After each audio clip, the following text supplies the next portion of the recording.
Lu Fan, having lost his job, was cast aside by his beautiful wife, leading to their divorce.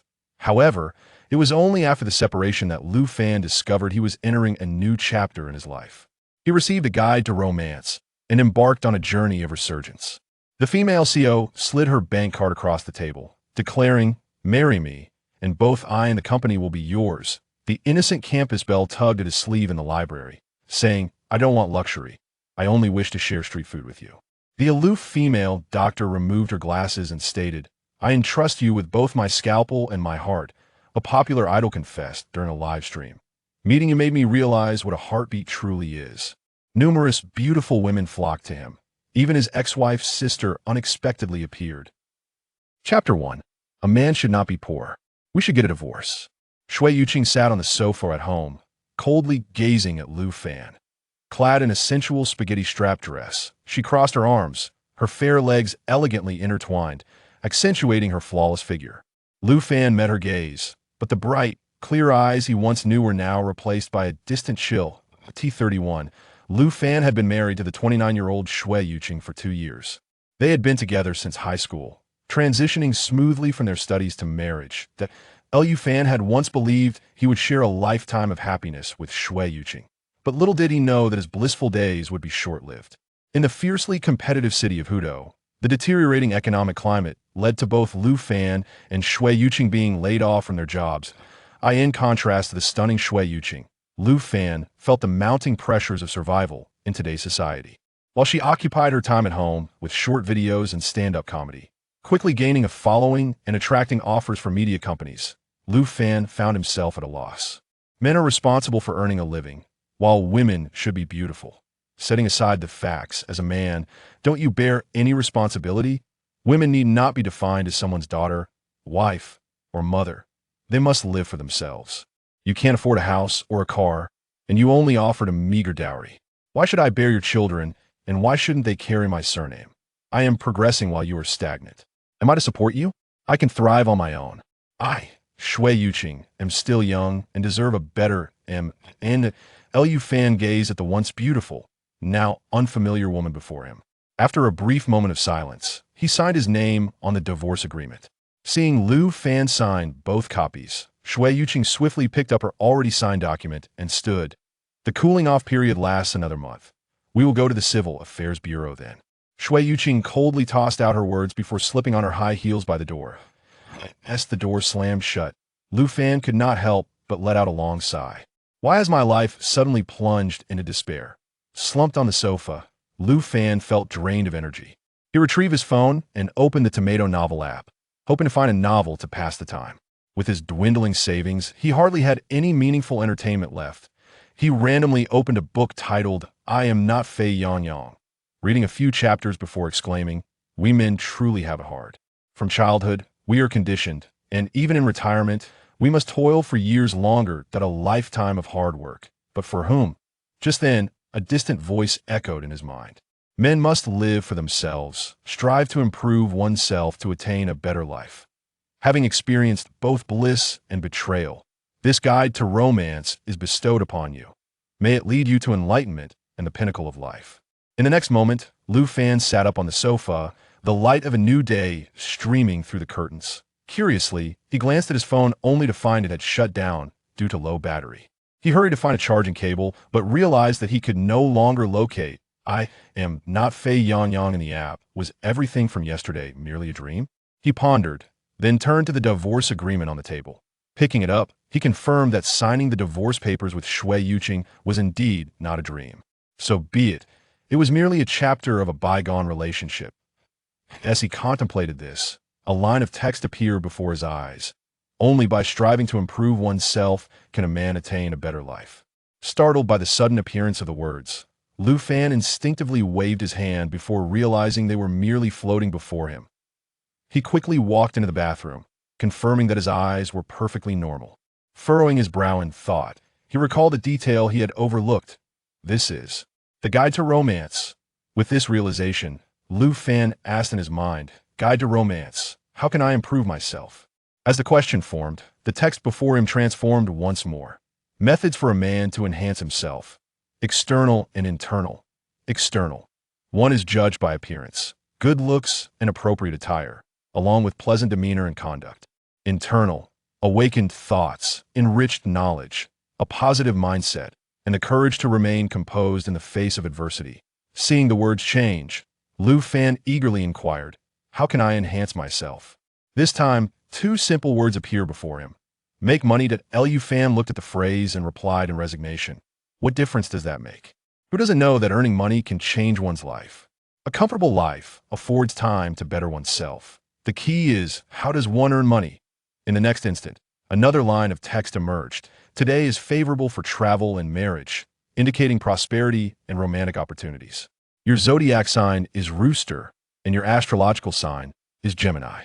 Based on your birth date and the lunar calendar, your fortune lies in the southeast of the city. Thus, you should head to the Human Resources Service Center in the southeast. Perhaps a chance awaits you there. Lu Fan watched as the text slowly faded, glancing once more at the divorce agreement on the table. Quickly, he washed up and went downstairs to buy breakfast, then checked the map for directions before heading to the Human Resources Center. Today, the center was hosting a recruitment event, with numerous companies setting up makeshift booths outside and crowds of job seekers inquiring or registering at various stations. As Lu Fan idly wandered outside the Human Resources Center, a delightful voice caught his attention. "Hello, may I ask, are you Lu Fan?" "Lu Fan, it truly is you. What a coincidence, it's been ages, old classmate." Chapter 2, Old Classmate. Upon hearing these words, Lu Fan turned to the woman wearing an expression of joy, and after a brief moment of contemplation, he recognized her. Renning Xiang? In Lu Fan's memory, Renning Xiang was the quiet class leader from the corner of their university. She spoke little, but was exceedingly dedicated to managing the tasks assigned by teachers and peers. Lu Fan, serving as the vice class leader, often assisted Renning Xiang with class affairs, establishing a cordial relationship during their university years. Now, Renning Xiang had transformed from that naive girl into a poised and confident career woman. Her shoulder-length hair framed a radiant smile and striking features, complemented by her tall stature and an air of self-assuredness, embodying the very essence of the strong woman every man dreams of. Renning Xiang assessed Lu Fan and smiled. "Old classmate, I genuinely did not expect to encounter you here. Are you here looking for a job?" Lu Fan nodded with a smile, then noticed the recruitment booth in front of Renning Xiang, along with the promotional stand nearby. He glanced at the recruitment poster of Frost Leaf Advertising Company and gestured towards it. "Is your company hiring?" "Indeed," Renning Xiang replied. "We are looking for a sales director and an advertising designer. You were quite the eloquent speaker back in university. How about applying for the sales director position?" Lu Fan replied with a nod. "Sure, but I fear you may not want me." Renning Xiang shook her head and handed him a recruitment form. "How could we possibly not want you? You were renowned as a talented individual at our school, articulate and a writer. I recall you even penned a novel online, correct?" Hearing Renning Xiang compliment him, Lu Fan smiled and exchanged pleasantries before promptly filling out the recruitment form. Renning Xiang received the form and cheerfully inquired about his personal life. "How have you been with our schools, Belle?" "Yuqing." Lu Fan felt a twinge of embarrassment and replied softly, "Not well. We are getting divorced next month." Renning Xiang was taken aback, quickly responding with apologies. "I'm so sorry. I didn't know. Truly my apologies." Lu Fan waved his hand dismissively. "It's fine. The divorce is our matter. It doesn't concern you." Renning Xiang wished to say more, but settled for a simple, "I see." Lu Fan smiled politely at her and prepared to explore other recruitment booths in search of opportunities as suggested by his romantic experiences. Just as he was about to turn away, he heard Renning Xiang ask, "Lu Fan, when can you start working?" Lu Fan was surprised, questioning her, "Don't you need to get approval from your boss?" Renning Xiang pointed to herself with a smile. "I am the boss of Frost Leaf Company." Lu Fan's eyes widened in astonishment, and Renning Xiang beamed proudly. "Your application has already been approved. Can you start tomorrow?" Lu Fan glanced again at the Frost Leaf Advertising recruitment poster and nodded to Renning Xiang. "All right, I will come to work tomorrow." Upon hearing this, Renning Xiang gestured to a seat beside her. "In that case, why don't you intern here today? I'll count it as part of your full attendance for the month. How does that sound?" Lu Fan nodded with a smile and took a seat beside Renning Xiang at her invitation. The two then attended to several job seekers, and Lu Fan asked, "As the company owner, why are you personally involved in recruitment?" Renning Xiang explained, "In starting a business, One must be diligent and prudent. I oversee personnel, attendance, and accounting. I even handle part of the proposals. Do you think it's like those dramas where the boss does nothing but date all day? Lu Fan praised. You truly are successful in your career now. Ren Ningxiang nodded with a smile, but hesitated before asking, you graduated with such distinction. Why are you out here looking for work? With your qualifications and experience, shouldn't you find a job without difficulty? Lu Fan replied, the current economic climate is harsh. Jobs are hard to come by, and those that are available are often undesirable. Ren Ningxiang nodded in agreement. Indeed, every industry is struggling. Our business has seen a noticeable decline. She then turned to gauge Lu Fan's reaction, softly asking, you mentioned earlier that you're getting divorced next month. What's the story? Lu Fan sighed. There's no choice. According to her, she's progressing while I am stagnating, so I surely do not deserve to stand by her side. Tio put it plainly, she dislikes my current lack of wealth and influence, which in today's society is rather common. Ren Ningxiang regarded Lu Fan thoughtfully, adding, she only represents herself. Not every woman is unwilling to endure hardships alongside the one she loves. Lu Fan smiled and replied, I can only say I have been unfortunate to have spent my finest youth with such a woman. Ren Ningxiang quickly gestured, that's not what I meant. I was saying. Lu Fan chuckled, I bear no ill will. I am merely reflecting on my own romantic experiences. Please don't misunderstand. Ren Ningxiang smiled, it's all right. After all, many people are getting divorced these days. It's not necessarily a bad thing. Moreover, recognizing a person's true character while young is beneficial for your life. Lu Fan nodded in agreement and asked, while I've been speaking about myself, let's turn the spotlight on you. Since graduating from university, how have you fared? I imagine with your current success, your family life must be blissful as well. Ren Ningxiang shook her head with a smile. Don't mention it. I'm still single. Every time I visit my parents for dinner, they incessantly nag me about this, making me reluctant to return home lately. Lu Fan looked intrigued. Single? Really? You run a company and are so beautiful. It's hard to believe no one is pursuing you. You must have set your standards too high, haven't you? Ren Ningxiang chuckled helplessly, replying softly, I don't think my requirements are too lofty. Perhaps I just haven't met the right person. As Lu Fan conversed with Ren Ningxiang, a sharply dressed young man approached the recruitment booth. Noticing this, Lu Fan nudged Ren Ningxiang, who turned and greeted him with a smile. Hello, this is Frost Leaf Advertising Company. What position are you interested in applying for? The young man, dressed impeccably, replied with a grin. Hello. Beautiful. I'm not here to apply. I just want to get to know you better. Ren Ningxiang's smile vanished in an instant as she linked her arm with Lu Fan's, stating, this is my husband. Why don't you ask him? The young man in the suit was momentarily taken aback and quickly apologized to the two individuals, saying, I beg your pardon, I did not mean to intrude. Chapter 3. Call me husband. The young man in the suit fled in a somewhat disheveled manner, prompting Lu Fan to turn his gaze towards Ren Yangshuang, who was clinging to him. Ren Yangshuang met Lu Fan's eyes briefly, then quickly diverted her gaze in bashful embarrassment. She promptly released his arm and softly explained, I'm sorry, I just borrowed you for a moment. Those who casually flirt on the streets are clearly not of good character. Just as Lu Fan was about to respond, words from the love manual appeared before him.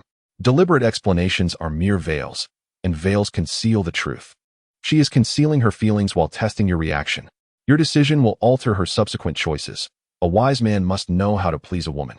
Ren Yangshuang, emotional state, affection.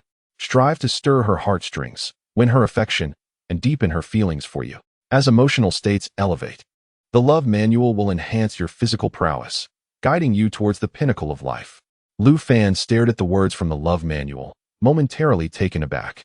Was it truly analyzing Ren Yangshuang's words? Enhancing her feelings towards him would, in turn, bolster his physical abilities. That so-called insight into the celestial path seemed remarkably profound.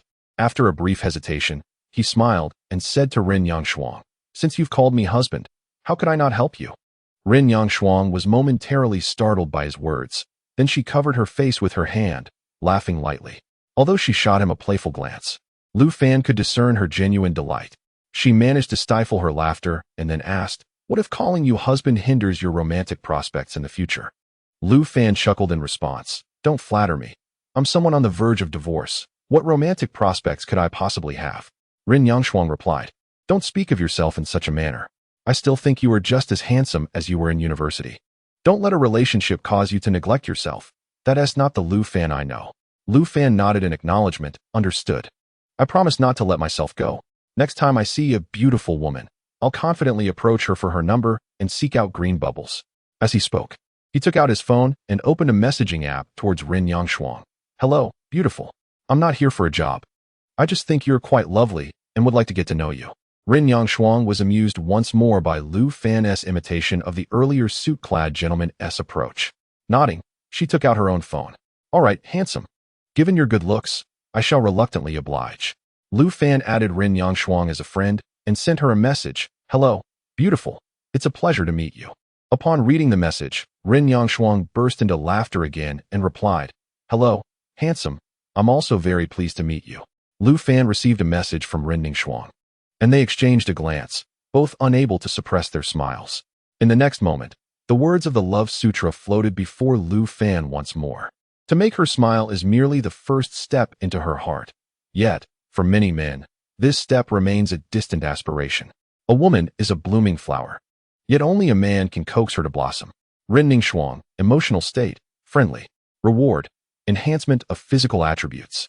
Upon witnessing the words manifest before him, Lu Fan couldn't help but display a look of delight. Subsequently, the Love Sutra presented him with options for enhancement: strength, agility, speed, reaction time, and willpower. While Lu Fan comprehended the first 4 options, he found the last one perplexing. Thus, he inquired within his mind, could you elucidate what willpower entails? Does strengthening willpower signify a greater determination, perseverance, and conviction? As he pondered this, the Love Sutra provided its interpretation. Willpower is the direct manifestation of consciousness, and it is the embodiment of one's spiritual intelligence. The reason a person can command their body rather than succumb to a soulless existence is that each individual possesses a unique will of their own. After a brief moment of hesitation, Lu Fan chose to enhance his willpower. As the words before him dissipated, he noticed the luminous fragments coalescing and integrating into his being. A slight furrow formed on his brow, followed by a contemplative expression. Seated beside him, Rin Yangshuang noticed the change in Lu Fan's demeanor and curiously inquired, What is the matter? You seem less than happy. Turning his gaze towards her, Lu Fan found that Rin Yangshuang was captivated by his deep-set eyes. Despite no visible alteration in his appearance, she felt as though he had transformed into a different person. His eyes, in particular, seemed to possess an enchanting allure.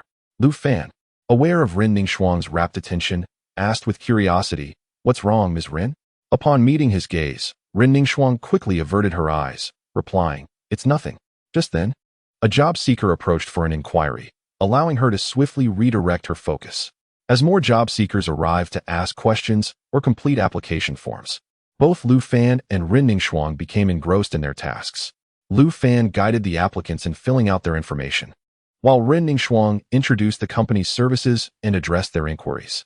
In this collaborative effort, the morning swiftly passed.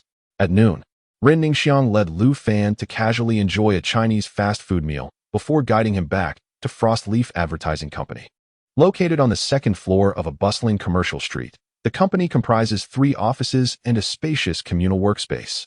The entire establishment boasts a youthful workforce of over a dozen employees. With a warm smile, Rin Yangshuang introduced Lu Fan to everyone present and personally escorted him to his workstation, briefly outlining the responsibilities of the sales director. In essence, the sales director's role involves attracting more clients to Frost Leaf Advertising Company. Lu Fan was not entirely unfamiliar with sales positions. As the first afternoon of his new job drew to a close, just as Lu Fan was about to leave with his colleagues, Rin Yangshuang opened the office door and called out to him, Lu Fan, please clock out first and then come to my office. I need to speak with you. After clocking out, Lu Fan made his way to Rin Yangshuang's office. President Rin, you called for me? Rin Yangshuang smiled and asked, It's been a while since we last saw each other. Shall we have dinner together tonight? With someone inviting him for a meal. Lu Fan found it hard to decline. Since losing his job, he had not dined out for a considerable time, often stretching every penny as far as possible. Given that Frost Leaf Advertising Company was situated on the commercial street, Rin Yangshuang led Lu Fan downstairs, and within a few steps, they arrived at a quaint little restaurant. Once seated, they ordered several dishes and a few bottles of beer, engaging in light-hearted conversation as they ate and drank. Lu Fan, I truly did not expect that we would have the chance to meet again. It's no wonder people say that fate is mysterious. Only upon this encounter did I realize just how extraordinary it is, Ren Ningxiang remarked, clinking her glass with Lu Fan's. With a smile, Lu Fan raised his glass and downed it in one go, and their conversation flowed freely. As the drinks continued to be poured, Ren Ningxiang finally expressed what had been on her mind. I really cannot comprehend how Shui Yuqing could let go of a man like you. Isn't marriage about sharing joys and sorrows? Who can guarantee that life will always be smooth sailing? Does Shui Yuqing expect her husband to abandon her at the first sign of adversity? With a glass in hand, her charming face began to blush alluringly. She offered her glass to Lu Fan and said, "Let us toast to your escape from the depths of despair." Lu Fan clinked his glass with hers, chuckling. "You've had too much to drink." Ren Ningxiang tilted her head back and finished her drink, waving her hand dismissively as she replied, "I am not drunk. I am perfectly clear-headed." As she spoke, she reached out and playfully wrapped her arm around Lu Fan's neck. "I mean every word. You are quite handsome, have a good physique, and possess an admirable aura. Unemployment and financial struggles. What's the matter? In today's challenging environment, there are countless individuals grappling with joblessness and financial insecurity. Who among us has not experienced a low point in life? Often, it is within the depths of such valleys that we find the very foundation for our subsequent triumphs." As Lu Fan listened to Ren Ningxiang express her concerns, he smiled and nodded in gratitude, saying, "Thank you, General Ren. Your words of comfort bring me joy." As the evening wore on and the wine flowed, Ren Ningxiang continued to offer solace to Lu Fan. However, her speech began to lose coherence, her words tumbling out in a muddled manner that was difficult to decipher. Realizing that Ren Ningxiang was becoming inebriated, Lu Fan stood up to settle the bill with the proprietor. He gently supported Ren Ningxiang as they made their way outside the restaurant, softly asking, "General Ren, you've had too much to drink. Allow me to escort you home. Where do you reside?" Turning to Lu Fan, Ren Ningxiang playfully lifted her finger in his direction and inquired with a smile, "Are you perhaps too eager, wanting to visit my home so soon?" With a weary smile, Lu Fan replied, "General Ren, you are indeed intoxicated. I must ensure you return home safely. I cannot let you spend the night in a hotel." Shaking her head, Ren Ningxiang insisted, "I refuse to go to a hotel. I am not accustomed to those places, and some are even unsanitary, too filthy." Lu Fan pressed further, "Then do enlighten me as to where your home is, for I cannot simply take you anywhere, let alone to my own place." With a teasing smile, Ren Ningxiang pointed at him and nodded, "Sure, let us go to your home." "General Ren, I was jesting," Lu Fan responded. With a slight tilt of her head, she declared, "I don't care, I want to go to your home." Before Lu Fan could protest further, Ren Ningxiang covered his mouth with her hand, saying, "No more nonsense. If I say we're going to your house, then we shall." Seeing Ren Ningxiang in a tipsy state, Lu Fan could only acquiesce, all right, let us go to my house." He then hailed a taxi, guiding the drunken Ren Ningxiang into his apartment building. Upon entering, Lu Fan opened the door and assisted the swaying Ren Ningxiang into his home. She hastily kicked off her high heels, and with no time to fetch her slippers, Lu Fan scooped her up and placed her gently on the couch in the living room. Leaning back against the sofa, Ren Ningxiang closed her eyes and unceremoniously removed her suit jacket. As she began to lift her hands to shed her skirt, Lu Fan rushed forward to stop her, saying, "General." But Ren Ningxiang, somewhat disgruntled, murmured, "I can't sleep comfortably in a skirt." Without waiting for Lu Fan's response, she swiftly peeled off her outfit. With a resigned sigh, Lu Fan turned and walked into the master bedroom. When he returned, he found Ren Ningxiang clad only in a shirt, her stockings carelessly discarded on the floor. Appreciating the sight of her long legs for a brief moment, he proceeded to retrieve a blanket from the bedroom and draped it over her. He subsequently enveloped Ren Ningxiang in a blanket, lifting her from the sofa and carrying her directly to the bed in the master bedroom.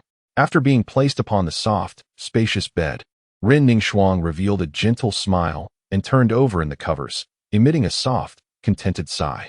Lu Fan gazed at the peacefully slumbering Ren Ningxiang, shaking his head with a resigned smile. He then turned and exited the room, first tidying the guest room that had long been uninhabited, and then taking a shower for himself.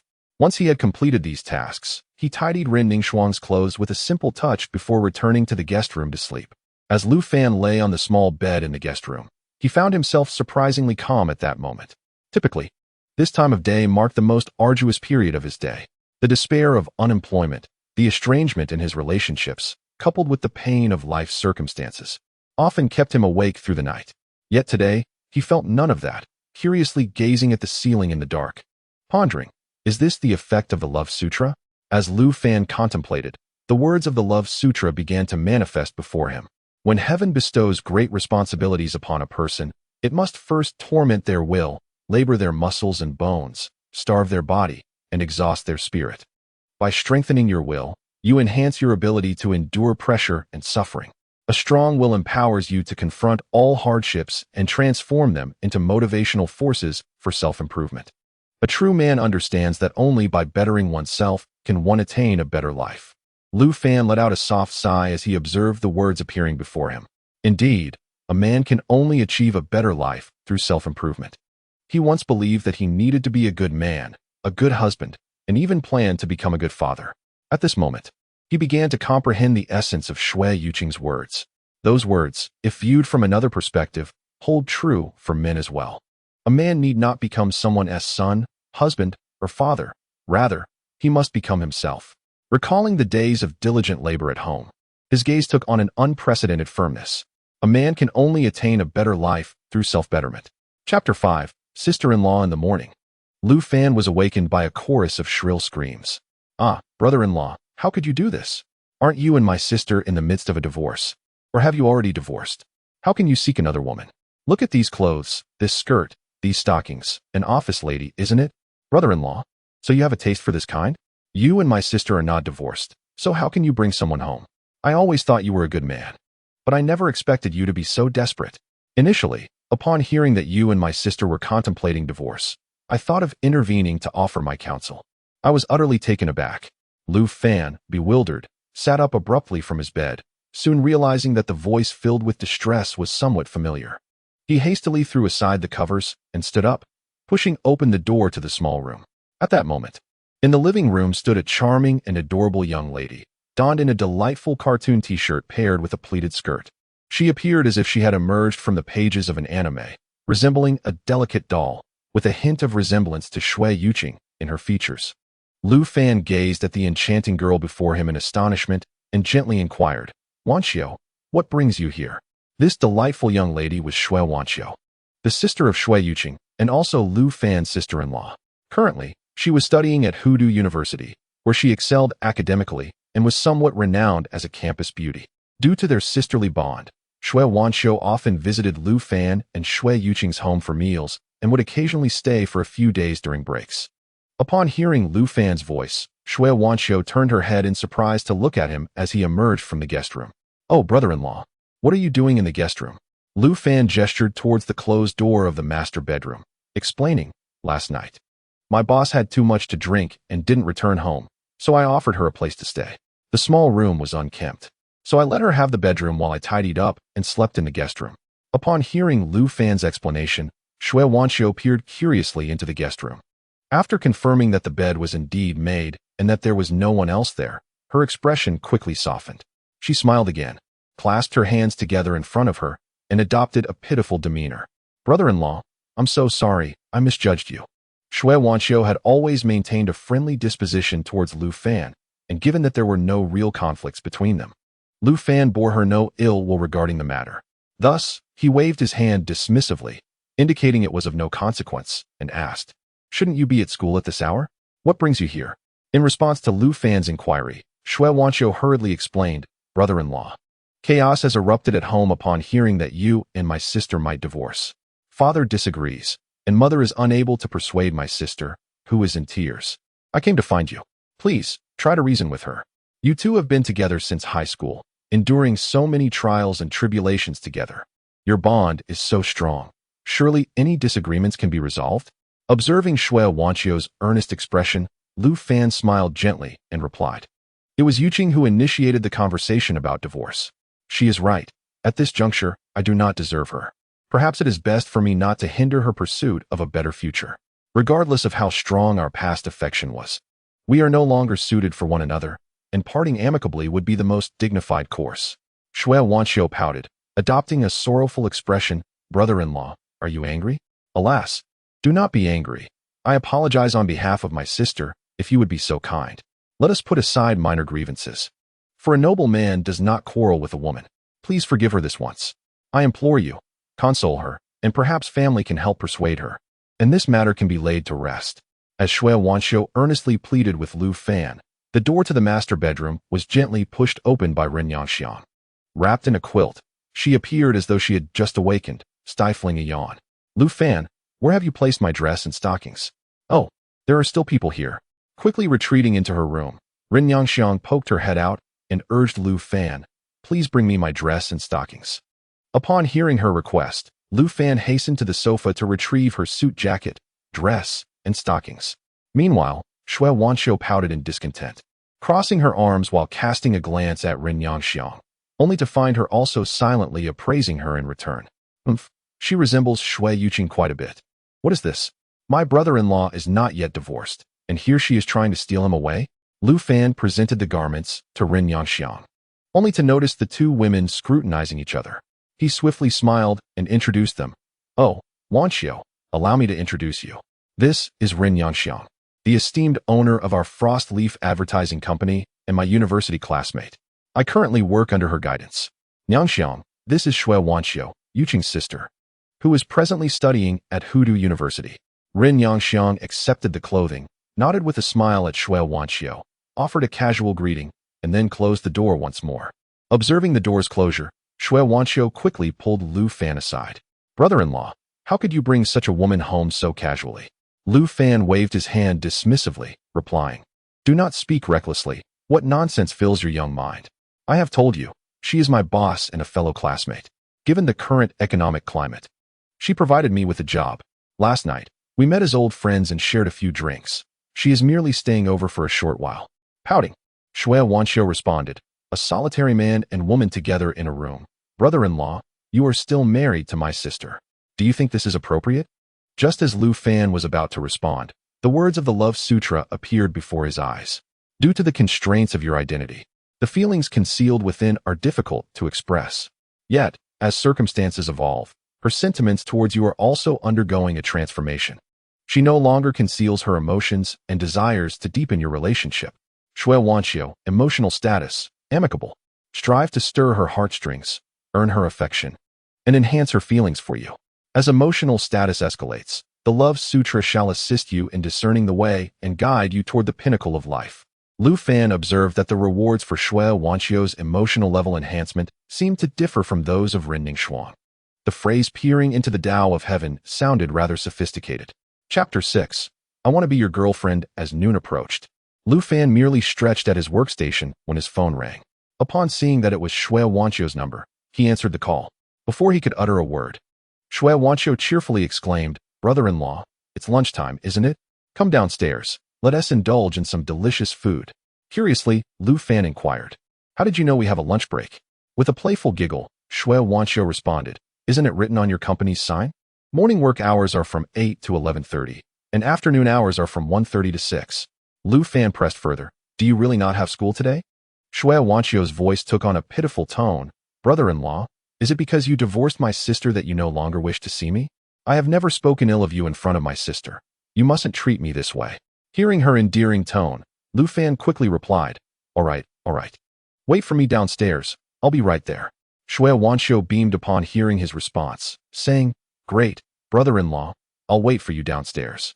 After ending the call, Lu Fan greeted his colleagues who were heading down for lunch and made his way downstairs. Upon his arrival, he found Shui Wanxiu waiting with a radiant smile, waving at him and bouncing towards him. Brother-in-law, I was just scrolling through short videos and discovered a highly rated restaurant nearby. Shall we dine there? Lu Fan nodded in agreement, smiling as he invited her to lead the way. As they walked toward the distant restaurant, Lu Fan suddenly sensed someone gazing at him. Curious, he turned his head and noticed Ren Ningxuang standing at the window of the advertising company on the second floor, looking down at him. Seeing Lu Fan glance up, Ren Ningxuang greeted him with a smile. Off to lunch, are we? Lu Fan nodded in response. Yes, going for a meal. Do you need me to bring you a cup of milk tea, General Manager Ren? With a smile, Ren Ningxuang replied, no, thank you. I'm on a diet. You two go ahead. Shui Wanxiu, having overheard their exchange, waved back at Ren Ningxuang with a smile. Ren Ningxuang chuckled lightly, closed the window, and returned to her office. Seeing this, Shui Wanxiu grew even more cheerful. Linking her arm with Lu Fan's, she said, "Brother-in-law, let us hurry. That restaurant is quite popular. If we delay, we might miss out on a table." As they made their way to the restaurant, the sweet and charming Shui Wanxiu attracted envious glances from passers-by, stirring a long-lost sense of pride within Lu Fan. Even though it was a weekday, the restaurant was bustling with patrons. Fortunately, they arrived in time to find a few vacant tables in the corner. Shui Wanxiu's gentle tug led Lu Fan to an unoccupied table, where they began to peruse suitable group purchase packages on her phone. As they awaited the arrival of their dishes, Shui Wanxiu inquired, "Brother-in-law, is there truly no possibility for reconciliation between you and my sister? You two have journeyed from high school to university and married right after graduation. After all these years, can you really bear to let go?" Lu Fan replied, "This is not merely a matter of willingness. Firstly, it was Yuqing who initiated the divorce, and she believes I am unworthy of her, even viewing me as a burden hindering her progress. In light of our past, I must let her go and pursue the life she desires. Secondly, Yuqing is a person, and so am I. I possess emotions and, indeed, dignity. Who can guarantee that they will never encounter life as low ebbs? If someone is dutiful and affectionate during your prosperous times, but turns cold and scornful in moments of hardship, it signifies that their affection was never for you as a person, but rather for the comfort and ease that life offers." Shui Wanxiu was poised to say more. Yet as her gaze met Lu Fan's steadfast and serene eyes, she discovered a depth within them she had never perceived before. She slowly pouted and sighed. "All right then. I shall return home and persuade my father to talk to my sister once more." Lu Fan responded, "That's fine. Do not pressure Yuqing. A peaceful separation is far preferable to a bitter fallout." Upon hearing this, Shui Wanxiu's eyes sparkled with curiosity as she asked, "Brother-in-law, what do you intend to do next?" Lu Fan, intrigued by the question, countered, "What do you mean by next? I will certainly continue living my life normally. I wouldn't just wallow in despair after divorcing your sister. Would I? In today's society, divorce is hardly an insurmountable issue." Shui Wanxiu shook her head, clarifying, "I do not mean that. I am asking whether, after parting ways with my sister, you plan to remain single or seek another woman." With a smile, Lu Fan teased, "Did your sister send you to ask me this?" Shui Wanxiu fervently shook her head, assuring him, "I won't mention this to my sister. I merely wish to know your future intentions." Lu Fan replied, "I do not currently plan to seek a partner. My focus is on excelling at my work, achieving a stable income, and striving for a better life. Through this experience with your sister, I have come to a profound realization. Money may not be omnipotent, but a lack of it is utterly debilitating. Moreover, in today's society, a man without financial means lacks even the qualification to be considered a person." Hearing Lu Fan's words, Shui Wanxiu looked up at him helplessly, sighing once more. At that moment, the waiter approached with a cheerful demeanor, bringing forth the dishes they had ordered.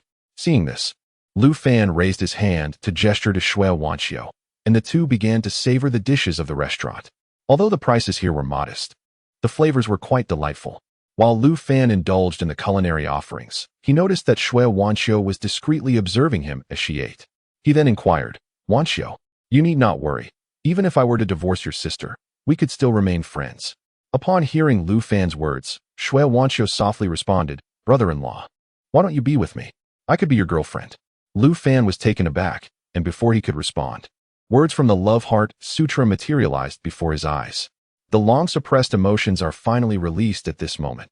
For her, the allure of mature charm is an irresistible temptation.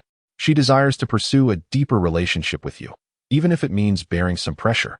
Shui Wanxiu. Emotional state, passionate. Reward, an opportunity to glimpse the path of destiny. Curiously, Lu Fan asked, "What does it mean to glimpse the path of destiny?" The Love Heart Sutra promptly provided an explanation. The path of destiny is the law governing the operation of all things. Glimpsing it allows you to discern clues before events unfold, granting you an advantage in all matters. Chapter 7. You marry me, and we remain family. Gaining an advantage in all matters? In modern terms, could this be interpreted as the ability to foresee the future? Lu Fan hurriedly inquired. Is glimpsing the path of destiny akin to foreseeing the future, predicting what is to come? The Love Heart Sutra replied, "The glimpsing of the path of destiny is but a shadow of true foresight. It allows for momentary predictions rather than comprehensive insights into the future." Lu Fan pondered for a moment and pressed on with his question. "So, Does this mean I could predict the winning lottery numbers? The Love Heart Sutra answered. Using the art of glimpsing the path of destiny for personal gain may disrupt the order of the world, resulting in backlash.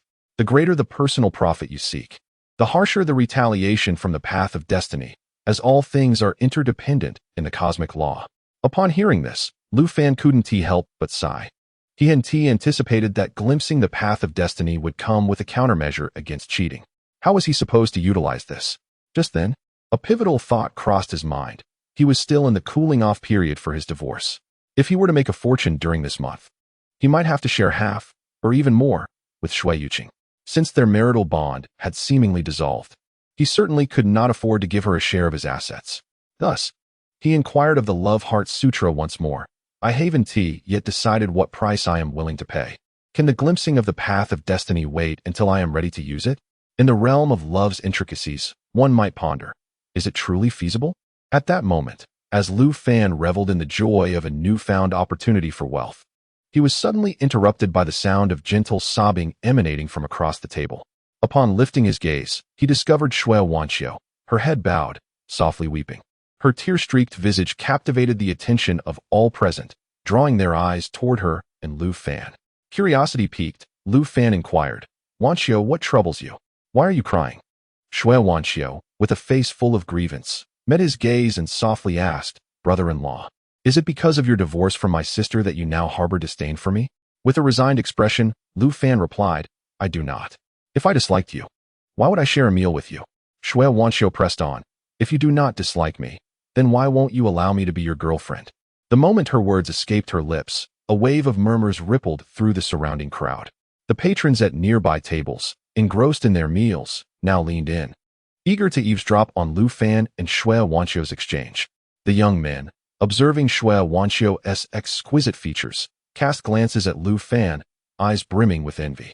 In contrast, the middle-aged men regarded Lu Fan with admiration, their expressions revealing their thoughts to pursue both the sister and the sister-in-law, especially when the latter is so stunning. You are the epitome of masculinity. Even the combination of singing, dancing, rapping, and basketball pales in comparison to your prowess. A paragon among men, a national idol. Amidst the peculiar and fervent gazes, Lu Fan hastily reassured Shui Wanxiu, do not misunderstand. As you mentioned, I am not yet divorced from your sister. How could I possibly be with you? Pouting, with tear-filled eyes, Shui Wanxiu gazed at him and softly queried, so, are you implying that once you are divorced from my sister, we can be together? What a peculiar logic, Lu Fan thought, responding gently. I have stated that after my divorce, we can still be friends. Shui Wanxiu interrupted him with a pout of dissatisfaction. I do not wish to be your friend. I want to be your girlfriend. Previously, you were my sister's partner, and I would never encroach upon that. Now that you are divorced, why not grant me a chance? This way, you needn't provide a betrothal gift. We are still family, after all. As soon as her words left her lips, a nearby gentleman, caught mid-sip, inadvertently sprayed water across his friend's face. Simultaneously, the audience, who had been closely following the dialogue, now regarded Lu Fan with astonishment. Could it be that this young man has cast a spell upon her? What wealth or power does he possess that compels this enchanting sister-in-law to be so utterly devoted to him? Lu Fan glanced at the elder brother hurriedly wiping the tea from his friend's face, then surveyed the surrounding crowd who were observing him with a mix of confusion and curiosity. With a resigned expression, he addressed Shui Wanxiu. Wanxiu, I believe it would be prudent to discuss this matter elsewhere. The onlookers are quite attentive. Upon hearing Lu Fan's words, Shui Wanxiu also glanced around, realizing that everyone was astonishedly staring at her and Lu Fan, causing her cheeks to flush with a vibrant hue. Shyly lowering her head, she softly replied, Brother-in-law, let us have our meal first. Lu Fan similarly scanned the restaurant, which had inexplicably fallen silent, and swiftly picked up his chopsticks to begin eating. As the two began their quiet meal, the restaurant seemed to emerge from a time-stopped state. The observant waitstaff resumed serving dishes, and the other diners returned to savoring their meals. After partaking in that somewhat awkward yet endearing lunch, the two quickly settled the bill and fled the restaurant. Once outside, as they jogged away, Shui Wanxiu turned to Lu Fan and couldn't help but burst into laughter. Observing her unrestrained mirth, Lu Fan curiously inquired, is it truly that amusing? Amid her laughter, Shui Wanxiu replied, I just find this meal with you, brother-in-law, to be quite special. Today will undoubtedly become a cherished memory for us both. Lu Fan, gazing at the girl who resembled a porcelain doll, smiled and responded, "Indeed, it shall be unforgettable. It is my first experience dining under the watchful eyes of so many. Now that you've been seen and we've eaten, it is time for you to return to school, is it not? I must resume work after my lunch break and will have no leisure to accompany you. Please do send me a message once you are back at school." Shui Wanxiu tilted her head thoughtfully before nodding in agreement. "All right, brother-in-law, I shall head back." However, she suddenly leaned closer to Lu Fan and whispered earnestly, "Brother-in-law, since you did not decline earlier, I shall take that as your agreement. Once you divorce my sister, you must marry me, so we can remain a family." Upon uttering this statement, Shui Wanxiu beheld the astonished expression on Lu Fan's face and erupted into a melodious fit of laughter. Without waiting for his response, she waved goodbye and skipped away merrily into the distance. Lu Fan, watching her delightful figure retreat, shook his head in exasperation. This little girl has begun to tease me. Chapter 8. The Single Life. In the following days, Lu Fan gradually acclimated to the advertising operations of Frostleaf Company. Although a small enterprise, Frostleaf, due to Ren Ningxiong's connections and the company's exemplary business acumen, held a respectable reputation within the industry. This facilitated Lu Fan's endeavors in business outreach, and during this period, he successfully secured 2 contracts for the company. While neither of these contracts constituted major orders, they represented a commendable beginning for Lu Fan as he embarked on his new career. During this period of returning to work, Lu Fan seems to have rediscovered the invigorating and vibrant sensation reminiscent of his recent graduation. Each morning, he awakens feeling refreshed and full of energy. While engaged in his daily tasks, he experiences clarity of thought and a boundless vigor coursing through him. During his breaks or in the evenings when he returns home, Lu Fan contemplates the changes within himself, ultimately concluding that the root of his transformation lies in his separation from Shui Yuqing, with a divorce looming in just 2 weeks. From the day he graduated, Lu Fan had been diligently preparing for his marriage to Shui Yuqing. He sought to secure a commendable job, navigate interpersonal relationships in the workplace, and ascend to a higher position within the company. He aimed to purchase a home in a desirable location in the city with an extravagant budget for renovations. The car he planned to buy had to be a prestigious brand, while considerations for the wedding venue and expenses were also paramount. In discussions about love and marriage, women often focus on emotions, yet every utterance from a man must be underpinned by financial resources. Reclining in the hanging basket on his balcony, Lu Fan gazes quietly through the window at the tranquil night sky. The burdens of a car, a house, savings, and the envisioned future of a family, including children he once hoped to have with Shui Yuqing, weigh heavily upon him. It is these very pressures that have rendered the experience of married life exceedingly exhausting. Now, with his separation from Shui Yuqing, these burdens have seemingly vanished overnight. How could he possibly endure the same anguish and fatigue as before? Contemplating this, Lu Fan heads to the kitchen to retrieve a chilled can of cola. He recalls how Shui Yuqing believed that such carbonated beverages were detrimental to male fertility, laden with high calories and sugar, and thus had always denied him this indulgence. Recently, he had treated himself to a box of cola, allowing himself to indulge occasionally for relaxation. With reasonable exercise and a balanced diet, he believes that occasional indulgence will not significantly impact his health or physique. With this thought in mind, Lu Fan raises the can of cola towards the serene night sky beyond the balcony window. He had never imagined that a single life could be so delightful. Here's to singleness, he chuckles. Tomorrow marks his first day off at Frostleaf Advertising Company. Although Ren Ningxiong had previously scheduled a day off for him, he had declined it, citing his familiarity with the company's operations. After nearly 10 consecutive days of work, Lu Fan had been compelled by Ren Ningxiong to take a day of rest. What shall he do on his day off tomorrow? Should he visit an arcade and relive the nostalgia of childhood with arcade games? Perhaps dine at a popular restaurant for a sumptuous meal? Or spend an afternoon singing at a karaoke venue? Maybe enjoy a drink at a bar? Or simply play on his computer at home? Yet, as these thoughts flit through his mind, a self-deprecating smile emerges. He realizes that throughout his marriage, he had always prioritized Shui Yuqing above all else. Whenever he had a moment of leisure, Lu Fan would accompany Shui Yuqing on her outings, indulging in her preferred activities and culinary choices, allowing her to select the venues. Leaning once more in the swinging basket, Lu Fan took a sip of cola and chuckled heartily. "Oh, Lu Fan, how long has it been since you inquired of yourself what you truly wish to do? to eat, to drink, or where to go.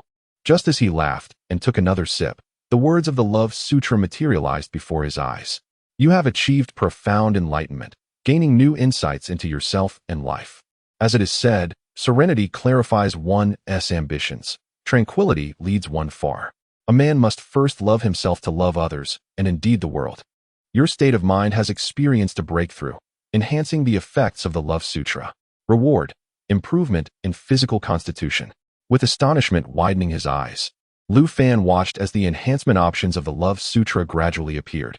Strength, agility, speed, reaction time, willpower. After a moment's hesitation, Lu Fan chose willpower once more. Since cultivating his state of mind could upgrade the Love Sutra, enhancing his will should also aid in its elevation. After all, he had no need to navigate the turbulent waters of life now. Improving strength, agility, speed, and reaction time seemed of little use. As he selected willpower, the two characters transformed into countless golden rays, merging into his being, prompting Lu Fan to comfortably close his eyes. Just as he savored another sip of cola, relishing his precious moment of tranquility, his phone, resting on the side table, rang. Sitting up from the basket, he approached the table and picked up the device. Noticing it was a call from Shui Wanxiu, he answered directly. Wanxiu, what is it? On the other end, Shui Wanxiu implored, Brother-in-law, I'm at the Midnight Rose Bar. My sister has had too much to drink. Could you come to pick us up? Lu Fan replied, Did your sister drive? If so, I can arrange a designated driver for you. If not, I'll call a cab. Shui Wanxiu urgently pleaded, Please, brother-in-law, just come. My sister is intoxicated, and I cannot manage her alone. Moreover, I sense that many men here are eyeing us with ill intent. Please come, for the sake of the bond shared between you and my sister. Considering her heartfelt plea and the daunting task of escorting Shui Yuqing alone, Lu Fan realized that it would indeed be a challenge for a young girl to avert any unforeseen circumstances that could jeopardize his marriage in the forthcoming fortnight. He decided to go after all. He downed the can of cola in one go, changed into appropriate attire, and descended to hail a cab towards the Midnight Rose Bar. Upon his arrival at the bar, he sent a message to inquire about Shui Wanxiu's private room number. As Lu Fan approached the entrance of box 27, responding to the message from Shui Wanxiu, he instinctively furrowed his brow upon pushing the door open and stepping inside. The room was not only occupied by Shui Wanxiu and Shui Yuqing, but also several of Shui Yuqing's close friends, along with a few flamboyantly dressed young men. Typically, Lu Fan would not describe men as flamboyant, yet these youths were indeed adorned with makeup and ostentatious attire. Perhaps they were the so-called young fresh meat or puppy boys. Nevertheless, having already resolved to divorce, Lu Fan felt indifferent about the company Shui Yuqing chose to keep. He approached Shui Wanxiu, who was beaming with joy, casting a glance at Shui Yuqing, who was dozing on the adjacent sofa. Shall we leave? Chapter 9. A vicious assault on close friends. Upon hearing Lu Fan's words, Shui Wanxiu nodded in agreement. As Lu Fan reached out to assist Shui Yuqing, a heavily made-up woman beside him intervened, raising her hand to stop him. Lu Fan, I forbid you to touch her. Do you have any idea how many tears Shui Yuqing has shed and how much suffering she has endured because of you? You, a scoundrel, are unworthy to lay a hand on her. Return home.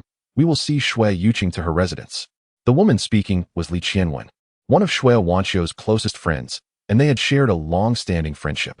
Currently unmarried, she frequently changed boyfriends, justifying her choices with the notion of remaining childless for peace of mind. However, one thing she remained steadfast in was her preference for wealthy partners, regardless of their varying heights and builds. Lu Fan glanced at Li Qianwen, who was obstructing his path to Shui Yuqing, and replied, It was Wanxiu who asked me to pick up Yuqing. This is none of your concern. Step aside.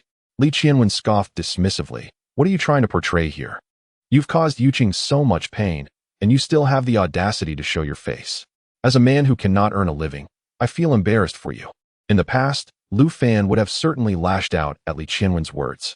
However, now he found her logic utterly absurd. First, this was a matter between him and Yuqing. She had no right to interfere. Second, if a woman measures a man by his financial success, how is she any different from those who sell themselves? Third, Yuqing and I are only divorcing at the end of the month. She remains my wife. What is the issue with me taking my wife home? Upon hearing Lu Fan's rebuttal, Li Qianwen immediately retorted, Oh please, stop trying to glorify yourself. Speaking of righteousness when you can't even earn a dime, pathetic. What are you pretending to be, a down-and-out man acting tough in front of me? Lu Fan let out a cold laugh and replied, no matter how poor I may be, I earn my living through my own hard work. Unlike some who rely on changing boyfriends for financial gain. The current state of affairs is truly ridiculous, where those who sell themselves have the audacity to criticize those who toil for their livelihood. Li Qianwen's eyes widened in shock. What did you just say? Who sold you this, you wretched creature? I shall end you today, she exclaimed with a fierce tone, seizing the wine bottle from the table, aiming to strike Lu Fan. Swiftly, Lu Fan evaded the incoming bottle hurled by Li Qianwen, countering with a sharp slap to her face. Taken aback by Lu Fan's retaliation, Li Qianwen fell to the ground, struggling to rise but unable to do so. Lu Fan's decisive action instantly threw the entire private room into chaos. The handsome youth stood up, rushing towards Lu Fan to urge him to remain calm. Meanwhile, Shui Yuqing's friends hastened to assist the furious Li Qianwen. Seeing this, Li Qianwen let out another scream, once again raising the wine bottle to hurl at Lu Fan. Shui Wanshou quickly shouted, "Brother-in-law, be careful." Lu Fan had been vigilant of Li Qianwen's every move. Upon recognizing her renewed intent to attack, he swiftly pushed through the crowd and delivered a powerful kick to her abdomen. As she swung the bottle, Lu Fan's kick sent her sprawling backward onto the floor. Writhing in pain from the impact, the force of Lu Fan's strike was terrifying to Li Qianwen. Even as the other women rushed to assist her, she lay on the ground, clutching her stomach and sobbing, devoid of strength to rise. Shui Yuqing's friends, witnessing the scene, lifted Li Qianwen onto the sofa while simultaneously directing their ire at Lu Fan. Lu Fan, are you even a man? How could you strike a woman? You hit her so forcefully. Have you treated Yuqing the same way? No wonder she wants a divorce. It appears you are an abuser. I've already called the police. If you dare to strike again, you will find yourself in custody. As the friends vociferously chastised Lu Fan, Shui Yuqing, reclining on the sofa, furrowed her brow and slowly opened her eyes. Confused by the commotion in the room, she lifted her gaze to see Lu Fan standing silently before her. Rubbing her aching forehead, she then noticed Li Qianwen lying beside her, clutching her stomach. Upon seeing Shui Yuqing awake, her friends clamored to inform her of Lu Fan's actions. Yuqing, you're awake? Come look, Lu Fan has struck Xiaowen. Yes, he hit her quite hard, and judging by his demeanor, this is not the first time. He hasn't laid a hand on you, has he? Be honest with us. Has Lu Fan ever harmed you? If he dares to touch you, we will call the police immediately. Hearing the cacophony of accusations from her friends, Shui Yuqing turned her astonished gaze towards Lu Fan. She quickly approached Li Qianwen, expressing concern for her condition. Then, with her brows raised in displeasure, Shui Yuqing turned to Lu Fan and inquired, Lu Fan, why did you resort to violence? Lu Fan replied, she attempted to strike me with a bottle. My actions were not an assault, but rather an act of self-defense. Upon hearing Lu Fan's response, Shui Yuqing glanced at her friends beside her. They promptly began to chastise Lu Fan. When didn't he hit you? But you certainly kicked her. Exactly. Even if a man is struck, it hardly matters. But what if your kick had caused Wen harm? Can men and women really be compared? Men are tough and resilient. Even if struck, they are fine. Besides, Wen didn't even touch you. Hearing the responses from Lu Fan and her friends, Shui Yuqing furrowed her brows and stated, Lu Fan, I expect you to apologize to Wen. Before she could finish, Lu Fan interrupted her. Why should I apologize? Shui Yuqing was momentarily taken aback by his blunt inquiry, then scrutinized Lu Fan with a frown. From the day she met Lu Fan to their confession, romance, marriage. And now, this was the first time he had openly disregarded her in public. Particularly, his impatient expression struck her as unfamiliar and unsettling. Lu Fan glanced at Li Qianwen, who was clutching her abdomen and leaning against the sofa, then seated himself on the adjacent couch. Your friends have already called the police. We shall await their arrival. I am confident that with so many witnesses present, the officers will deliver a fair judgment. Chapter 10. His transformation. By the time the police arrived, Li Qianwen had nearly recovered. Despite feigning a pitiful demeanor before the officers, incessantly accusing Lu Fan of initiating the altercation. The shattered bottle on the ground and the testimonies of others reasonably depicted the events that transpired. The officers, accustomed to drunken brawls in bars, simply inquired whether Li Qianwen required medical attention before reprimanding both Lu Fan and Li Qianwen. Subsequently, with the leading officer's mediation, the matter was resolved through mutual apologies between Lu Fan and Li Qianwen. For Lu Fan, Inflicting a slap and a kick upon that loquacious individual was trivial. A verbal apology held little weight. Should the police permit, he would gladly apologize again, alongside delivering another slap and kick to Li Qianwen. Following this commotion, the bar swiftly escorted Lu Fan, Shui Yuqing, and Shui Wanxiu from the premises once the officers departed.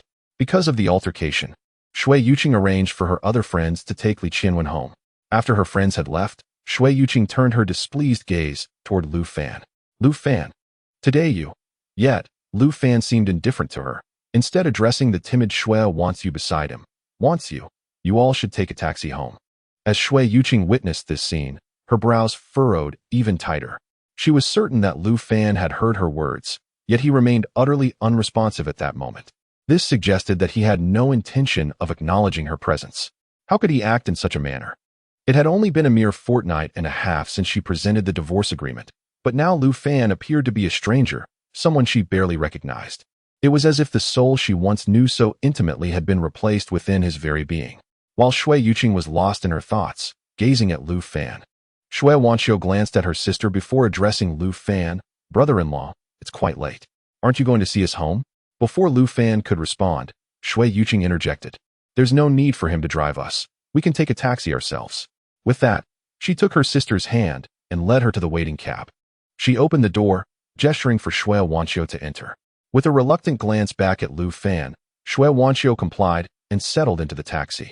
As Shui Yuqing prepared to get in, she cast one last look at Lu Fan, noting his complete lack of intention to approach. For a fleeting moment, she had wondered if he would, as in the past, step forward to apologize and then sheepishly join them in the cab, as he often did to ease the tension during their arguments. However, after closing the door, she observed Lu Fan walking towards the roadside. An involuntary smile graced her lips, reminiscent of the past.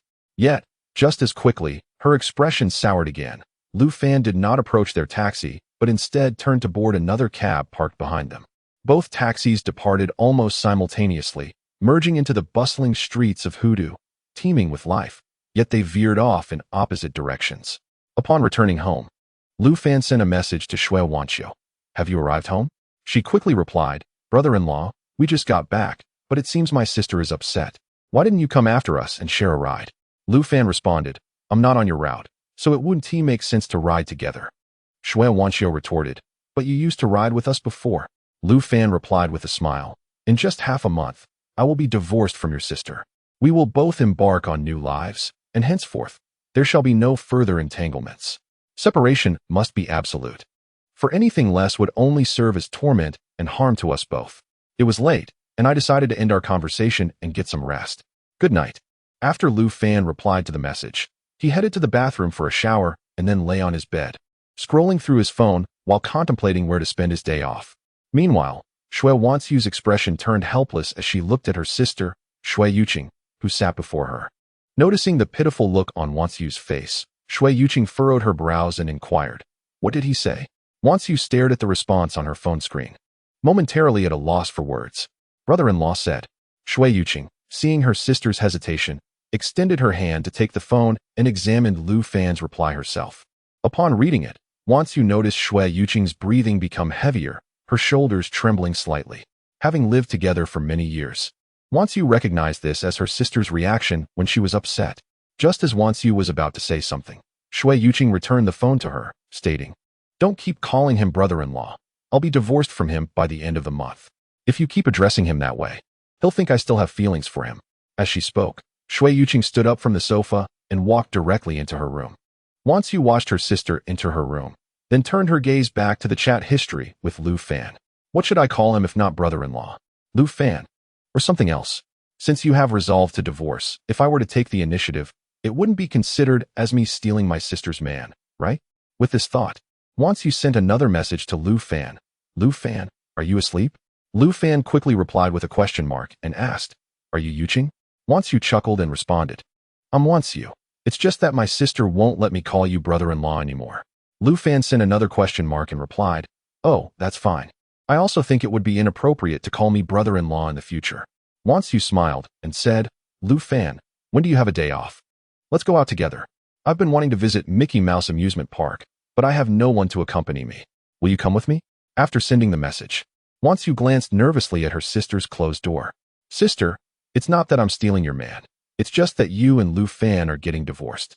He is single, and I am unmarried. It is only reasonable. I merely wish to continue being part of his life. What ill intentions could I possibly have?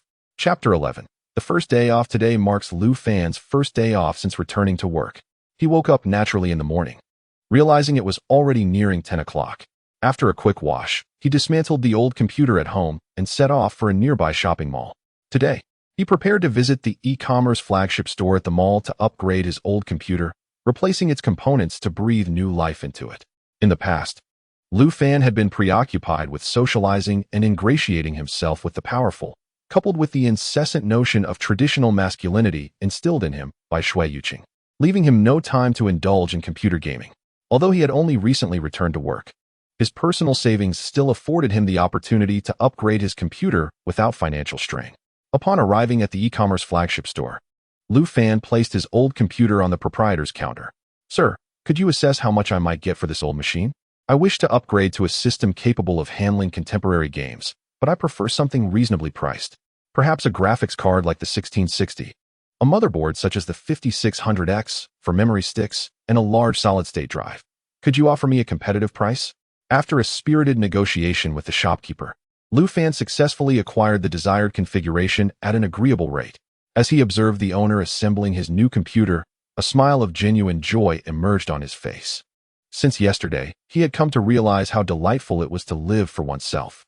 There was no longer a need to ponder the responsibilities and obligations of a man, a husband, or a family. He simply existed for himself, for the man named Lu Fan. He no longer had to prioritize Shui Yuqing's preferences or endure the burdens of being a good man or good husband. I will do what I wish and pursue my desires, he thought.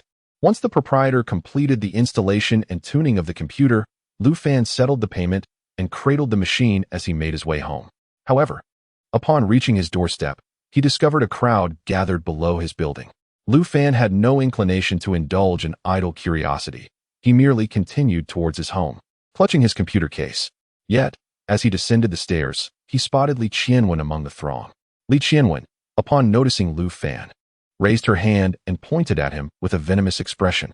Husband, it's him. He's the one who assaulted me. You must avenge me. Beside her stood a burly middle-aged man, whose arms and neck bore faint tattoos. Upon hearing Li Qianwen's accusation, he shook his head vigorously, cracking his knuckles as he rallied a group of unruly youths to converge upon Lu Fan. You're the one who hit my wife, aren't you? What kind of man lays hands on a woman like that? Today, you will learn the consequences of touching what belongs to me. Brothers, attack. Give it to him hard. With that, the unruly youths surged forward, launching a flurry of punches and kicks at Lu Fan. Lu Fan, clutching the computer he had just assembled, dodged left and right, only to be unexpectedly struck by a young man's kick, sending him crashing to the ground. The freshly assembled computer shattered upon impact, the glass casing splintering into countless shards. In that moment, Lu Fan froze, momentarily stunned by the sight of his ruined machine, oblivious to the pain that soon followed as the fists and feet of the youth descended upon him. Yet, in that fleeting instant, all he could register was the destruction of his computer. In the next heartbeat, Lu Fan sprang back to his feet, delivering a powerful punch that sent the ringleader of the group tumbling to the ground. The young man cried out in anguish as he fell, and Lu Fan retaliated with a swift kick to his head. A dull thud echoed as the youth's cries abruptly ceased. Lu Fan deftly evaded another kick aimed at him, retaliating with a strike to the assailant's other leg. A sharp crack resonated through the air as the youth collapsed, clutching his twisted limb. Witnessing Lu Fan's sudden display of prowess, the remaining youths were momentarily paralyzed with fear. However, Lu Fan was relentless, rushing towards the nearest adversary, raising his fists to engage in a mutual exchange of blows. The opponent's fist connected with Lu Fan's face, but Lu Fan retaliated with equal force.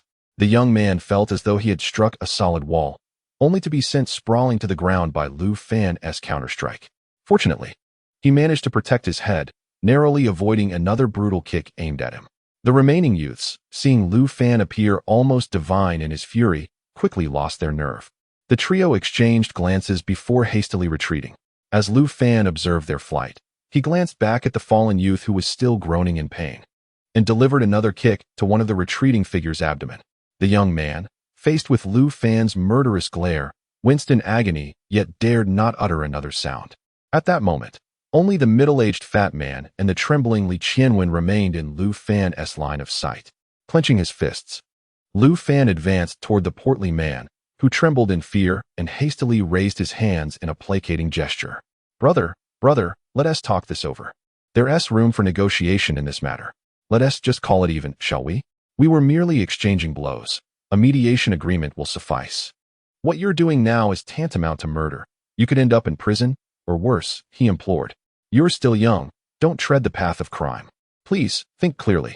Lu Fan regarded the perspiring, anxious man before him and, in a swift motion, delivered a resounding slap across the man's face, sending him crashing to the ground in front of Li Qianwen. Witnessing the middle-aged man topple, Li Qianwen trembled even more violently, desperately waving her hands in an attempt to dissuade Lu Fan. I am utterly oblivious. Truly, I know nothing. Last night, you struck me with a slap and kicked me, and I could hardly contain my anger. I returned home to lament to my husband, never anticipating that he would summon his friends to retaliate against you. I believed he would merely frighten you. Li Qianwen wished to utter more, yet Lu Fan retaliated with a swift slap across her face, sending her crashing to the ground, much like the middle-aged man beside her. Witnessing Li Qianwen collapse, the portly man hurried to shield her. Brother, just a single blow will suffice, just one will do. Surely, you do not wish to cause a fatality? I was wrong, truly wrong. Today, both I and Xiaowen extend our sincere apologies. We were mistaken, genuinely mistaken. Please, calm your anger, brother. It was an error, a grave error. Chapter 12. The elbow turns outward. Lu Fan regarded the middle-aged man shielding Li Qianwen and pointedly gestured. He then turned to the shattered remains of his computer, inspecting the fallen case.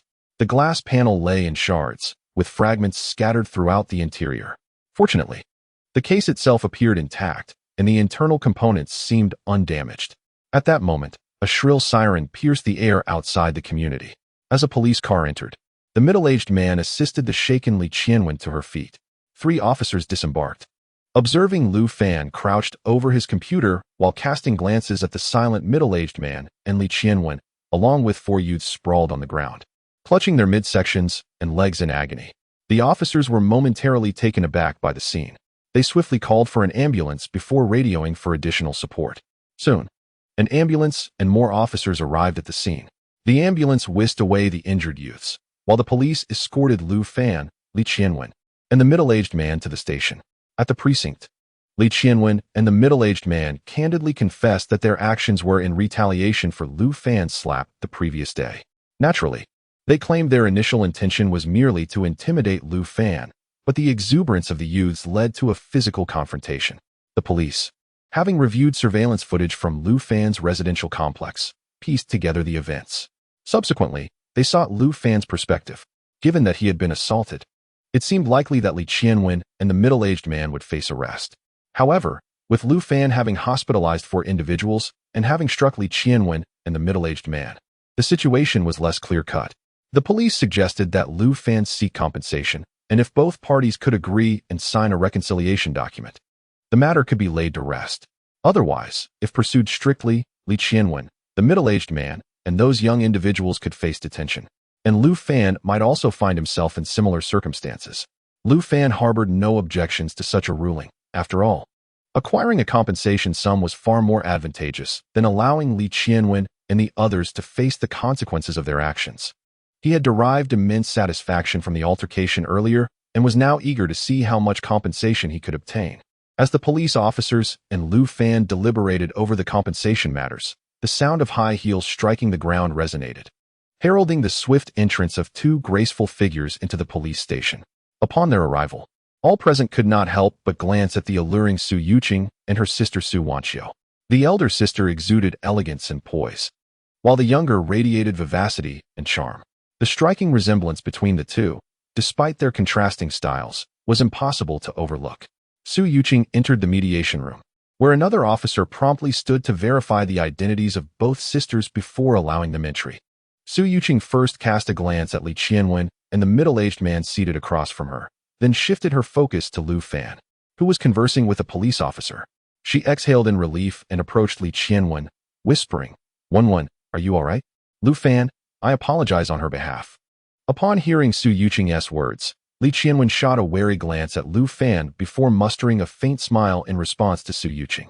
Meanwhile, Su Wanqiu lingered at the entrance to the mediation room, casting a worried gaze at Lu Fan before nervously looking towards her sister.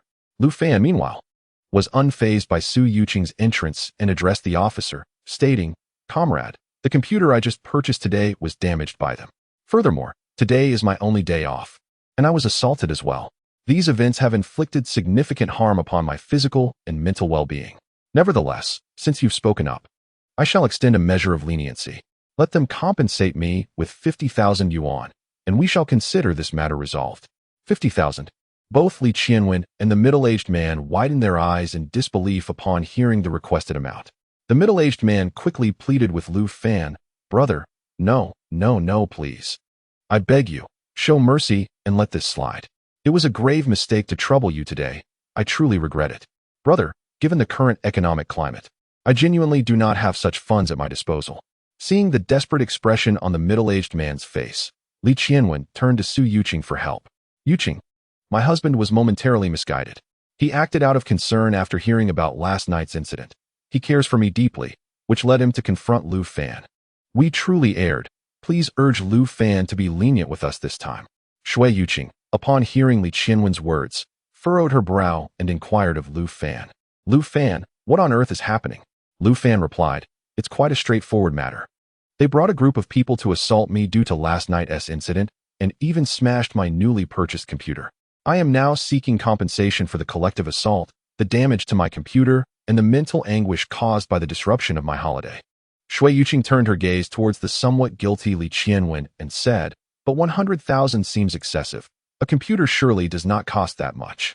Li Qianwen quickly concurred, "Indeed, Lu Fan, we will compensate for the computer and an additional 1,000. How does that sound?"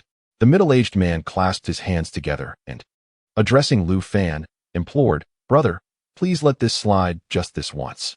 Observing this, Lu Fan raised his wrist towards the police officer beside him and stated, "Comrade, you see, they are unwilling to compensate, and I have no choice. Perhaps you should arrest us all." The officer, upon hearing Lu Fan's words, turned to Li Qianwen and the middle-aged man, sternly questioning, "You brought so many people to assault someone and damage their computer, and you think 1,000 is sufficient? Let me inform you, if mediation fails, not only will you face detention, but you might also end up in prison, leaving a mark on your record. Do you understand?" Upon hearing the officer's grave warning, Li Qianwen hastily grasped Shui Yuqing's hand, tears streaming down her face. "Yuqing, I am so sorry, truly sorry. My husband did not intend to bring people to harm Lu Fan. He loves me too dearly. The market has been poor lately, and my husband genuinely has little money left. I beg you to persuade Lu Fan." Shui Yuqing, witnessing Li Qianwen's tearful demeanor, turned to Lu Fan and remarked, "Lu Fan, this is merely a misunderstanding. Please do not exacerbate the situation." However, before she could finish her sentence, Lu Fan rudely interrupted, "Are you out of your mind? I was assaulted, and instead of assisting me in seeking compensation, you side with them? Even if we are to divorce, your bias is glaringly apparent. Since you stand with her, why not assist in covering this amount for me?" Chapter 13. The dispute in the mediation room. Lu Fan's rebuke plunged the entire mediation room into a brief silence. The police officer seated next to Lu Fan was the first to regain composure, quickly turning to signal him to calm down. "Young man, do not be agitated. This is the police station, and shouting is unnecessary. Trust in the police, in the authorities. We will handle this matter appropriately." Another officer promptly patted Lu Fan on the shoulder, assuring him, "Comrade, don't act impulsively. Everything will be fine." Hearing their words, Lu Fan refrained from further comment. Meanwhile, Shui Yuqing, furrowing her brow, gazed at Lu Fan with a mix of astonishment and confusion, her mind echoing his earlier words. He dared to shout at me? How could he possibly raise his voice at me? How dare he raise his voice at me in front of so many people? From the beginnings of their romance to their marriage, the quarrels between Shui Yuqing and Lu Fan could be counted on one's fingers, and each time it concluded with Lu Fan offering an apology. Most of their disputes occurred within the confines of their home, never escalating to involve their parents. When did Lu Fan gain the audacity to address her in such a manner publicly, especially in front of her dear friend Li Qianwen, her younger sister Wanqiu, and so many others? However, Recalling Lu Fan's prior display of anger, Shui Yuqing felt a surge of resentment but refrained from expressing it at that moment. Lu Fan ignored Shui Yuqing's glaring gaze filled with grievance and pointed his finger at Li Qianwen and a middle-aged plump man. Regardless of whether you summon the Jade Emperor today, you owe me 100,000. Li Qianwen and the middle-aged man exchanged glances, recalling Lu Fan's earlier fearless demeanor as he faced multiple adversaries. They looked at each other helplessly and turned to the nearby police officer for assistance.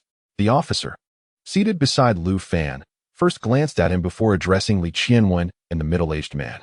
What are you looking at me for? How much do you both currently possess? And what can you offer as compensation? Speak up. Upon hearing the officer's words, the middle-aged man glanced at the silent Li Qianwen. After a brief hesitation, he responded to Lu Fan, "Brother, I'm really tight on cash. What my wife mentioned earlier was indeed a bit low. I'll offer 5,000. How does that sound?" Lu Fan coldly met his gaze and replied, 100,000. It seemed the middle-aged man was about to protest, but the officer rapped his knuckles on the table. 5,000. That is hardly enough to cover your meal expenses, is it? Let me tell you, if you continue like this, we'll have to proceed with formal charges. Upon hearing this, the middle-aged man hesitated again, glancing at the composed Lu Fan before saying, "Brother, I only have 30,000 on me. I can give you 20,000, leaving me with 10 to sustain my living. After all, I still need to get by." The two police officers turned to Lu Fan, seeking his input with their eyes. Understanding that pushing too hard could exacerbate the conflict beyond resolution, Lu Fan feigned contemplation before asking the officers, "What do you think?" The leading officer exchanged glances with his partner and said, "Young man, I can only say that 20,000 is not an insignificant amount. If you two continue to stall, it would be detrimental for both of you to spend time in custody. I personally suggest that you resolve this privately."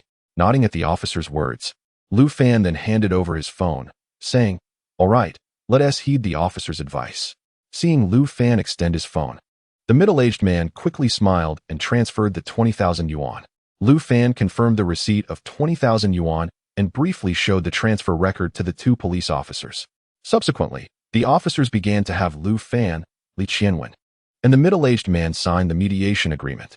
At the same time, they cautioned Li Qianwen and the middle-aged man against provoking further trouble, warning of severe consequences should they do so. The earlier bravado displayed by Li Qianwen and the middle-aged man had dissipated, leaving them awkwardly smiling at the two officers.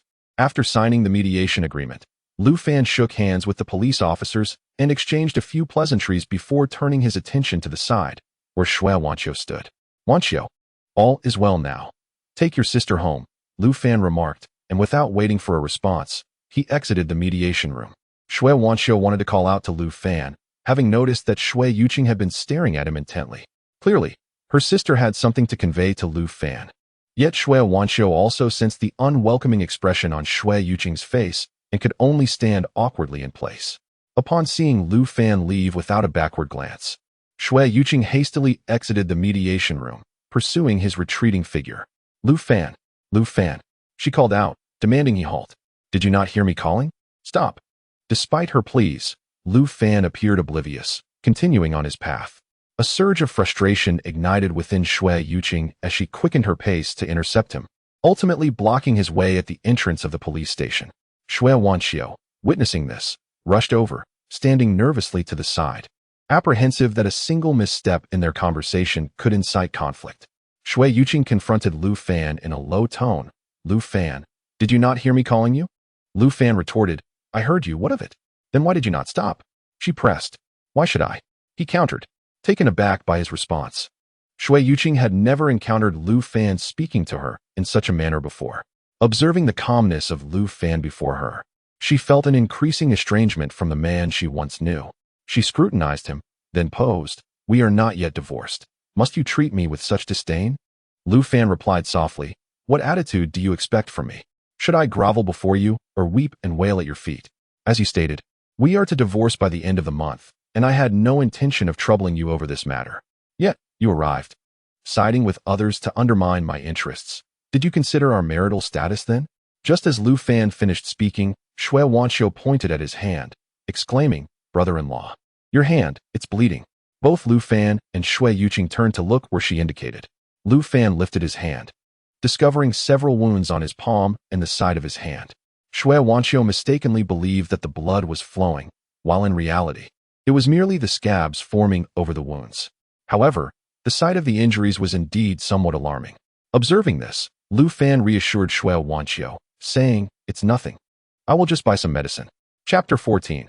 A new computer and new encounters. Lu Fan spoke briefly to Shui Wanqiu before turning to maneuver past Shui Yuqing to leave.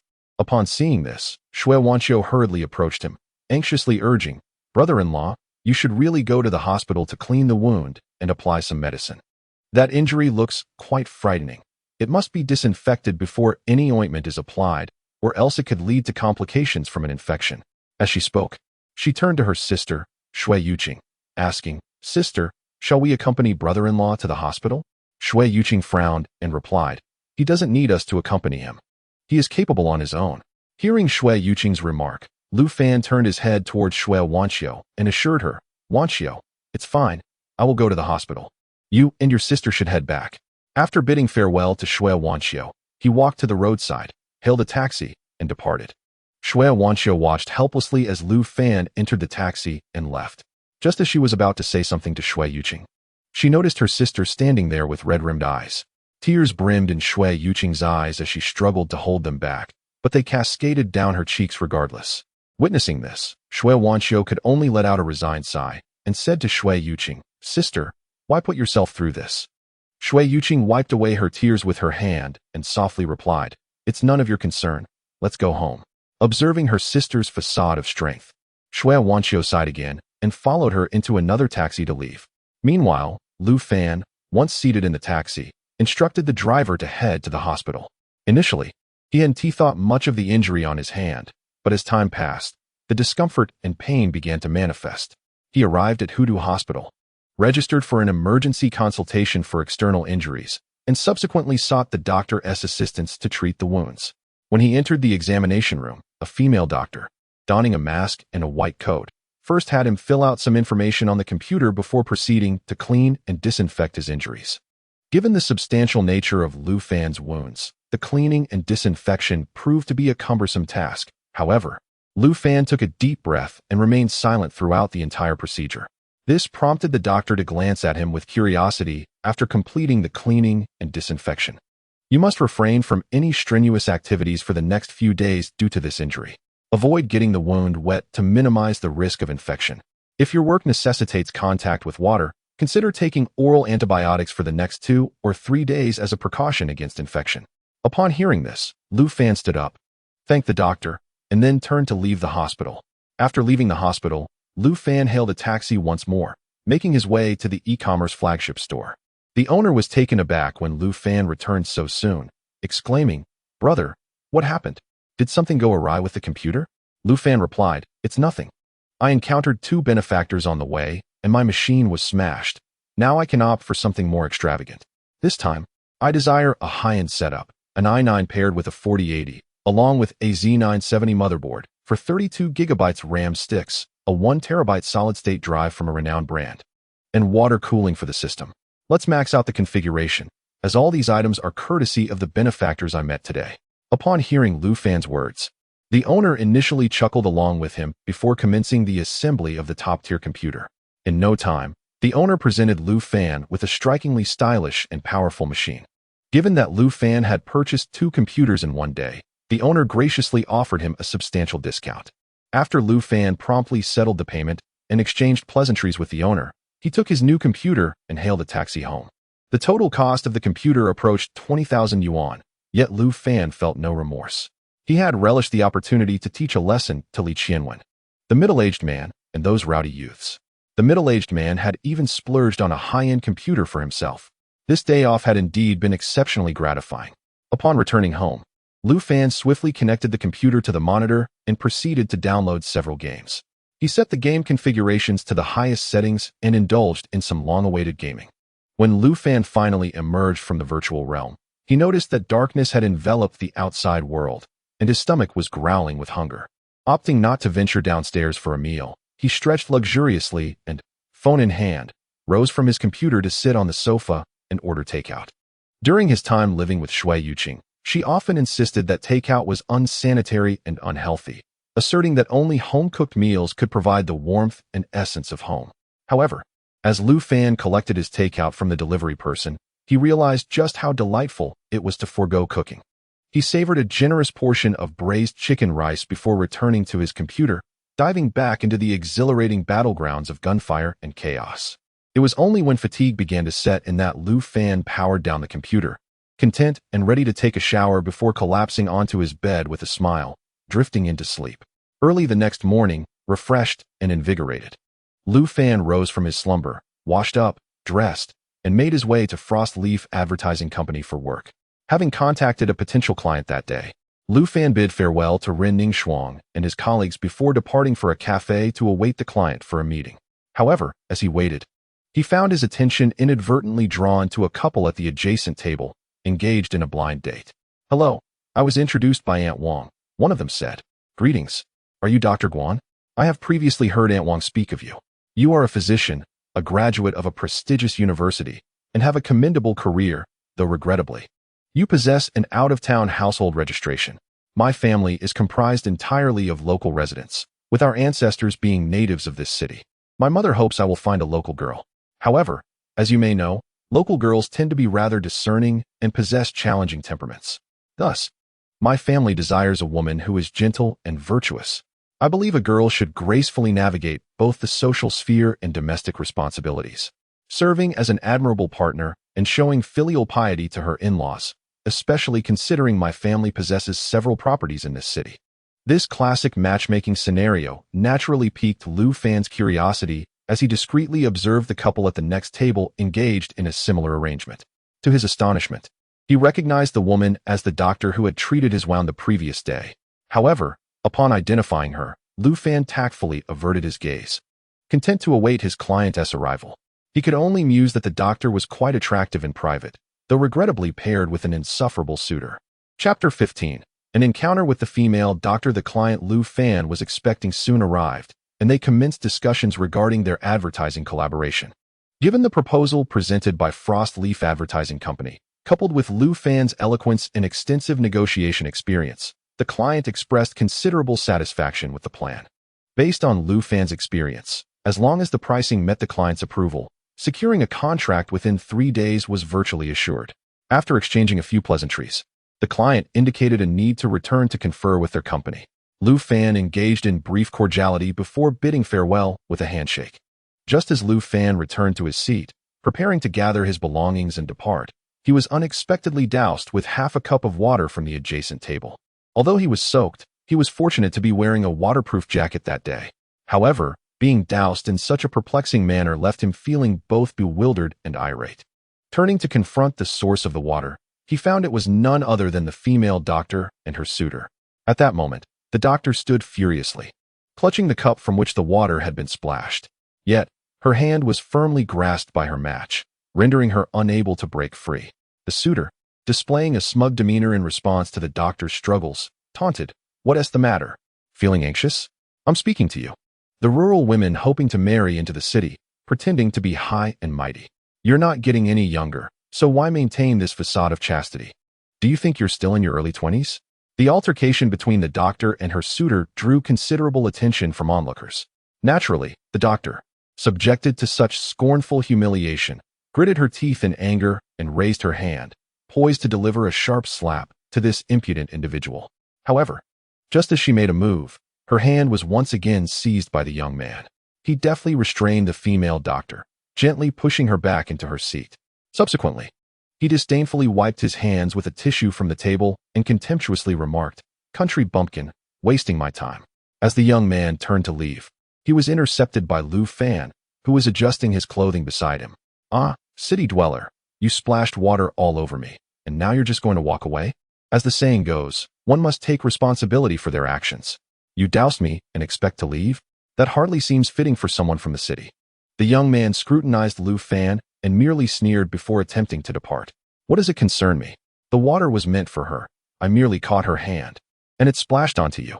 If you wish to confront someone, it should be her." He spoke dismissively and prepared to leave, but Lu Fan stopped him once more. "Of course, I will confront her. However, as you mentioned, had you and she not caused a scene, I would not have been splashed. Therefore, Both of you owe me an apology. The young man brusquely brushed Lu Fan's hand aside and pointed at him, saying, "It was just a cup of water. Don't think you can extort me." In response to his words and actions, Lu Fan did not engage in further conversation. Instead, he swiftly picked up his cup from the table and splashed half of its contents onto the young man's face. The young man had no time to evade the sudden drenching. Meeting the young man's furious gaze, Lu Fan calmly replied, "You too splashed a cup on me. I splashed half a cup on you. Fair and just." The young man assessed Lu Fan, who was slightly taller and of similar build, wiped the water off his face, and left with a scowl. Initially, Lu Fan anticipated a potential altercation, but to his surprise, the young man left without uttering another word. He then turned to grab a napkin from the table to dry off before preparing to leave. At that moment, he heard the female doctor's voice behind him. "Thank you. Thank you." Lu Fan turned to face the teary-eyed doctor and said, "Next time, watch fewer dramas and refrain from splashing water on people." Fortunately, this fellow is rather cowardly and did not resort to violence. Otherwise, you would surely have faced a beating today. The doctor, feeling slightly wronged, responded, "But he was humiliating me."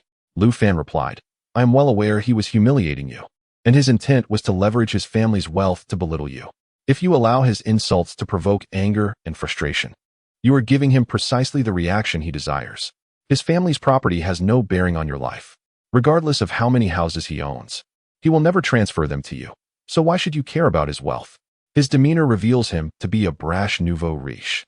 It is better to walk away than to engage. In a futile attempt to engage in a lengthy discourse with such a person, one would merely be dragged into a ludicrous argument, resulting in unnecessary frustration." With a resigned shrug, Lu Fan prepared to depart with his belongings. At that moment, the female doctor called out to him, "Excuse me, sir. I sincerely apologize for the earlier incident. My name is Guan Huixin, and I am grateful for your assistance in sending that scoundrel away. May I offer to cover your laundry expenses?" Lu Fan waved his hand dismissively and replied, "It's no trouble at all. It was merely a trivial act. I too find such imbeciles intolerable. My jacket is a waterproof shell, so a mere splash of water is inconsequential. I can simply toss it in the washing machine when I get home. Furthermore, you cannot be solely blamed for the incident. After all, such foolishness is a rarity nowadays, and you certainly didn't expect to encounter such a character at a matchmaking event." Guan Huixin smiled and nodded in acknowledgement, then took out her phone. "Would it be convenient for us to connect on WeChat? You came to my rescue today, and I inadvertently soaked you. I would love to treat you to a meal as a gesture of gratitude. Otherwise, I fear I may feel guilty until nightfall." Lu Fan chuckled at her words. Noticing that she had also produced her phone, he retrieved his and added her WeChat account. "I am Lu Fan, Lu as in land and Fan as in ordinary." After exchanging a few pleasantries, the two bid farewell at the entrance of the cafe. As Lu Fan made his way back to Frost Leaf Advertising Company, a message from Guan Huixin pinged on his phone. "Mr. Lu, I hope you won't mind my sudden addition. Your partner shouldn't be upset or misunderstand, right?" Upon reading her message, Lu Fan realized she must have perused his moments. He opened his moments and found it filled with nostalgic photos of himself and Shui Yuqing. With a smile, he reminisced about those sweet memories before replying, "Not at all. I am getting divorced at the end of the month." Chapter 16. The subtle favor from the female superior. "Mr. Lu, I truly apologize. I had no idea," Guan Huixin responded, clearly taken aback by his revelation and hastily offering her apologies. Lu Fan replied with a reassuring smile, "It's quite all right.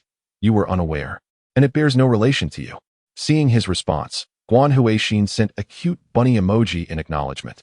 She then inquired, "When would you be available, Mr. Lu? I would like to invite you to a restaurant I frequent." Lu Fan answered, "I'll need to check with my company. My schedule for next week hasn't been finalized yet." Guan Huixin promptly replied with an OK emoji. "All right, I will await your response." Lu Fan reciprocated with an OK emoji and then hurried back to Frost Leaf Advertising Company.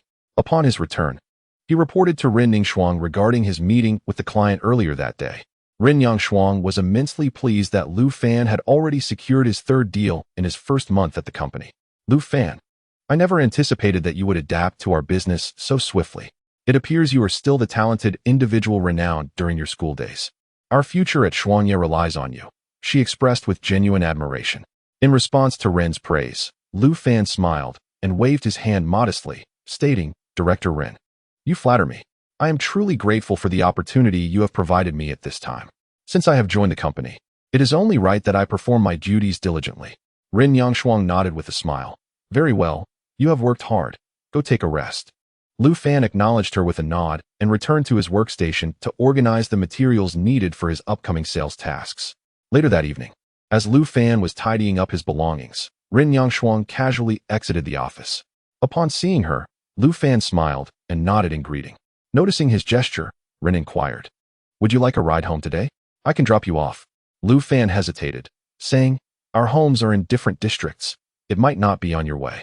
With a cheerful demeanor, Rin replied, "I can take you home first, and then I'll return." After contemplating, Lu Fan responded, "I cannot let you make the trip for nothing, especially with the evening traffic. Allow me to treat you to dinner. By the time we finish, the rush hour will have passed. What do you think?" Rin Yangshuang nodded in agreement. "All right, but this is your invitation. I won't misuse my authority to compel you into this." Lu Fan laughed heartily and gestured for her to proceed. "Let us just consider it a reunion between old classmates, shall we?" At that moment, the elevator arrived, and Rin replied, "Very well, let us go with your plan." They entered the elevator together, and Rin led Lu Fan to the underground parking lot, where she drove him to his residence. After parking the car in a public space outside Lu Fan's apartment building, she cheerfully asked, "Where shall we dine?" As they stepped out of the car, Lu Fan pointed towards the commercial street at the entrance of his neighborhood. "There are many delightful eateries nearby. I used to frequent them with you," he began, but then paused. Rin Yangshuang discerned that Lu Fan's thoughts were likely about his frequent visits with Shui Yuqing, his high school companion. Estimating their relationship, she realized that Lu Fan and Shui Yuqing had been together since high school, and their bond had lasted nearly a decade. Despite their long-standing connection approaching an end, Shui Yuqing had undoubtedly left a significant mark on Lu Fan's life, representing a wealth of shared memories and the indelible traces of one another in their respective journeys. Rin Yangshuang deliberately feigned ignorance, then inquired of Lu Fan, "Do you often come here to dine?" Lu Fan nodded in response, affirming, "Yes, I frequent this place." With a smile, Rin Yangshuang replied, "Given the multitude of establishments here, which one do you intend to treat me to?" After discerning Rin Yangshuang's preferences, Lu Fan guided her into a modest eatery. Although the facade of the establishment appeared somewhat humble, the proprietor was a long-standing resident, having been there even before Lu Fan's arrival. Originally, the eatery was run by the owner's father, and it has since been passed down, yet the flavors remain delightful. Lu Fan and Rin Yangshuang ordered 3 dishes, and this time, they both tacitly agreed to forego any alcoholic beverages. While they enjoyed their meal and engaged in light conversation, they remained oblivious to the 2 graceful figures that emerged at the entrance of the community. "Sister, are we not going to inform brother-in-law that we've come over? What if he returns home and notices something amiss, thinking a thief has entered? He won't enter my room, and besides, didn't you see? He is far more eager for a divorce than I am. I might as well facilitate his wish." "Sister, please calm down. Don't you wish to have a proper conversation with brother-in-law? I actually think he is quite a decent person. If you find him so admirable, once I divorce him, he will be single. You could pursue him then." Oh, as Shui Yuqing and Shui Wanxiu, the 2 sisters, strolled past the community entrance, Shui Wanxiu inadvertently cast her gaze toward the familiar eatery. Shui Yuqing recalled the time when she and Lu Fan had just married. Neither had the habit of cooking and often ventured downstairs for meals. Back then, the owner was still his father. Now, the elderly gentleman had long since retired, lounging in a chair behind the counter, cheerfully assisting his son and daughter-in-law with the accounts. However, in the next moment, Shui Yuqing gradually halted her steps, for she caught sight of Lu Fan and Rin Yangshuang animatedly conversing at a window-side table. Upon witnessing this scene, she stood frozen, for in her daze, she did not see Lu Fan and Rin Yangshuang savoring their meal, but rather, she envisioned herself and Lu Fan sharing laughter and food at that very spot. Noticing her sister's sudden pause, Shui Wanxiu followed her gaze toward the eatery. When she beheld Lu Fan and Rin Yangshuang seated together, joyfully dining, her brows furrowed slightly. "Is that brother-in-law? And that woman?" "Yes, there's no mistaking it. It's the same woman I encountered at home last time. What was her name?" "Yes, Rin Yangshuang, brother-in-law's current superior." "This is not good. Could this woman be scheming to take advantage of the cooling-off period during my sister's divorce to ensnare brother-in-law? Oh my goodness, this is an intrusion." Chapter 17. The times have changed, Lu Fan. Do you recall our university days? Indeed, you used to sport a charming braid that was quite retro. During that time, You were the intellectual luminary of our school. Had it not been for your long-standing relationship with Yuqing, I dare say many girls would have been enamored with you. Is that true? Oh, please don't try to console me. I genuinely believe that divorce is not necessarily a misfortune. If two individuals are incompatible, it is far wiser to part ways sooner rather than later. I am not attempting to comfort you.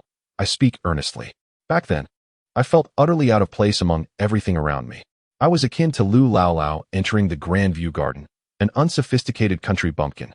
While you were the epitome of campus charisma, I never claimed such things. There's no need for you to overthink. In fact, I found you rather innocent back then. During our university years, I focused on my studies, and I didn't appreciate dressing myself up in an ostentatious manner, which I deemed akin to selling oneself. All in the name of fashion freedom. If others were to overhear that, they might label you as a male chauvinist. Let them say what they wish. Their mouths belong to them, and they can express whatever they desire. At the food stall, Lu Fan and Rin Ningxuang reminisced about their youthful days in university.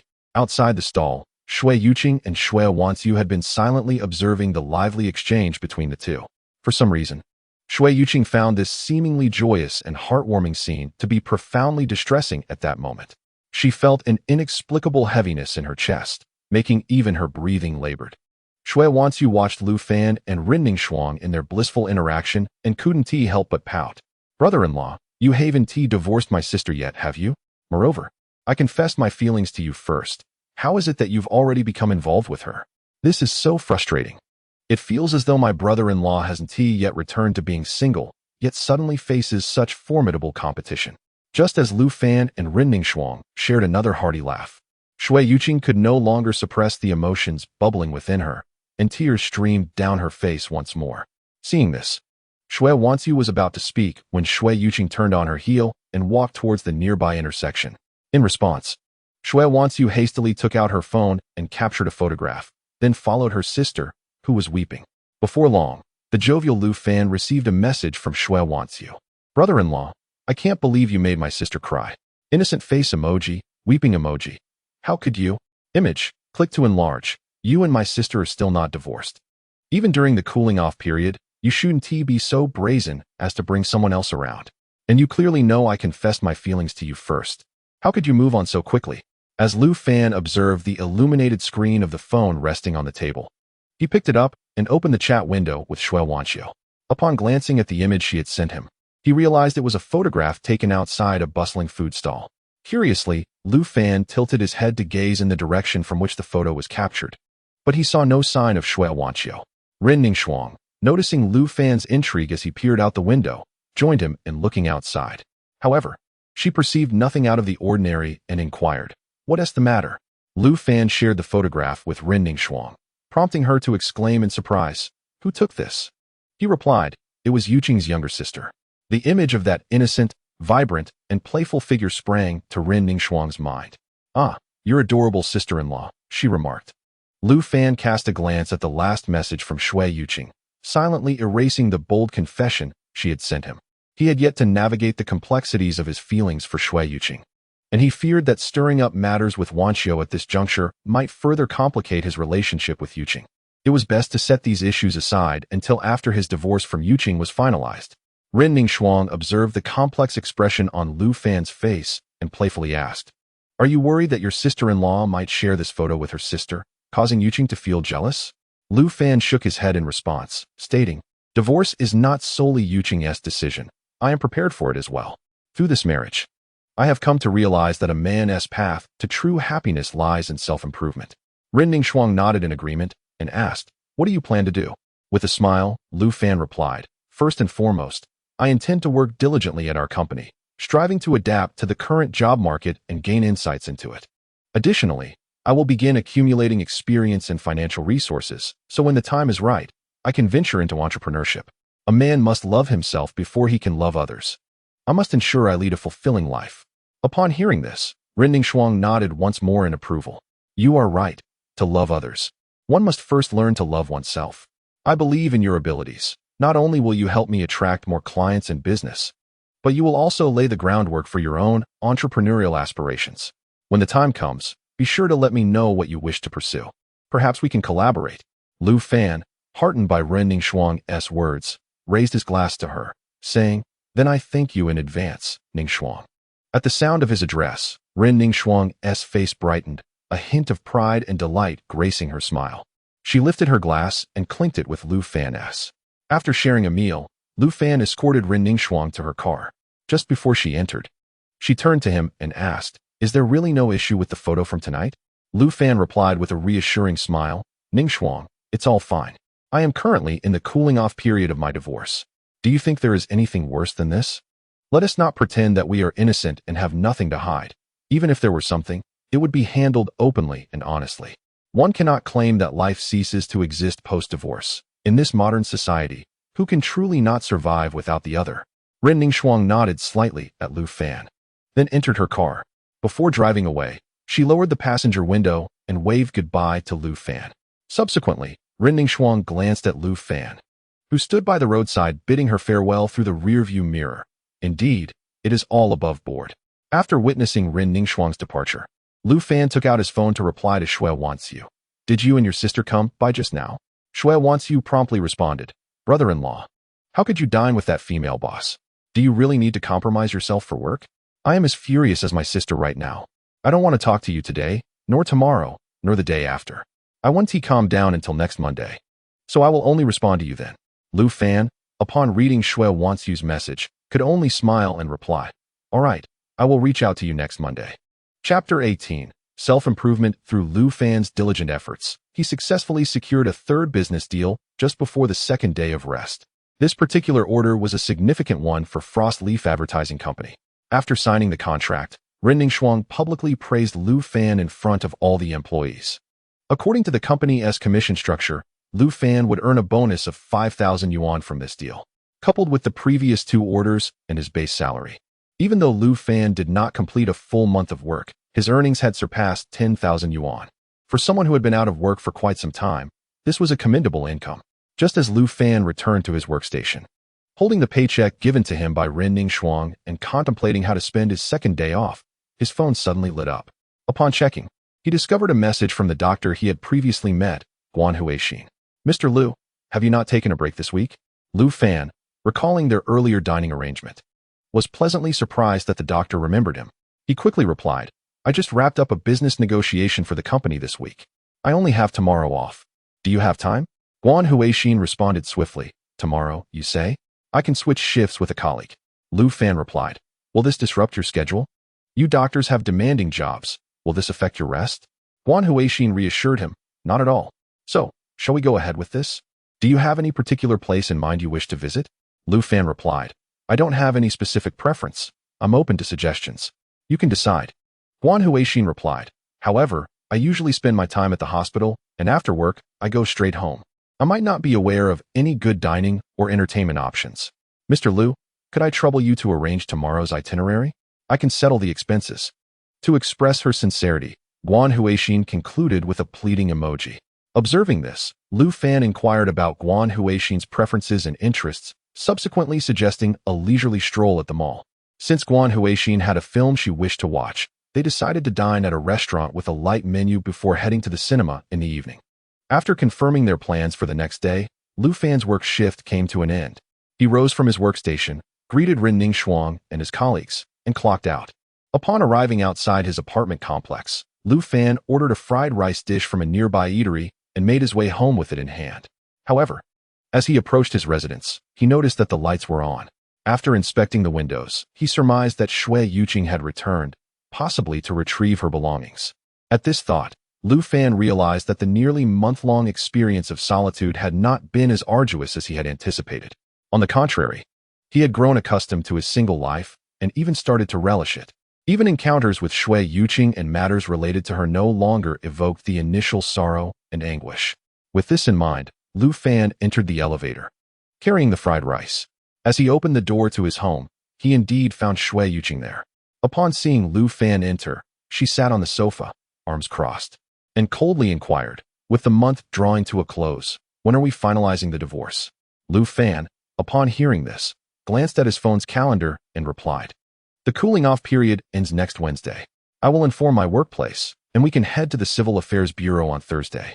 Upon hearing Lu Fan's calm response, Shui Yuqing furrowed her brow slightly, then observed Lu Fan, who was seated at the dining table with his meal. In the past, Lu Fan would have likely approached her with a submissive demeanor, pleading for her not to proceed with the divorce.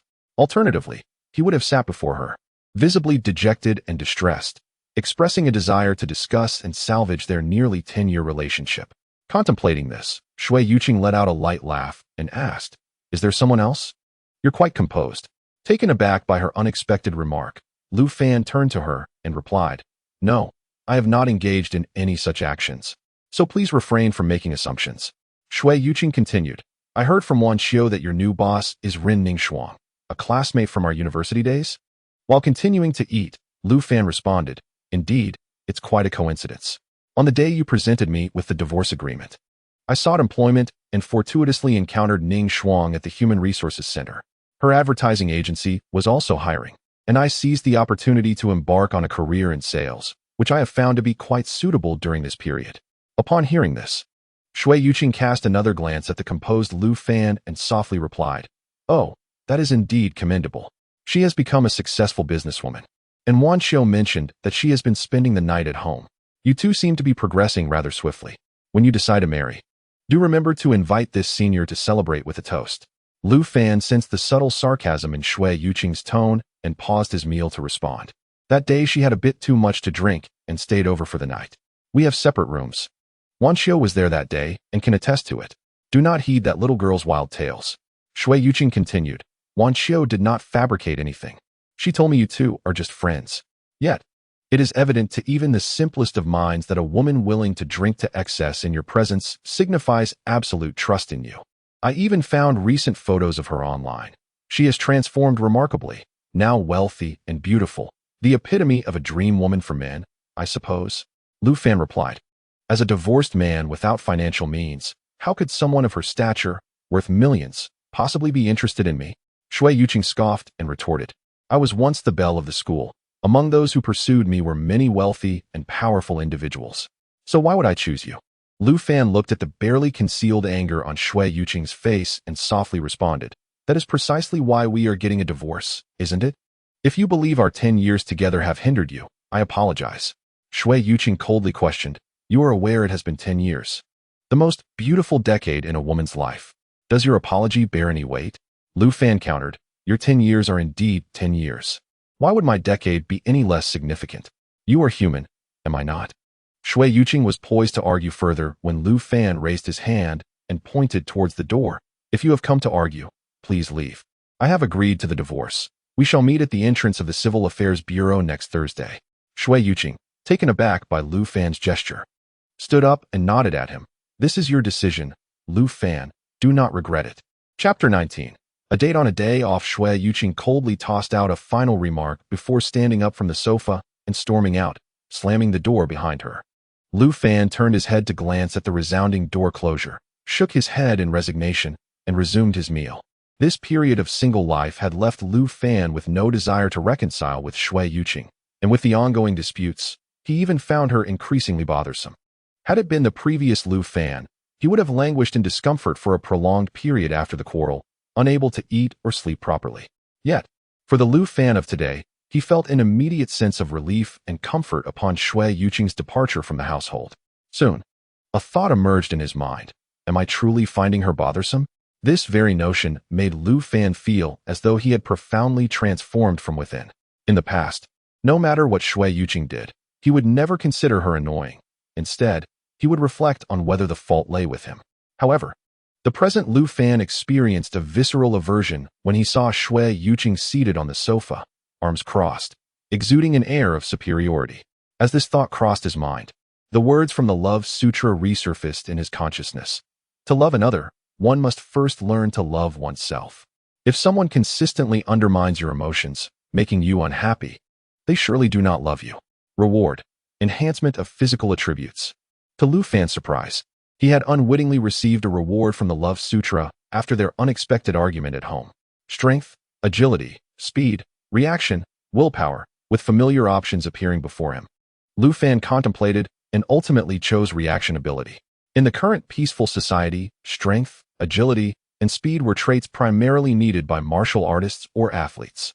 For a working individual like him, aside from willpower, Adaptability and reactionability were of utmost importance.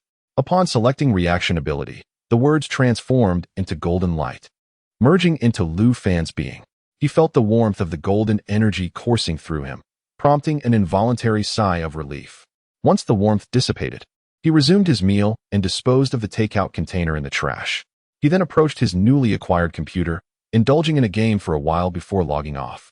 Checking the time on his phone, he headed to the bathroom for a shower, then lay down on his bed. He glanced at the chat history with Guan Huixin, setting an alarm for their rendezvous. Placing his phone on the bedside table, he nestled comfortably against his pillow. As he gazed at the ceiling, he couldn't help but reflect. He had always lived cautiously, constantly considering Shui Yuqing's feelings, which led to failures in both career and love.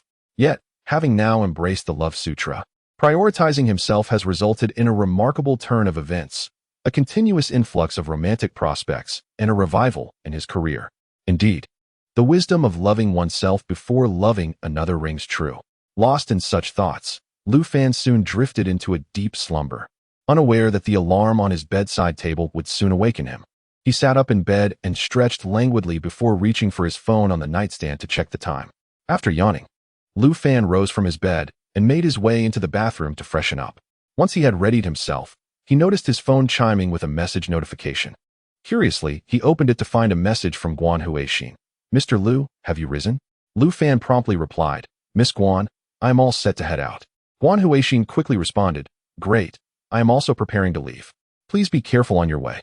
Lu Fan replied with an OK emoji, slung his usual messenger bag over his shoulder, and proceeded towards the designated meeting place they had agreed upon. Their rendezvous point was a bustling commercial plaza. As Lu Fan emerged from the subway station, he immediately spotted Guan Huixin standing outside the plaza.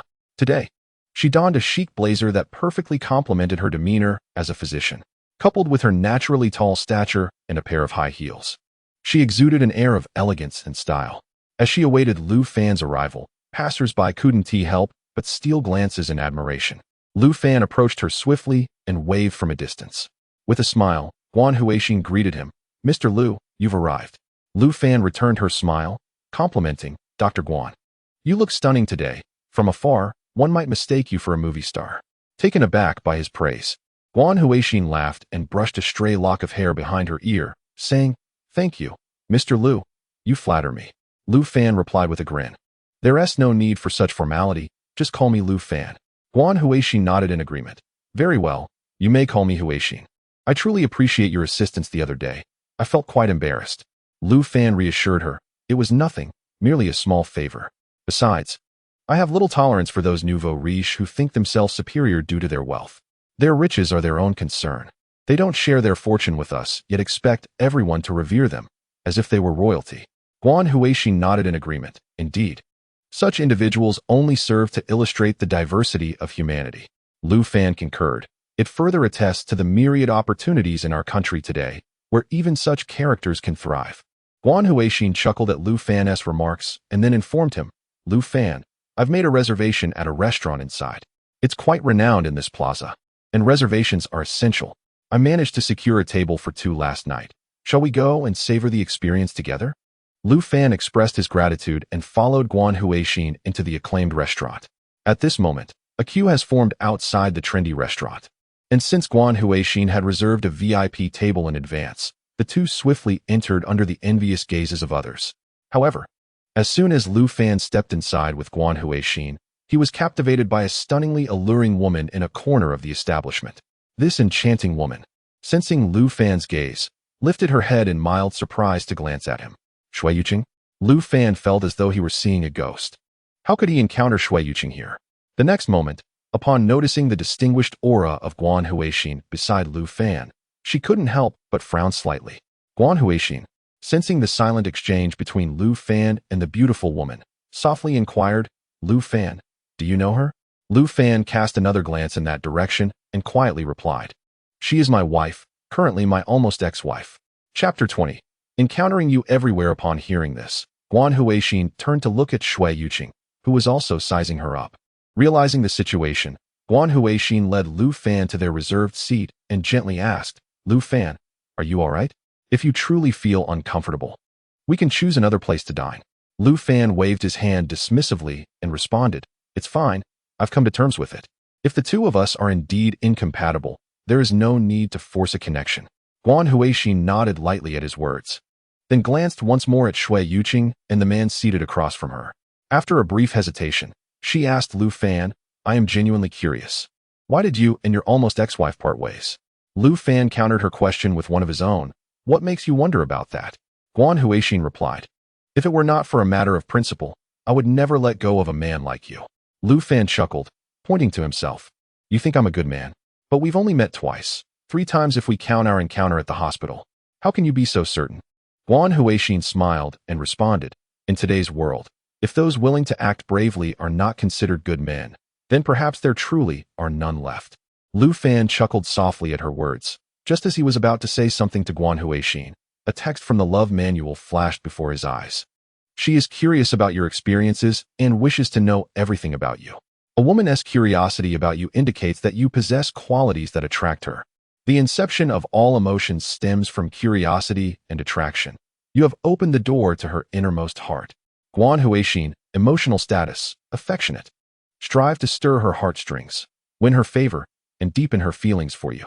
As emotional status elevates, the love manual will enhance your physical qualities, guiding you towards the pinnacle of life.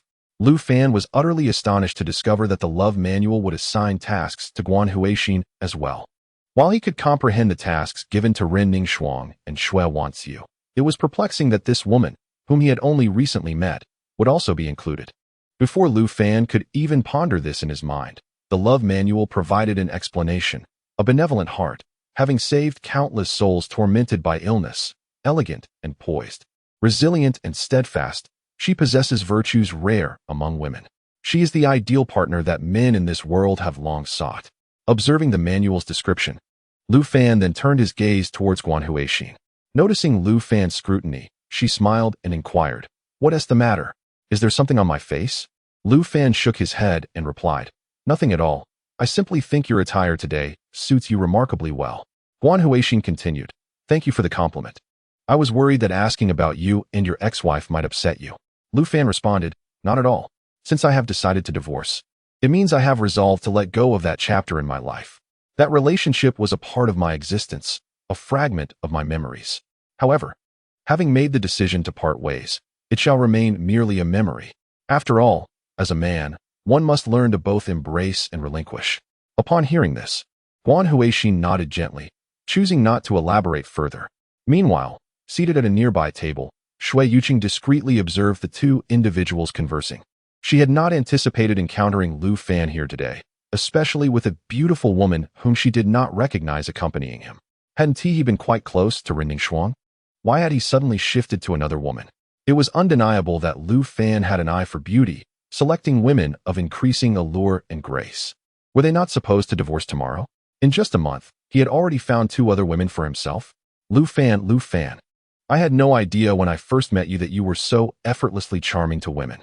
Just as Shui Yuqing turned her head once more to steal a glance at Lu Fan and Guan Huixin, the man seated opposite her inquired curiously, "Yuqing, what's wrong?"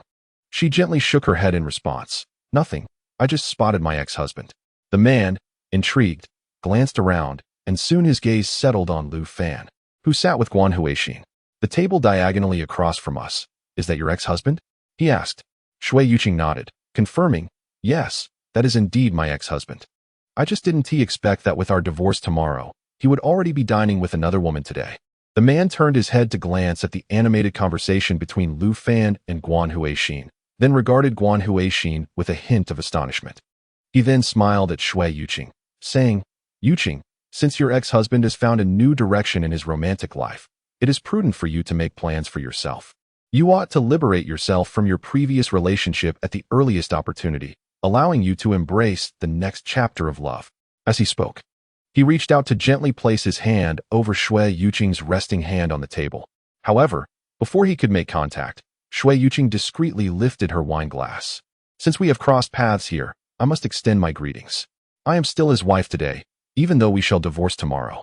Regardless of any potential developments with this beautiful woman, I, as his wife, must fulfill my final duty."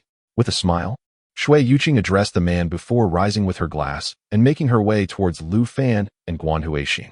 Lu Fan and Guan Huixin naturally noticed Shui Yuqing approaching, her evening gown accentuating her allure and beauty.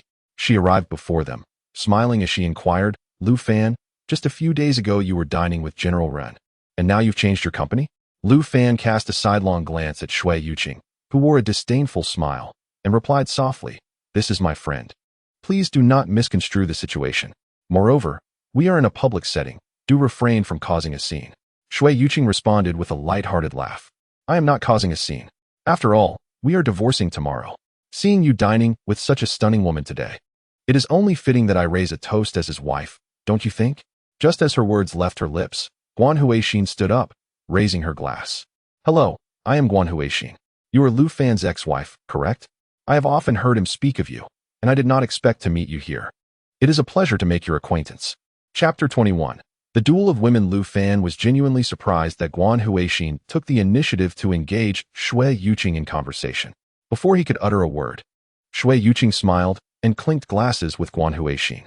"Ah, Miss Guan, what a pleasure it is to meet you. Knowing that I am Lu Fan's wife, do you not find it rather inappropriate to dine with another woman's husband alone?" Guan Huixin took a sip of her drink and replied with a smile. "Did not Miss Shui just mention that you are divorcing tomorrow? If I am not mistaken, you both are currently in a cooling-off period prior to the divorce. This implies that both parties have the intention to part ways, indicating the relationship has reached its conclusion. Therefore, it seems Mr. Lu is entitled to chart a new course in his life and embark on a new romantic journey. Moreover, I believe Mr. Lu is a remarkably gentle and kind man. His past marriage does not detract from his true nature." Shui Yuqing, upon hearing this, cast a sidelong glance at Lu Fan and let out a cold laugh. "A gentle and good man? If he were truly as you portray, why have we arrived at the precipice of divorce?" Guan Huixin replied with a smile. "Romance and marriage are the endeavors of two individuals. Both parties must contribute to each other.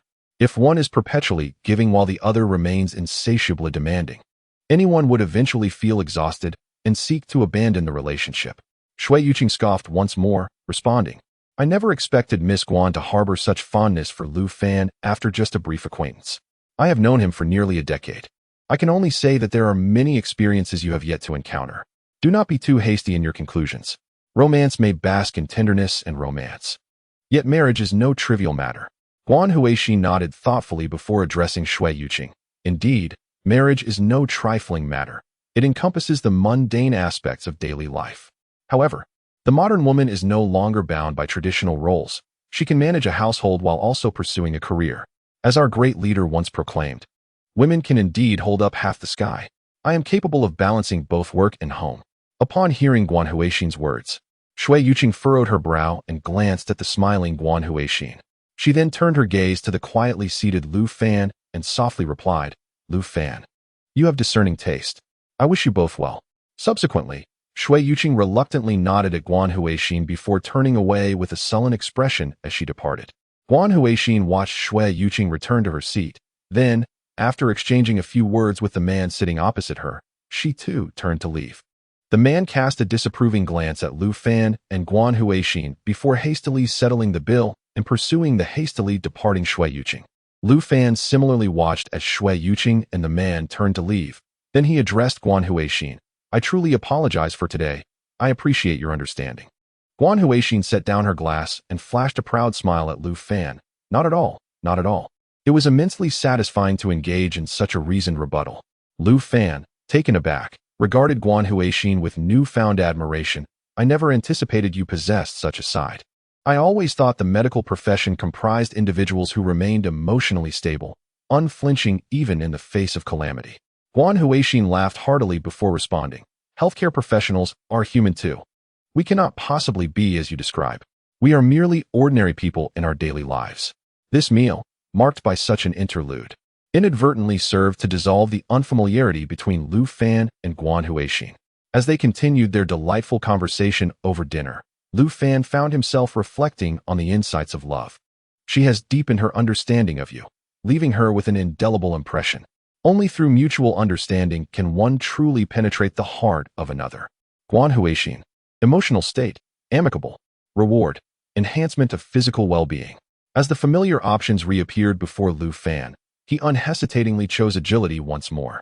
As the words transformed into golden light and infused his being, Lu Fan felt that warm current spreading within him, bringing a sense of comfort.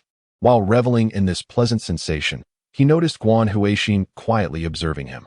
With a smile, he inquired, "What's on your mind?"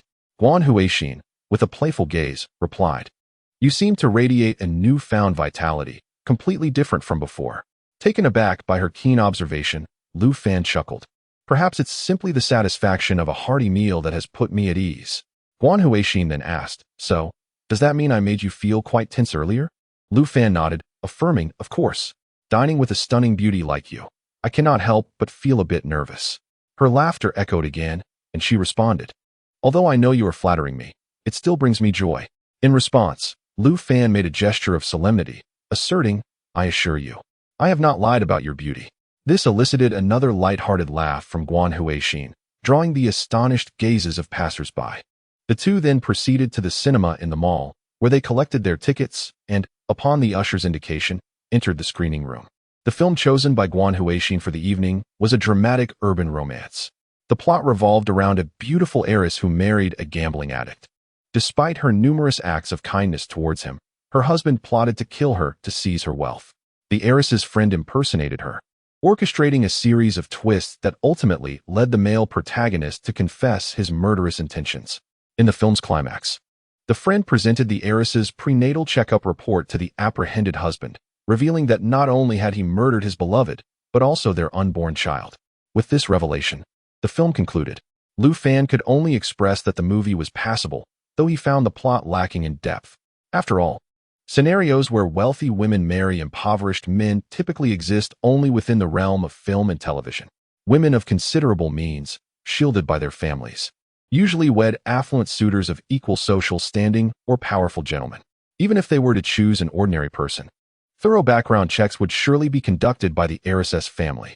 The likelihood of a wealthy heiress marrying a gambling addict is akin to the chances of a divorced woman capturing the interest of a domineering CEO.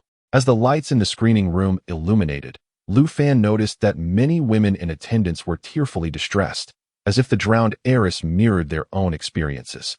Just as he stood up, he witnessed a woman angrily hurl her drink to the ground, chastising her male companion. "Don't touch me. You must be with me for my money. Do not touch me. You men are all the same. I never want to see you again." The woman cried out as if she had suffered a great injustice, then left her bewildered companion in sorrow. Lu Fan, witnessing this scene, furrowed his brow in confusion. Is it truly possible to empathize so deeply over a mere film? Chapter 22.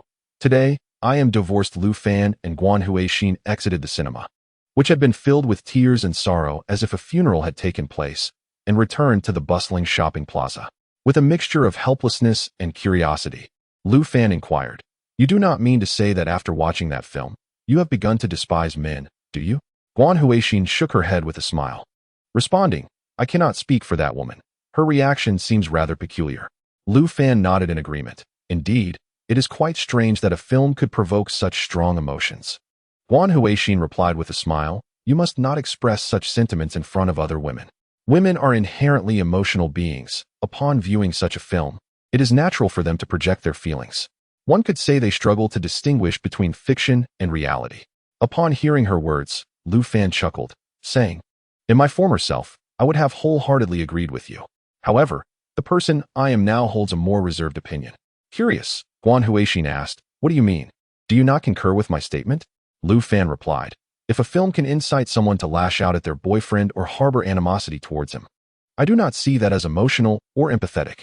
It is rather selfish and arrogant, devoid of any true emotional connection. It merely serves as an excuse for one's own misbehavior." Guan Huixin slightly furrowed her brow and responded, "It shouldn't be as severe as you describe, should it?" Lu Fan countered, "If you were that young man, having painstakingly planned a date, only to be met with screams and accusations from your girlfriend after she watched a film, how would you react?" After a moment of contemplation, Guan Huixin replied, "I would end the relationship, for that film would serve as a filter, indicating he is not suited for a long-term partnership." Lu Fan, upon hearing this, smiled and gave Guan Huixin a thumbs up. "You truly are a doctor. Your insights are remarkably precise." Guan Huixin laughed and returned the gesture. "And you? Lu Fan, always managed to find reasons to praise me. The two continued their light-hearted conversation, and Lu Fan saw Guan Huixin off in a departing taxi. As he watched the taxi disappear into the distance, he reflected on their earlier discussion, feeling a wave of nostalgia. Had it been the former Lu Fan, he would never have uttered such words in the presence of a stunning woman like Guan Huixin. After all, according to the values instilled in him, a gentleman does not argue with a woman. A man should embody decorum and restraint. For what reason would a man engage in disputes with a woman? Lu Fan was uncertain whether his enhanced resolve stemmed from the insights gained through his romantic experiences or from the revelations that followed his divorce.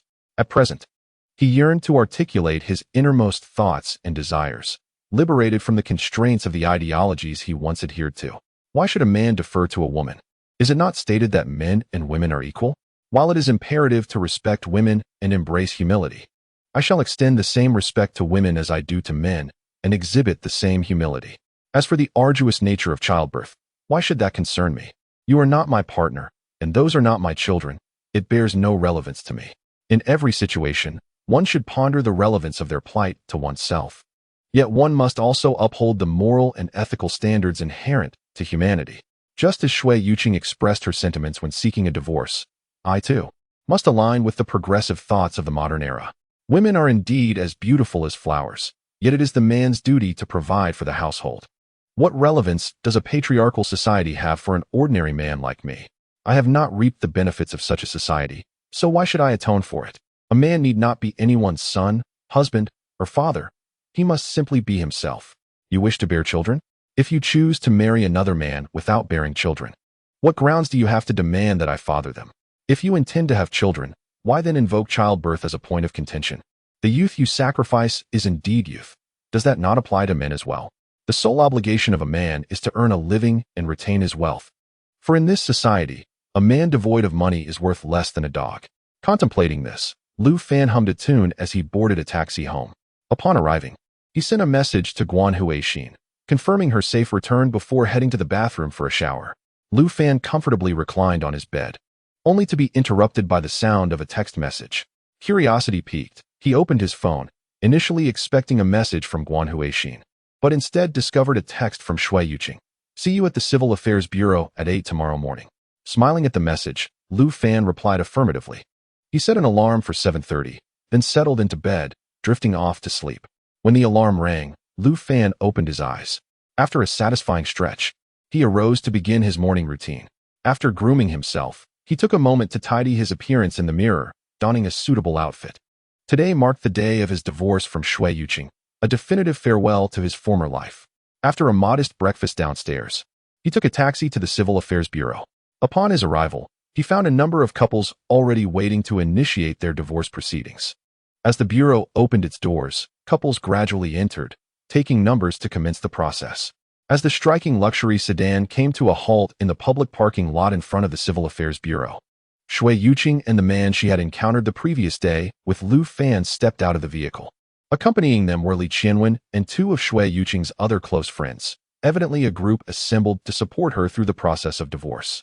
Today, Shui Yuqing wore large sunglasses that obscured half of her face, rendering her emotions inscrutable. After exchanging greetings with the man and her friends, she proceeded to enter the bureau alongside Lu Fan. The two waited in silence for a considerable time, following the other couples before finally approaching the counter to process their divorce. The staff diligently confirmed their intentions to part ways before facilitating the necessary procedures. Once the two divorce certificates were presented before them, Shui Yuqing picked up her certificate and promptly departed from the counter. As Lu Fan reached the entrance of the bureau holding his divorce certificate, he noticed the man retrieving a bouquet of flowers from the trunk of the luxury car to present to Shui Yuqing. Meanwhile, her friends unfurled a banner that boldly proclaimed, "Warmest congratulations to Ms. Shui Yuqing on regaining her single status." Lu Fan cast a glance at Shui Yuqing, who was holding the flowers, and silently passed by the lively group. Shui Yuqing, smiling as she thanked the man with the flowers, glanced back at Lu Fan as he walked by, a hint of triumph flickering in her eyes. Once outside the Civil Affairs Bureau, Lu Fan turned to the Love Sutra and inquired, "Am I now able to glimpse the way of heaven?" The response from the Love Sutra swiftly materialized before him. Indeed. Chapter 23. Peering into the Way of Heaven. The way of heaven is the law governing the operation of all things in the universe. Peering into the way of heaven allows you to uncover clues before events unfold, granting you an advantage in all matters. Please select the type of way of heaven you wish to explore. Fortune, good and bad. Wealth, relationships, career. Divination, Lu Fan. Contemplating the options presented by the Love Sutra, decisively chose wealth. In contemporary society, power and wealth are paramount for men. Upon selecting wealth, the characters transformed into radiant streams of golden light. However, this time, the golden light did not merge with Lu Fan's being, but instead descended into the distance within his line of sight. As Lu Fan gazed afar, it was as though he had entered a virtual reality realm, where he could perceive golden pillars of light enveloping various distant buildings. These pillars varied in intensity, resembling individual quests awaiting activation. Before Lu Fan could voice his inquiries, the Love Sutra proactively provided an explanation. Wealth will manifest with varying degrees of intensity, with stronger auras signifying greater riches. However, higher levels of wealth also imply more challenging conditions to achieve. If one cannot meet the necessary conditions, even if one discovers the opportunity to acquire wealth, that wealth remains unattainable. Lu Fan, having listened to the explanation of the Love Sutra, inquired further. How long does the effect of peering into the heavenly way last? The Love Sutra promptly replied, 1 day. Upon receiving this response, Lu Fan swiftly hailed a taxi and instructed the driver to take him to various locations that emanated an aura of wealth. Excuse me, could you please follow my directions to the places I wish to visit? Despite the taxi driver's puzzlement at such an unusual request from a passenger without a specified destination, he responded, young man, this is quite an unconventional request. Where exactly are you headed? Should I start the meter? However, after Lu Fan promptly transferred 200 yuan to the driver, he said, my apologies, but I am in a bit of a hurry. The driver confirmed receipt of the transfer and immediately shifted gears, stating, all right, young man, hold on tight. Thanks to the driver's deft skills, Lu Fan quickly traversed all the locations indicated by the aura of wealth throughout the city. These auspicious places included a lottery shop, a KTV, a hotel, a commercial office building, and the banks of the Huangpu River. He saved these addresses in his phone's notes and recalled the Love Sutra's advice. The stronger the aura of wealth, the more stringent the conditions to be met. His ability to peer into the heavenly way relied on understanding the operational rules of all things, akin to divination in predicting the future. He realized that to truly amass wealth, he would likely need to take action himself, thereby harnessing the aura of wealth to facilitate his fortune. With this thought in mind, Lu Fan finally requested the driver to take him to the lottery shop, where the aura of wealth was weakest. Lu Fan briskly entered the lottery shop, where the proprietor was engrossed in a game on his computer, immersed in the dreams of 300 million players. Without looking up from his screen, the owner greeted him with, are you selecting numbers or opting for a quick pick? Lu Fan glanced at the diverse lottery advertisements and then at the assortment of scratch cards on the counter. After a moment's hesitation, he asked the owner, how much are the scratch cards? The owner raised his head to look at Lu Fan and gestured towards the scratch cards, saying, the prices are all marked there. Just choose what you like. After surveying the scratch cards, Lu Fan hesitated briefly before responding. Please calculate the total for all these scratch cards. I will take them all. The owner was momentarily taken aback by Lu Fan's declaration, reluctantly pausing his gaming. After assessing Lu Fan and confirming he was not joking, he opened the counter to begin counting the scratch cards. Young man, I must warn you in advance, while these scratch cards may yield some winnings, they do not guarantee a return on your investment. If one truly desires to amass wealth, I would advise seeking employment first, saving a bit of money before embarking on a more promising venture. In this age of advanced technology, one might even consider becoming a streamer. It is certainly more viable than relying on scratch-off lottery tickets for fortune. Lu Fan smiled as he responded to the proprietor, expressing gratitude. Yet he mentioned that since he had just received his salary, he wished to indulge himself today. Upon hearing Lu Fan's reply, the owner glanced at the scratch-off tickets and informed him, the total amounts to 9,580 yuan. Given that you are purchasing such a considerable quantity at once, I shall waive the 80 yuan remainder. However, young man, let me be frank. I do not guarantee a return on your investment. Do not come complaining to me later if you find yourself at a loss, for I have surveillance here, and your protests will be in vain. Lu Fan thanked the owner once more, then proceeded to pay for all the scratch-off tickets via a QR code. He then borrowed a chair from the owner and began scratching off the tickets in a corner. Observing Lu Fan's evident confidence, the owner refrained from pursuing his own daydream of a 300 million person gunfight and instead stood behind Lu Fan, watching him scratch. 20, 50, 80, 300, 5, 20. Though he won every few tickets, most yielded no monetary value. The total of the winnings was not substantial, and the owner gently shook his head, believing that Lu Fan was destined for a loss this time. Today's youth truly do not regard money with the seriousness it deserves, the owner mused inwardly. Just as he was lost in thought, he suddenly heard Lu Fan gasp in surprise. Lu Fan then presented a scratch-off ticket to the owner, asking for confirmation. "Could you please take a look? Has this one won the grand prize?" The owner, astonished, took the ticket and revealed an expression of disbelief. According to the ticket's winning area design, was this lad claiming a prize of 500,000 yuan? Seeing the incredulous look on the owner's face, Lu Fan realized his eyes were not deceiving him. He smiled and reassured the owner. "I indeed won 500,000, correct?" The owner, regaining his composure upon hearing Lu Fan's question, confirmed with excitement. Yes, you have won 500,000. You are incredibly lucky." Lu Fan beamed at the ticket worth 500,000, pocketing it before resuming his scratching, having already secured the grand prize. He paid little heed to any subsequent winnings of 500 or 1,000 yuan. When the owner tallied Lu Fan's smaller prizes, he discovered that they alone amounted to over 5,000 yuan. After cashing Lu Fan's winnings, the owner even accompanied him to the door, explaining the process for claiming his prize at the lottery center. Once Lu Fan departed, the owner joyfully wrote on the blackboard outside, "Congratulations to our customer for winning 500,000 yuan today." Chapter 24, the 500,000 prize. In the current climate of inflation within the realms of film and literature, 500,000 may seem trivial. However, for Lu Fan, it represents an astronomical sum. Once, his highest monthly salary was a mere 28,000, culminating in an annual income of nearly 250,000. Thus, the prospect of a 500,000 prize equates to the entirety of Lu Fan's earnings during his most prosperous period, effectively 2 years of sustenance without expenditure. Upon arriving at the lottery center, Lu Fan diligently followed the necessary procedures to validate his winning scratch card. After the completion of all formalities, the staff informed him that the prize would be credited within 4 to 8 business days. After the deduction of personal income tax, the actual amount he would receive is 400,000. Exiting the lottery center with a smile, Lu Fan hailed a taxi to return to the vicinity of the lottery shop where his fortune had begun.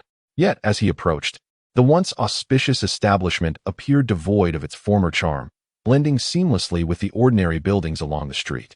However, as Lu Fan gazed into the distance, he could still discern the remnants of prosperity from other locations. This indicated that the sources of wealth remained, and with the right conditions, he could still reap rewards. Yet, as the Love Sutra of wealth suggests, the greater the fortune, the more stringent the requirements to attain it. Contemplating this, Lu Fan inquired of the Love Sutra, how long would this financial energy persist? Would it still be present after a day? The response from the Love Sutra materialized before him. Opportunities to glimpse the celestial path are rare, and further insights remain veiled. Realizing that the remaining wealth would depend on his own efforts, Lu Fan, now bolstered by his substantial winnings, once again hailed a taxi to closely observe the locations of the remaining financial energies. The locations included Shengshi Lijing KTV, Crown Plaza Hotel, Dongfang Jinxiu Commercial Office Building. The banks of the Huangpu River. Especially captivating was the resplendent financial energy along the bustling banks of the Yangtze River, appearing to Lu Fan like a golden beam connecting heaven and earth. Mesmerized by this almost ethereal column of wealth, he pondered how much fortune it could bestow upon him: 1 million, 10 million, or even 100 million. After admiring the radiant column for a while, Lu Fan finally hailed a taxi to return home. He understood that wealth is accumulated gradually, just as one consumes a meal bite by bite. Today's acquisition of 500,000 had left him profoundly content. With the locations of the remaining sources of wealth noted, he looked forward to future opportunities to engage with them. Should the financial energies dissipate, it would merely signify that he was not yet destined to amass such a sum at this time. Having acquired the wisdom of love, I am convinced that opportunities to glimpse the divine truths are not limited to a single occurrence. Thus, I shall make the most of my romantic insights and embark on a distinctly different journey in life. As Lu Fan contentedly stepped down from the taxi, his phone rang. Upon answering, he discovered that it was Shui Wanqiu calling. He promptly connected the call. Shui Wanqiu then inquired, "Brother-in-law, did you go to the Civil Affairs Bureau with my sister today?" Lu Fan replied, "Indeed, and you need not call me brother-in-law any longer. I have thoroughly divorced your sister today." Hearing this, Shui Wanqiu's voice turned pitiful as she asked, "Does that mean you no longer intend to acknowledge me as your sister-in-law?" Lu Fan responded, "Even if you are not my sister-in-law, we can still be friends." To this, Shui Wanqiu retorted, "No, I do not wish to be your friend. I want to be your girlfriend. Do you remember what I told you earlier? Since my sister has divorced you, I shall marry you, and we will still be family." Lu Fan could only chuckle helplessly at her words. "Silly girl, you are nearly a decade my junior. Do not jest." Shui Wanqiu argued from the other end, "Brother-in-law, do not exaggerate. There is only a 6-year difference between us. Besides, do you not prefer someone younger? Aren't men generally attracted to youth? My looks and figure are certainly on par with my sister S, and I resemble her closely. You should find me appealing." Lu Fan, perplexed by her persistence, could only ask, "What exactly do you want, little girl?" Shui Wanqiu resolutely declared, "I want to date you." Lu Fan could only reply, all right. I just got divorced today and need some rest. Is that acceptable?" Shui Wanqiu, delightfully surprised, confirmed, "Brother-in-law, does this mean we are officially together?" Lu Fan continued, "Before embarking on a romantic relationship, we ought to at least get to know each other better. Previously, we were brother-in-law and sister-in-law. If you wish to pursue a romance, we should allow ourselves some time." Shui Wanqiu chuckled and countered, "But wouldn't the brother-in-law and sister-in-law dynamic be more thrilling? Isn't that what men enjoy?" Lu Fan could only smile wryly, responding, "You should watch less of those simplistic films that feature only a handful of actors throughout." Seemingly sensing Lu Fan's exasperation, Shui Wanqiu burst into laughter on the other end. "Brother-in-law, when will you take a break? Since you mentioned we should deepen our understanding, we ought to go out on more dates. On your days off, we could visit Mickey Mouse theme park, and I would love to swim at the beach. Where would you like to go?" Listening to her enthusiastic plans, Lu Fan replied, "I just started a new job this month, and I will have little time off at the end of the month to complete my attendance. If you truly wish to go out and enjoy yourself, let us plan for next month instead." Shui Wanqiu let out a slight sigh of disappointment before replying, "Brother-in-law, then it's settled." Lu Fan responded, "Could you refrain from calling me brother-in-law? I am divorced from your sister now, so you may simply call me Lu Fan." Shui Wanqiu chuckled and replied, "If I merely call you Lu Fan, it might feel too distant. I shall continue to call you Brother Lu Fan. It sounds more endearing." Lu Fan smiled and said, "All right, Sister Wanqiu, I must take my rest now." Upon hearing the change in how Lu Fan wished to be addressed, Shui Wanqiu sweetly agreed from the other end of the line before ending the call. After hanging up, Lu Fan returned to his home. He first removed the wedding and lifestyle photographs of himself and Shui Yuqing from the wall, placing them on the balcony. Then took a shower and lay down on his bed. Subsequently, he took out his phone and posted on social media, "Tomorrow marks a new beginning."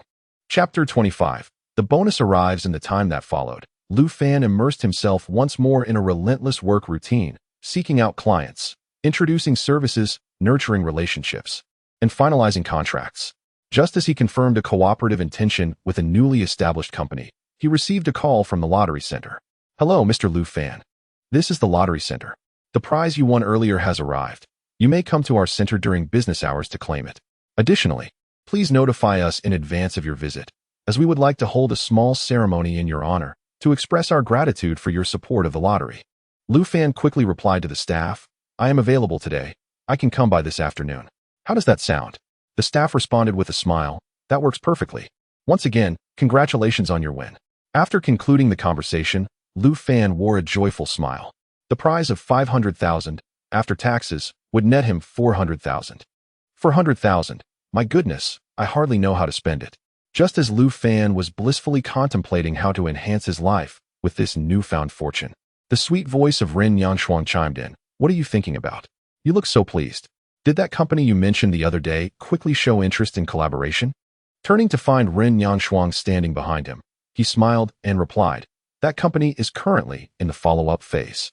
Ren Yanshuang nodded in acknowledgement and gestured for him to accompany her into the office. "All right, let us discuss this in my office." After Lu Fan briefed Ren Yanshuang on the recent developments with the company, she informed him, Next week, our company will host a cocktail party. Since we will be meeting with a significant client, would you be available to accompany me? Lu Fan replied to Ren Yangshuang. I have no commitments next week. I would be happy to join you. Ren Yangshuang hesitated for a moment before inquiring of Lu Fan. What did that post you made the other day mean? After pondering briefly, Lu Fan surmised that she was referring to the post he had made on the day of his divorce. He smiled and replied, Oh, you mean the post from last Thursday, right? Ning Shuang nodded, and Lu Fan continued. Last Thursday, I went to the Civil Affairs Bureau with Shui Yuqing to finalize our divorce. To me, this marks the conclusion of certain chapters in my life, yet it also heralds a new beginning for my future. Upon hearing this, Ning Shuang sighed softly and asked, After nearly 10 years together, are you really okay with this? Lu Fan chuckled and responded, There is nothing to be reluctant about. Since she has made the decision to leave, I cannot linger in indecision. A real man knows how to embrace change. After all, in our society, no one is so indispensable that they cannot move on. Ning Shuang nodded gently and queried further, I saw you so cheerful earlier. Could it be that you've already found someone new after your divorce? Lu Fan shook his head and replied, What do you mean by finding someone? For a man, earning money is of utmost importance. Just as Ning Shuang was about to nod in agreement, Lu Fan added, Run, I may need to take a leave this afternoon. Curious, Ning Shuang asked, taking leave? Where are you headed this afternoon? Lu Fan explained, I must tell you, I won a scratch-off lottery ticket worth 500,000. Ning Shuang was momentarily taken aback before bursting into laughter. Lu Fan, that joke is not amusing at all. Fine, if it's inconvenient for you to explain. You can make up the hours later, and I'll count this month as full attendance for you. Seeing her skepticism, Lu Fan reiterated, Run, I truly won the scratch-off. Noticing the seriousness in his expression, Ning Shuang's curiosity piqued. Really? When she remained unconvinced, Lu Fan smiled and proposed, How about this, Ren? Since you've been so supportive during this time, I'd like you to accompany me to claim my prize. I'll treat you to a gift as a token of my appreciation. What do you say? Ning Shuang, hearing his words, smiled and agreed, All right. Once the lunch break concluded, Ning Shuang took Lu Fan to the lottery center. As Lu Fan ascended the winner's stage, donning a cartoon headpiece to receive the oversized check symbolizing the 500,000 prize, Ning Shuang was jolted back to reality, joining the other staff in applause. After completing the necessary formalities, the lottery center staff transferred the winnings to Lu Fan's bank account. Upon confirming the transfer and viewing a balance exceeding 400,000, Lu Fan approached the astonished Ning Shuang with a smile. She exclaimed, I truly didn't expect you to actually win 500,000. It's my first time knowing someone who has won the lottery. Lu Fan responded to Ren Ning Shuang, saying, Once there is a first time, there will surely be a second. My fortune in winning the lottery is indeed thanks to you, Ning Shuang. Come, let us visit the nearby mall. If there is anything you desire, within my means, I shall purchase it as a gift for you. Upon hearing Lu Fan's words, Ren Ning Shuang smiled and nodded, then left the lottery center with him. Ren Ning Shuang drove Lu Fan to a nearby commercial plaza. She had no particular desires, but simply wished to stroll with him. As they entered the plaza, where the first floor primarily showcased cosmetics and fine jewelry, Lu Fan accompanied Ren Ning Shuang as they meandered between the various counters. While they admired exquisite gold jewelry at a jewelry store, a man's voice drifted from not far away. Yuqing, with the recent fluctuations in gold prices, now is an opportune moment to invest in gold. Is there any jewelry you have your eye on? Your birthday is approaching, and I could purchase it as a gift for you. Hearing the man address his companion, both Lu Fan and Ren Ning Shuang turned to glance towards the other side of the counter. In the next moment, they recognized Shui Yuqing and the man. Lu Fan recalled that this man was the same one he had encountered while dining with Guan Huixin, who had been having dinner with Shui Yuqing. As Lu Fan and Ren Ning Shuang looked at Shui Yuqing, she too lifted her head upon sensing their gaze. The three exchanged brief glances, and the man turned his attention towards Lu Fan and Ren Ning Shuang. He paused for a moment, then surveyed Ren Ning Shuang beside Lu Fan with a hint of admiration. After a fleeting exchange of glances, their gazes shifted elsewhere. Ren Ning Shuang then affectionately linked her arm through Lu Fan's, playfully asking, Darling, didn't you say you would help someone buy a gift? What do you plan to purchase today? Chapter 26. Darling, I want this. Ren Ning Shuang tenderly wrapped her arm around Lu Fan's, a shy expression gracing her face, reminiscent of a woman in the throes of romance. Lu Fan could only muse that women are natural performers. He understood that Ren Ning Shuang was putting on a show for him. Thus, He turned to her with a smile and said, "Choose whatever you like. After all, it's the first gift I'm giving you. It must be something special." Before Rin Ningxuang could respond, the man across from them scrutinized Lu Fan and Rin Ningxuang, then playfully teased, "My friend, you must be Yuqing's ex-husband, right? I'm Gao Jikai, Yuqing's boyfriend. Oh my, you've moved on quickly. How is it that you just divorced Yuqing and already have someone new? And now you're pretending to take your girlfriend to buy gold? Where's your money coming from? I heard from Yuqing that you've been unemployed for nearly a year and a half, with no income or savings. How can you afford this? Oh, it has come to my recollection that you possess a modicum of wealth, as relayed by your close friend Li Qianwen. She mentioned a rather amusing incident where you allegedly had a quarrel with her husband, resulting in a compensation of 30,000 yuan. Am I correct?" Gao Jikai, unabashedly mocking, uttered these words in a jesting tone, casting a glance at the expressionless Shui Yuqing before eagerly observing Lu Fan's response. However, Lu Fan replied, "Oh, I have already utilized a portion of that compensation. The funds I am using today to purchase gold with Ningxuang come from my lottery winnings." Gao Jikai was momentarily taken aback before continuing his derision. "Lottery winnings, my friend? Why not claim you found the money on the street? My dear fellow, if you wish to boast, do so within reasonable limits. Otherwise, you shall only invite disdain." Before Lu Fan could retort, Rin Ningxuang interjected, "Why should my husband's finances require your approval? My husband indeed won the lottery, receiving a lump sum of 500,000. Believe it or not, envy all you wish." Upon hearing Rin Ningxuang defend him, Lu Fan turned to her with a smile and gestured towards the attentive sales associate. "Hello, could you please bring that bracelet for me to examine?" The sales associate, beaming with delight, promptly retrieved the gold bracelet upon hearing Lu Fan's request. Lu Fan then encouraged Rin Ningxuang, "Come, Ningxuang, do give it a try." Rin Ningxuang glanced at the price tag, astonished, and looked back at Lu Fan. He smiled and said, "Since I promised to take you shopping for a gift today, and since you have not chosen, allow me to select for you." Rin Ningxuang, casting a playful look at the slightly uncomfortable Gao Jikai and the sullen Shui Yuqing, donned the gold bracelet adorned with a phoenix motif. Lu Fan, satisfied as he observed the gleaming piece on her wrist, inquired, "How does it feel?" Rin Ningxuang replied with a smile, "It looks beautiful." Without granting her the chance to reconsider, Lu Fan decisively addressed the sales associate. "All right, I shall purchase this." As he spoke, he retrieved his bank card from his wallet and handed it to her. The sales associate, her face alight with excitement, graciously accepted the card, exclaiming, "Sir, you are truly generous." As she prepared to process the transaction, she continued to shower compliments upon Lu Fan and Rin Ningxuang, introducing them to the store's various promotions and gifts. After Rin Ningxuang selected an air purifier, the sales associate completed the transaction and, along with her colleague, packaged the box and air purifier for Lu Fan. Rin Ningxuang, admiring the bracelet on her wrist, turned to the astonished Gao Jikai and quipped, "Mr. Gao, is it not? Do not dawdle. You ought to purchase one for Miss Shui as well. Did you not previously assert that men should not boast excessively in public to avoid being looked down upon? Since Lu Fan purchased a gold bracelet for me, you surely must acquire an even more expensive one for Miss Shui, lest she finds herself in an embarrassing position before her ex-husband and current girlfriend. Otherwise, it would reflect poorly on you as well." Rin Yangshuang's words instantly rendered Gao Jikai speechless. He cast a mournful glance at Lu Fan and Rin Yangshuang, then turned to observe the sullen Shui Yuqing. The bracelet was not beyond his financial means, yet his relationship with Shui Yuqing had not yet reached the point of such a lavish purchase. Should he buy the bracelet and fail to win Shui Yuqing's affection, it would leave him with nothing but a sense of loss. At that moment, Lu Fan interjected, addressing Rin Yangshuang. "Ah, Yangshuang, let us refrain from such talk. Earning money is no easy feat." He then turned to Gao Jikai, who wore a face of reluctant resignation, and added with a smile, "As men, we must act within our means. Otherwise, boasting without bounds can lead to contempt. My brother, would you not agree?"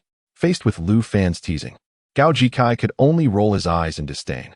Upon hearing this, Rin Yangshuang laughed and linked her arm with Lu Fan's. "Very well, I shall heed your words. Let us proceed to dine." Lu Fan nodded in agreement, and amidst the farewells from Shui Yuqing, Gao Jikai, and the two onlooking salesgirls, they departed. As Gao Jikai watched Lu Fan and Rin Yangshuang leave in each other's embrace, he turned to find the two salesgirls smiling at him. With a forced smile, he awkwardly inquired of Shui Yuqing, "Yuqing, What would you like to purchase? Choose whatever you desire, as long as it brings you joy. Shui Yuqing did not look at Gao Jikai. Instead, she cast one last glance at the departing figures of Lu Fan and Ren Yangshuang. Despite having divorced Lu Fan and severed all ties, she felt a sense of liberation after her friends organized a single-S party for her. With Lu Fan now single, and with the beautiful, wealthy, and fit Ren Yangshuang, it seemed only natural for them to be together. Yet, witnessing them select a gold bracelet before her eyes today, even knowing their display of affection was deliberate, stirred discomfort within her. That bracelet was valued at nearly 50,000 yuan. Lu Fan, in his pursuit of a more affluent life, was indeed quite generous. Shui Yuqing couldn't help but recall the time when Lu Fan had used the wages he earned during his summer job to buy her a mobile phone for the first time, which had cost just over 4,000. Ah, Lu Fan, truly a new generation surpassing the old. A cold laugh escaped her lips internally, yet a whirlwind of emotions surged within her. Ultimately, she turned to the still-smiling Gao Jikai and said, "Mr. Gao, I am feeling a bit fatigued today. I sincerely appreciate you taking me out these past few days. Let us plan to go out again in a couple of days." Shui Yuqing turned and departed, leaving Gao Jikai standing in place, his face filled with frustration under the knowing gazes of two saleswomen. Chapter 27. The gift from Ren Ningxuang. Lu Fan and Ren Ningxuang returned to the underground parking lot, and as soon as Ren Ningxuang stepped out of the elevator, she burst into laughter. Lu Fan glanced at Ren Ningxuang, who was laughing heartily, and soon found himself joining in her mirth. After a while, Ren Ningxuang finally calmed down and remarked, "Did you see that man?" By the end, his face was utterly dark. Ha ha ha, it was truly hilarious. Just like those arrogant villains in dramas who get their comeuppance. Observing the joy radiating from Ren Ningxuang, Lu Fan expressed, "Ningxuang, I truly appreciate your help today. If it weren't for you, I would have undoubtedly become the one humiliated." Ren Ningxuang replied, "I cannot stand those who abuse their power. Just because they have a bit of money, they act all high and mighty. I've encountered real tycoons before, and they treat others with utmost respect." As she spoke, Ren Ningxuang glanced at the gold bracelet adorning her wrist, smiling as she raised her hand to gesture. "I'll return the money for this bracelet once I settle the final payment at the end of the month." Lu Fan responded, "That is out of the question. As I mentioned earlier, this is a gift for you. Once it's a gift, how could I possibly let you pay for it?" Ren Ningxuang countered, "When Shui Yuqing and that man were here, I could never have allowed you to purchase such an extravagant piece of jewelry for me. You've just gone through a divorce and must manage everything on your own. This bracelet is not inexpensive. I cannot allow my presence to mar the beginning of your new life." Upon hearing Ren Ningxuang's sincere concern for him, Lu Fan took out his phone and showed her the balance notification. "Ningxuang, you need not worry about me. I have received a full sum of 400,000. When I was at my lowest, you provided me with a job, giving me the confidence to start anew. This alone is worth more than 500,000. With this declaration, he added, "If you refuse my gift, it would only indicate that I have overestimated the bond between us." Ren Ningxuang could only smile and nod in response. "All right, I concede. But such a precious gift." Lu Fan chuckled and replied, "Consider this. If it weren't for you, I wouldn't have had the job that allowed me to have the spare money for scratch-offs. Without those scratch-offs, how would I have come by this 400,000 in bonuses? And without that bonus, this bracelet would never have materialized." Listening to Lu Fan's reasoning, Ren Ningxuang quickly waved her hands in surrender. All right, I shall accept the bracelet. Just don't keep circling around, or I'll be left dizzy." Lu Fan laughed heartily and nodded in agreement with her. Ren Ningxuang admired the golden bracelet adorning her wrist once more and turned to Lu Fan, inquiring, "You have purchased such an expensive gift for me, so I should reciprocate, shouldn't I?" Lu Fan, smiling, responded, "Are you planning to give me a gift as well?" Ningxuang nodded in affirmation and led him to the luxury section of the mall.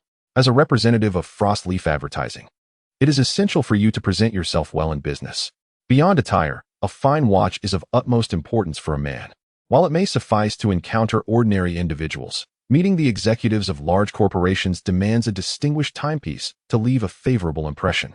You have only been with us for a little over a month, yet you have already brought in considerable business for Frost Leaf Advertising.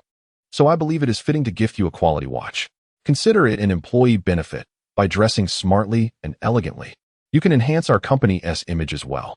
With a smile, Ningxuang explained as she guided Lu Fan through the array of exquisite timepieces at the counter. She soon halted, signaling to the attentive sales associate, who had already noticed their presence, to present a particular watch. Ningxuang took the watch in her hands, examined it, and playfully urged Lu Fan, try it on. Upon donning the watch, Lu Fan struck a pose for Ningxuang, asking, what do you think? Does it suit me? Watching his playful antics, Ningxuang couldn't help but chuckle. It looks splendid. She then retrieved her bank card from her small bag and handed it to the sales associate while gently stopping Lu Fan, who seemed poised to intervene. I know you've hit the jackpot and are quite affluent. However, as you mentioned earlier, this was your gift to me. And now I am gifting you something in return.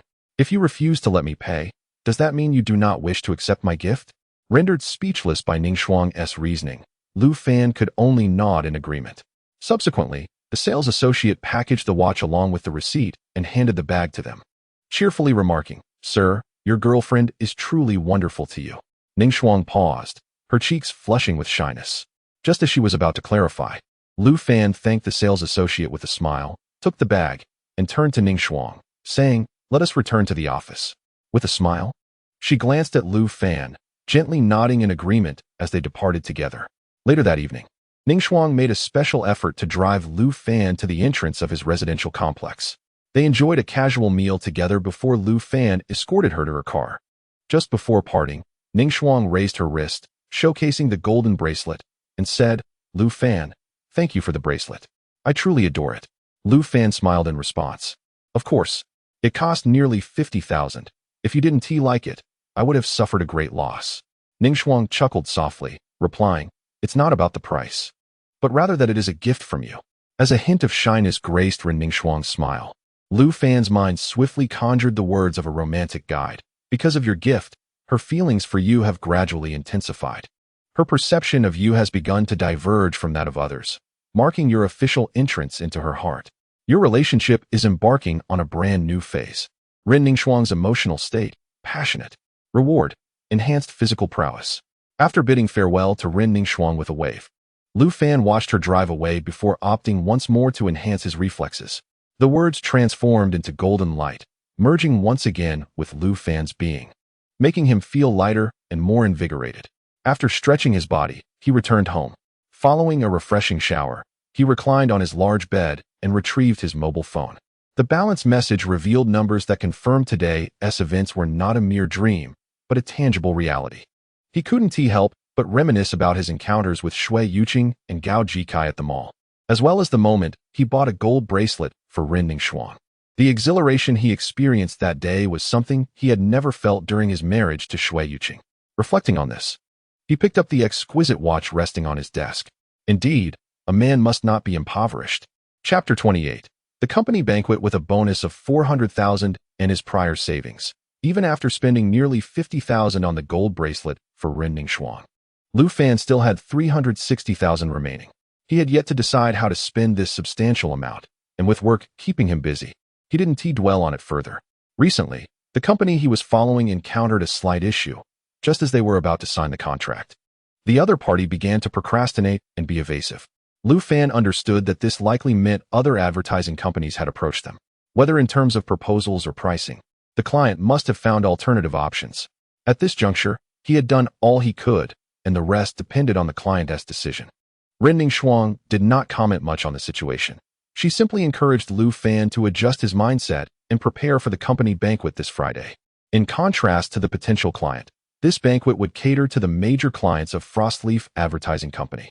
The primary objective of the banquet was to entertain the big clients and maintain relationships. The procedure was quite standard. First, they would dine at a well-regarded hotel, followed by accompanying clients to a high-end KTV for singing. If there were any further activities, they might include massages at a club. However, since Ren Ningxuang was a woman, the process usually concluded after singing. In previous years, during this time, Ren Ningxuang would be caught up in a whirlwind of activity. Although the company staff would assist her, they were not particularly skilled in these matters. On this occasion, however, Ren Ningxuang felt an extraordinary sense of ease and contentment. For Lu Fan had already taken the initiative to meticulously arrange the entire itinerary for the banquet. He had researched which hotels offered delectable yet reasonably priced cuisine, garnered favorable reviews, the cost of their set menus, and the variety of dishes available. He also identified the KTV establishments that provided the best value for money while ensuring client satisfaction, as well as potential massage parlors that could be recommended to clients. Lu Fan had conducted this investigation in accordance with the habits he had cultivated in his professional career, subsequently creating a detailed plan for Ren Yangshuang. Consequently, Ren Yangshuang only needed to make phone calls to inquire about the packages and offerings, freeing her from the frenzied pace she had previously endured. When everything was prepared, Ren Yangshuang announced the details of the banquet to the entire Frost Leaf Advertising Company. On the day of the event, all employees left work early, arriving at the hotel that Ren Yangshuang had reserved. It was not long before the esteemed client, accompanied by his family of 4, arrived in a luxurious SUV. Ren Yangshuang, along with Lu Fan and other employees, warmly welcomed the client's family and graciously escorted them to their table. Mr. Li, we sincerely appreciate your continued support of Frost Leaf Advertising. This must be your esteemed wife, correct? Good to meet you. I am Lu Fan, the new employee at Frost Leaf Advertising. And you must be Mr. Li's son and daughter? Oh, Mr. Li, how fortunate you are to have both a son and a daughter. They both appear to be quite intelligent and capable, destined for great accomplishments. After Ren Yangshuang introduced Mr. Li's family, Lu Fan swiftly raised his glass to engage in courteous exchanges, infusing the atmosphere in the private room with warmth and enthusiasm. Mr. Li and his family reciprocated with smiles, and the banquet commenced in a heartening ambience. I have often heard our general manager speak of you, stating that you are one of Frost Leaf Advertising's most valued clients. I hope you will continue to support us as you have in the past. Here's to you. I raise my glass in your honor. At the dining table, Lu Fan adeptly applied the experiences he had acquired in his previous corporate endeavors. He and Ren Yangshuang engaged in a harmonious exchange, captivating the esteemed client and his family without requiring the involvement of other colleagues, resulting in smiles all around. As the banquet drew to a close, Mr. Li, clearly in high spirits, instructed his wife and children to return home while he called upon a group of friends. Recognizing an opportunity, Lu Fan expressed his desire to invite Mr. Li and his friends for a night out. After some amiable exchanges, Mr. Li decided to head to the Shengshi Lijing KTV. As Lu Fan recalled the name Shengshi Lijing KTV, he suddenly remembered that it was the very place he had once glimpsed in the Love Sutra, while it had been revealing the ways of fortune to him in the bustling city. With anticipation swelling within them, Lu Fan and Ren Yangshuang joined Mr. Li in a taxi headed for Shengshi Lijing KTV, eager for the unfolding events. Even a lottery shop with the weakest fortune can bring in a prize of 500,000. So one can only wonder what kind of income the flourishing Shengshi Lijing KTV might generate. Consequently, Lu Fan accompanied Ren Yangshuang and Mr. Li to the KTV, quickly melding with Mr. Li's circle of friends. Come on, brother, I wish to challenge you. Brothers united, let us have some fun. Ah, if I lose, I shall down this drink. Lu Fan exclaimed. All right, I call for 5 sixes. How many do you call, brother? Come on, let us go? He continued with enthusiasm. Brother, you must drink this cup. The atmosphere in the private room thrummed with excitement, fueled by Lu Fan's liveliness. The presence of several stunning hostesses further delighted Mr. Li and his companions. As the group staggered out of the KTV, Mr. Li and his friends had already begun to embrace Lu Fan as one of their own. Oh, meeting you today, Brother Lu, has truly been a rewarding experience. One friend remarked. Old Li, I never anticipated you had a friend like Brother Lu. You should have introduced us sooner. Another added. Indeed, Old Li, drinking with you is often too dull. It's far more enjoyable to revel with young men like Lu. Mr. Li, hearing the praises from his friends, smiled and gave Lu Fan a thumbs up. I only just met this young man today. He is quite impressive. No doubt a favored confidant of President Ren, he said. Since he has entertained us so well tonight, we must not let him leave empty-handed. If your company has any upcoming business that could benefit from his assistance, be sure to refer him. Otherwise, how shall we ever convince Brother Lu to join us again? In response to Mr. Li's words, his friends eagerly produced business cards, presenting them to Lu Fan. Brother Lu, let us have tea at my company when the opportunity arises. President Ren, Brother Lu, had it not been for Brother Li's reminder, I would have almost forgotten. We indeed have business that requires your expertise. President Ren, my company's advertising endeavors will be entrusted to you, but I must state up front that all negotiations must be conducted by Brother Lu. Yes, we only recognize Brother Lu. If your company were to send someone else in the future, do not blame us for severing ties. Chapter 29. A chance encounter after the gathering. Lu Fan began visiting each of Mr. Li's friends in turn, utilizing the business cards he had collected. Mr. Li's social circle was vast, encompassing friends from various industries, real estate, shopping centers, used car dealerships, and construction contracting. Most of these individuals required advertising services, rendering them potential clients for Shuangya advertising. Today, Lu Fan was visiting Mr. Yang, the gentleman with whom he had shared drinks and challenges. "Ah, it's you, Brother Lu. Come, take a seat." Indeed, the real estate market has become rather challenging lately, and advertising is undoubtedly essential. Your proposal strikes me as quite commendable. Therefore, I shall convene a meeting at the company to deliberate further and will reach out to you afterward. Lu Fan introduced the advertising plan tailored for the real estate sector by Frost Leaf Advertising to General Manager Yang, who received him with notable warmth. However, Lu Fan keenly sensed that the proposal did not resonate well with Yang, who merely extended polite courtesies. He resolved to return and confer with his colleagues in the design department to devise a more captivating plan. As Lu Fan bid farewell to General Manager Yang and exited the building, his phone suddenly rang. Upon answering, he discovered it was Shui Wanxiu, leading him to curiously inquire, "Wanxiu, what is up?" Shui Wanxiu cheerfully asked from the other end, "Guess where I am, Brother Lu Fan?" Lu Fan jested, "You are undoubtedly on Earth. What? Are you preparing to represent humanity on a lunar expedition?" Shui Wanxiu laughed heartily and replied, "Look to your right." Curiosity piqued, Lu Fan turned to his right and, amid the bustling crowd, spotted Shui Wanxiu sitting in a nearby KFC with 3 vibrant young women. While on the phone, Shui Wanxiu vigorously waved at Lu Fan.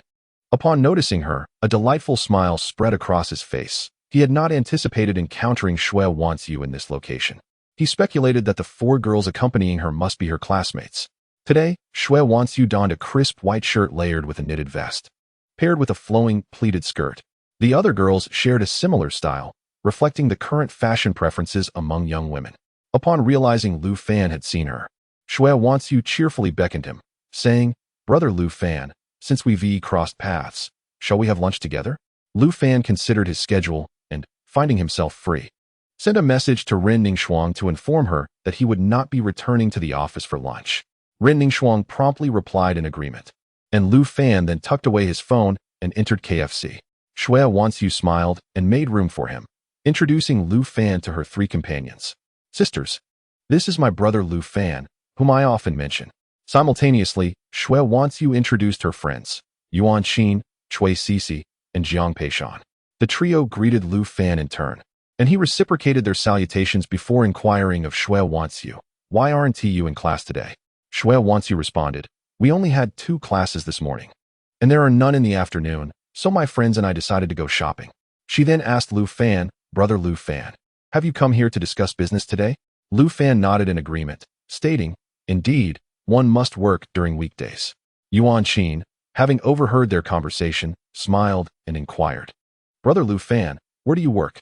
Lu Fan replied, "I am employed at Frost Leaf Advertising Company." Upon hearing this, Yuan Xin and the other 2 girls exchanged glances before asking, "That advertising firm doesn't seem to be part of a major conglomerate, does it?"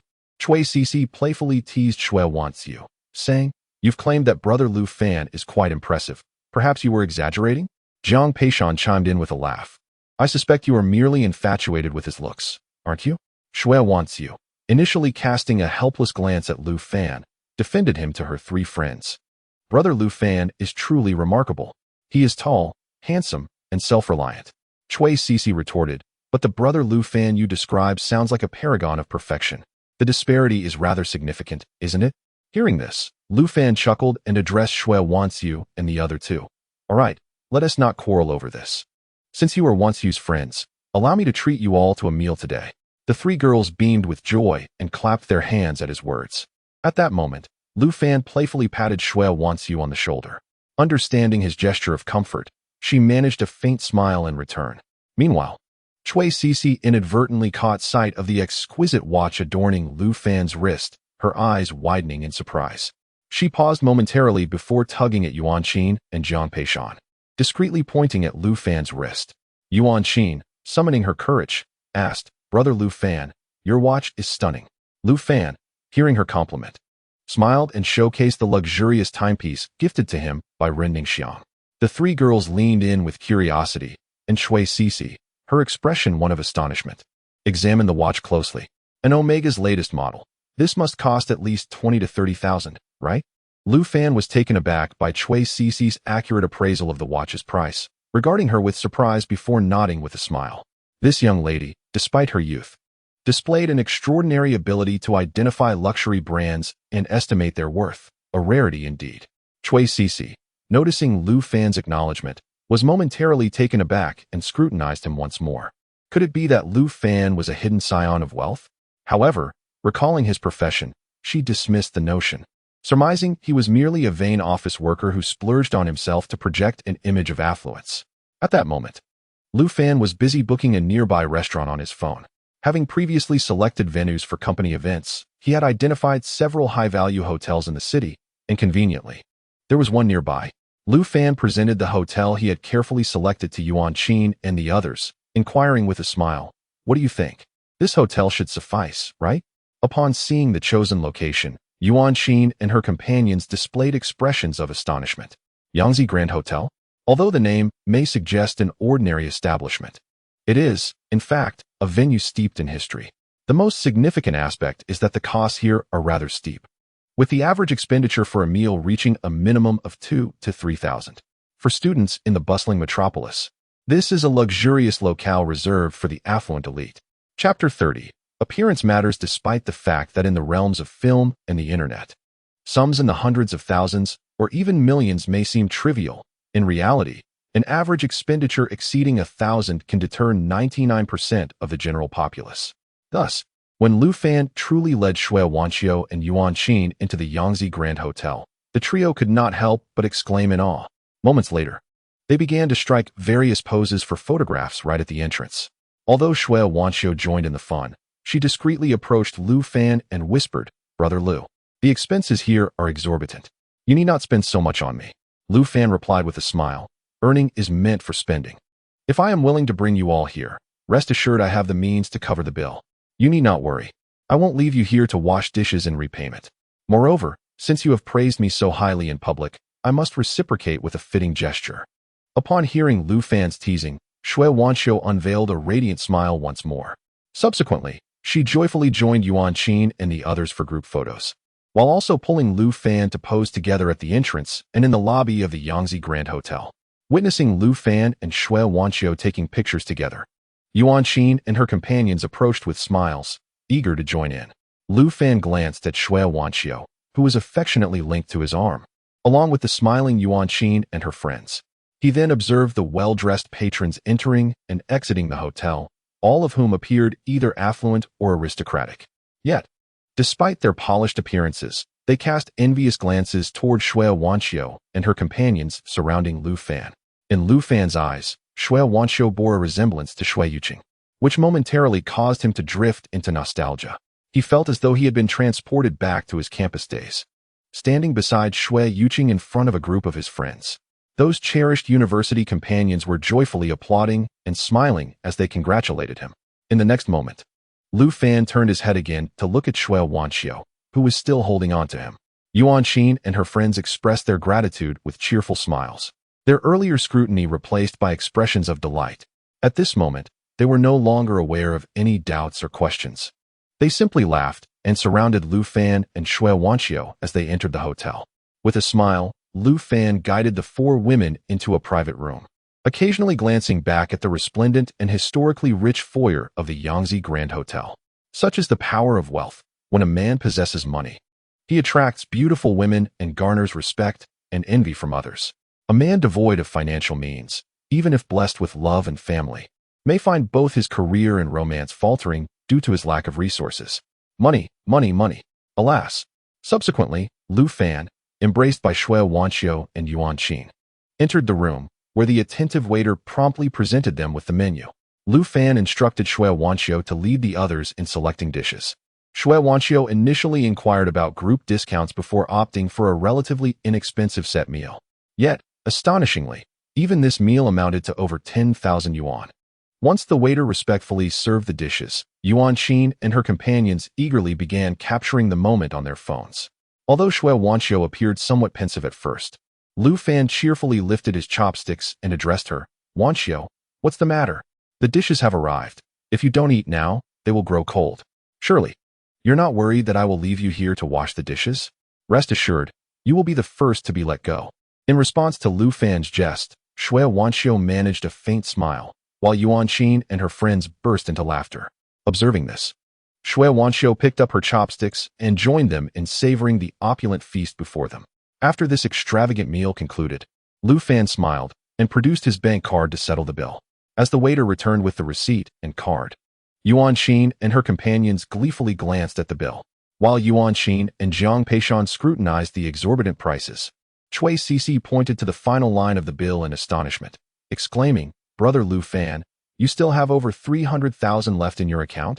Upon hearing this, not only did Yuan Qin and Jiang Peishan fix their eyes on the balance, but Shui Wanxiu also gazed at the bill in disbelief. Once the four women confirmed that they were not mistaken, they turned their varied expressions towards Lu Fan. Yuan Qin and her friends were clearly filled with surprise and envy, while Shui Wanxiu regarded the smiling Lu Fan with astonishment. Noticing their reaction, Lu Fan quickly retrieved the bill and said with a smile, "Please don't pry. This is personal information." Yuan Qin and her friends chuckled, nudging the still astonished and perplexed Shui Wanxiu. "Oh dear, Wanxiu, your brother Lu Fan is truly remarkable. After meeting him today, it seems you have been quite modest in your descriptions. We had no idea he was this impressive. You should have introduced him to us sooner." Hearing their remarks, Shui Wanxiu turned to look at Lu Fan, who stood nearby. She was utterly astonished to discover that Lu Fan's bank account held over 300,000 yuan. Previously, her sister had often returned home complaining that Lu Fan had faced severe setbacks in his career over the past 2 years, not only failing to earn money but also depleting their savings. However, having just divorced her sister, how could he suddenly seem like a transformed man? Not only was he adorned with an exquisite watch, but his generosity was also striking, with an astonishing account balance. What on earth was happening? Shui Wanxiu initially engaged with Yuan Qin and the other women, but soon drew Lu Fan aside into a secluded corner. Curiosity and confusion intertwined as she addressed him. "Brother Lu Fan, what on earth is going on? My sister previously mentioned that the family was in financial turmoil and that you were struggling in your career, which led to your divorce. But with your current situation, why did you part ways?" Lu Fan responded to Shui Wanxiu. "Wanxiu, would you believe me if I told you that all of this came to me after the divorce?" Shui Wanxiu's bewilderment deepened. "But you and my sister were only divorced a few days ago." "Indeed," Lu Fan replied. "Just a few days post-divorce, my life underwent a dramatic transformation. I secured a decent job and even won a substantial prize. A little over a month ago, I felt as though my life had crumbled, devoid of meaning. Yet, I have come to realize that the destruction of my old life paved the way for the commencement of a new chapter." Chapter 31. The transformation of my brother-in-law. Upon hearing Lu Fan's words, Shui Wanxiu scrutinized the man before her. To her, he was still the gentle, kind, and reliable brother-in-law she had always known. However, today she seemed to witness a different facet of him, perhaps as he himself suggested, a new side post-marriage. The man who had divorced was now witty, humorous, mature, and exuded confidence. There was an elegance and composure in his every gesture. These were qualities she had never observed in Lu Fan before.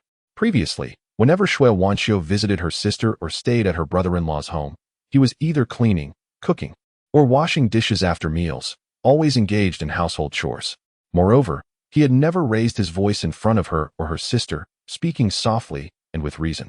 At that moment, Shui Wanxiu resolved to seek a man akin to her brother-in-law in the future. When she learned of Shui Yiqing's decision to divorce Lu Fan, she was the most opposed in the family. She could not comprehend her sister's reasons for the divorce. Even if her brother-in-law was temporarily unable to earn money, he genuinely cared for her sister and treated her well. Earning money could take time. Who could guarantee a life devoid of troughs? It was merely that mother stood by sister's side once more, and father could not be swayed. As the younger sister-in-law, it was not my place to take the lead. Now, Shui Wanxiu sensed the transformation in Lu Fan, uncertain whether this change was beneficial or detrimental for him. Observing the complex expression on Shui Wanxiu's delicate face, Lu Fan smiled gently and inquired, "What troubles you? Are you dissatisfied with this place? If so, next time, I shall take you somewhere far more splendid, where we can indulge in a grand feast. What do you say?"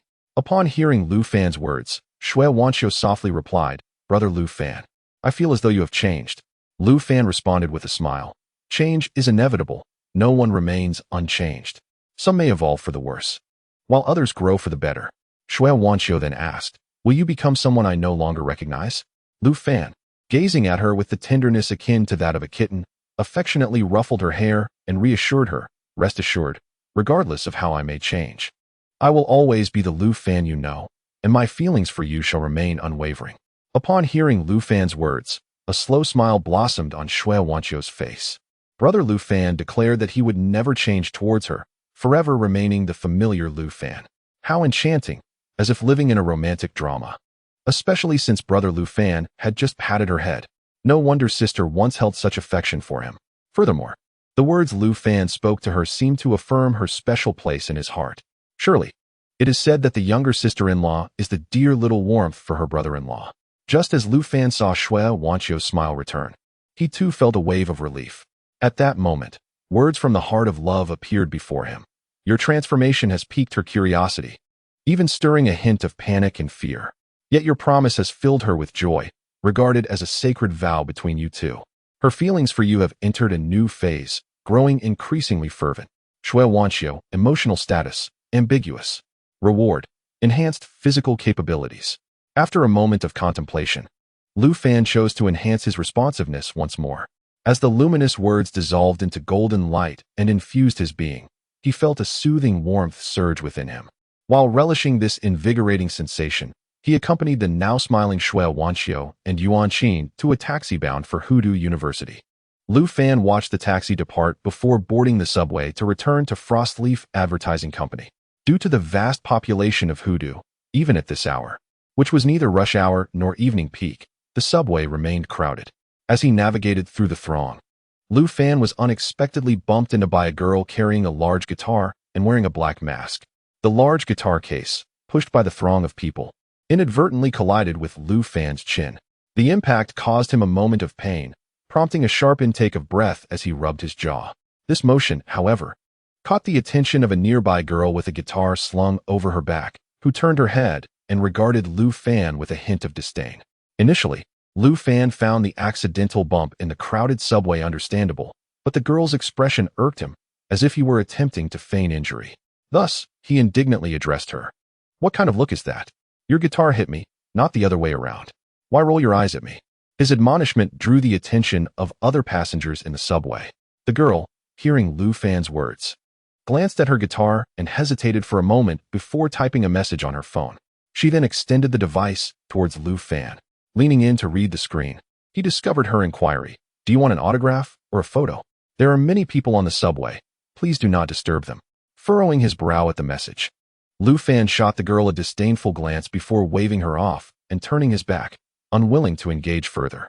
When the subway reached the designated platform, he muttered an apology as he squeezed through the crowd to exit. Just as he was about to leave, he heard a voice from behind. I truly apologize for earlier. Curious, he turned to see the girl with the guitar disembarking as well. She looked at him with an apologetic expression, saying, I thought you were one of my ardent fans. I'm really sorry. A fervent fan? What nonsense. Lu Fan glanced at her once more, then waved his hand dismissively and proceeded toward the stairs. The girl, wishing to say more, felt a mix of helplessness and confusion upon realizing that Lu Fan did not recognize her. Did he truly not know who I am? She turned her gaze to an advertisement featuring her image, prominently displayed in the subway station's notice board. Once again, she looked towards Lu Fan as he ascended the stairs, then sighed as she watched the train depart. Standing on the platform with her arms crossed, she awaited the arrival of the next train, pondering, did he really not recognize me? Is my fame so lackluster? Chapter 32, a substantial order upon returning to the Frostleaf Advertising Company. Lu Fan was summoned to Ren Ningxiong's office. As he settled into a chair, Ren Ningxiong remarked, Li Yun, the manager, has nothing but praise for you. Furthermore, he had heard that you had been visiting his brothers one by one these past few days, which prompted him to organize another gathering today and invite us to join. Lu Fan, upon hearing this, inquired of Ren Ningxiong, another gathering tonight? The lives of these wealthy individuals truly seem to be rather comfortable. Ren Ningxiong replied with a smile. Of course. Otherwise, do you think everyone is toiling away just for the sake of it? It's all for the pursuit of a better life. Lu Fan responded, all right then. I have no objections. Let's go together. Ren Ningxiong nodded in agreement, and then urged Lu Fan to return to his work. As evening approached, Lu Fan bid farewell to his colleagues, but did not leave immediately. Instead, he stayed at his desk to organize the business materials in his possession. Once Ren Ningxuang had completed her tasks, she exited the office and called out to Lu Fan. He promptly saved his files and shut down his computer. Ren Ningxuang then drove Lu Fan once again to the Shengshi Lijing KTV. The two arrived at the private room that General Manager Li Yun and his party had reserved in advance. Upon seeing Lu Fan and Ren Ningxuang, General Manager Li and the others greeted them with cheerful smiles. "Ah, Brother Lu and Sister Ningxuang have arrived. We've been waiting for you. Ha ha ha, Brother Lu, Sister Ningxuang. Last time we didn't have enough fun. This time, let us truly enjoy ourselves." With several lovely ladies accompanying them for drinks, Lu Fan and Ren Ningxuang joined General Manager Li and his friends in a night of joyous revelry, toasting and celebrating. "Come, everyone here, call me brother and call Ningxuang sister. Then you shall all be my brothers, and I toast to you all," Li said. "Brother Yang, haha. Yes, we just met today, and here we are again. What a coincidence. Cheers." Had it been his pre-divorce self, Lu Fan would have found such drinking gatherings and environments quite uncomfortable. However, perhaps due to the uplifting effects of newfound love and the various experiences following his divorce, Lu Fan felt remarkably at ease in such a setting tonight. Even after consuming numerous drinks, he maintained an exceptionally clear mind. "Brotherly, since you are my brother, you must introduce some business opportunities to your younger brother in the future. Alas, business has become quite challenging. Ningxuang and I are nearly turning gray from worry over it. Brother Yang, now that we are all familiar, would you not consider entrusting some of your company's business to me? Are you not confident in your younger brother?" Under Lu Fan's charming blend of emotion and reason, he soon experienced remarkable success at the table.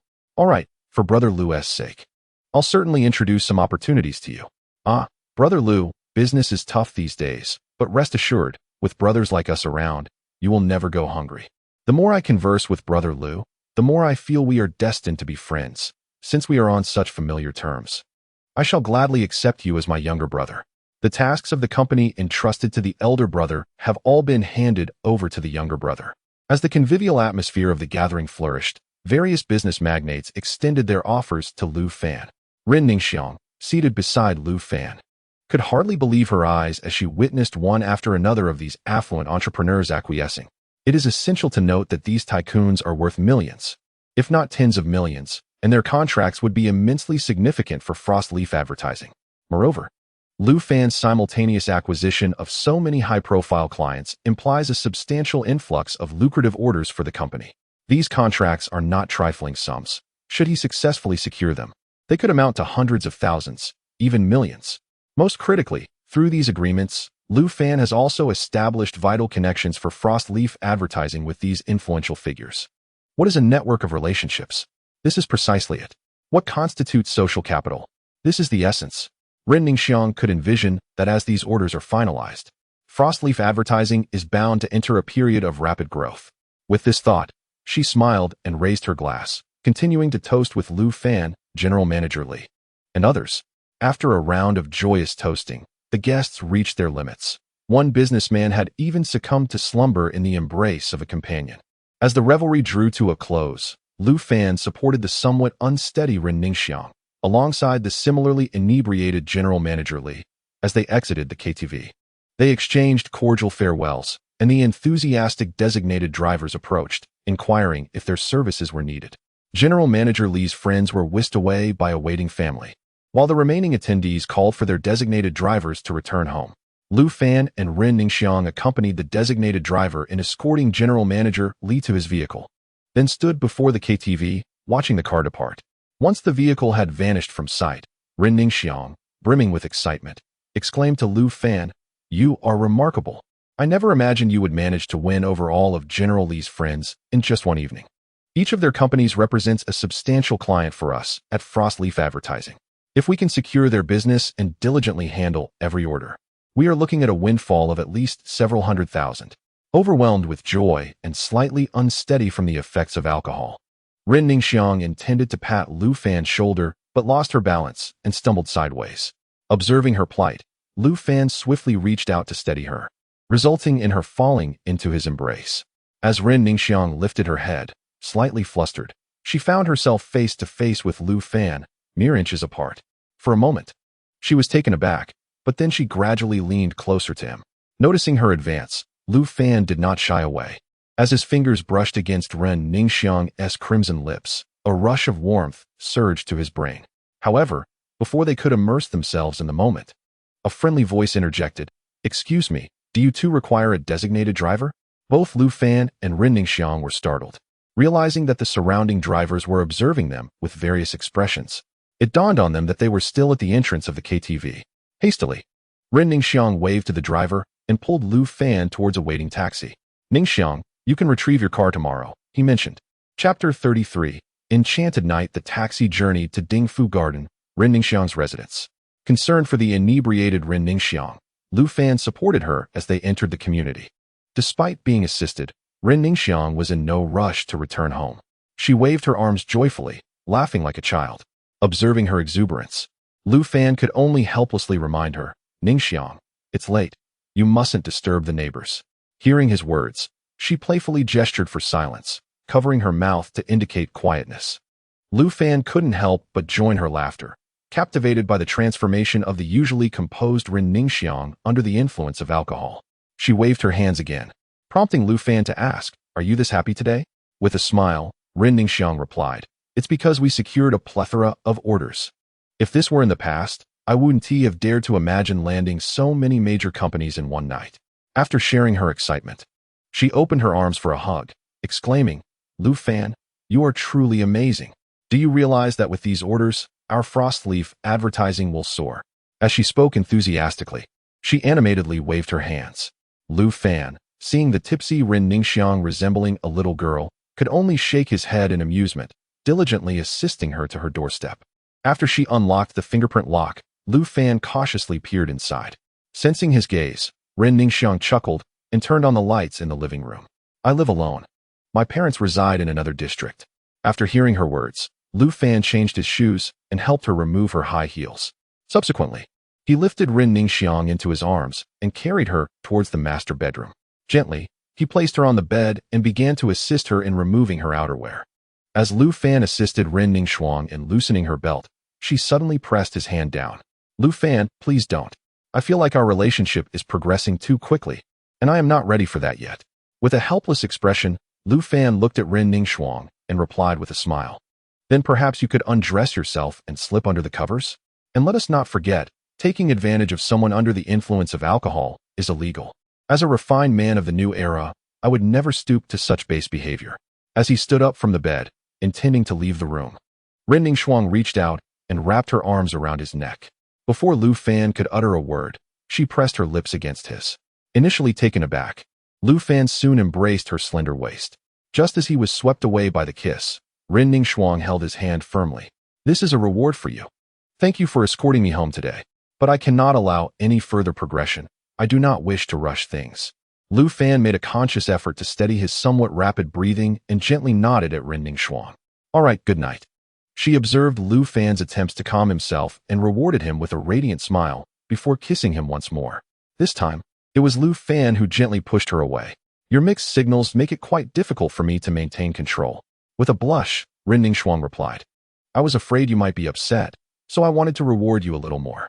Lu Fan chuckled in response, "But if you keep this up, I fear I might only become more upset." Without waiting for her to respond, he gestured for her to lie back down. "Get some rest. I will take my leave." Nodding in agreement, Ren Ningxiang began to remove her slacks under Lu Fan's watchful gaze and slipped into the covers.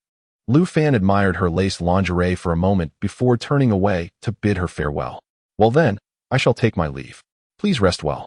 As Lu Fan closed the door behind him, Ren Ningxiang tightly embraced the blankets. Her cheeks flushed as if she were feverish. Her mind was filled with images of their earlier kiss. "I must have had too much to drink tonight." She repeatedly reassured herself in her mind. "I must have had too much to drink." Yet the more she told herself this, the more vivid the memory of kissing Lu Fan became. "I must have had too much to drink." However, if such gatherings happen again, what harm is there? After all, we are all adults. What is a kiss? With this thought, a satisfied smile crept upon her lips as she nestled deeper into the blankets and gently closed her eyes. At that moment, Lu Fan had just stepped out of Ren Ningxiang's home. He had not yet reached the entrance of the community when the words of a love mantra swiftly appeared before him. You have already entered her heart. She is merely hesitant.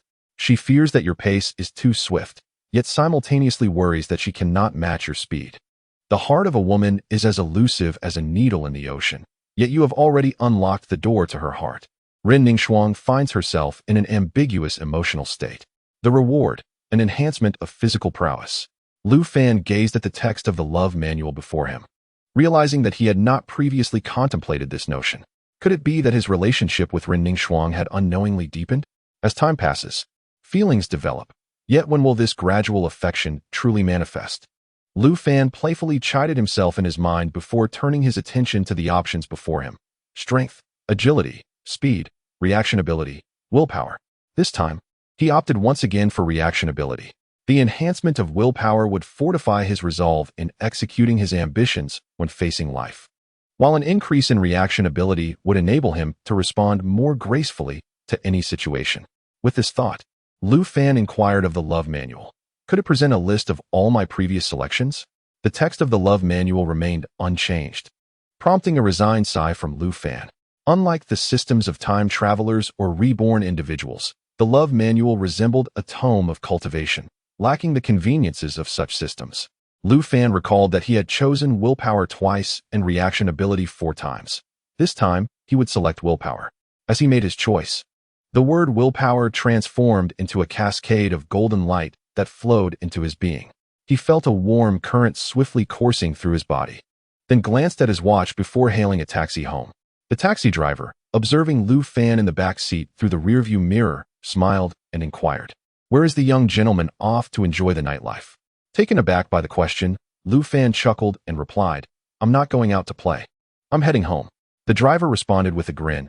"It's rare to see a young and accomplished man like you willing to return home on time." Lu Fan, intrigued, asked, "What makes you think I'm a businessman?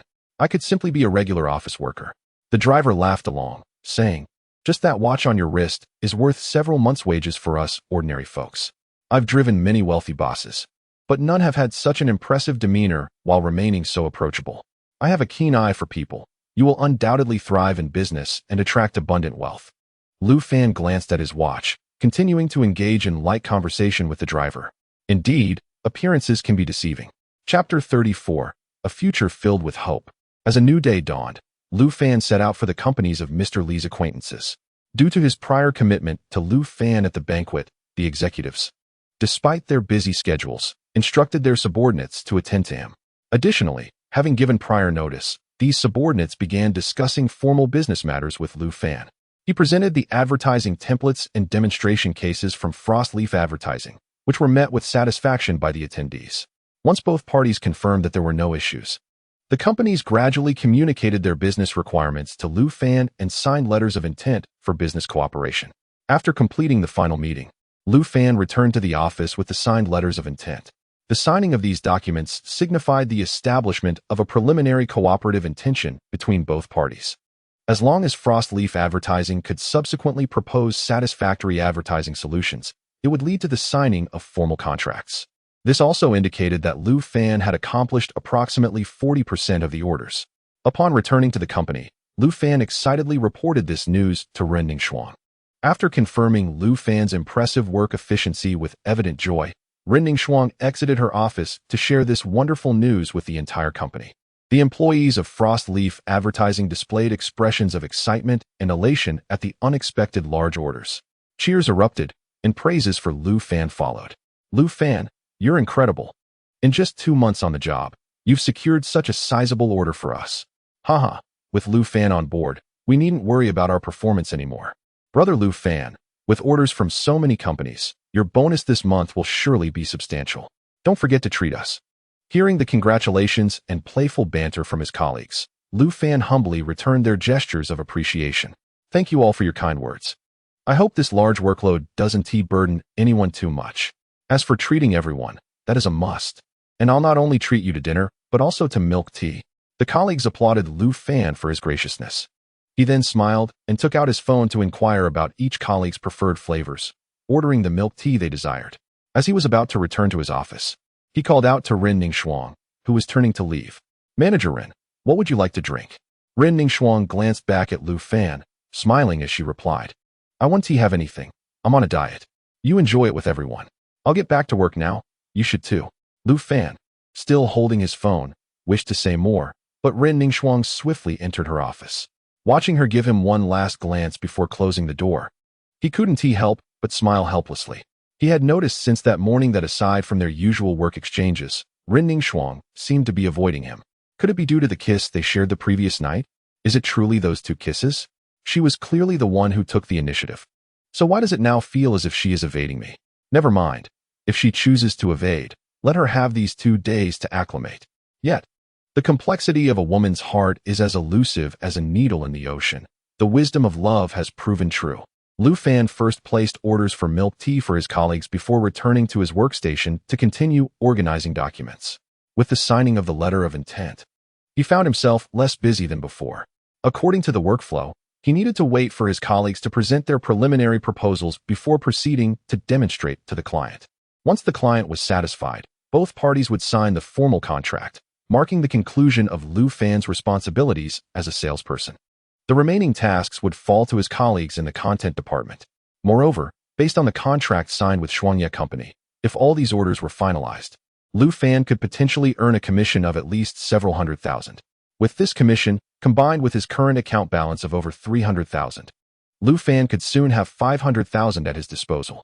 After organizing his documents, Lu Fan leaned back in his office chair, contemplating how he would spend such a substantial bonus if it indeed came to fruition. In the past, his thoughts were solely focused on earning more money to give to Shui Yuqing for their travels or to prepare for future children. Now that he is divorced, he understands the importance of living for oneself. This money must be spent on his own desires. At that moment, Lu Fan instinctively glanced at the watch on his wrist. Though he had not previously made a habit of checking the time, since acquiring the watch, he found himself glancing at it unconsciously. That exquisite timepiece had seamlessly integrated into his life. As he looked at the luxurious watch, a bold idea began to form in his mind. He yearned to purchase a sports car. Although 500,000 might not suffice for a brand new luxury vehicle, he would consider a second-hand sports car. For a man, aside from beautiful women, the allure of sports cars and villas are equally irresistible. As this thought crossed his mind, he suddenly recognized the desires he had long suppressed. A yearning for all things beautiful, stunning women, upscale venues, luxurious villas, sports cars, and the opulence he had never dared to imagine. He craved beautiful women, frequented high-end establishments, resided in magnificent villas, drove enviable sports cars, and indulged in exquisite luxuries. Such aspirations might be deemed materialistic and consumerist, yet at this moment, Lu Fan genuinely yearned for it all. With no illustrious lineage or vast family fortune, he knew that achieving these dreams would require relentless effort and determination. Since the things I desire can only be attained through my own efforts, why do I hesitate even to dream of them? With the assistance of my love experience, why should I refrain from envisioning my aspirations? Enduring hardships is the path to greatness. If I, Lu Fan, am destined to be devoid of a warm familial life, then I shall rely on my own hands to secure all that I yearn for. Resolving this in his mind, Lu Fan established a series of long-term goals.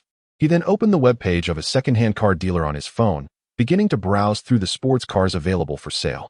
Some of these vehicles required 1 to 2 million, while the more affordable options were priced around 7 to 800,000.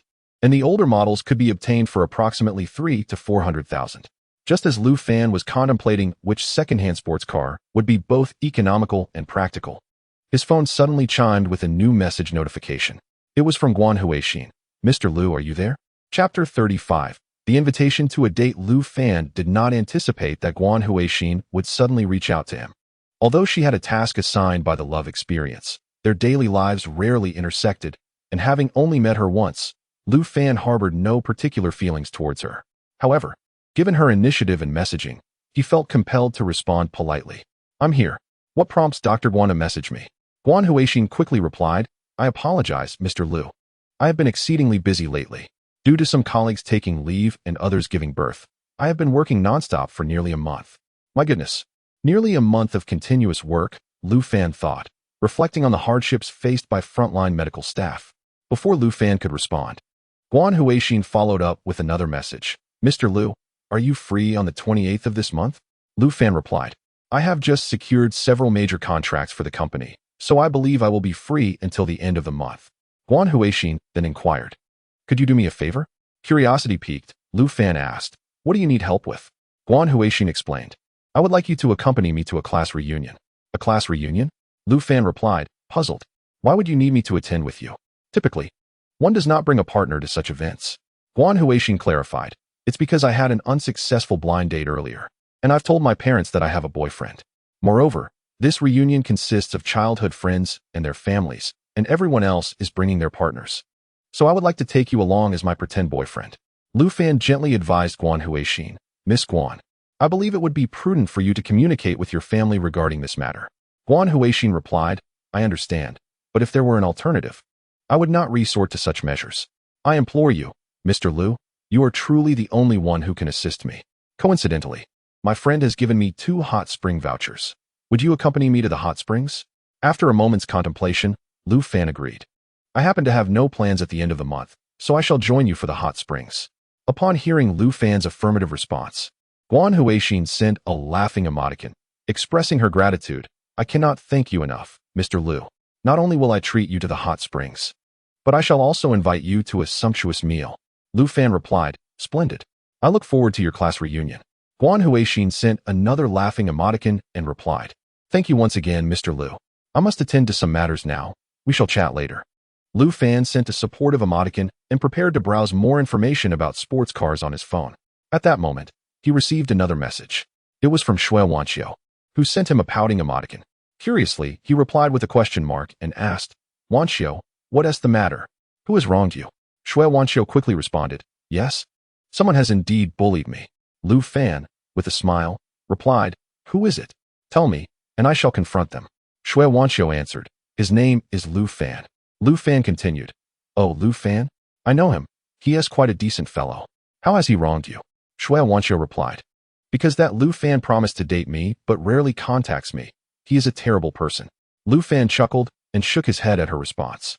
He quickly reassured her, I've been quite busy lately, especially since I just started a new job. However, I have some good news to share. Shui Wanqiu, intrigued, asked, good news? What is it? Lu Fan replied, this month, I negotiated with 6 major companies, and all of them signed contracts. I've earned over 20,000 in bonuses this month. Shui Wanqiu immediately sent an emoticon with starry eyes. Wow, brother Lu Fan, you're so impressive. Will you take me to Disneyland? We could also watch the fireworks at the Huangpu River and dine at a riverside restaurant. Lu Fan responded, you wish to spend all my bonus before it has even warmed up? This is all my hard-earned money. Shui Wanqiu replied, not at all. There are group deals for those places, and I have my own pocket money. Upon saying this, she sent Lu Fan a pouting emoticon. Brother Lu Fan, do you think I like to spend money excessively? I do not possess a penchant for spending money. Rather, I simply wish to meet you, and surely, when 2 individuals convene, they ought to engage in some activity together, do they not?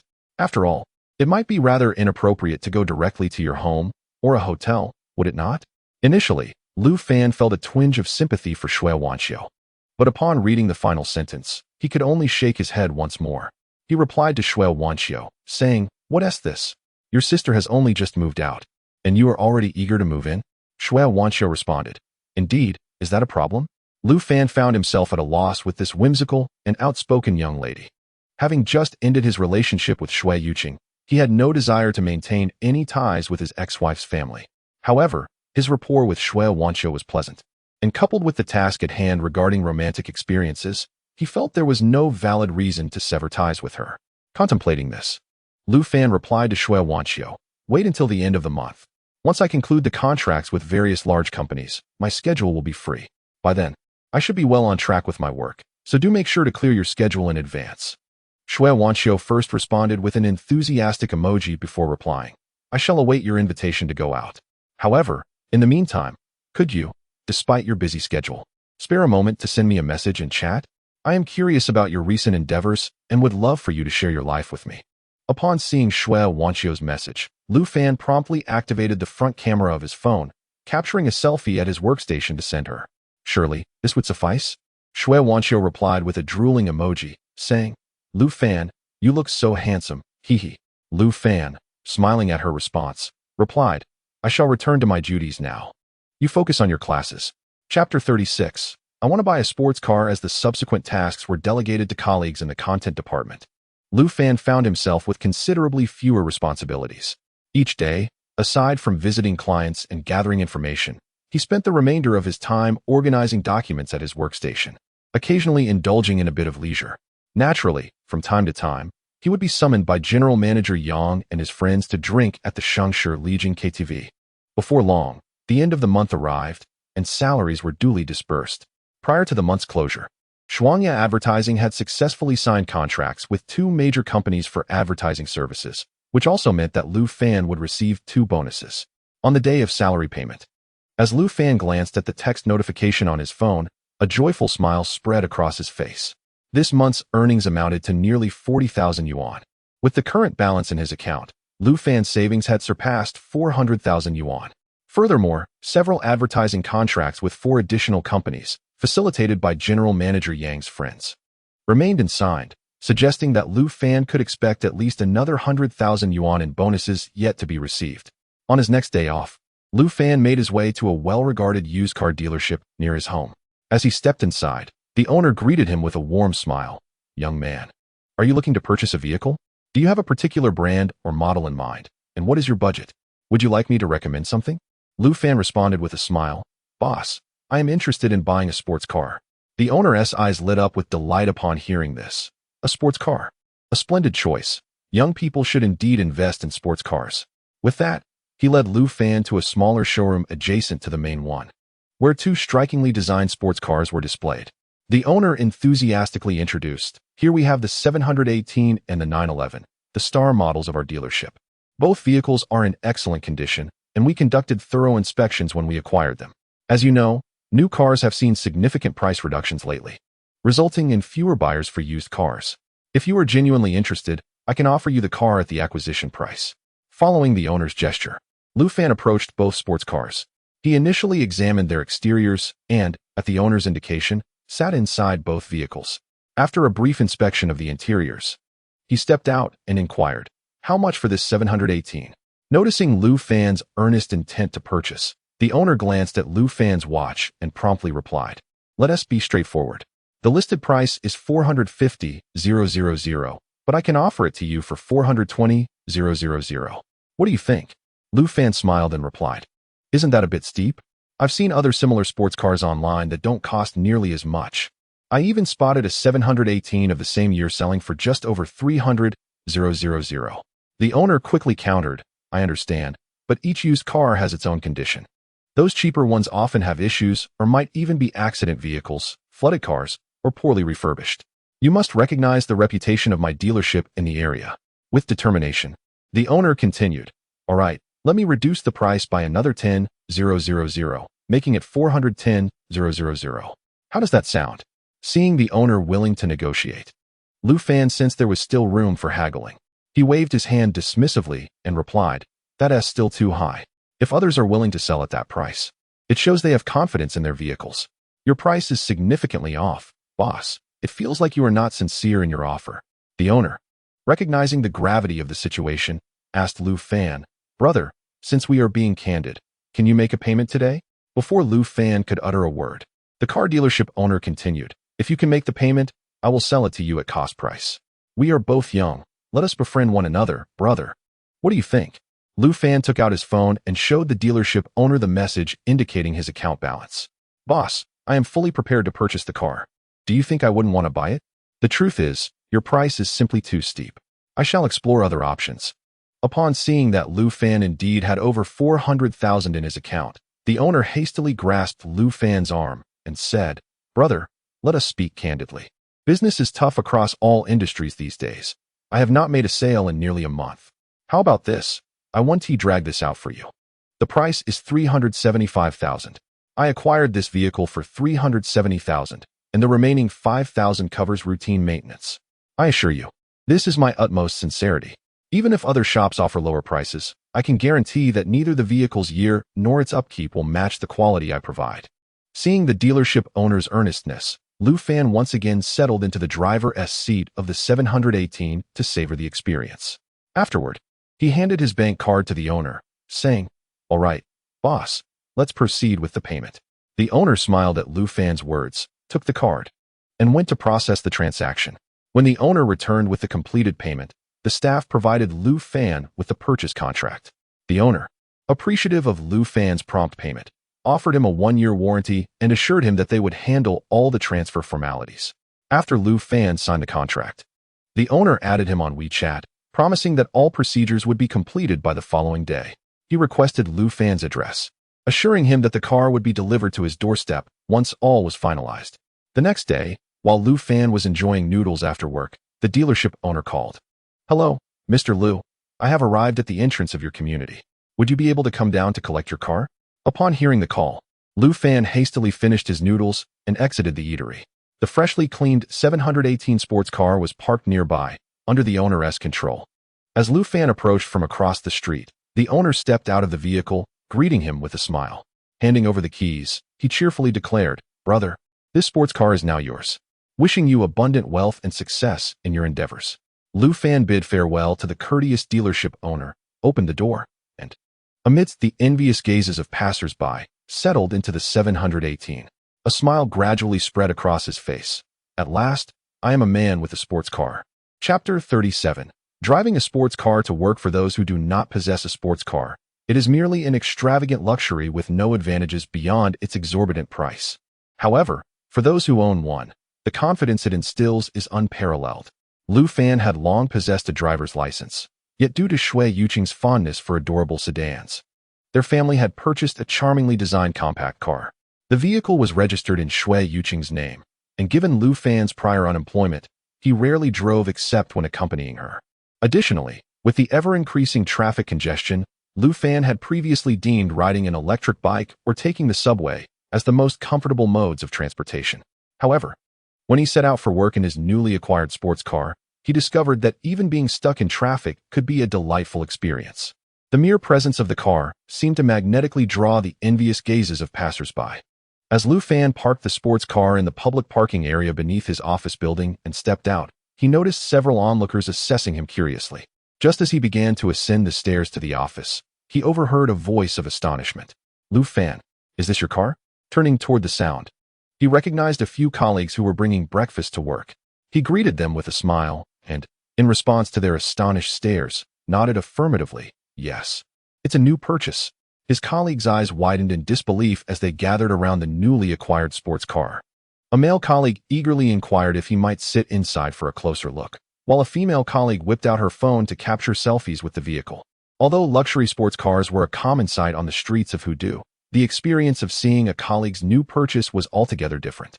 Lu Fan generously unlocked the car, inviting his colleagues to experience it and take photographs. While they were engrossed in conversation around the sports car, Ren Ningxiang's voice rang out from behind. "Why are you all loitering here instead of clocking in?" Upon recognizing Ren Ningxiang's presence, the group chuckled and gradually made their way upstairs to check in. Ren Ningxiang approached Lu Fan, casting a curious glance at the sports car. "You bought a car? A Porsche? Quite impressive. This must be worth at least 600,000 or 700,000 in the market, right?" Lu Fan smiled and replied, "It's a second-hand car. Just over 370,000. Ren Ningxiang's expression shifted to one of surprise. "Over 300,000? Have you exhausted all your savings?" Lu Fan nodded in affirmation. "Indeed. After all, this is a sports car, and securing it at this price is quite a bargain."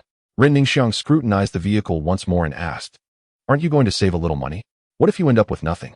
Lu Fan chuckled. "I used to think that way every day, but ultimately, it all felt rather empty. I am currently employed, enjoying a stable income, and am assuredly able to purchase the things I desire without imposing any burden upon myself. Otherwise, I fear that in my old age, I would harbor numerous regrets and feel a deep sense of remorse." Ren Ningxiang nodded at Lu Fan and replied, "It is commendable that you think this way. I believe you will strive for a better life in the future." Upon saying this, Ren Ningxiang smiled and inquired, "Since you have purchased a sports car, why not take me for a spin after work tonight?" Lu Fan responded with a smile, "Of course." As evening fell, Lu Fan and Ren Ningxiang exited the Frost Leaf Advertising Company together. When Ren Ningxiang approached the sports car, Lu Fan graciously opened the door for her. After adjusting her seat, she fastened her seatbelt alongside Lu Fan. Subsequently, Lu Fan ignited the engine, merging into the bustling traffic with the roar of the engine resonating around them. The distinctive sound of the sports car's engine attracted many glances on the busy street. With the convertible top down, Numerous eyes were drawn to Lu Fan and Ren Ningxuang, although the wind howled loudly within the car. This was part of the allure of a convertible sports car. As Ren Ningxuang tidied her tousled hair, she turned to Lu Fan, who was driving. Once they came to a halt due to traffic, she asked, "Does this sports car truly bring you such joy?" Lu Fan smiled and glanced at Ren Ningxuang, asking, "Do I appear very happy?" Ren Ningxuang replied, "If a comparison must be made, I suppose you are slightly less joyful than when you claimed your lottery winnings. That moment at the lottery center was undoubtedly the happiest I have seen you." Lu Fan chuckled and responded, "Since my divorce, I have realized that I had never truly lived for myself. I was merely existing for the version of myself that others envisioned, continually suppressing my innermost thoughts. Now, I aspire to live for myself, no longer considering the opinions of others." At that moment, the traffic light turned green, and Lu Fan resumed driving towards Ren Ningxuang's home. Upon arriving at her community's entrance, Ren Ningxuang remarked, "One must live for oneself. I believe you now embody a mature, elegant, and confident man." Lu Fan smiled and nodded in agreement, while Ren Ningxuang joyfully opened the car door and stepped out. "You are truly wonderful just the way you are," she said. After a moment's hesitation, she added with a smile, "I really like the way you are now." With that, Ren Ningxuang waved goodbye to Lu Fan, briskly walking towards the community entrance without allowing him a chance to respond. Lu Fan, sitting in the car, waved back at her with a smile.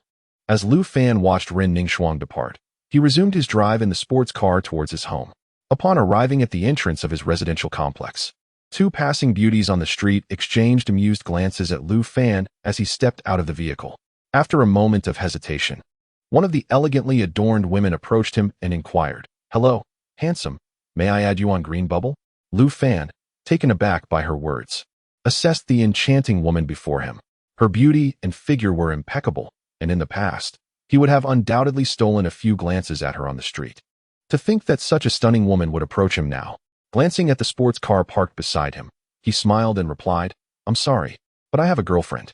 The woman then surprisingly said, "No worries, handsome. I merely wish to make a friend."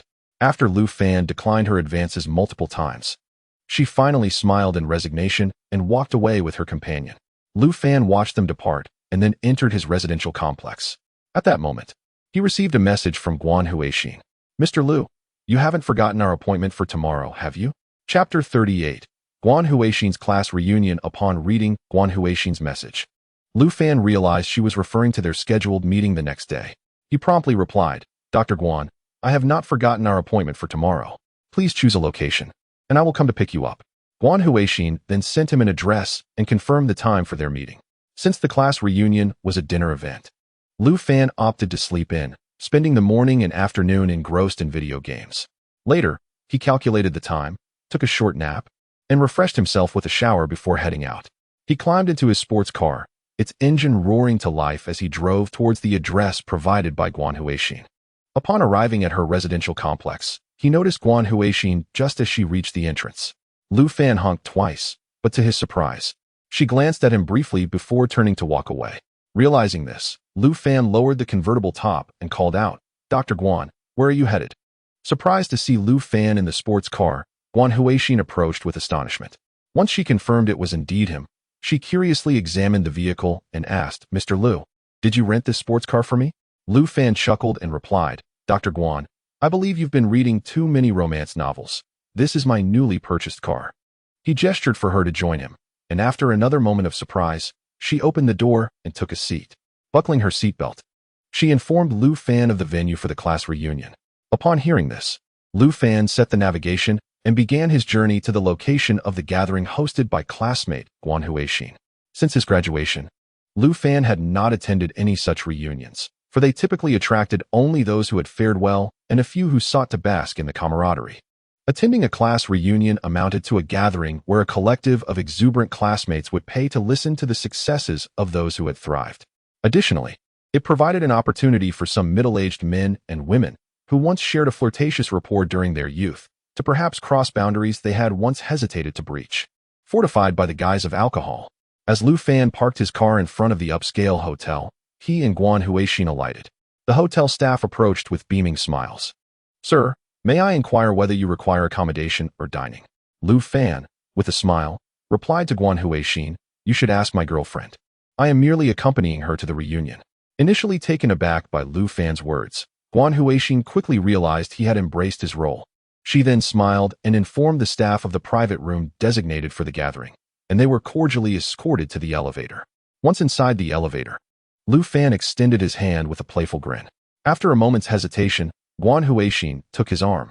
He whispered softly, "If we are to perform, let us do so convincingly. Otherwise, if our ruse is unveiled, we shall both be embarrassed."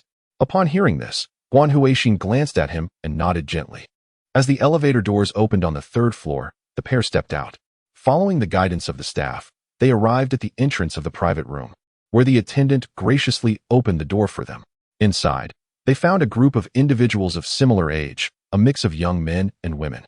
Most of the men appeared somewhat portly, with a couple already showing signs of baldness, while one had opted for a completely shaved head. The women, on the other hand, had largely retained their graceful figures and were striving to maintain a youthful glow, though their expressions revealed a departure from the innocence of youth, replaced by the pragmatism of approaching middle age. Upon seeing Guan Huixin enter, arm in arm with Lu Fan, the gathering paused from their activities of munching on seeds, sipping tea, or playing cards. Their curiosity piqued as they scrutinized the couple. Subsequently, the leading figures among them rose to greet Guan Huixin warmly. "Ah, Huixin, it's been ages. Haha, our class beauty is still as stunning as ever." Other classmates chimed in with laughter and playful banter. "After all these years, it's the first time we've seen you bring a gentleman to a reunion. This handsome fellow certainly lives up to your reputation, Guan." "Indeed, sir, you are fortunate." Guan was the belle of our class, renowned throughout the entire grade as a striking beauty. Moreover, Xiao Guan herself is exceptionally talented. Finding another girl like her in these times is indeed a daunting task. Upon hearing this, Lu Fan exchanged pleasantries with the men and women present before taking a seat alongside Guan Huixin. Soon, the others at the table settled down as well. During the waiting period for the dishes to be served, everyone began to boast about their respective careers. Naturally, those who were not faring well would not attend a class reunion. The attendees were either individuals with something to brag about or those willing to extol others. At the very least, each person at this gathering was able to derive a sense of emotional value from the occasion. Before long, someone turned to Lu Fan and inquired, "Lu Fan, what do you do?" Lu Fan replied, "I work in sales at an advertising company." Upon hearing this, the expressions of those present subtly shifted. While boasting about their own careers, most of them were either small private owners or wealthy heirs, with those of average standing being civil servants or employees of large corporations. Compared to them, Lu Fan's profession left several attendees in a state of disbelief. They all cast curious glances at Guan Huixin, and one small business owner jokingly remarked, "I never expected Xiao Guan to fancy someone like this. Had I known, I would have opted for a job at an advertising company instead of pursuing my business." This comment elicited laughter from the crowd. Guan Huixin, somewhat helpless, turned to glance at Lu Fan, only to find him smiling and laughing along, seemingly indifferent to the banter. Just as Lu Fan lifted his glass to take a sip, a woman curiously pointed at his wrist, saying, "Lu Fan, that watch of yours is quite nice." Upon hearing this, Lu Fan raised his hand to showcase his watch, replying, "Oh, this? A friend gifted it to me." The woman continued to inquire, "May I have a closer look?" Lu Fan removed the watch and handed it to her with a smile.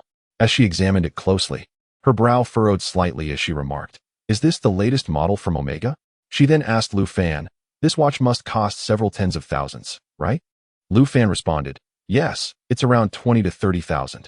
At this revelation, the attendees were momentarily taken aback, exchanging bewildered glances. Even Guan Huixin, sitting beside Lu Fan, cast a curious look in his direction once more. The others at the table were left at a loss for words, utterly perplexed. After all, he was merely an ordinary salesman. What warranted him wearing such an expensive watch? Chapter 39. The Extraordinary Salesman. The median salary in Hudu is over 6,000. Those earning above 10,000 comprise less than 25% of all workers. Hudu, being the largest and most prosperous city in all of Huaxia, is notably one of the higher-paying regions, second only to the imperial capital. In today's economic downturn, many individuals consider themselves fortunate to retain their jobs, even if it entails accepting salary reductions, reassignment, and unpaid overtime. Within the confines of the private room, even the most prosperous small business owner manages an annual revenue of merely 3 to 4 million.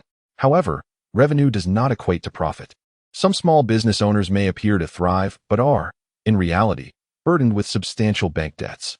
This particular small business owner typically earned around $700,000 to $800,000 in previous years, yet this year he anticipates a maximum of $50,000 to $60,000.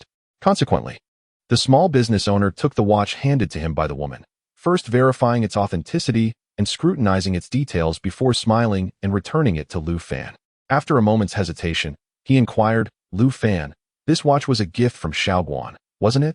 I never imagined our Xiaoguan could be so infatuated as to present you with such an exquisite timepiece." In response, Guan Huixin shook her head and replied, "This watch is nearly equivalent to 3 months of my salary. I certainly do not possess the means to offer such an extravagant gift." Lu Fan then chimed in with a smile. "No, it was a gift from our boss. You may consider it a token of appreciation for outstanding employees." The small business owner pressed further, "A token of appreciation for outstanding employees? What significant contract did you secure for the company?" Lu Fan continued, "Well, it was quite a substantial contract, totaling approximately 3 to 4 million in business." The others in attendance, upon hearing Lu Fan's words, regarded him with renewed astonishment. The small business owner persisted with his inquiries. "With such a volume of business, how much do you earn in a month?" Lu Fan responded, "I just received my salary. Last month, it was over 40,000. Over 40,000? Many attendees displayed surprise at Lu Fan's monthly income. Earning over 40,000 a month could equate to 500,000 to 600,000 annually. Although this income may not be substantial in the metropolis, it undoubtedly surpasses that of the majority of ordinary individuals. Even the small business owner hesitated to assert that he could out-earn Lu Fan. However, Lu Fan was well aware of the adage that pride invites loss while humility invites gain, and he promptly added with a smile, "Nevertheless, in the sales industry, income is unstable. During prosperous times, one can earn significantly, yet during lean periods, one might not even be able to afford a meal." The group, recognizing Lu Fan's attempt to deflect attention from the topic, erupted into a chorus of good-natured laughter. Subsequently, the conversation naturally veered away from the subject of salaries. After all, apart from the small business owner, none present earned more than Lu Fan, and even he dared not broach the topic further, as no one wished to subject themselves to humiliation. With the income discussion behind them, the atmosphere of the reunion considerably brightened. Attendees began reminiscing about their school days, sharing amusing anecdotes from their class, and discussing the current circumstances of their classmates. Guan Huixin occasionally interjected with comments, yet for the most part, she simply sat quietly, absorbing the joyful exchanges around her. She occasionally tilted her head slightly, discreetly observing Lu Fan as he donned his watch once more. At that moment, Lu Fan silently savored his meal. In contrast to the previous soirees he had attended, this unassuming gathering brought him a certain delight. After all, there was no need for him to indulge in alcohol or engage in social nuances. He could simply relish the exquisite cuisine. The meal soon concluded in this relaxed and joyous atmosphere, but just as Lu Fan felt it was time for him and Guan Huixin to depart, the small private owner suggested heading to a KTV. Remarkably, Lu Fan was quite familiar with this particular establishment, the Shengshi Lijing KTV. He had not anticipated that the proprietor would choose this venue. However, since the owner had made the suggestion, everyone, except those who had to return home, readily agreed. The group then proceeded to the hotel's underground parking lot to retrieve their vehicles, discussing how to arrange transportation to Shengshi Lijing KTV. With a roar of engines, Lu Fan drove his sports car alongside the others to meet the group. Upon seeing the convertible, everyone was momentarily taken aback. A Porsche? Lu Fan did not grant them time to react. After parking, he approached with a smile, saying, "I apologize, my car is small and can only accommodate 2." He nodded to the group and invited Guan Huixin, who had been waiting nearby, into his car. Observing Lu Fan open the door for Guan Huixin, the others gazed enviously as she settled into the passenger seat. They huddled together, whispering amongst themselves, while Lu Fan and Guan Huixin remained oblivious inside the vehicle. Guan Huixin turned to glance at her classmates, who were engaged in hushed conversation, and couldn't help but chuckle softly. She then addressed Lu Fan, saying, "Mr. Lu, thank you for providing me with such a unique class reunion. However, I did not anticipate that they would wish to go to KTV today. I suppose I will have to invite you to the hot springs in a couple of days." Lu Fan replied, "Dr. Guan, you are too kind. I genuinely enjoyed today as well." Guan Huixin inquired, "Enjoyed? I was worried you might not appreciate this setting." Lu Fan chuckled in response. Haven't you read any online novels? Such moments of ostentation and face-slapping are quite exhilarating. Just think of the expressions on those classmates' faces. Even now, I can't help but laugh. Reflecting on Lu Fan's words, Guan Huixin recalled the earlier expressions of their classmates and joined him in laughter. At this moment, the group had arranged their vehicles and gradually made their way to Shengshi Legion KTV. Upon their arrival, after parking their cars, they gathered together and stepped into the KTV. At this juncture, Lu Fan and Guan Huixin had inadvertently become the undeniable focal point, as everyone instinctively encircled them. As the guests were busy reserving a private room in the KTV, the lobby manager approached Lu Fan with a warm greeting. After all, Lu Fan had been a frequent visitor in the company of Mr. Yang and Mr. Li lately. The lobby manager, recognizing such a valuable patron, smiled and made his way over from a distance. "Hello, Mr. Lu. It's wonderful to see you again. Thank you for your continued support." Guan Huixin, witnessing this interaction, was taken aback as she observed Lu Fan engaging in light-hearted banter with the lobby manager.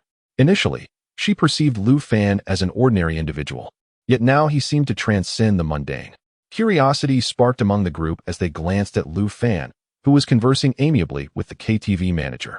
Could this young man truly be just an ordinary salesman?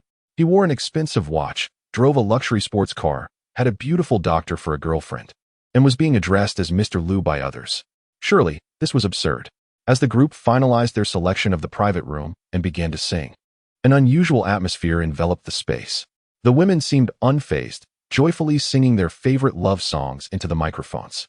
However, the men, aside from Lu Fan, who was seated in the corner chatting with Guan Huixin, appeared somewhat awkward, as men who wouldn't want to impress in front of women. Yet, the overwhelming aura of Lu Fan, brought by Guan Huixin, cast a shadow over the rest. The lively night had barely begun, yet the invisible pressure emanating from Lu Fan stifled the enthusiasm of the others. Wearing an expensive watch, driving a sports car, earning over 40,000 a month, and dating the former class beauty, truly, it was a case of comparison breeds envy. Fortunately, the ambience in the KTV room soon warmed up as the group's singing filled the air, and those men who had stepped out for a smoke returned to join in the revelry. To Lu Fan, however, their singing left much to be desired. One could even say it sounded like a cacophony of off-key notes. Turning to Guan Huixin, he noticed her frowning slightly, seemingly uncomfortable in her corner of the sofa. Noticing her discomfort, Lu Fan leaned closer and asked, "If you're not enjoying yourself, we can leave." Guan Huixin surveyed the room and softly replied, "Is it appropriate to leave so early?" Lu Fan countered, "If we're not leaving, then we might as well choose a couple of songs to sing ourselves, right?" Guan Huixin inquired further, "Can you sing?" Lu Fan responded with a mysterious smile, then made his way to the karaoke station to select a song. The woman who had previously asked about Lu Fan's watch even helped him by moving his chosen song to the top of the list. When the previous song concluded, Lu Fan politely declined the microphone offered by another woman, and the iconic melodies of classic songs from the late 20th century resonated throughout the room. As the melody reached the fixed microphone in the corner, Lu Fan swayed gently to the rhythm. This scene elicited a chorus of cheers and screams from the numerous women in the private room, causing Guan Huixin to smile as she gazed at Lu Fan on stage. With a grin during the prelude, Lu Fan announced, "Next, I will sing an old song, Endless Love for You, dedicated to our Miss Guan Huixin." Such words naturally incited another wave of enthusiastic cheers and applause. Following the lively melody, Lu Fan began to sing. As the lights dim and the night lingers, the passers-by rush by.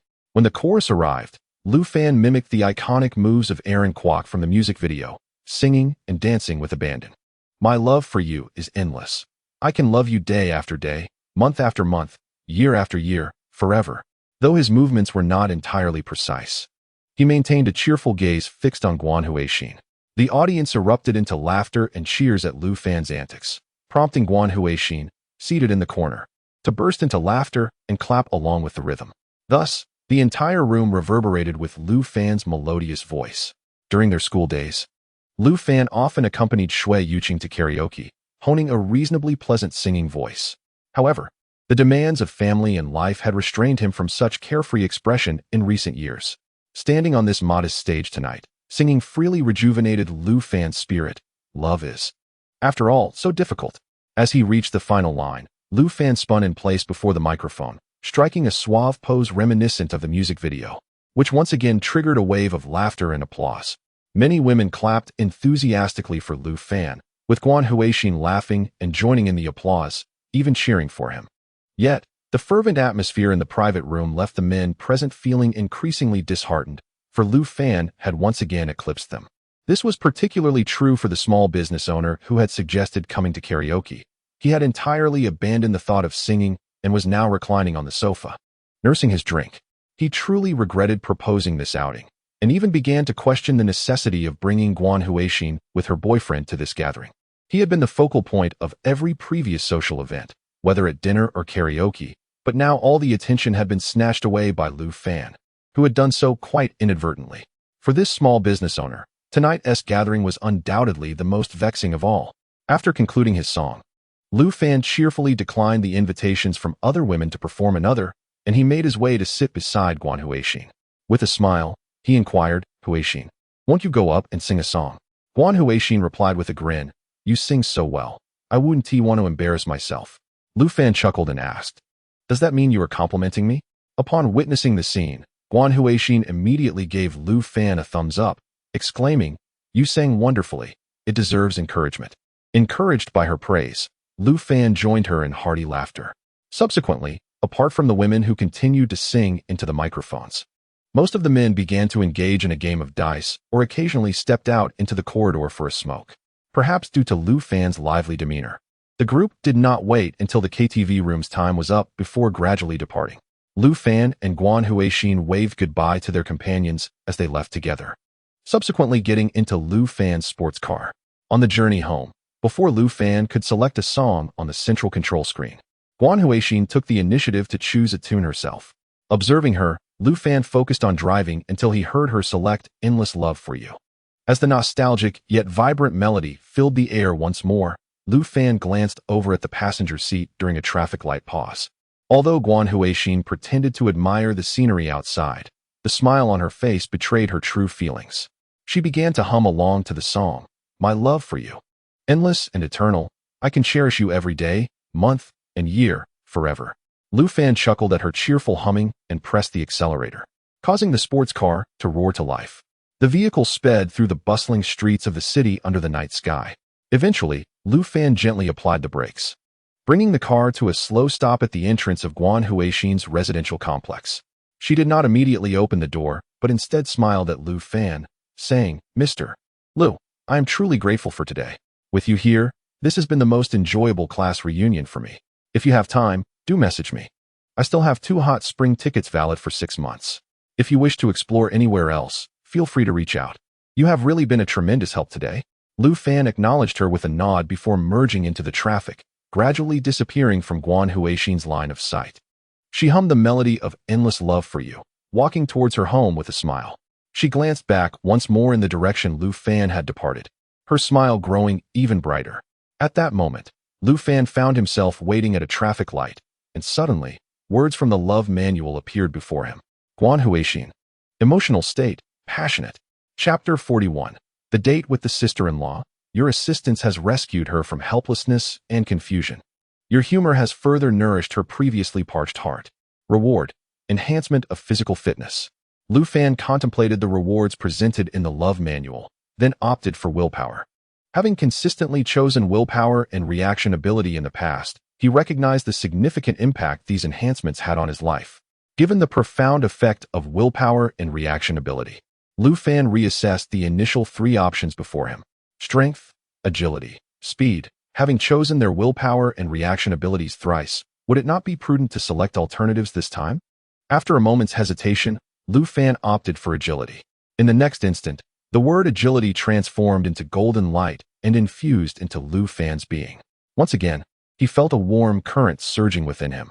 Hastily, he parked his sports car by the roadside, waiting for the intense heat within to dissipate before resuming his journey. However, just as he restarted the vehicle, a stunningly attractive woman lightly tapped on his window. Intrigued, Lu Fan lowered the window, and the enchanting lady leaned in, revealing her alluring silhouette. "Hello, handsome. I wish to go to the bar in Huangpu. May I ride with you?" Lu Fan replied with a smile. "I apologize, beautiful, but my wife awaits my return at home." The captivating woman, upon hearing this, could only smile apologetically before waving goodbye. Lu Fan then reignited his engine, roaring away towards home. After a day spent accompanying Guan Huixin at a class reunion, Lu Fan returned to his regular work routine the following day. He diligently sought potential clients for Frost Leaf Advertising Company, traversing the bustling streets of Hudu. Once the content department had crafted the relevant proposals, Lu Fan would escort them to Mr. Yang's company, gradually securing advertising contracts. With the final order from a major corporation officially signed, Ren Ningxuang made some simple arrangements within the office. She not only hung celebratory banners, but also ordered a feast of takeout for lunch, marking Frost Leaf Advertising Company's remarkable achievements this month. As the employees of Frost Leaf joyfully indulged in their meals, Ren Ningxuang produced a stack of red envelopes, distributing them sequentially according to the names written upon them. The sight of unexpected red envelopes brought delight to each employee, their faces lighting up with joy as they expressed their gratitude to Ren Ningxuang. Ultimately, amidst the laughter and thanks, Ren Ningxuang presented the largest envelope to Lu Fan. Lu Fan, you are the key contributor to our company's growth this time. This grand envelope is for you, and I believe no one here would object. Upon hearing her words, the employees cheered and applauded Lu Fan. Acknowledging their support with a nod, Lu Fan opened the envelope, feigning surprise as he displayed an astonished expression. This reaction incited laughter among the attendees, and Lu Fan cheerfully declared, "All right, today's milk tea is on me." The colleagues erupted in cheers once more, and Lu Fan promptly began placing their orders for milk tea, waving his phone towards Ren Ningxuang to confirm their requests. Ren Ningxuang noticed Lu Fan's movements and smiled as she waved at him before slowly entering her office. Lu Fan glanced at Ren Ningxuang's office and then returned to his workstation. He first placed the large red envelope into his bag, intending to check the amount inside after work. At that moment, Lu Fan's phone chimed. Initially, he thought it was a notification that his ordered milk tea had arrived, so he curiously picked up his phone to take a look, only to find a message had come in. Upon opening the chat window, he discovered a message from Shui Wanxiu. "Brother Lu Fan, what are you doing?" During this time, Shui Wanxiu would often message him whenever she had a moment to spare. Most of the time, she would share snippets of her campus life at Hudu University or inquire about what he was up to. This reminded Lu Fan of when he had just graduated and started working, as he would frequently chat with Shui Yuqing in a similar manner. Lu Fan replied, "I'm at the office. What else would I be doing at this hour?" Shui Wanxiu quickly responded, "Can you come out this afternoon? I don't have any classes, and we could hang out." Lu Fan countered, "Isn't your priority to study? Can't you think of anything besides playing around?" Shui Wanxiu sent a pouting emoji. "I'm not neglecting my studies. Can I think about having fun when I'm not in class?" Lu Fan replied, all right. However, I can't step out this afternoon. I still have work to do. Let's meet tonight, and you can see where we go later." Shui Wanxiu promptly sent a delighted emoji. "Great. I'll see what fun activities are available tonight." When Lu Fan finished work that evening, he sent a message to Shui Wanxiu, inquiring about her whereabouts. Upon learning that she was still at school, he offered to drive over to pick her up. Arriving at the school gate in his sports car, he lowered the passenger window and called out to Shui Wanxiu, "Wanxiu, over here." Shui Wanxiu was momentarily taken aback upon seeing Lu Fan in the car before approaching to confirm it was indeed him. "Brother Lu Fan, is this car yours?" Lu Fan, with a smile, lowered the convertible top and replied, "Of course it is. Why can't I drive such a car?" Shui Wanxiu, astonished, scrutinized Lu Fan and the sports car before, at his gesture, opening the door and taking a seat in the passenger seat. As she fastened her seatbelt, she marveled at Lu Fan. "Is this car rented? We're not on a grand date. It seems a bit extravagant for you to rent a sports car for me." Lu Fan chuckled and replied, "I don't have that kind of time. I bought this car." At this revelation, Shui Wanxiu's eyes widened in surprise. "You bought it? This sports car must cost a fortune. Surely, you didn't sell your house right after divorcing my sister?" Lu Fan replied, "No. I recently won a substantial prize in a scratch-off lottery. Moreover, my work has been quite fruitful lately, and I've earned several bonuses. As a result, I find myself in a position where I can indulge in a few personal luxuries without concern for my family's well-being." Shui Wanxiu gazed at Lu Fan in disbelief, astonished that a scratch-off one could afford him a sports car. Chapter 42. Live House amidst the roaring engine of the sports car. Lu Fan drove Shui Wanxiu along the illuminated streets of the city at night. Shui Wanxiu had insisted that Lu Fan lower the convertible top, allowing her to feel the brisk night breeze of the metropolis. Since their destination was some distance from Hudu University, Lu Fan opted to take the elevated expressway. On the elevated road, Shui Wanxiu exuberantly waved her arms, relishing the fierce gusts of wind as they sped by. Soon, her excitement erupted into jubilant cheers. Lu Fan cast a glance at her in the passenger seat and asked with a smile, "You seem quite thrilled?" With a turn of her head toward Lu Fan, Shui Wanxiu replied, "Absolutely. This is my first time riding in a sports car, and knowing it's your car makes it even more delightful." After cruising along the expressway for a while, Lu Fan exited at the navigation's prompt. Their destination was a performance venue that Shui Wanxiu referred to as a live house. According to her, this live house frequently hosted underground idol groups, rappers, and various performers, making it a popular entertainment spot for the youth of Hudu to Lu Fan. This so-called live house was merely a stage for performances, and the underground idol groups and rappers were little more than obscure performers. However, since Shui Wanxiu was eager to go, he decided to join in the revelry. The atmosphere inside the live house resembled that of a concert, with numerous fashionably dressed young men and women congregating in groups. Shui Wanxiu had purchased tickets online, so they retrieved theirs from the ticket machine, much like at a cinema, before entering the main hall of the live house. The spacious hall lacked seating, with a broad stage at the far end, separated from the audience by a protective barrier. Many ticketed attendees quickly gathered by the barrier, eager to secure a prime spot for a close-up view of the performance. Lu Fan noticed numerous boys and girls adorned with various stylish hair accessories, holding light boards emblazoned with the names of the idols and singers. Near the exit, refreshments were available for purchase, though the prices seemed exorbitant. Before long, the lights in the hall dimmed completely, and the previously scattered crowd erupted into a chorus of excited screams. The stage equipment promptly unfolded into a dazzling display of lights, as the host stepped forward with a smile to warm up the audience. When the host officially announced the commencement of the evening's program, amidst the cheers of numerous young girls, a youth dressed in a rather flamboyant manner, with a hunched back, took the stage. "I want to beat the tiger tonight. Beat the tiger tonight." His voice, reminiscent of a child learning to speak, elicited a wave of excited shouts from the crowd of boys and girls below. Lu Fan couldn't help but widen his eyes, glancing at Shui Wanxiu, who appeared equally bewildered. Lu Fan believed he was merely 7 or 8 years older than the spirited youth present. However, he found himself utterly perplexed by their tastes. Could this truly be classified as a song? It was infinitely more embarrassing than a social media influencer shouting into a microphone. Yet this group of young people seemed to revel in it. Fortunately, this peculiar tune was not lengthy, and soon the youth exited the stage to the cheers of his peers. Following this, a playful and adorable idol group performed a charming song and dance, accompanied by exhilarating rock rap and sultry, energetic dance numbers. The atmosphere made Lu Fan feel as though he were attending a miniature concert, and during the most fervent moments, he found himself jumping and waving his arms alongside Shui Wanxiu. "Now, let us welcome the musical sprite, Wei Shihan, to the stage."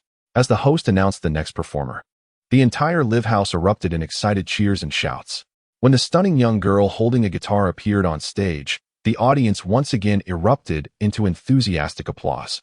Lu Fan looked at the girl on stage, his expression one of surprise. He realized he had encountered this somewhat well-known girl before. Indeed, she was the impolite young lady he had met at the subway station. As he recalled their unpleasant encounter, Wei Shihan had already begun to strum her guitar and sing. Regardless of her lack of manners in reality, Lu Fan had to concede that her song was light and lively, undeniably a fine piece of work. With this thought, he turned to Shui Wanxiu, who was bouncing to the rhythm beside him, and asked, "Is Wei Shihan quite famous?" Shui Wanxiu teased him with a smile. "What is this? Brother Lu Fan, are you starting to like her?" Lu Fan shot her an exasperated glance, to which Shui Wanxiu cheerfully explained, "She is a formidable idol here at this live house. Many people adore her." At this moment, Wei Shihan had concluded her performance, bowing graciously to the enthusiastic audience before exiting the stage. As each singer finished their performance, the live house show neared its conclusion. As Lu Fan and Shui Wanxiu exited the live house, they continued their lively discussion about the earlier performance. "Oh, I found tonight's hit The Tiger rather peculiar. I genuinely believe I could have performed it as well," she exclaimed. "That girl idol group was impressive, wasn't it?" I noticed that Lu Fan Gij couldn't take his eyes off them. Indeed, it seems that men are often drawn to those charming young ladies adorned in delightful skirts. Are they not? While Shui Wanxiu chirped away like a little sparrow, Lu Fan suddenly appeared to recall something. He raised his hand to glance at his watch and then addressed Shui Wanxiu. Oh no, isn't it about time for the dormitory at your school to be locked? Startled by his words, Shui Wanxiu feigned panic, covering her mouth as she replied, Oh right, it seems we won't make it back to school at this hour. Lu Fan then inquired, Shall I escort you home? To which Shui Wanxiu quickly shook her head, insisting, No, I don't want to go home. With unwavering certainty, she elaborated, My parents and my sister are there. If they see you bringing me back, they'll undoubtedly ask where we have been. Would you explain it to them? Just imagining that scenario made Lu Fan dismiss the idea of taking Shui Wanxiu home altogether. What should we do then? Should I book a room for you? Shui Wanxiu immediately gestured with her hands, indicating a resounding no. Why waste that money? She retorted, her cheeks flushing slightly as she lowered her head. I can just stay at your house for the night. It's not like I haven't done it before. Chapter 43. Together in one room, the sports car roared to a halt at the entrance of the community, and both Lu Fan and Shui Wanxiu stepped out in succession. Just as Shui Wanxiu had mentioned, during Lu Fan's marriage to Shui Yuqing, she had frequently stayed over at his place. Upon entering, Shui Wanxiu slipped into her slippers, immediately making herself at home, and joyfully flopped onto the sofa. Wearing a pleated skirt, as she lay back, the hem naturally lifted slightly. Lu Fan cast a glance at her long, fair legs before retreating to the master bedroom to change. Once dressed, he encountered an awkward predicament. Ever since his divorce from Shui Yuqing, she had taken all of her belongings with her. In the past, Shui Wanxiu would usually wear Shui Yuqing's nightgowns and robes during her stays. Thus, Lu Fan emerged from the master bedroom and asked, Wanxiu, what size do you wear? Your sister has taken all her clothes. Shall I order a nightgown and robe for you from the supermarket? Shui Wanxiu smiled and replied, It's fine. I can just wear your bathrobe. Lu Fan pressed, What about a nightgown? She responded, I can wear yours as well, or you could give me a white shirt. I could wear that too. A white shirt. If that little girl donned a white shirt, oh my, that could be quite entertaining. Lu Fan gazed at Shui Wanxiu, who was languidly reclining on the sofa, and shook his head in resignation. He then proceeded into the master bedroom, fetching a snug set of pajamas for her. Are you going to take a shower first? He inquired. Upon hearing this, Shui Wanxiu rose from the sofa, accepting the pajamas from Lu Fan's hands before making her way to the bathroom. Just before closing the door, she playfully poked her head out and said, Brother Lu Fan, you mustn't peek, okay? In response, Lu Fan made a silly face at her, then lay back on the sofa, engrossed in his phone, accompanied by her laughter. Once the sound of water ceased from the bathroom, Lu Fan picked up his own set of pajamas. At that moment, Shui Wanxiu emerged from the bathroom, towel in hand, drying her damp hair. Although the pajamas were quite fitted on Lu Fan, they appeared remarkably loose on Shui Wanxiu, accentuating her petite and adorable stature. Coupled with her bright, expressive eyes, she often reminded Lu Fan of her sister, Shui Yuqing. After a brief appraisal of Shui Wanxiu, Lu Fan intended to head to the bathroom for his shower. However, as he passed by, she raised the hairdryer and asked, Brother Lu Fan, could you help me dry my hair? Lu Fan turned his head to her, countering, Can't you do it yourself? With a pout, Shui Wanxiu adopted a charming demeanor. Oh, it's quite inconvenient for girls to dry their hair. Just help me a little, please. Unable to resist her endearing expression, Lu Fan set down the pajamas and took the hairdryer, assisting her in drying her hair. As the warm air enveloped her, Shui Wanxiu glanced at Lu Fan through the mirror, her face gradually lighting up with a joyful smile. She even began to hum a tune she had heard earlier at the live house, swaying playfully from side to side. Noticing this, Lu Fan lightly tapped her head, saying, Stand still, I'm drying your hair, and you are getting all hyper. Shui Wanxiu pouted at him, but continued to gaze at him with a beaming smile in the mirror. Once her hair was nearly dry, Lu Fan handed the hairdryer back to her. All right, you can finish up now. I'm going to take a shower. Shui Wanxiu responded with a cheerful, Thank you. Brother Lu Fan. When Lu Fan emerged from the bathroom after his shower, he was surprised to find the lights in the master bedroom illuminated. Curiously, he arranged his hair and looked astonished at Shui Wanxiu, who was lying on the large bed in her pajamas. Why are you sleeping in my room? He asked. Sitting up, Shui Wanxiu pointed toward the direction of the guest room with a look of grievance. You didn't help me set up the little room, so I had nowhere to sleep. Lu Fan then recalled that he had neglected to prepare the guest room, realizing that her statement held some truth. As he turned to tidy up the bed in the small room, Shui Wanxiu addressed Lu Fan, saying, It's all right, Brother Lu Fan, you needn't busy yourself. I can manage here for the night. Observing the fearless demeanor of the young girl, Lu Fan decided to tease her a little. He first raised his hand to close the door, then approached Xue Wanxiu, whose eyes widened slightly in surprise. Sensing something amiss in Lu Fan's expression, she curiously scrutinized him. When he stood before her, she quickly crossed her arms over her chest. Lu Fan bent down slowly, leaning closer to her, and softly inquired, "Are you sure you want to sleep here tonight?" Xue Wanxiu, tilting her head to evade his proximity, flusteredly pointed towards the other side of the bed. "Brother Lu Fan, you sleep on one side, and I'll take the other. We can draw a line in the middle, and whoever crosses it shall be deemed a beast." Lu Fan chuckled and retorted, "But if I don't cross the line, wouldn't that make me even less than a beast?" He drew nearer once more, causing Xue Wanxiu, who had been leaning to the side, to gasp and fall onto the bed before him.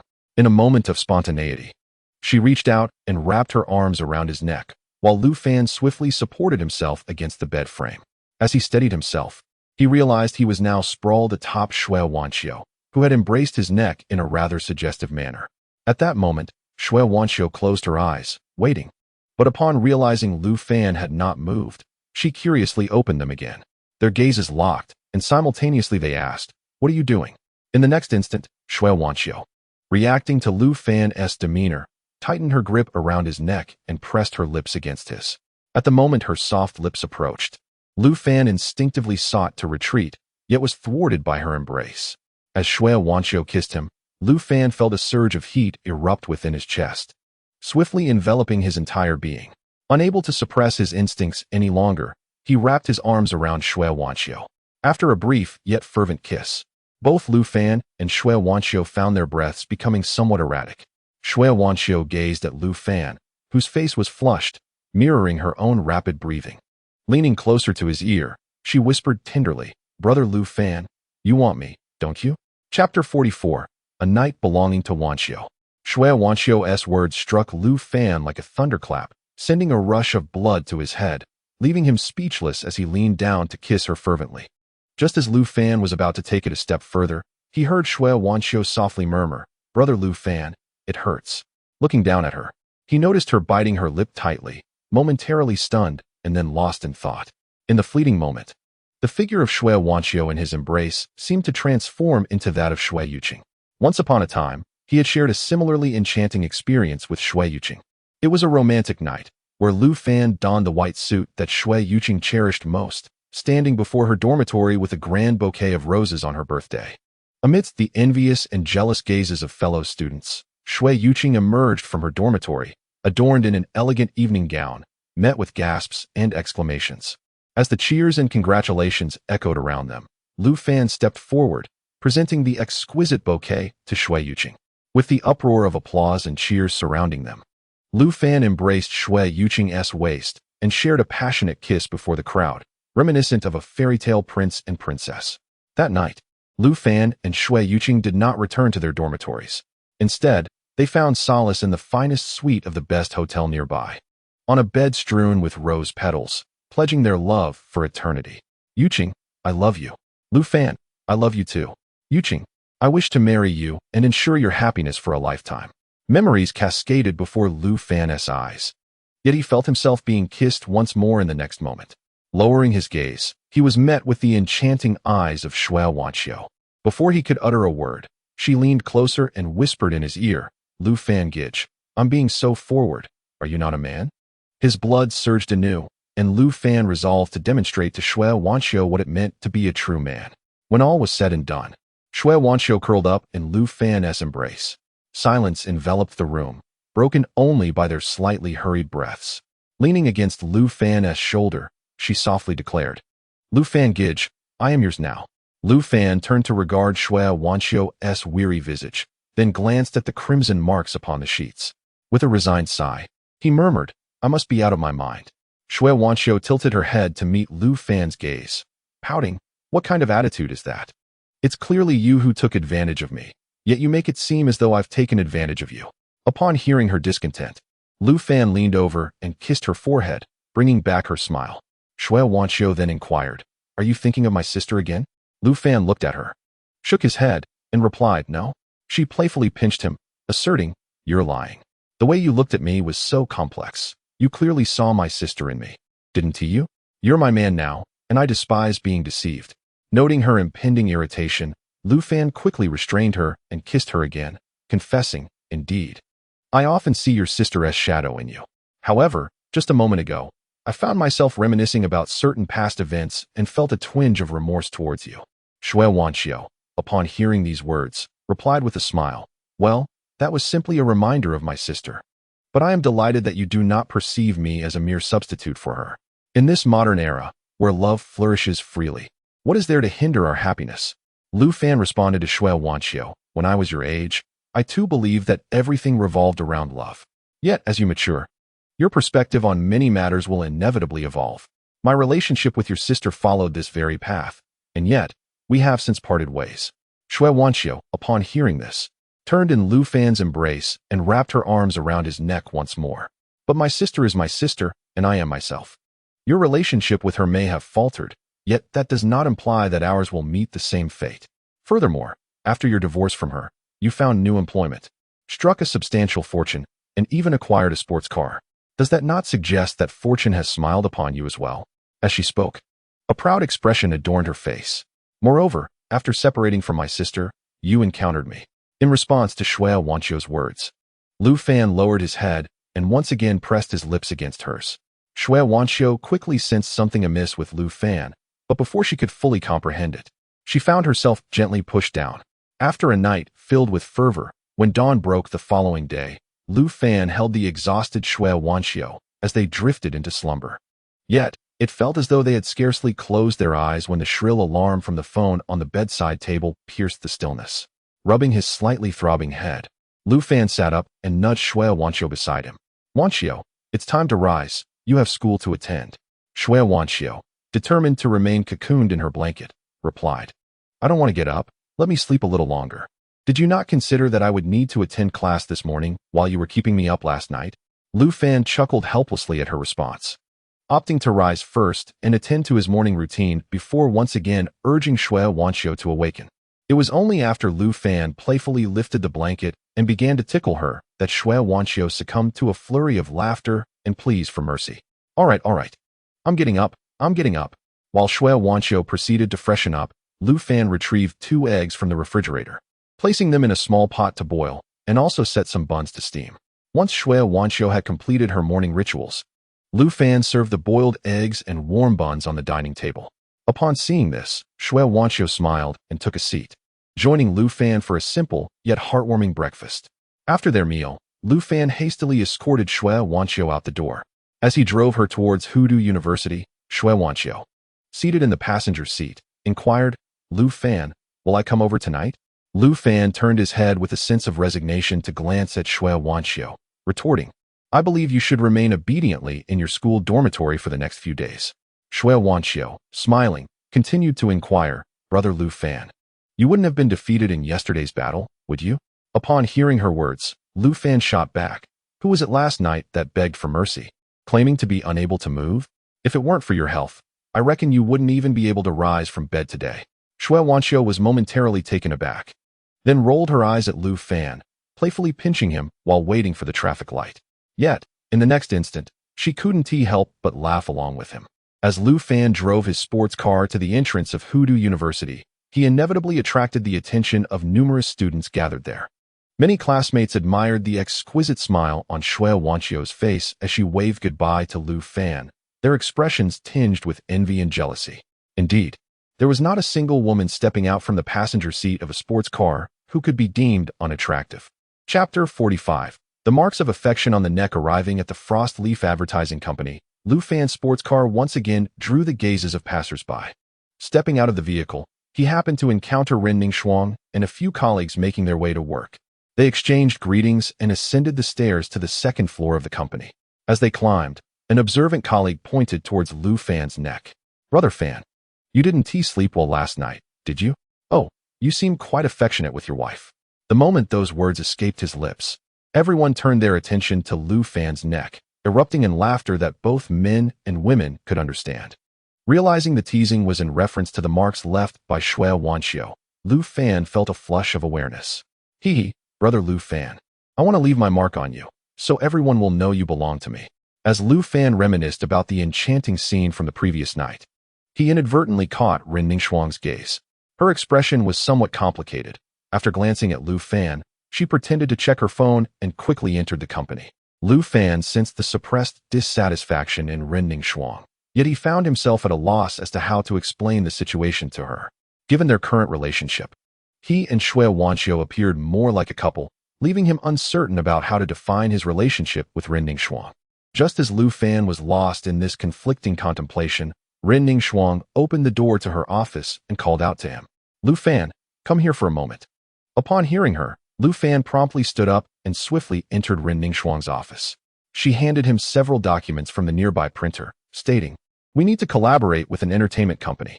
Please go to their office and coordinate with their sales team to see if we can draft a preliminary cooperation proposal." Upon hearing this, Lu Fan nodded slightly towards Ren Ningxuang. He picked up the documents, intending to say something, but Ren Ningxuang preemptively interjected, "During working hours, it is best to focus on your tasks." Realizing that Ren Ningxuang was still displeased, Lu Fan refrained from further conversation and turned to exit the office. Subsequently, following the address provided by Ren Ningxuang, Lu Fan hailed a taxi to the Rongxing Media Company. Upon arriving at the location of Rongxing Media, he observed that the entertainment firm was quite affluent, situated in the heart of the bustling commercial district of Hudou, occupying the most prime building in the area. It was no wonder that so many aspired to become stars. The entertainment industry truly was lucrative. Lu Fan then ascended to the 18th floor of Rongxing Entertainment Media Company. Upon reaching the reception, a lovely receptionist immediately rose respectfully to greet him. "Good day, sir. Welcome to Rongxing Entertainment. Whom may I assist you in finding?" Lu Fan mentioned the name of Xuanya Advertising Company, and the receptionist promptly made a call to verify. After confirmation, she ushered Lu Fan into a conference room, where a sales representative from Rongxing Entertainment soon entered to discuss the potential collaboration.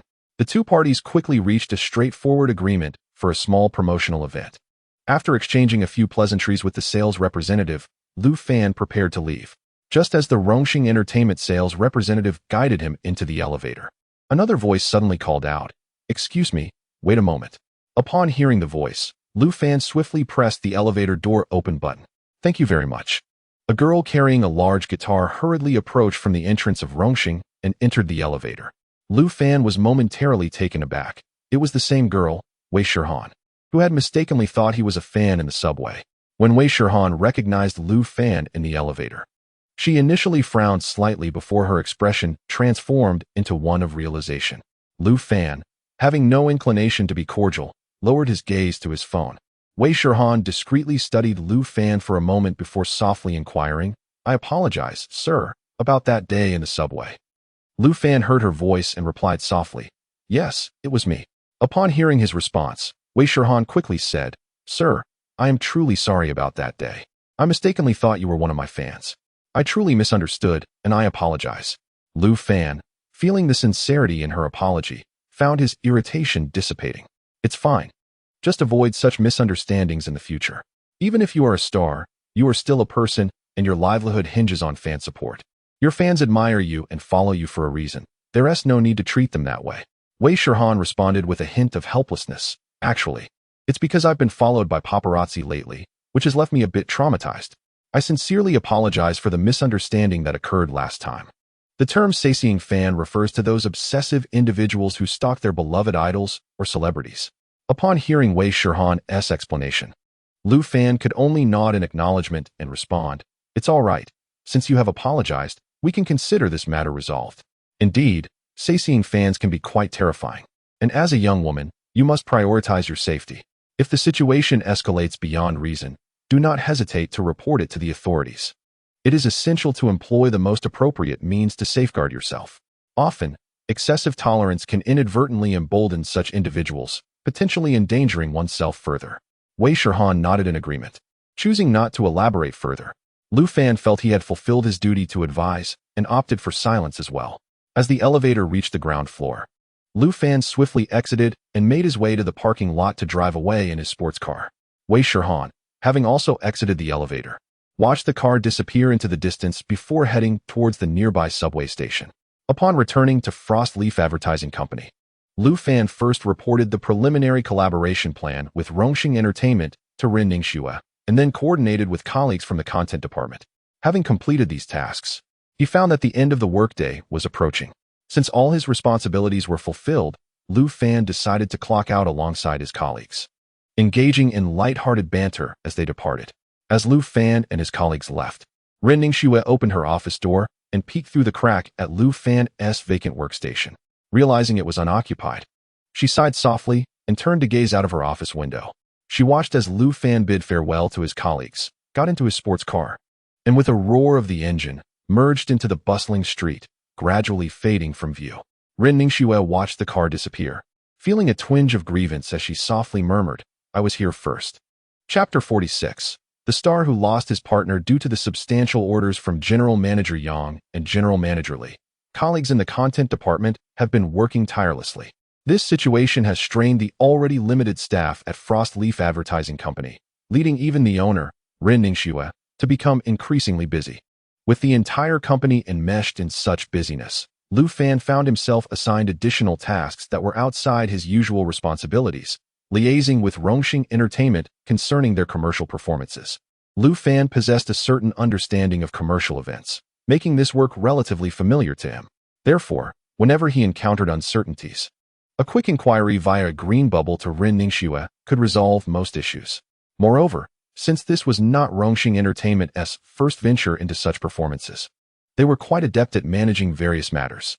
Although Lu Fan was responsible for coordinating the event, he often found himself in the role of an unofficial overseer, lacking professional expertise but willing to lend a helping hand.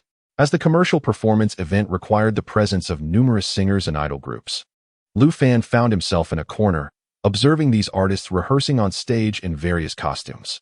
Many of the performers exuded a sultry allure or a sweet charm, providing Lu Fan with an extravagant visual feast. Just as his supervisory duties were nearing completion, he was startled by a heated argument emanating from the vicinity of the stage under construction. "Why are you only telling me now that there are less than 3 days until the event?" "Director, I sincerely apologize. I truly was unaware. Spare me the excuses. I have no interest in your explanations. You have 2 options. Either find someone yourself or step aside. But this program requires a duet." "I said I don't want to hear it. Handle this matter on your own." Curiosity piqued, Lu Fan turned his gaze towards the source of the commotion and spotted a middle-aged man, whom he recognized as the manager from Rongxing Entertainment, berating a young girl burdened with a large guitar. Upon closer inspection, he realized the girl was none other than Wei Shihan. Once the manager departed, she slumped dejectedly into a corner of the corridor, and soon Lu Fan could hear her muffled sobs. "Oh dear, the poor girl has been scolded to tears." Sigh. Today's youth seem to have such thin skin. Lu Fan reminisced about his own experiences at work, recalling how his superior would unleash a torrent of reprimands during meetings while he pondered what to have for dinner. For leaders who relish reprimanding, one must learn to let it go in one ear and out the other. Initially, Lu Fan hesitated to approach Wei Shihan, aware that unsolicited comfort could easily be misconstrued as flirtation. However, before departing, he returned to the corridor and noticed her still weeping. He called out to her gently, "Hey, beautiful, the construction crew will be leaving soon. It would be wise for you to follow suit, even if there is no immediate danger. Being locked in here could lead to complications." Upon hearing his words, Wei Shihan turned her head to glance at Lu Fan, then wiped her tear-streaked face and slowly stood up from the corridor floor. She followed him out, making her way towards the venue exit. As they stepped outside, Wei Shihan made an effort to compose herself and softly expressed her gratitude. "Thank you." Lu Fan glanced at her bowed head and replied softly, "It's nothing." He casually added, "When faced with challenges, tears are of little use. One must focus on finding a solution." Wei Shihan sighed in resignation and replied quietly, "But this problem is truly difficult to resolve." Lu Fan curiously inquired of Wei Shihan, "I happen to overhear that your partner cannot make it. Since that is the case, why not find someone else to collaborate with?" Wei Shihan replied softly, "While that may be true, I cannot seem to find another partner at the moment." Lu Fan pressed on, "Isn't your company quite large? Surely you can find a friend who can sing and dance to fill in?" Wei Shihan sighed once more. "It's just that I can't find anyone. If only I could find someone to step in." Lu Fan then suggested, "Why not hire a singer? Nowadays, KTVs are everywhere. It should be easy to find someone who can sing on pitch and perform temporarily." Wei Shihan sighed again. "If it were truly that simple, wouldn't everyone be a singer? Can you sing?" Lu Fan nodded gently, Yes, I can sing. I often perform at KTV. Wei Shirhan turned her head to glance at Lu Fan and smiled. Then why not sing a couple of lines for me? Lu Fan, recalling the songs he had frequently encountered in short videos, began to hum. I never thought I would do this. I have never loved, thus I loved wrongly. The brief chorus left Wei Shirhan standing beside Lu Fan momentarily stunned, for she had not anticipated that his casual singing would sound quite commendable in terms of pronunciation and skill. After a moment of hesitation, Wei Shirhan asked, "Excuse me, may I know your name?" Lu Fan replied, "My name is Lu Fan, with Lu meaning land and Fan meaning ordinary." Wei Shirhan introduced herself. "We haven't formally met. I am Wei Shirhan." With Wei meaning health, Shir meaning verse, and Han meaning cultivation. She then continued, "Mr. Lu, may I invite you to perform with me on the day of the commercial event?" Lu Fan was taken aback by her direct invitation. I have to work that day." Wei Shirhan quickly clasped her hands together in a plea, "Mr. Lu, I implore you, please help me. That day is truly a crucial competition for me, and I genuinely need a reliable partner." Upon saying this, she hastened to add, "Mr. Lu, it will only be for one song, and I will offer you a performance fee of 500 yuan. Would you consider it? One song for 500 yuan. That is quite decent, even enough to fuel my sports car." Lu Fan hesitated for a moment before responding to Wei Shirhan. "If you truly need assistance, then I will accompany you for one song. By the way, will you be transferring the 500 yuan via Green Bubble or cash?"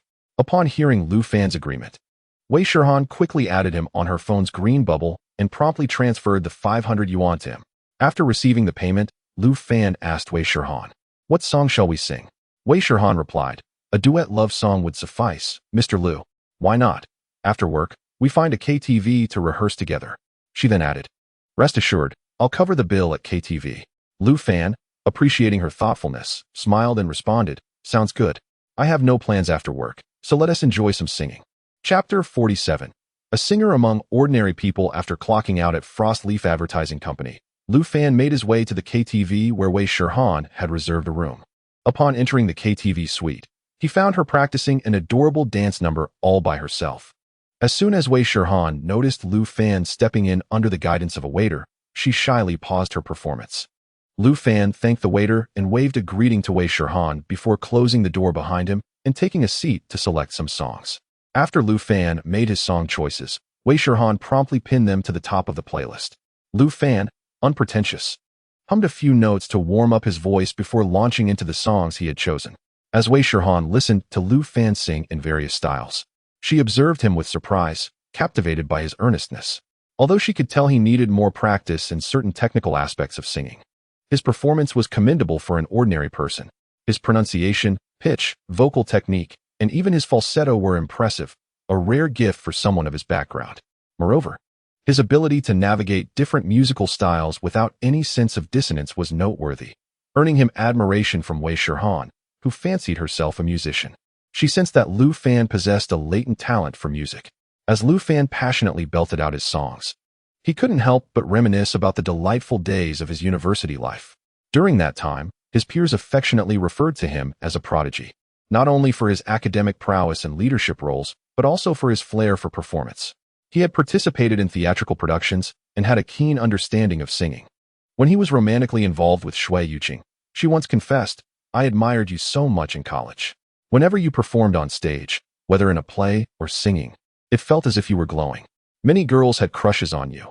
Had it not been for your stunning and shapely wife, I reckon you would have been snatched away long ago." With these memories flooding back, Lu Fan decided on another song, Love Mistaken. As he began to sing, "The north wind ruthlessly strips the leaves away. The fragile one has chosen to escape." Wei Shirhan turned her attention back to him. The emotion Lu Fan infused into this song was markedly different from his previous selections, and as a musician, she could discern his deeper investment in the performance. Wei Shirhan, with her musical sensibility and empathy, discerned that either this song held a narrative for Lu Fan, or it resonated profoundly with his current emotional state. In the next moment, she closed her eyes, swaying gently to Lu Fan's increasingly engrossing performance. For a musician, witnessing such heartfelt singing was a true delight. Once Lu Fan concluded his song, Wei Shirhan, filled with curiosity, inquired, "Have you recently experienced a heartbreak?" Lu Fan, taken aback by the question, gazed at Wei Shirhan in surprise and replied, "Why do you ask that?" She explained, Because I sense a reminiscence of the past in your voice, coupled with a profound sorrow for lost love. Yet there is also an air of detachment. Typically, such emotions in singing emerge either from seasoned artists who have weathered life's storms or from the genuine feelings of ordinary individuals. I believe this must stem from authentic sentiment. Correct? Lu Fan nodded thoughtfully. Indeed, I recently went through a divorce. Wei Shirhan looked at him in astonishment, and upon realizing he was not speaking falsely, she furrowed her brow slightly. Since their initial misunderstanding, she had perceived Lu Fan as a striking figure, tall and handsome, with an eloquent manner and an approachable demeanor. How could such a seemingly admirable man have experienced divorce? Hesitating for a moment, she finally voiced her curiosity. You actually got divorced? Was it your issue or hers? Lu Fan smiled and responded. The end of a marriage often involves faults on both sides. My issue was that I struggled to find suitable work for the past 2 years, remaining idle at home without an income, living off my savings. Her issue might have been that she felt I was unworthy of her and saw little hope in continuing our life together. Wei Shirhan pressed on. But weren't you an employee at Frostleaf Advertising? Lu Fan nodded. Yes, strangely enough, after our divorce, it felt as though fortune smiled upon me. I not only found a job that sustains me, but it also feels as though my life has begun anew. For me, divorce equated to a complete farewell to my former existence. Wei Shirhan acknowledged. Often, changing one's environment can indeed feel like a fresh start. With this thought in mind, Wei Shirhan proposed, since you have experienced such a journey, why don't we perform a duet? How about a love song? Lu Fan nodded in agreement. Since I am here to accompany you in the competition, I have no objections. Wei Shirhan pondered for a moment, then suggested, let us sing Good-Hearted Breakup. What do you think? Lu Fan considered the song and asked, ISNT the female part in Cantonese? Can you sing in Cantonese? Rather than responding immediately, Wei Shirhan approached the music selection station and chose the piece Midnight Serenade. Upon witnessing this, Lu Fan took a seat nearby. Listening intently as Wei Shirhan began to sing this classic Cantonese love ballad. Leaning against the sleepless night, he gazed at the stars scattered across the sky. The sound of the violin resonated, evoking a poignant melancholy that tantalized the senses. The moment Wei Shirhan's voice graced the air, Lu Fan's eyes widened in astonishment. After all, for someone from the mainland, most individuals singing in Cantonese are akin to the folks from Guangdong attempting to speak Mandarin. That kind of stilted Cantonese often sounds no different from a foreign dialect, sending shivers down one's spine. Yet, Wei Shirhan not only sang in Cantonese with precision, but also conveyed the song's intrinsic sorrow with exquisite finesse. Many singers merely recite the lyrics, but Wei Shirhan had transcended this realm. She grasped the emotions embedded within the song and expressed them in her unique manner. When she concluded her performance, she turned her head, casting an inquiring glance at Lu Fan. In response, Lu Fan applauded and gave her a thumbs up, exclaiming, that was splendid. With that, he suggested, shall we sing Heartfelt Breakup? Since we both have time today, why not start practicing it now? Wei Shirhan nodded in agreement, and the two began to rehearse Heartfelt Breakup repeatedly within the confines of the KTV room. Chapter 48. The long-awaited stage performance, What Brings You Here to Join the Fun? Since Lu Fan had accepted Wei Shirhan's performance fee, he would indeed take the stage to sing on the day of the commercial performance. Although he would be present, he would be there as an employee of Frost Leaf Advertising Company. He realized that he needed to consult Ren Ningxue in advance about taking the stage. Ren Ningxue scrutinized Lu Fan with a smile, then inquired, I wonder if you've met some charming young idol at that entertainment company? Lu Fan had no intention of hiding the truth. He recounted the entire sequence of events regarding his acquaintance with Wei Shirhan to Ren Ningxue. She listened with keen interest to the tale of their encounter, nodding with a smile. Oh, how romantic. It has quite the flavor of a contemporary melodramatic romance drama. Are you developing feelings for this young lady? Lu Fan chuckled. I'm in my 30s, she is still quite young. Don't speak nonsense. I'm merely lending a hand. Besides, she promised me a fee of 500 yuan for just one song. Why not seize the opportunity? Ren Ningxue playfully rolled her eyes at him. 500 yuan has bought your allegiance? Your performance fee isn't that high either. I recall that back in school. If someone rubbed you the wrong way, even if they carried you in on a palanquin, you wouldn't go. Lu Fan laughed heartily, replying, that was then. This is now. I was young and naive, unaware of the value of money. Nowadays, I'd be willing to sing for 300 or even 100 yuan a song. Why should one relinquish the opportunity to earn reasonably and legally to others? Upon hearing this, Rinning Shuang turned to Lu Fan and said, "Sure, coincidentally, I have no engagements on the day of the Rongxing Entertainment performance. I shall attend the event to see if you are still the prodigy you once were in school." Lu Fan smiled in response. "If you, Director Rin, come to support me, I shall certainly strive for a commendable ranking."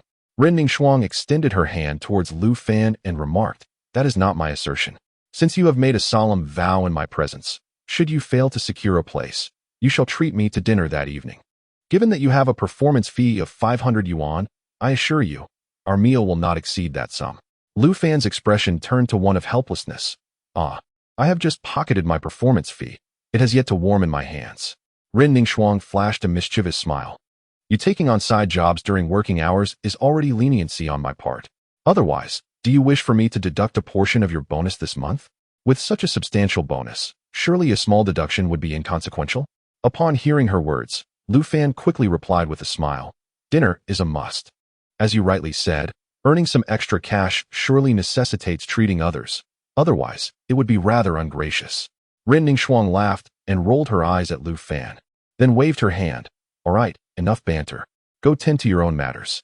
Once Lu Fan exited Rinning Shuang's office, he returned to his desk to address the other responsibilities he was in charge of.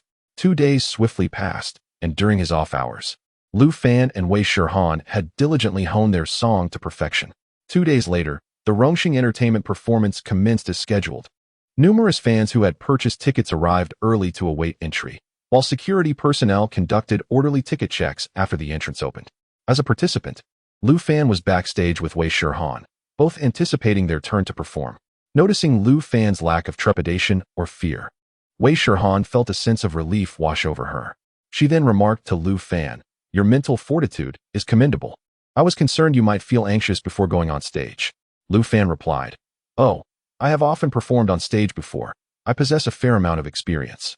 Wei Shihan, curious, inquired, "Were you an amateur singer?" Lu Fan shook his head. "No, during my university years, I frequently performed on stage and even acted in plays." Wei Shihan continued to question, "Then why did you not pursue singing or acting further?" Lu Fan responded with a hint of resignation, "At that time, I had a girlfriend and was planning to marry her, so after graduation, I sought employment. Establishing a family and securing a home and car necessitated finding work to provide for my household.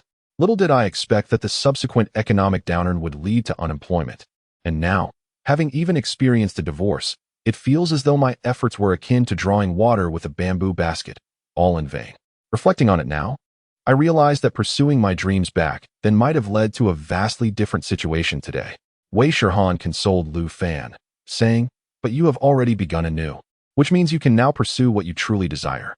Lu Fan, with a smile, snapped his fingers and replied, "Indeed, that is precisely my current mindset." At this moment, the commercial performance had commenced, and numerous idol groups and star singers from Rongxing Entertainment took to the stage one by one. Backstage, those artists who had yet to perform could hear the continuous melodies and the audience's cheers and applause resonating from the front. Soon, a staff member approached Wei Shihan, signaling, "Wei Shihan, it's your turn along with your guest." Upon hearing the staff's words, she picked up the guitar resting beside her and, accompanied by Lu Fan, made her way to the waiting area by the stage.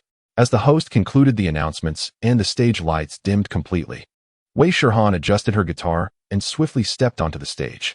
With the accompaniment resonating, she began to strum and sing. Are you surprised? Words fail to express. Yes, I mean, do you wish to part ways? The audience, captivated by Wei Shihan's fluent Cantonese, erupted in awe. At that moment, another spotlight illuminated the opposite side of the stage, where Lu Fan, holding a microphone, stepped forward at the staff's cue. Perhaps it's time for reflection. I should say no more. Do I deserve this fate of being forsaken? As Lu Fan ascended the stage, he endeavored to maintain a steady tone, though the years had instilled a hint of nervousness within him, which he swiftly overcame. Rin Ningxiang, attending as a co-organizer, cheered joyfully upon seeing Lu Fan take the stage and began capturing the moment with her phone. Meanwhile, among the audience stood a strikingly beautiful woman, accompanied by a man, who was lost in the crowd. At that moment, she could hardly hear what her companion was saying, as she stood frozen in disbelief, gazing at Lu Fan, who was harmoniously singing alongside Wei Shihan. Shui Yuqing never anticipated that attending a small concert with her new blind date would lead her to encounter Lu Fan here. Moreover, She was astonished to discover that Lu Fan was the special guest of this modest performance. Chapter 49. Under the spotlight. Why was Lu Fan here? Under the spotlight. He exuded such confidence and charisma that Shui Yuqing stood transfixed amidst the bustling crowd. In a daze, she realized that her new date and the trendy young people around her had vanished, replaced by numerous classmates clad in uniforms and casual attire. As she strolled through the university halls, her dear friend entwined her arms with hers, gazing enviously at the resplendent stage illuminated by dazzling lights. Yuqing, look, look. It's Lu Fan, she exclaimed. Oh, Yuqing, I truly envy you for having found a boyfriend like Lu Fan. What is there to envy? It is Lu Fan who should feel fortunate to have someone as outstanding as you, replied Yuqing. I heard that Lu Fan has once again been awarded the title of Outstanding Student Leader. By the time he graduates, he will likely be prioritized for positions in major corporations. Won't he? Your lives seem to be sailing smoothly. I bet you two will marry right after graduation. Oh dear, I shouldn't say more. The more I talk, the more envious I feel. Haha. Yuqing, remember to invite us to your wedding, or better yet, we should be the bridesmaids and collect a couple of red envelopes from Lu Fan. Shui Yuqing turned her head, momentarily lost in thought as she regarded her long-lost university companion, before shifting her gaze back to the stage where Lu Fan stood, clad in a suit, proudly adorned with the tie she had gifted him, gracefully holding the microphone and singing. His voice had always been melodious, and his presence on stage was undeniably striking. Though Shui Yuqing had never expressed it to Lu Fan, his performance truly made her heart race and her breath quicken. At that moment, a wave of screams and cheers erupted from the surrounding students. Their eyes filled with envy and admiration as they turned to gaze at Shui Yuqing, who was surrounded by her two friends. Lu Fan, beaming with joy on stage, lifted his hand and pointed towards Shui Yuqing in the audience. Her friends erupted in laughter at the sight, excitedly waving at Lu Fan. They playfully gestured towards the bashful Shui Yuqing, who kept glancing shyly at Lu Fan. Naturally, he noticed the commotion and, with a smile, changed his gesture to form a heart directed at the blushing Yuqing.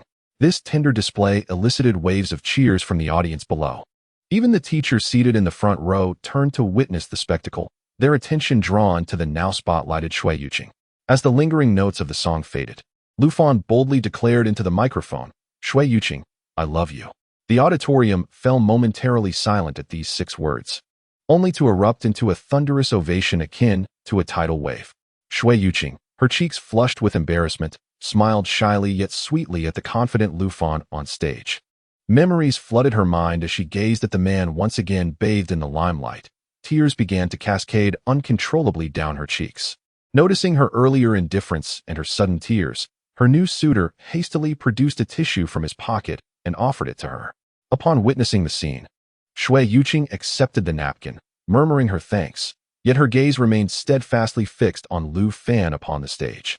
She no longer beheld the man adorned with stubble, who was often found languishing at home, flitting between the kitchen and the bedroom.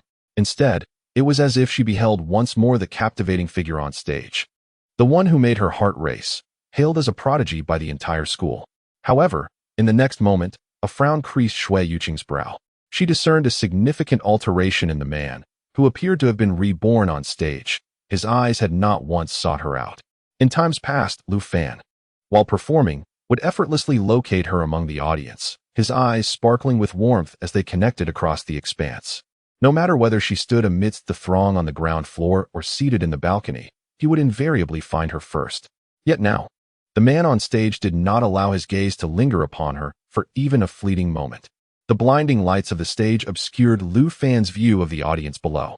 However, he did notice Ren Ningxuang, who stood beside the stage with her phone in hand, and he took the opportunity to wave at her during a brief interlude in Wei Shihan's performance. Ren Ningxuang responded with a radiant smile as she continued to capture Lu Fan on her phone.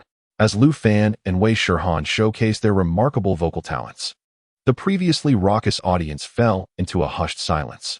Many among the captivated crowd instinctively raised their hands or waved their glow sticks, swaying gently in time with the melody. As the poignant yet heartfelt love song reached its gentle conclusion, a profound stillness enveloped the audience. Following this brief pause, the silence erupted into fervent applause and cheers, accompanied by the enthusiastic whistles of the younger attendees. Wei Shihan, observing the exuberant crowd below, was momentarily taken aback, for in her career as a singer, She had never witnessed such fervor from an audience in response to her music. Just as she lingered in astonishment, Lu Fan approached her side, urging her. What are you dawdling for? The audience is so enthusiastic. We must reciprocate. At his words, Wei Shirhan turned to look at Lu Fan, only to be struck once more by surprise. Bathed in the stage lights, Lu Fan wore an elegant smile that made her heart flutter. In the next instant, regaining her composure, she hastily followed Lu Fan in bowing to the audience. This moment naturally elicited another wave of exuberant cheers and applause from the crowd. Subsequently, with quickened heartbeats and breaths, Wei Shirhan and Lu Fan descended the stage amidst the audience's jubilant acclaim. Upon reaching the back of the stage, before either could utter a word, Wei Shirhan was summoned away by the exuberant manager of Rongxing Entertainment. Lu Fan stood in the corner. Observing Wei Shirhan engaged in conversation with the manager, a smile gradually spreading across his face. He sensed she was likely receiving accolades and praise for her successful performance.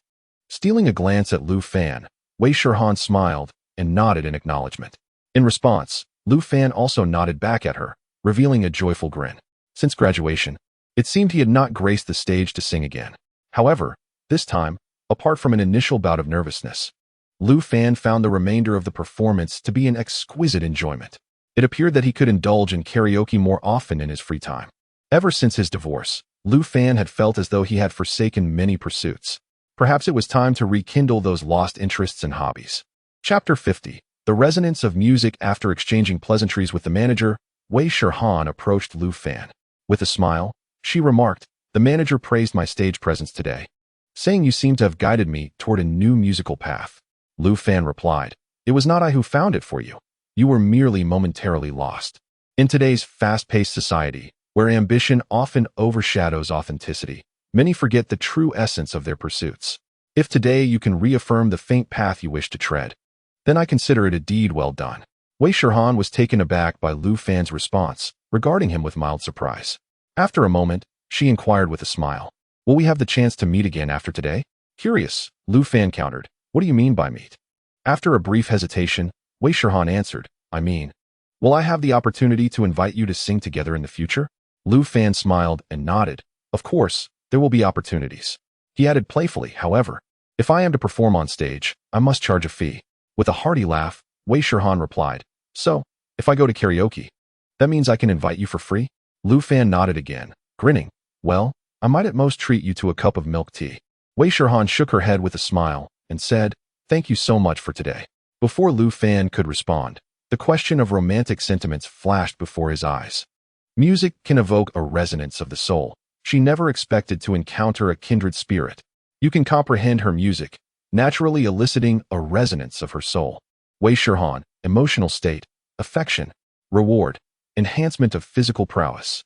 Lu Fan stared in astonishment at the words that appeared before him. Could it be that Wei Shirhan had also unlocked the quest of romantic sentiments? This girl had only met him 3 times, and yet, fate seemed to weave a connection between them. Before Lu Fan could fully comprehend the situation, Wei Shirhan cheerfully bid him farewell, saying, "Well, I shall take my leave for today. I will contact you through Green Bubble when I decide to go singing. How does that sound?" Lu Fan nodded with a smile in response, and Wei Shirhan led him out of the backstage area. As he exited, he chose agility from the reward options that appeared before him. The word agility transformed into a golden light that merged into Lu Fan's body, once again filling him with a delightful surge of warmth. Upon returning to the front hall, he found Ren Yangshuang already waiting for him in the corridor. She waved at him, and Lu Fan approached her with a smile. Ren Yangshuang remarked, "Not bad at all. Your singing skills from university have certainly not diminished. In fact, it seems that with the passage of time, your voice has grown even more melodious." Lu Fan chuckled and countered, "Are you implying that I am no longer young?" Ren Yangshuang retorted, "You are 31 years old. Do you still consider yourself young?" Lu Fan shrugged and replied, "At 30, am I already old? Isn't there a saying that a man at 31 is like a flower in bloom?" This quip made Ren Yangshuang laugh, and she nodded in agreement. "Indeed, you are quite the flower." Then, she inquired, "In that case, Mr. Flower, how do you justify sneaking out during work hours to earn extra money with a young idol?" Lu Fan quickly responded with a laugh. Yangshuang, why bring that up again? Weren't we supposed to go out for a meal?" Ren Yangshuang grinned and said, "I merely wish to remind you not to become overly complacent and forget that you snuck out during work to sing." She continued, "All right, let us return to the office. I still have some matters to attend to. We can dine together after work." Since Lu Fan and Rin Yang Shuang had arrived together, they took Lu Fan's flashy sports car. After some light-hearted banter, they exited the performance venue, laughing. However, as they settled into the car and departed from the public parking lot, they remained oblivious to a striking woman standing at the entrance of the venue. Shui Yuqing silently observed Lu Fan and Rin Yang Shuang as they entered the convertible. Watching the car drive away, she couldn't help but let out a cold huff. Rin Yang Shuang, what a lavish expenditure. Between work and a sports car, I never imagined you would spend so freely for a man. Just as Shui Yuqing stood there, fuming, her new blind date hurried out to catch up with her. "Miss Shui, what troubles you? Have you encountered something unpleasant or seen someone you wish to avoid?" Shui Yuqing turned her gaze to the concerned man, managing to force a faint smile. "It is nothing. I merely, heard a song that stirred some emotions within me. After all, as you are aware, I once experienced a failed marriage, and the song beautifully evoked certain memories." Upon hearing this, my new blind date let out a sigh of relief and quickly responded with a smile. "That's wonderful. I thought I had done something to upset you." I replied with a smile, "No, don't overthink it. I am not one to unjustly direct my anger towards others." My new date responded with a cheerful agreement and then hastened to the parking lot to retrieve his car. As I gazed at the modest domestic sedan, worth no more than a few $100,000, I couldn't help but recall the smiles of Lu Fan and Rin Ning Shuang in that convertible sports car. I then remarked to my date, "Given your income, driving such a car seems a tad outdated. With your current earnings and status, you should be able to afford something better, don't you think?" He chuckled and replied, "This was a gift from my parents when I graduated. After all, I am still single, and this is sufficient for transportation. Should I marry in the future, I will certainly upgrade to a better vehicle." I nodded at him with a smile, saying, "I believe you can definitely achieve that." Upon seeing my smile, he jovially drove the car out of the public parking lot. I turned my head to gaze out the window, my smile taking on a cooler edge. "Lu Fan, since you chose to become a kept man after our divorce, wooing wealthy women to spend on you, I too shall seek a man far wealthier and more powerful than Rin Ning Shuang. In due time, I will present myself before you and Rin Ning Shuang in a posture of superiority, basking in the spotlight." Chapter 51. A stroll by the Huangpu River. What prompted you to invite me here for dinner today? Rin Ning Shuang smiled as she looked at Lu Fan, sitting across from her at a street-side table in the Yangtze Grand Hotel. She hadn't anticipated that he would take her to such an upscale restaurant. As the finest hotel in the city, even she found the prices rather extravagant. Lu Fan, hearing her words, replied with a smile, "Since you're not questioning my side earnings, I certainly must treat you to a splendid meal." Rin Ning Shuang playfully rolled her eyes at him and added, "Next time, you needn't bring me to such a lavish place. Earning money is not easy for you now." She continued, "I truly did not expect to see you singing on stage after all these years, and you performed quite well." Lu Fan laughed heartily and responded, "If you enjoy my singing, feel free to invite me to KTV more often. I'll sing just for you." Rin Ning Shuang also chuckled, raising her hand to point at him. "You really have no qualms about this. I have to pay to hear you sing." Lu Fan responded with a smile, "Where would you like to hear it? I can't very well sing for you in the street, can I?" Just then, the waiter brought over a fragrant meal for the two. The Yangtze Grand Hotel, known for its exorbitant prices, nonetheless offered delightful dishes that left Rin Ning Shuang marveling at the wisdom behind such expense. After relishing their meal, Rin Ning Shuang turned to Lu Fan, who was preparing to retrieve his car from the underground garage, and asked, "How about a stroll along the banks of the Huangpu River? I'm quite full and prefer to walk off my meal. After all, 100 steps post-dinner may lead one to a long life." Upon hearing her words, Lu Fan chuckled and nodded, accompanying Rin Ning Shuang out of the Yangtze Grand Hotel. The spacious promenade by the Huangpu River was a vibrant gathering of tourists from around the globe. The streets were lined with luxury cars, with high-end sports cars resembling taxis in their abundance. Well-dressed men and women, adorned with glittering jewels, alighted from their vehicles, making their way towards the opulent buildings amidst the envious gazes of passers-by. As Lu Fan and Rin Ning Shuang walked side by side through the throngs of people, the crowd's density gradually brought them closer together. Suddenly, a group of young men and women engaging in playful banter appeared before Rin Ning Shuang. One tall and robust youth, oblivious to her presence, turned abruptly and nearly collided with her. Lu Fan, quick to react, swiftly stepped in beside Rin Ning Shuang, wrapping his arm around her shoulder to steer her aside. The tall youth, realizing the near mishap, quickly apologized with a grin. I'm so sorry. I hope we didn't hurt you. Lu Fan cast a questioning glance at Ren Ningxuang, who smiled and waved her hand dismissively at the young man. After offering another round of apologies, the youth rejoined his friends and departed. Once the situation calmed, Lu Fan gradually released his hold on Ren Ningxuang, who looked at him with a smile. You reacted so quickly. I hadn't even realized what was happening, she remarked. Lu Fan replied, by the time you processed it, it would have been too late. If that fellow had bumped into you, you surely would have fallen. Ren Ningxuang teased, but you were there, weren't you? Doesn't that count as a hero saving a damsel? Lu Fan quipped back, in truth, I might be considered a hero, but I'm uncertain if you can be deemed a damsel.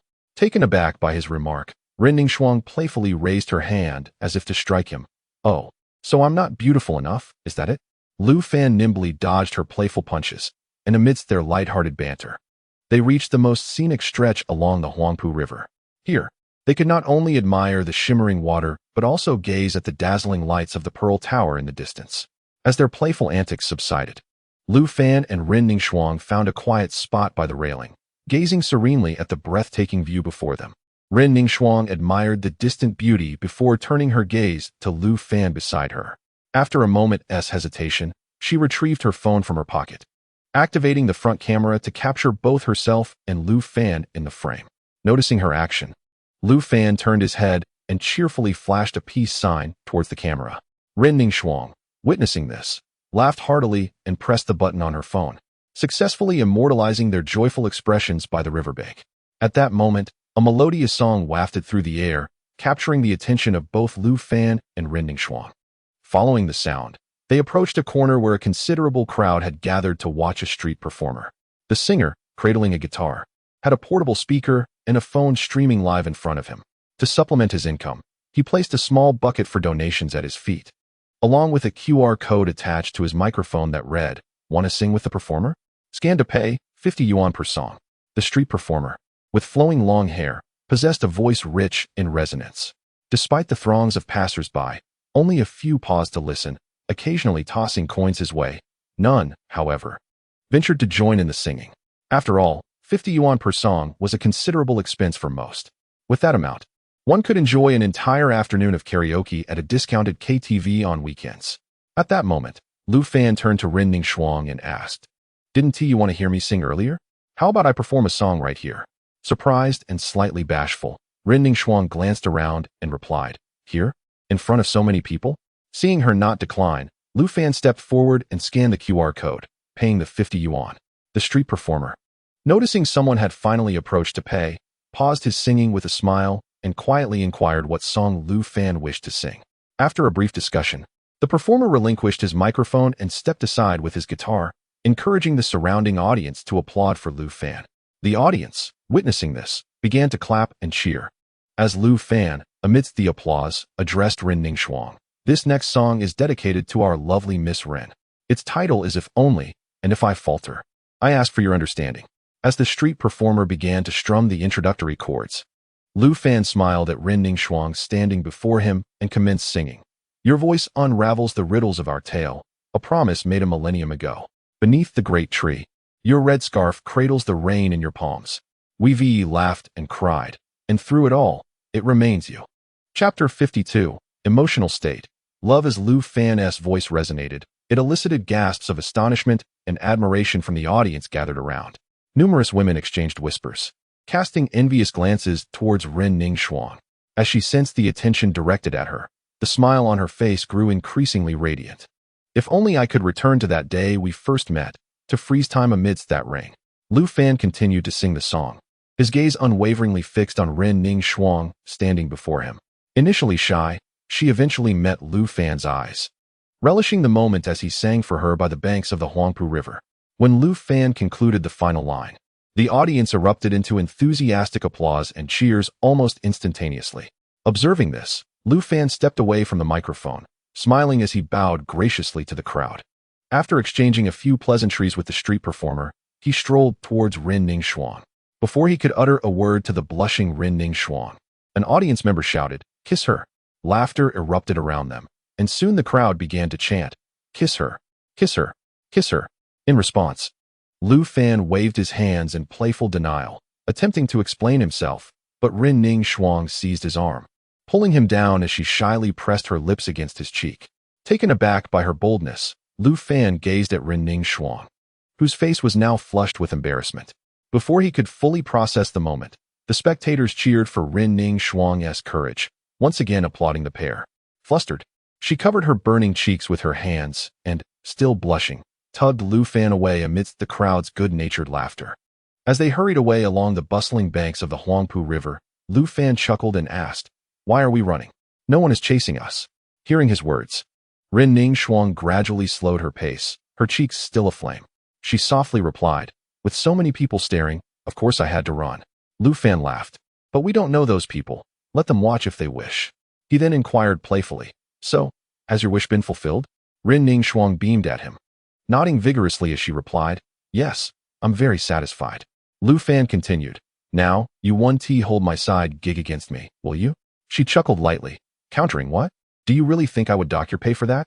Lu Fan shook his head, responding, "I was merely teasing. I genuinely enjoy seeing you smile. Since my divorce, I have come to understand many truths. One of them is that whether one is happy or not, each day is still a day. Why not choose to be happy?" Ren Ning Shuang heard Lu Fan's words and then pretended to laugh heartily in his direction. This display naturally elicited a smile from Lu Fan, and soon Ren Ning Shuang joined in his laughter. As she gazed at Lu Fan standing beside her, a complex emotion flickered across her face. Lu Fan would likely remain oblivious to the fact that during his performance on the grand stage of the university auditorium, there was another figure watching from the corner. While the majority of the female audience was captivated by the spotlight shining on Shui Yuqing, Ren Ning Shuang's gaze remained fixed on Lu Fan on stage. At that moment, clad in a fitted suit, Lu Fan appeared irresistibly handsome and charming. When he made a heart gesture towards Shui Yuqing, Ren Ning Shuang couldn't help but smile at his actions, especially when he finished his song and proclaimed loudly, "Shui Yuqing, I love you." This heartfelt confession stirred a commotion throughout the auditorium. Now, as Ren Ning Shuang looked at the illuminated Shui Yuqing and Lu Fan, who was walking towards her amidst the attention and applause of teachers and students, a hint of envy finally surfaced on her face. Lu Fan stepped forward, taking the shy Shui Yuqing's hand, and raised their joined hands high, prompting another wave of cheers and applause from the audience. Surrounded by her exuberant classmates, Ren Ning Shuang could only join in their applause. The fairy tale pairing of the Golden Boy and the Jade Girl would surely lead to a blissful life together. Later, she learned through a few acquaintances that Lu Fan and Shui Yuqing had married shortly after graduation. Their wedding was grand. Lu Fan secured a position at a large company, and Shui Yuqing happily embraced her role as a full-time wife. The youthful fluttering of her heart was buried deep within Ren Ning Shuang from that point onward. Until one ordinary morning, when Ren Ning Shuang visited the Human Resources Center to recruit new employees, a weary man appeared before her with a look of surprise. Instantly, she recognized that long-lost figure. It turned out that his life post-marriage had not been kind, and he had even reached the brink of divorce. The fairy tale romance of the Golden Boy and the Jade Girl had taken a painfully tragic turn. As Ren Ning Shuang reminisced about the past while gazing at Lu Fan, he turned his head to meet her gaze and asked, "What's wrong?" Ren Ning Shuang instinctively averted her eyes. Yet the memory of the kiss mark on his neck crossed her mind. After a brief moment of hesitation, she extended her hand to grasp Lu Fan's. "In university, I didn't have the chance to compete for you. Since fate has brought you back to me, I am no longer the person I was back then. This time, I shall strive for my own happiness." Surprised by Ren Ning Shuang's gesture, Lu Fan realized that she had willingly intertwined her fingers with his. He smiled as he glanced at Ren Ning Shuang, whose face bore a hint of shyness coupled with undeniable joy. Just as he was about to speak, words from the heart of love appeared before him. Years of pent-up emotions were finally released at this moment. She had opened her heart to you completely. This long silent affection has finally been awakened, and you shall embrace her love without reservation. How will you choose in the face of this fervent romance? Ren Ning Shuang, emotional status, in love. Reward, an opportunity to glimpse the cosmic truth. As Lu Fan beheld the words from the heart of love, he was engulfed in a wave of ecstatic delight. The heart of love had once again granted him a chance to glimpse the cosmic truth. The last time he had delved into this insight, it had bestowed upon him a fortune, enabling him to drive a sports car. Now, he pondered how to seize this opportunity to gain assistance for himself. Chapter 53. Destiny is in one's own hands. Ren Ningxuang took Lu Fan's hand, carefully observing his reactions. Upon noticing the joy radiating from him, her smile blossomed even brighter. The two strolled hand in hand along the banks of the Huangpu River until the throngs of people began to dwindle. Lu Fan did not immediately respond to the words from the heart of love. Instead, he relished the unique evening walk shared with Ren Ningxuang. Throughout their walk, Ren Ningxuang occasionally turned her head to gaze at the man beside her, whose hair was tousled by the night breeze. He admired the scenery along the Huangpu River, blissfully unaware that he was, in her eyes, a part of that very landscape. Knowing that she had work the following day, Ren Ningxuang cheerfully inquired, "Shall we head back to get the car?" Lu Fan replied with a smile, "I thought you wanted to walk home, so I didn't ask." Upon hearing his teasing tone, Ren Ningxuang looked at him, her lips forming a playful pout. Subsequently, Lu Fan led her back to the Yangtze Grand Hotel. They climbed into Lu Fan's sports car, and he drove her to the entrance of her community. "All right, Ningxuang, you've arrived home," Lu Fan said with a smile as he turned to bid her farewell. Just as he unbuckled his seatbelt, she leaned toward him, wrapping her arms around his neck. Before he could utter a word, she pressed her lips against his in a bold kiss. In that moment, Lu Fan truly experienced what it felt like to be kissed with such fervor. As the forceful kiss concluded, he looked at Ren Ningxuang and asked, "So, are you suggesting that I stay over at your place tonight?" Ren Ningxuang's cheeks flushed a deeper shade of red at his question, yet she responded with a playful smile. "You have quite an imagination. If I were to allow you to have me so easily, you surely would not cherish it," Ren Ningxuang remarked, extending her hand to lightly pinch Lu Fan. "Do not think I have forgotten that kiss mark on your neck from that day."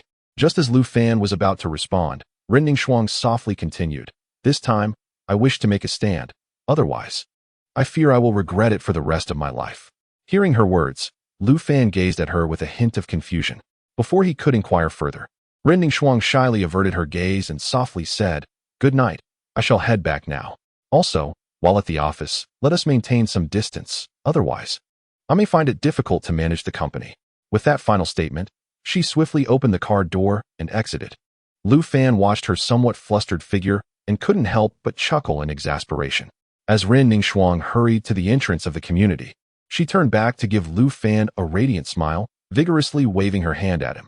Observing this, Lu Fan reciprocated with a wave from the passenger seat, watching her enter the community before he drove away. Upon returning home, he took a shower and replied to numerous messages from both Ren Ningxuang and Xue Wanxiu, who had been messaging him profusely. Finally, he lay in bed and summoned the Heart Sutra of Love once more, musing to himself, "I wish to glimpse the heavenly path."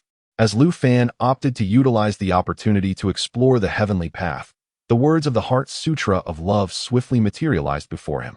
Please select the type of heavenly path you wish to explore. Fortune, auspiciousness, wealth, romance, career, divination. At this moment, Lu Fan naturally dismissed the notions of romance and career, having already gone through a divorce. And with the Heart Sutra of Love actively providing strategies for the women around him, there was little need to ponder romance.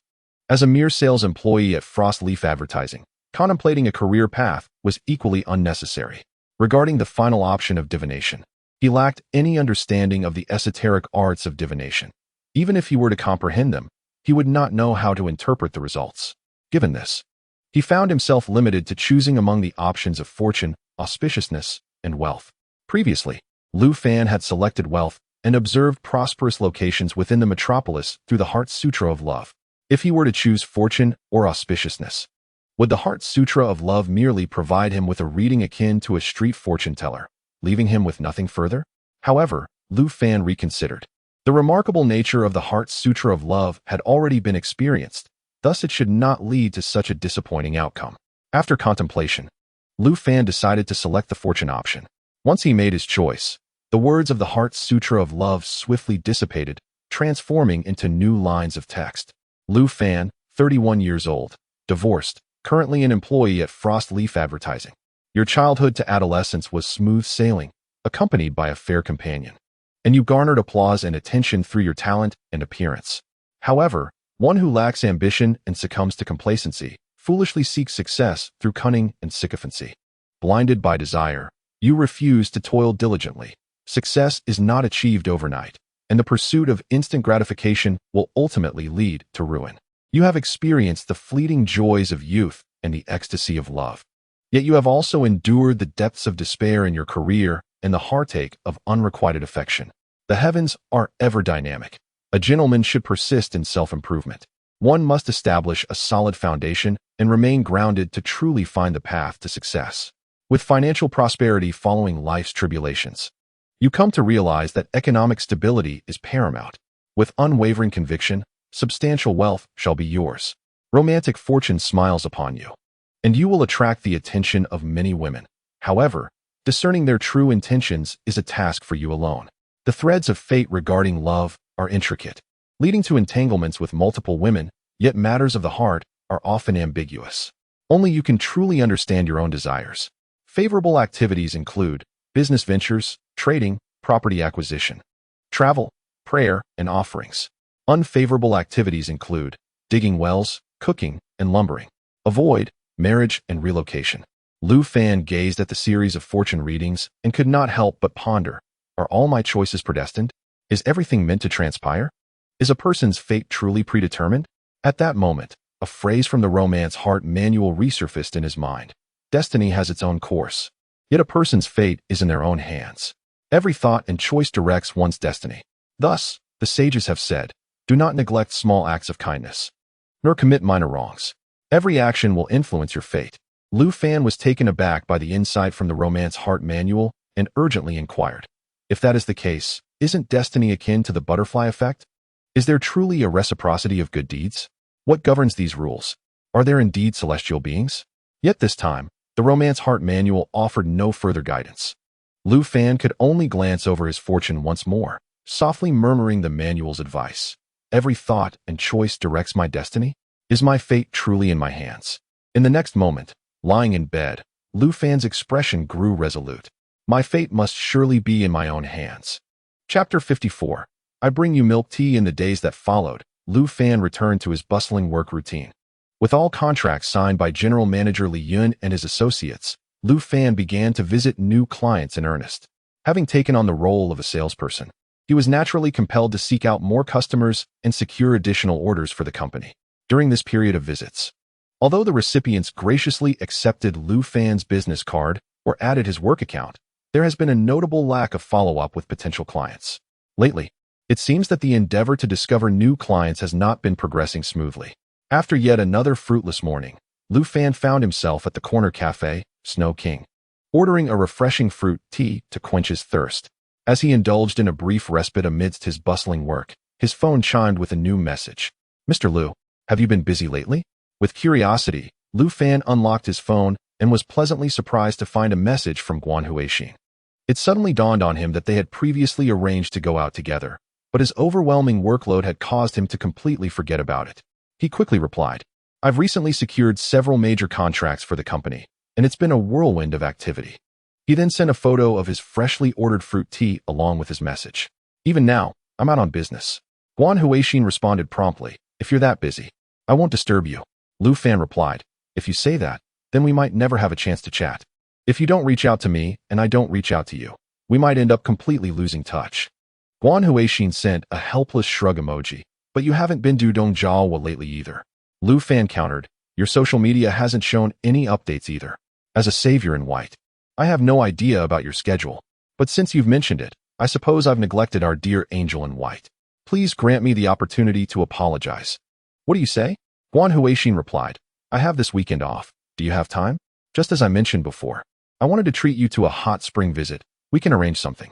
Lu Fan sent an okay emoji and inquired, I'm at Snow King, which is not far from your hospital. Would you like me to bring you a cup of milk tea? What would you like to drink? Guan Huixin replied, you're so busy with work, and yet you want to bring me milk tea? That sounds rather troublesome.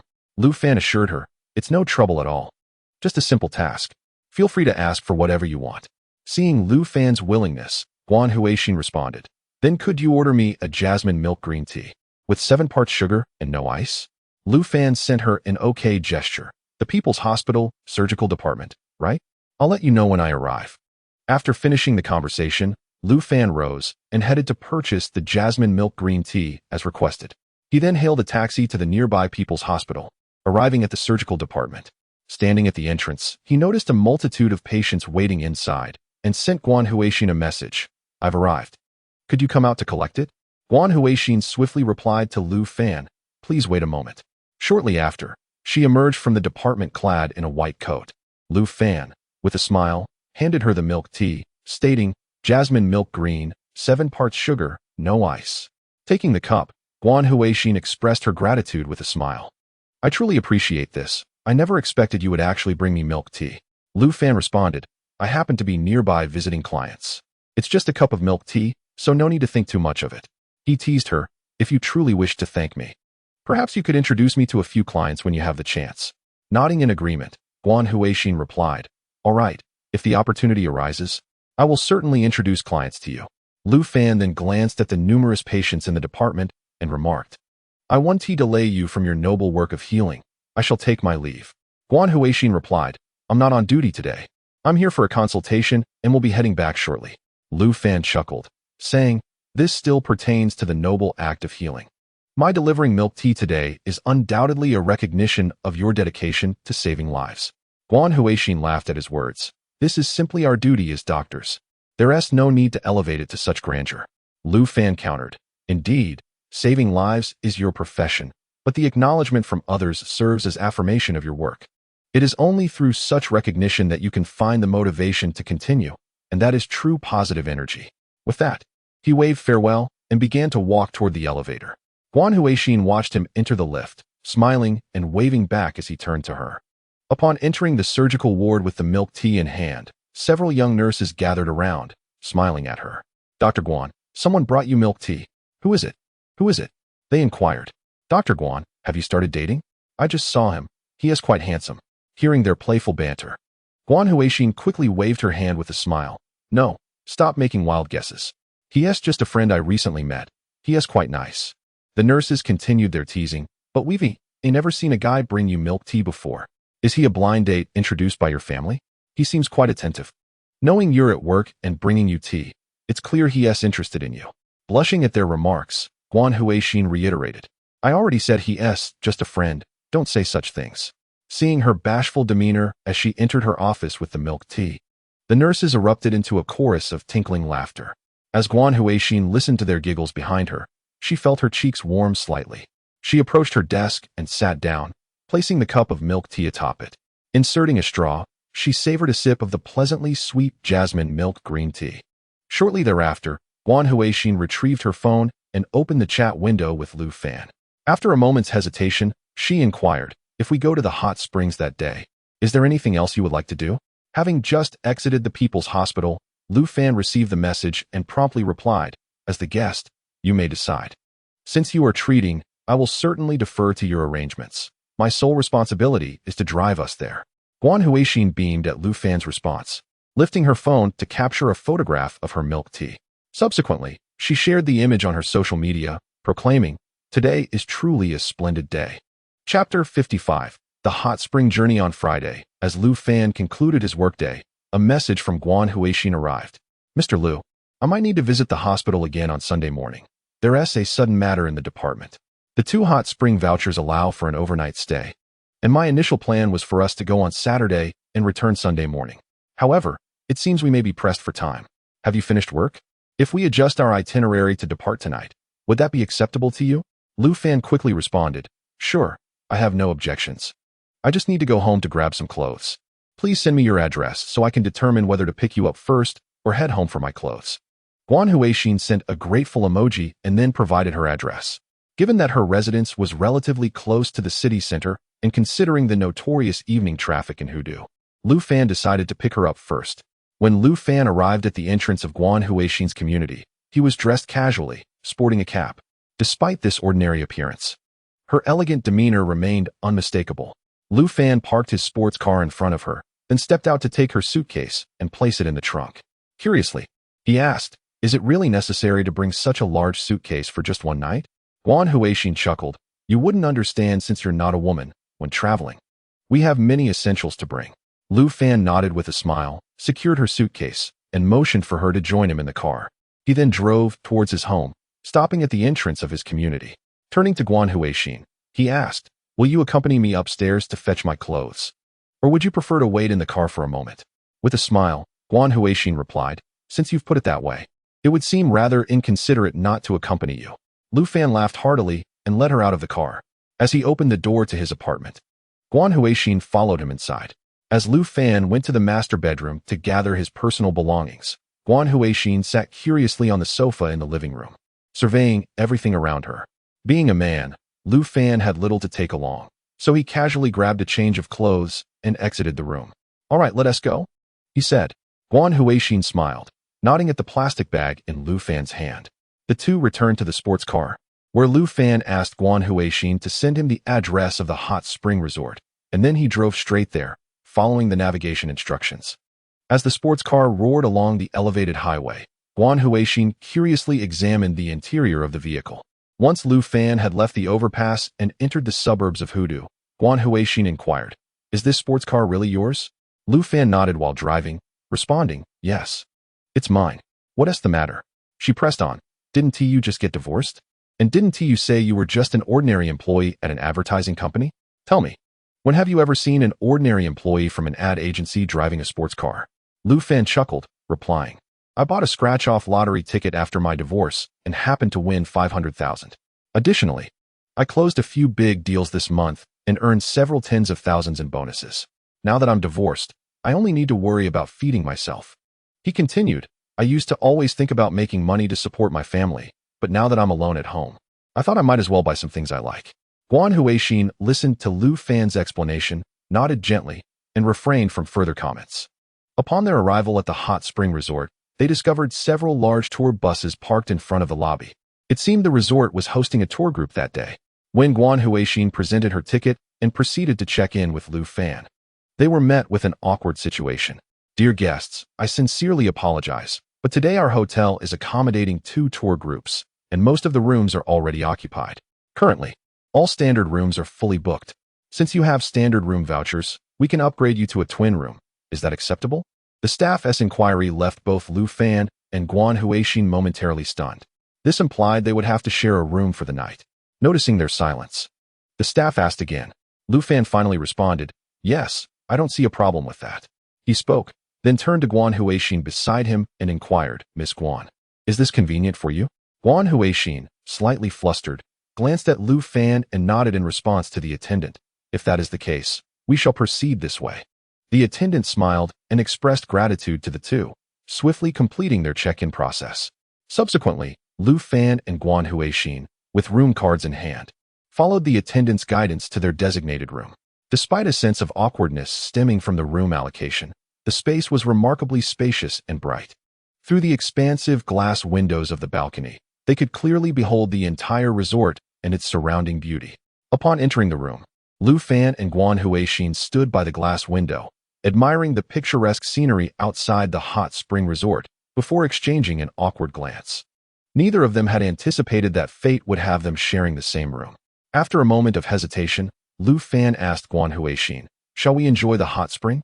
She nodded in agreement and proceeded to the bathroom with her suitcase. Once she had changed into her swimsuit and donned the hotel-provided bathrobe, she emerged from the bathroom. However, the fitted robe accentuated her exquisite figure and alluring curves, particularly her long legs, which caught Lu Fan's eye more than once. Guan Huixin, naturally aware of Lu Fan's gaze, approached the bedside and softly said, "I'm ready. You should change now." Seeing this, Lu Fan quickly grabbed his plastic bag and went to the bathroom to switch into his swim trunks, also wrapping himself in a bathrobe before stepping out. Guan Huixin chuckled at the sight of Lu Fan in his robe, and before he could join in her laughter, she gently urged, "All right, let us head to the hot spring." Chapter 56. A man and a woman in the same room under the luminous full moon. The silvery light cascaded down like frost, reflecting upon the shimmering surface of the hot spring pool. Lu Fan and Guan Huixin sat in the hot spring, relishing the warmth and comfort it provided. Lu Fan submerged himself as much as possible, with only his head resting beside the edge of the pool. Observing Lu Fan's relaxed demeanor, Guan Huixin couldn't help but laugh softly. Noticing her smile, Lu Fan curiously asked, "What is so funny?" With a smile, Guan Huixin replied, "I find you quite unique. Over the years, I've encountered several men and even had 2 relationships that ultimately went nowhere." Lu Fan responded with a grin, "I never would have guessed that, doctor." Guan had been in 2 relationships. She continued, "One was with an online acquaintance I met during college while gaming. I doubt that even qualifies as a true relationship. After all, we never met in person, and our online romance ended online as well. The second paragraph recounts a senior I met during my doctoral studies, who, in his perception, found me rather uninteresting. He subsequently chose to end our relationship and pursued a new female student who had shown him affection. After my graduation, I found myself engulfed in work, leaving little time for romance. Guan Huixin shared her own romantic experiences before turning to Lu Fan and inquired, "What about you?" Lu Fan replied, "My ex-wife and I were high school classmates. We began our relationship right after graduating from our senior year and attended the same university. We married shortly after graduation, but as you can see, we are now divorced." Upon hearing this, Guan Huixin sighed and remarked to Lu Fan, "The more I interact with you, the more curious I become." Lu Fan, intrigued, asked, "Curious about what?" Guan Huixin replied, "I am genuinely curious as to why your ex-wife chose to leave you." Before Lu Fan could respond, she continued, "Mr. Lu, you possess a wonderful character, high emotional intelligence, and a commendable way of treating others. You seem to be thriving in your career, which I believe aligns with what most women seek in a partner or husband. I simply cannot comprehend what could have caused a discord between you and your ex-wife. Did your relationship end merely because you struggled to find work?" Lu Fan chuckled at her observations and replied, "To be honest, it is only in the past 2 months that my fortunes have begun to change. Shortly after our marriage, I joined a large corporation, harboring dreams of becoming an executive with a 6-figure salary. However, when the company altered its operational strategy, our entire department was laid off, resulting in my unemployment. The subsequent jobs I held were fleeting, and with the economic climate being unfavorable, I eventually found myself at home. I dedicated my time to household chores, washing clothes, cooking, and cleaning, while diligently seeking employment. Yet, I was unable to secure a job. My ex-wife, being young and beautiful, may have perceived me as unworthy of her. She always pursued perfection, and I, in my current state, was evidently not part of her envisioned future." Guan Huixin raised her eyebrows and asked, "She left simply because you could not find work?" Lu Fan replied with a smile, 2 months ago, I would have been outraged by her decision, perhaps even resorting to harsh words. However, reflecting on it now, I can understand her reasoning. Who would wish to remain with a man devoid of prospects, living a life devoid of hope?" Guan Huixin countered, "But the times have changed. Women can earn a living, and men can also embrace the role of a homemaker." Lu Fan responded with a smile. "It is akin to the ancient practice of marrying into a family as a son-in-law. While one may choose this path, it does not alter societal consensus. Just as the prevailing attitude favors wealth over virtue, society often equates righteousness with foolishness. In this era, the essence of love remains unchanged. Marriage requires a car, a house, and a bride price. To marry, one must consider social standing. A wealthy man may marry a poor woman, but a wealthy woman cannot what a poor man." Hearing this, Guan Huixin gently remarked to Lu Fan, "Such a mindset is indeed misguided. You should firmly believe that there exists true goodness and beauty in this world, as well as genuine love." Lu Fan nodded in agreement and continued, "I am well aware that true goodness and beauty exist in this world, and there are many selfless individuals who mend the fabric of society. However, in the world I inhabit, a man must possess wealth. A man without money, no matter how gentle or devoted, is of little value to a woman. As women often say, love not built on a material foundation is akin to scattered sand." Guan Huixin responded, "Yet, individuals are not all the same. You may have encountered an unworthy woman, but you should not lose hope in love." Lu Fan replied with a smile, "I have not lost faith in love, nor in this society or the world at large. If you think otherwise, you truly underestimate me. Through my recent divorce and this failed relationship, I have come to understand the rules of society. I lack the power to change it. I can only strive to adapt. Since a man without money is treated worse than a dog, I must work hard to earn a living that allows me to exist with dignity." Guan Huixin wished to offer him some comforting words, but silence enveloped her instead. The two sat quietly in the warm spring, the soothing heat causing them to perspire slightly. As soaking in the spring for too long was not advisable, Lu Fan and Guan Huixin decided to move to the adjacent lounge for a respite. However, the resort was bustling with visitors, the lounge filled to capacity with those seeking rest. As the tall Guan Huixin arrived at the entrance of the lounge, she felt numerous gazes directed her way. Noticing her discomfort, Lu Fan asked, "There are too many people here. Shall we return to our room?" Upon hearing his words, Guan Huixin turned her head to glance at him before gently nodding in agreement. Lu Fan then led her back to their room, where the awkward atmosphere from their earlier encounter resurfaced. A solitary man and woman in a room together certainly invites speculation from outsiders. Yet for Lu Fan and Guan Huixin, the situation felt somewhat uncomfortable. Lu Fan sat in a chair by the window, while Guan Huixin perched on the edge of the bed, both seemingly at a loss for words. Ultimately, it was Lu Fan who broke the tension that made him feel so uneasy. I think it's still too early to sleep. Why don't we play a game? Chapter 57. A game for two. Play a game? Guan Huixin inquired curiously. What shall we play? Lu Fan rummaged through the room and soon produced a deck of playing cards. Playing cards? What do you think? At first, Guan Huixin was curious about what game Lu Fan intended to play. When she saw him produce a deck of cards, she smiled and nodded in agreement. All right, let us play cards. As Lu Fan shuffled the deck, he replied to Guan Huixin, since we are playing a game, we must establish a few penalties. Guan Huixin inquired, what kind of penalties do you have in mind? After arranging the cards, Lu Fan responded, for every loss, one must affix a piece of napkin to their forehead. How does that sound? Guan Huixin chuckled softly and nodded in acceptance. Good, it settled then. Thus, Lu Fan and Guan Huixin commenced their card game. Upon losing the first round, Guan Huixin found herself laughing as Lu Fan playfully adhered the first torn napkin to her forehead, causing a shift in her demeanor. Lu Fan noticed the change in her expression, realizing that the game was becoming increasingly entertaining. A bomb. For tens. Hold on, a royal flush. But you can't handle that, he teased. You still have a card left, right? A 2? Just a 2? Huh. I have another card of 4.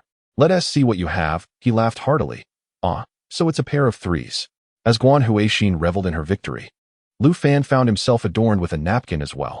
When both were adorned with napkins, resembling two mop heads seated on the bed, they couldn't help but point at each other and burst into laughter. Guan Huixin then halted Lu Fan from removing the napkins, instead pulling out her phone to activate the front camera. When Lu Fan saw her intention to take a photo, he raised his hands in a peace sign, adorning his face with a playful expression. Guan Huixin, seeing Lu Fan's amusing pose through the lens, laughed and pressed the shutter button. In the captured moment, they appeared like two mop heads, laughing heartily at the camera. However, wanting to capture different angles, she instinctively adjusted her position backward. The next moment, as she shifted, she inadvertently stumbled and fell sideways. Since Lu Fan was seated directly behind her, she landed straight into his arms. As Guan Huixin fell into his embrace, Lu Fan was greeted by the delicate fragrance emanating from her. Simultaneously, her disheveled hair cascading over her face stirred an irresistible urge within him to lean down and savor the moment. Realizing Lu Fan's movement, Guan Huixin quickly covered her mouth and said, Mr. Lu. Seeing her flustered demeanor, Lu Fan chuckled, leaning closer to her. Guan Huixin, startled, struggled to turn away in his embrace, only to hear Lu Fan's playful remark, Dr. Guan, you are quite beautiful. However, from this angle, I must confess, I have no desire to kiss a mop head. Guan Huixin gazed at Lu Fan, whose face was adorned with a beaming smile, and then playfully shot him a glare before rising from his embrace. Lu Fan then picked up a deck of playing cards and inquired, shall we continue our game? Huixin glanced at her phone and softly replied, it's past 10, we should rest early. Lu Fan nodded and put away the cards. Huixin then gently asked, will you shower first, or shall I? With a smile, Lu Fan gestured towards the bathroom, saying, ladies first, you go ahead. Upon hearing this, Huixin nodded, wrapped herself in a towel, and entered the bathroom, where the sound of running water soon filled the air, evoking a sense of daydreaming. Lu Fan heated water in the hotel kettle and stood by the window, sipping the warm water while admiring the enchanting nightscape outside and the surrounding mountainous forest. Before long, Huixin emerged from the bathroom, clad in a bathrobe, towel drying her hair. You can shower now, she said. Lu Fan nodded and indicated the kettle on the table. I've heated some water. You may have a little. Huixin thanked him, and he proceeded to the bathroom. The soothing warmth of the hot spring left him feeling drowsy. After drying his hair, he stepped out of the bathroom and found Huixin snugly wrapped in the blanket on the bed. Rather than tease the visibly nervous Huixin, he stifled a yawn and lay down on his own bed, choosing a position that faced away from her to ease her discomfort. Despite the slight awkwardness of sharing a room, the relaxation from the hot spring soon lulled them both into a peaceful slumber. In the latter half of the night, Lu Fan even discerned Huixin's gentle snoring in his dreams. To his surprise, he found that the beautiful woman could snore rather loudly. Fortunately, Lu Fan's sleep quality was commendable, and he quickly fell into a deep slumber, oblivious to her sounds. The next morning, when Lu Fan awoke, he beheld the elegant silhouette of Huixin at the windowsill. She was welcoming the rising sun, basking in its golden rays while stretching her limbs. Lu Fan had not anticipated waking to such a breathtaking scene. Silently, he turned over in bed, observing Huixin as she practiced her morning exercises. As she transitioned into a different pose, Huixin happened to catch sight of Lu Fan watching her from the bed. Startled, she nearly lost her balance and stumbled. Noticing this, Lu Fan swiftly threw off his blanket and dashed to her side, steadying her with a firm grip. Huixin, taken aback by Lu Fan's remarkable agility, exclaimed in surprise, "When did you wake up? Have you practiced? Your speed is astonishing." Lu Fan released Guan Huixin and then gazed at his own hands. His initial intention was merely to support her, preventing her from falling, without giving it much thought. Moreover, the agility with which he sprang from the bed was not only fluid, but also astonishingly swift in retrospect. Could this be the effect of enhancing agility through the love experience? Guan Huixin observed the pensive Lu Fan and gently inquired, "Now that you are awake, hurry and freshen up, let us have breakfast." Upon hearing her words, Lu Fan nodded and proceeded to the bathroom to wash up. As Guan Huixin reflected on Lu Fan's earlier rush to assist her, a joyful smile unconsciously graced her face. Chapter 58. The Ideal Man. After enjoying breakfast at the resort hotel, the two indulged in the warm embrace of the hot springs for a while. Approaching noon, Lu Fan and Guan Huixin savored a sumptuous feast at the hotel's buffet. Satiated, they basked in the afternoon sun, resting briefly under the shade of a parasol before embarking on their journey home. Lu Fan drove the eye-catching sports car, carrying Guan Huixin as they sped along. Finally returning to the bustling city of Hudu bathed in the golden hues of sunset. Though brief, this vacation had afforded both Lu Fan and Guan Huixin a profound sense of relaxation and delight. Amidst the roar of the engine, Lu Fan parked the sports car at the entrance of Guan Huixin's residential complex. He alighted and assisted her with her suitcase. Guan Huixin took the suitcase, grasped the handle, and expressed her gratitude, saying, "Thank you, Mr. Lu." Lu Fan smiled and replied, "We are quite familiar now. There's no need for such formality. Just call me Lu Fan." Guan Huixin nodded in agreement. "All right, Lu Fan." She waved her hand at him, preparing to drag her suitcase away. "Lu Fan, may I head back now?" Noticing her readiness to depart, Lu Fan playfully asked, "Would you prefer I always call you Dr. Guan?"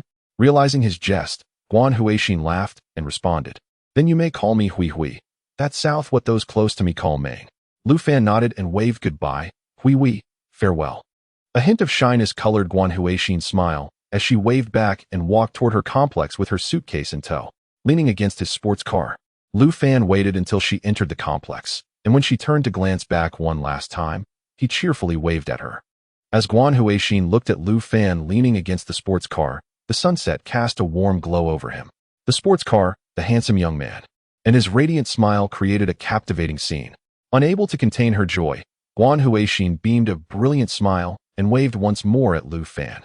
He watched her disappear into the complex before finally turning to enter his own car. As he prepared to depart in his car, his phone suddenly chimed. Lu Fan unlocked his screen and discovered a message from Guan Huixin. "I had such a wonderful time at the hot spring resort this time. Thank you for being willing to drive so far with me. Let's go out again sometime." Lu Fan replied with a smile, "Of course, Hui Hui." Guan Huixin quickly responded with an adorable tongue-out emoji. "Shall I wait for you to contact me, or should I reach out to you?" Lu Fan replied, "If you have time, feel free to let me know. My schedule is relatively flexible." Guan Huixin sent back an OK emoji. "All right, then I'll take charge."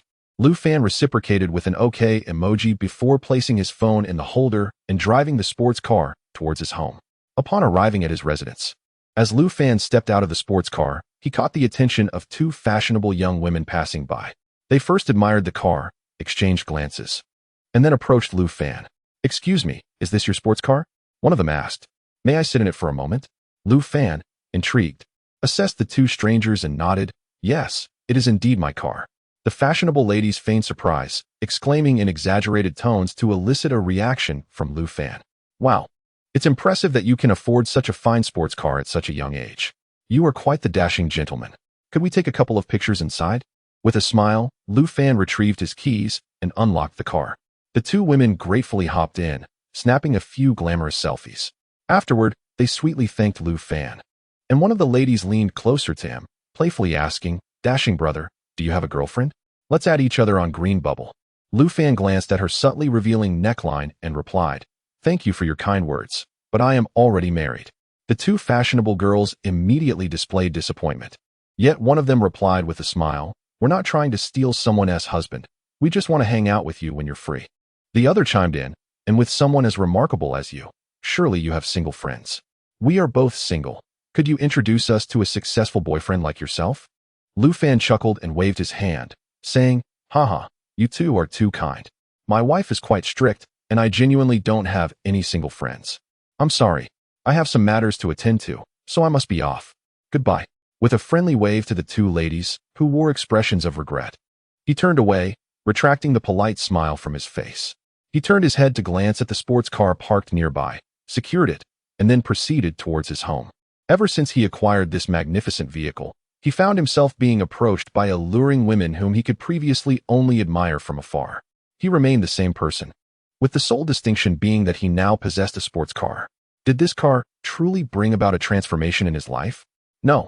This sports car represented status and prestige, ultimately serving as a symbol of wealth. The women's initial shyness, reserve, and aloofness had been directed towards the former version of Lu Fan. However, in the face of his present self, they exhibited nothing but enthusiasm. They were indeed indefinable, for they were openly priced. As Lu Fan pondered this, he felt an overwhelming urge to laugh uproariously at the heavens. But as the smile began to blossom on his face, a profound sense of melancholy enveloped his heart. Ultimately, Lu Fan could only shake his head with a smile before entering his apartment building. However, upon opening his front door, he was taken aback to find a pair of women's shoes placed at the entrance. Initially stunned, he soon heard the sound of someone using a computer emanating from his bedroom. Curiously, he changed his shoes and hurried into his room, where he discovered Shui Wanqiu, clad in a flowing chiffon gown, sitting at the computer chair engrossed in a game. Lu Fan surveyed Shui Wanqiu, who was intently focused on her game, and approached her with a smile, asking, "Wanqiu, what brings you here?" Startled by his sudden appearance, Shui Wanqiu pouted in discontent. She promptly closed the game, crossed her arms, and turned to Lu Fan, questioning, "Oh, so you decided to come back? Spill the beans. Who were you out with last night? You didn't come home at all." She added sternly, "Lu Fan, I advise you to be honest, or the consequences will be dire." Chapter 59. "I waited for you all night." Lu Fan observed the furrowed brows and pursed lips of Shui Wanqiu and realized she was genuinely upset. After all, Shui Wanqiu and her sister Shui Yuqing shared not only a resemblance, but also similar temperaments. For instance, their angry expressions could easily be mistaken for one another. It was evident that they were indeed sisters. Even with the age difference, their demeanor and gestures were almost identical. In response, Lu Fan explained, "I was invited by a friend to a hot spring resort for a relaxing getaway. Since I went there right after work yesterday, and my friend's ticket included accommodation, it was expected that I would spend the night there." Shui Wanqiu furrowed her brows, pointing at Lu Fan, and inquired, "Your friend isn't a woman, is she?" "Well, Lu Fan, you already have a girlfriend, and yet you went to the hot springs with another woman? Tell me, did you sleep with her last night?" Lu Fan quickly waved his hands in denial, insisting, "I went to the hot springs with friends, but we slept separately. Come on, must a trip to the hot springs always imply something more?" Shui Wanqiu pouted, her large eyes glistening with unshed tears. "Did you ever consider my feelings when you went out with other women? Lu Fan, I am your woman now. Don't you worry that your actions might hurt me?" The sight of a beautiful woman shedding tears possesses a profound impact on any man. Particularly, Shui Wanqiu's youthful and delicate face left Lu Fan feeling somewhat at a loss. After a moment's hesitation, he stepped forward and enveloped her in his embrace. "I simply do not know how to face you," he admitted softly. Upon hearing Lu Fan's words, Shui Wanqiu slowly lifted her head from his chest, still pouting as she gazed into his eyes. Lu Fan looked down at her and replied gently, "My separation from your sister occurred just 3 months ago. You must understand that I have known Yuqing since high school, and our relationship fell apart merely 2 years after marriage. Wanqiu, to be honest, I am not yet ready to embark on a new romance. That night, I wronged you." He hesitated, as the memories of Yuqing flooded his mind whenever he encountered Wanqiu. Before Lu Fan could articulate his innermost feelings, Shui Wanxiu pressed her finger against his lips. With her watery eyes fixed on him, she softly said, "You should have confided in me. I knew you would be feeling down after your divorce. Which is why I wanted to comfort you that night. They say that the best way for a woman to console a man is through intimacy. Yet I did not anticipate it would cause you such distress. You and my sister have shared at least a decade together, from meeting to marriage. And I understand what that relationship signifies for you. However, the fact that you confided in me reassures me that I hold some significance in your heart. Otherwise, you would not feel so conflicted. But you must not hide from me in the future. Whatever happens, you must share it with me, do you understand? Since I have chosen you, Lu Fan, I am willing to accept you as you are. If you have not yet freed yourself from your past with my sister, I am willing to wait for you." As Lu Fan regarded the youthful yet resolute expression on Shui Wanxiu's face, he felt compelled to speak, though words eluded him. In that moment, the words of a love manual danced before his eyes. She can no longer distinguish whether her feelings for you are familial or romantic. For her, perhaps emotions need not be divided so sharply. She likes you. She desires to be your woman. Her courageous pursuit of love is sufficient for her. Shui Wanxiu. Emotional state, infatuation. Reward, an opportunity to glimpse the path of destiny. As Lu Fan absorbed the message from the love manual, he was momentarily taken aback before a gentle smile emerged on his face. Through Shui Wanxiu's words and actions, as well as the validation from the love manual, he was assured of her genuine feelings for him. Lu Fan lowered his head to gaze at the girl nestled in his arms, her eyes still glistening with remnants of tears. He chose not to utter another word, simply leaning down to capture Shui Wanxiu's lips in a kiss. Initially taken aback by the kiss, Shui Wanxiu soon closed her eyes with a hint of a smile, gradually reciprocating Lu Fan's affection. He then lifted the limp Shui Wanxiu and carried her to the bed. Dressed in a flowing chiffon gown, Shui Wanxiu playfully draped her leg, clad in knee-high stockings, over Lu Fan's shoulder, teasing, "Oh, didn't you just say you couldn't forget my sister?" Lu Fan leaned closer, grinning as he replied, "I can enter your body without intruding into your life." Upon hearing his playful banter, Shui Wanxiu reached out to swat at him, but he deftly captured her wrists, pinning them to the headboard, and silenced her with another kiss. For both Lu Fan and Shui Wanxiu, their afternoon slumber extended until dusk. As Shui Wanxiu rested against Lu Fan's chest, she breathed softly while twirling her hair, occasionally pouting as she regarded him. Sensing her need to tease him, Lu Fan turned to embrace her, saying, "Come, let me take you out for a meal." Shui Wanxiu rolled over in his arms and replied, "You've worn me out. Let's just order takeout." Lu Fan chuckled, "I want to treat you to something special to make up for my absence last night. What do you say?" At his words, Shui Wanxiu turned her head to glance at him, first letting out a soft huff before getting up to dress.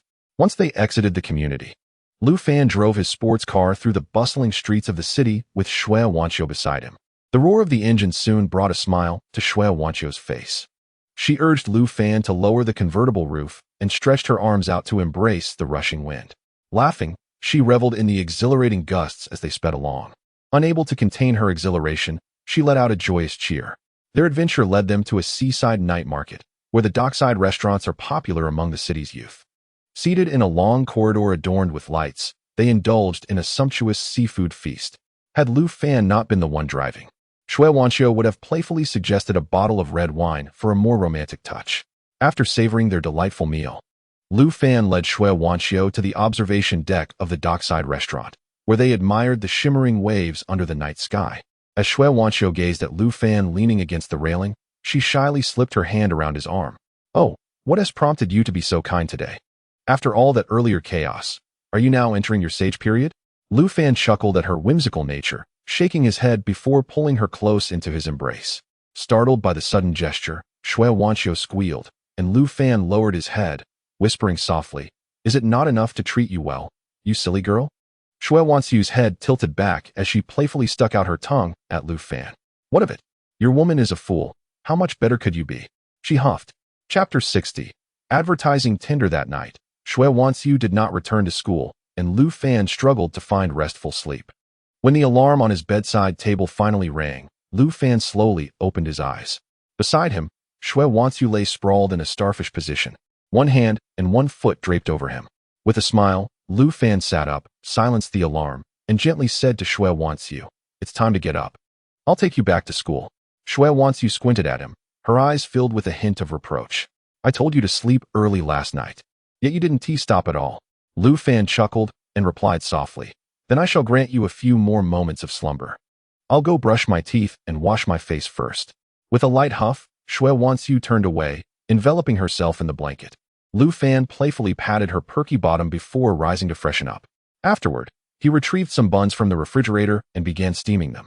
Upon returning to the room, he found Shui Wanxiu awake, but still lying in bed, engrossed in her phone. Lu Fan leaned closer with a grin and teased, if you don't get up soon, I might have to leave for work. Shui Wanxiu tossed her phone onto the bedside and resumed her starfish position. Then leave me here, and I shall starve your woman. Seeing her adorable demeanor, Lu Fan bent down and kissed her rosy lips. With that passionate kiss, Shui Wanxiu was thoroughly awakened. After enjoying breakfast at home, Lu Fan drove Shui Wanxiu back to Hudu University before heading to Frost Leaf Advertising Company for work. Upon clocking in at the company entrance, he made his way to his workstation. Having just completed the task on the intricacies of love the previous day, he had yet to utilize his opportunity to glimpse the ways of the universe, as he had been too preoccupied with delightful activities alongside Shui Wanxiu.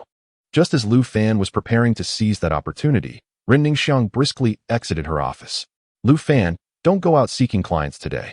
Accompany me on an advertising tender run. As she spoke, she handed him her car keys. Your sports car attracts too much attention. You can drive my car today. Lu Fan accepted the keys and followed Ren Ningxiang across the street to her sedan. Merging into the flow of traffic, Lu Fan inquired, Ningxiang, where are we headed? Ren Ningxiang connected her phone to the car's system, marking their destination on the electronic map and activating the navigation. This is the official advertising tender for Hudu. I initially submitted the proposal on a whim, never expecting to be shortlisted. Frostleaf is participating in such a significant bidding project for the first time, and securing the contract would undoubtedly lead to prosperity. The Crown Plaza Hotel? Lu Fan recalled that this was the second location he had observed during his initial foray into the realm of fortune, having witnessed its allure in the bustling streets of Hudu. A lottery shop and a KTV had already enriched Lu Fan considerably, and he found himself harboring heightened expectations for the Crown Plaza Hotel. A smile of anticipation graced Lu Fan's lips, prompting Ren Ningxiang to inquire with a mix of curiosity and puzzlement, why do I sense you are brimming with confidence? Do you possess some secret strategy? Please do not hold back. This contract is of considerable magnitude. If you truly have a brilliant plan, it would be best to share it now so we can devise a strategy during our drive. Lu Fan shook his head and retorted, surely. I cannot accompany you with a furrowed brow, can I?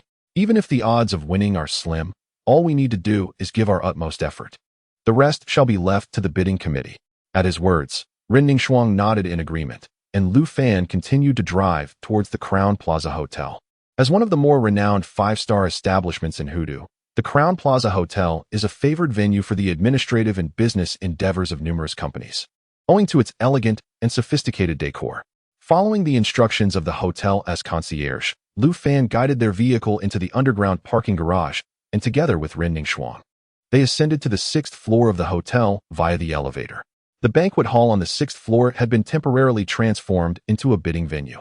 Numerous bidding companies were taking their seats according to the names listed, while the official representatives from Hudu had also arrived and were engaged in conversation with various corporate delegates.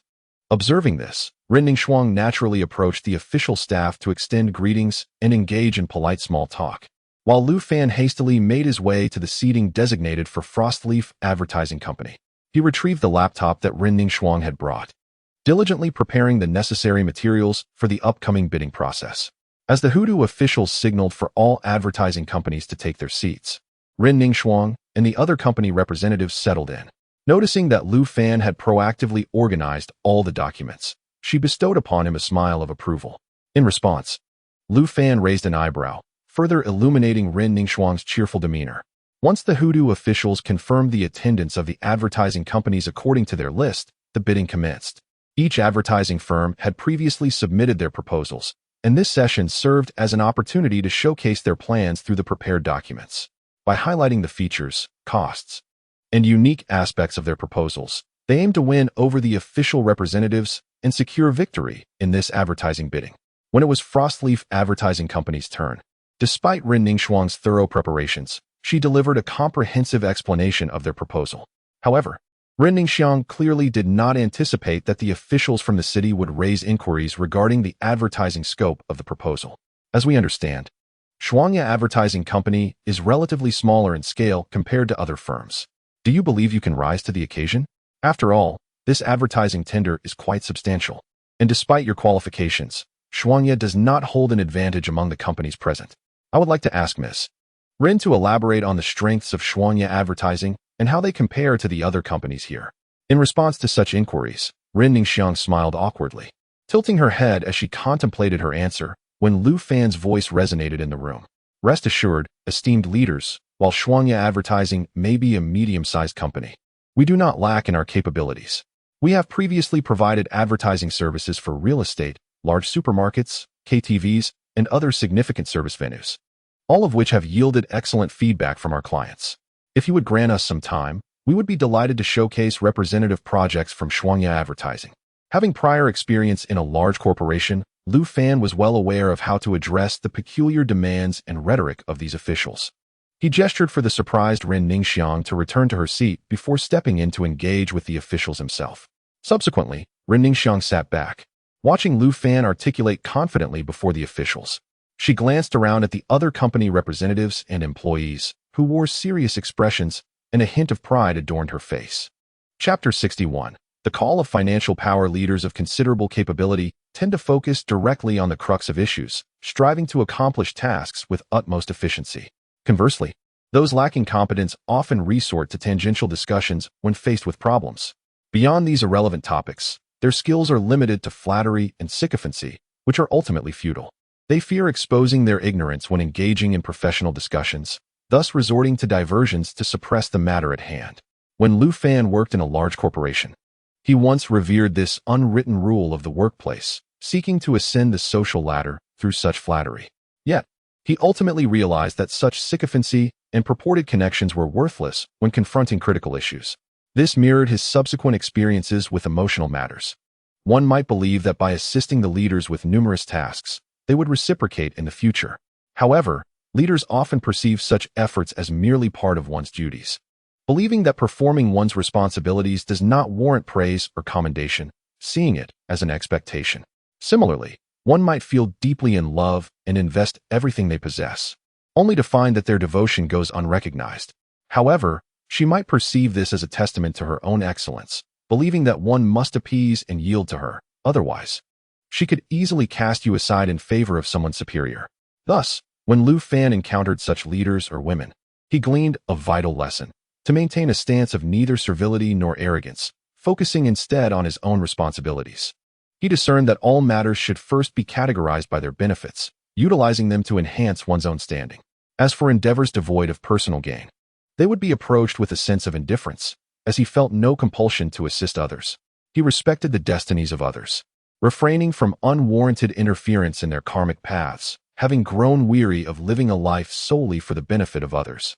In response to Lu Fan's composed demeanor, the official staff could only cast him a begrudging glance before signaling for him to return to his seat at the Frost Leaf Advertising Company. Upon his return, Ren Ningxiang turned to him and softly inquired, "Wasn't your response a bit too forceful? You might have offended someone, considering we are the ones seeking assistance." Lu Fan replied softly, "Did you not notice that these individuals seem to be intentionally targeting Frost Leaf Advertising Company? Their demeanor towards the other three major advertising firms is markedly amiable. Their inquiries hardly constitute questions, but rather an invitation for those companies to showcase themselves. I suspect they have been prepped in advance, and barring any unforeseen circumstances, one of those three companies will likely be chosen. Oftentimes, such bidding processes are merely formalities, and the ultimate decision-makers are not these lower-tier workers. Since we are merely here to play a supporting role, why should we compromise our own dignity?" Ren Ningxiang responded, "Your assertion seems rather hasty. Perhaps they were merely inquiring in a straightforward manner. You shouldn't harbor such resistance towards these officials. I frequently engage with them, and while some do lack reason, the majority are quite decent." Upon hearing her words, Lu Fan chose not to elaborate further.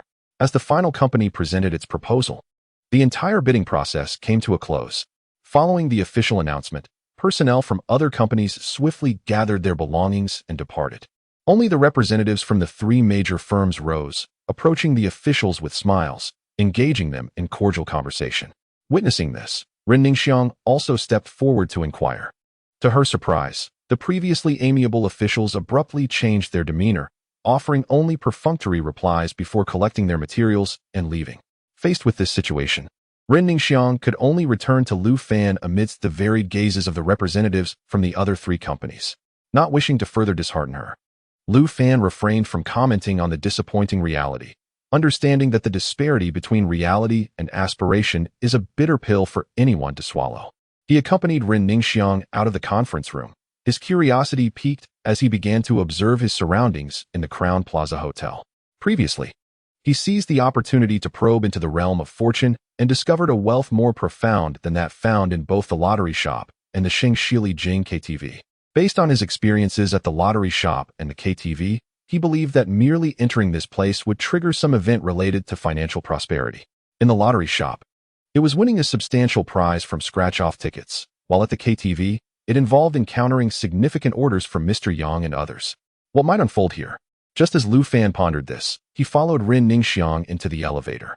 With no one at the entrance, the two stepped inside, ready to descend, when suddenly, a voice echoed from a short distance away. Excuse me, could you please wait a moment? Upon hearing the call from the corridor, Lu Fan raised his hand to assist in holding the elevator doors open, which were about to close.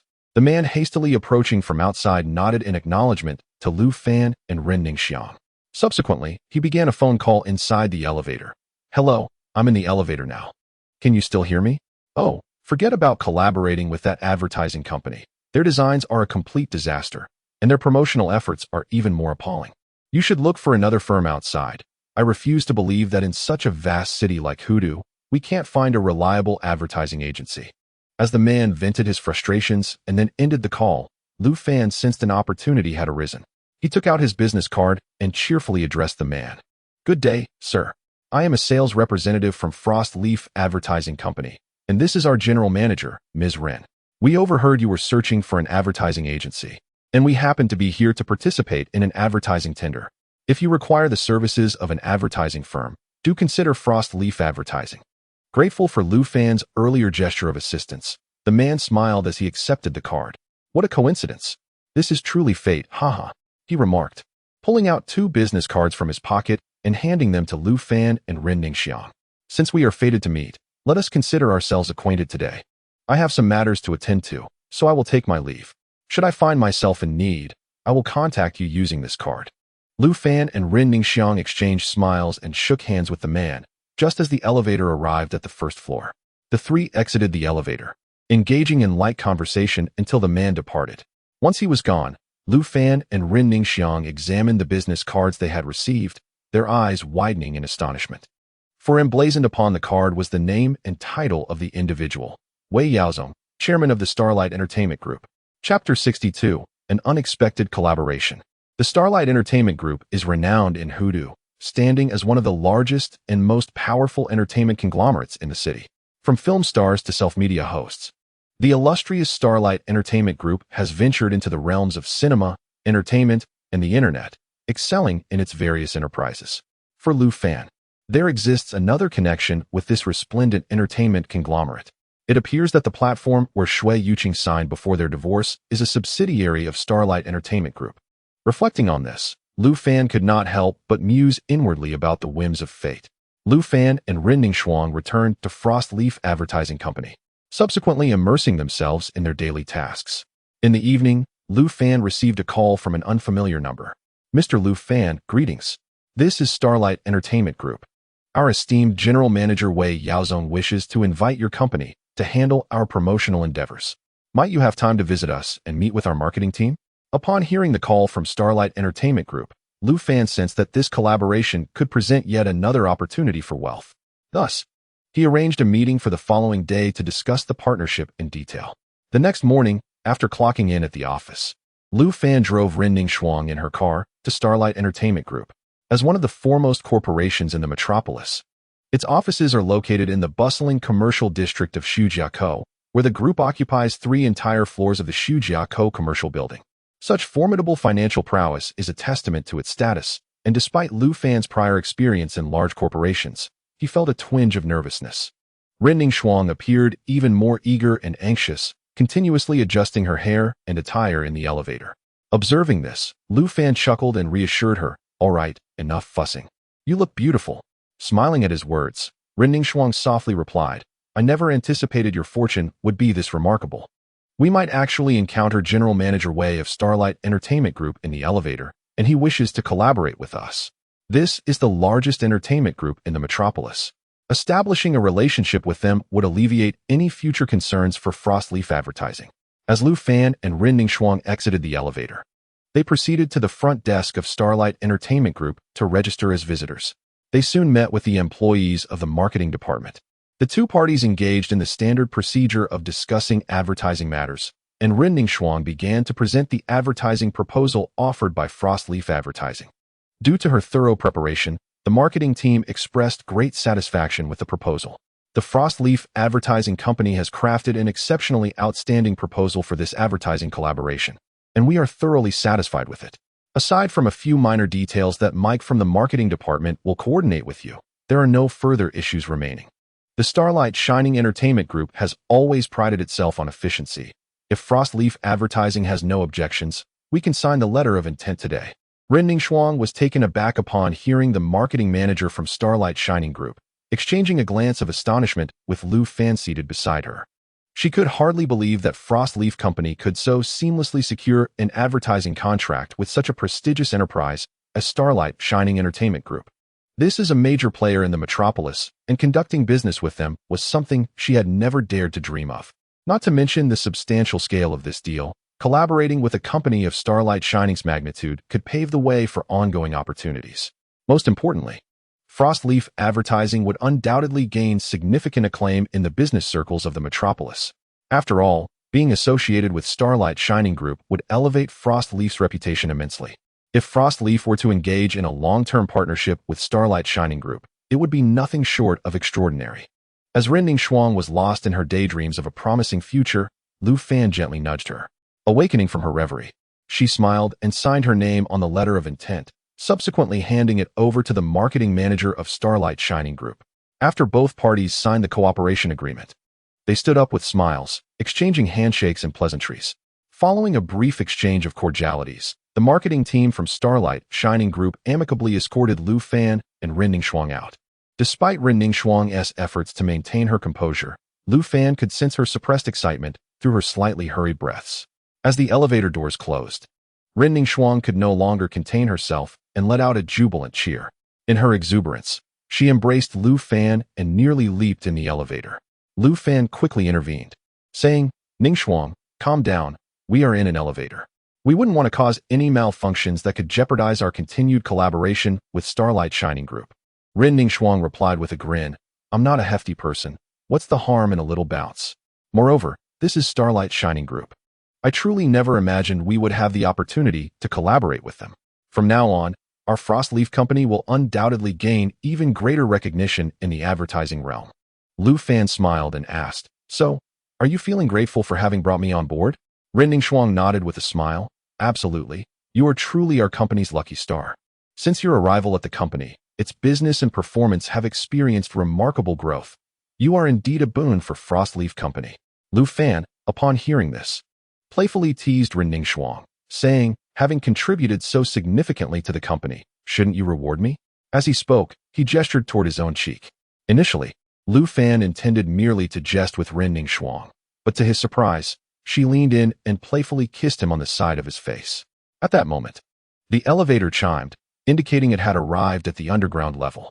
Consequently, Ren Ningxuang released Lu Fan and took his arm, preparing to enter the parking garage. As the elevator doors opened, a fragrant breeze wafted in. Outside the elevator, Shui Yuqing, accompanied by several female hosts, assistants, and staff, was engaged in cheerful conversation, also making her way toward the elevator. The next instant, Lu Fan and Ren Ningxuang found themselves meeting the gaze of Shui Yuqing and her companions. Almost simultaneously, the three of them slightly furrowed their brows and exchanged assessing glances. After a brief silence, the smile on Shui Yuqing's face gradually faded, replaced by a derisive sneer. "Lu Fan, Ningxuang, what a coincidence. I never expected to encounter you here." Chapter 63. The Impact of Collaboration. Lu Fan and Ren Ningxuang stared in surprise at Shui Yuqing outside the elevator. Ren Shuang then smiled and replied, Yuqing, it's been a long time. I didn't expect to see you here. While greeting her, she maintained her hold on Lu Fan's arm. Lu Fan nodded at Shui Yuqing with a smile and accompanied Ren Shuang out of the elevator. Shui Yuqing first glanced at Lu Fan, then politely nodded to Ren Shuang before following the other female hosts into the elevator. However, just as the doors were closing, Shui Yuqing inadvertently cast her gaze upon Ren Shuang's hand clasped around Lu Fan's arm. Despite her efforts to mask her emotions, those nearby sensed her displeasure and even anger. Subsequently, the female hosts curiously inquired of Shui Yuqing, "That man is rather handsome. Yuqing, do you know him? Yuqing, why do I sense you're not particularly pleased? Could he be your ex-boyfriend? Didn't you mention having a former husband? Is this gentleman perhaps your ex-husband?"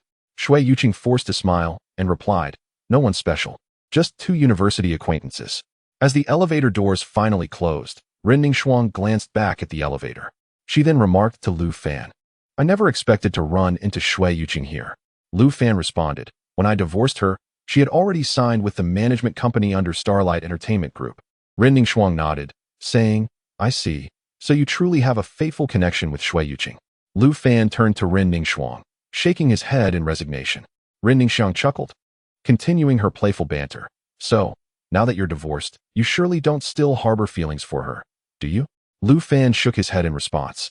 "If I truly held on to old sentiments, I would never have chosen to divorce. At present, my sole desire is to lead a fulfilling life, devoid of any ties to her. Every time I see her, I am reminded of a past that was less than pleasant."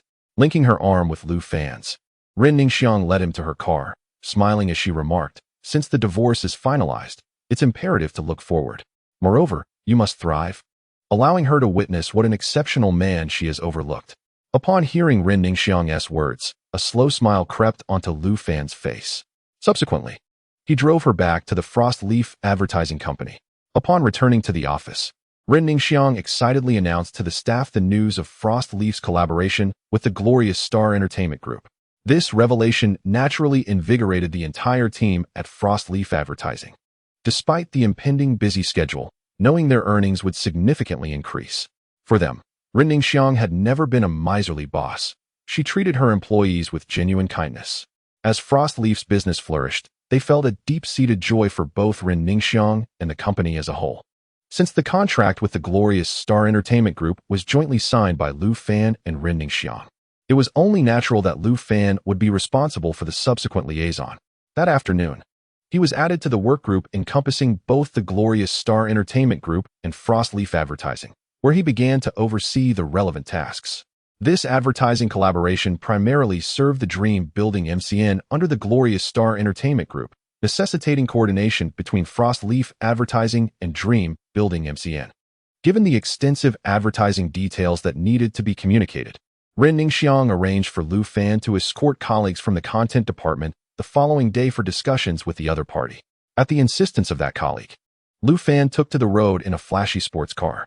In the bustling Sujiaku, his car was relatively affordable. Yet to the throngs of pedestrians and ordinary workers rushing to their jobs, the sight of the sports car gliding past elicited envy and admiration.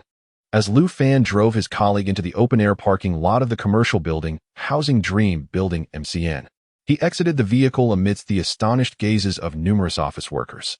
The content department colleague, stepping out of the car, couldn't help but give Lu Fan a thumbs up, exclaiming, "Thanks, Brother Lu. This is truly exhilarating." Lu Fan smiled and waved back, and the two, still jesting, joined the scrutinizing office workers as they made their way into the building's elevator. Upon arriving at the Dream Building MCN reception, they proceeded to the meeting room for a discussion with the creative director and producer. As a salesperson, Lu Fan was solely responsible for the pricing of relevant projects.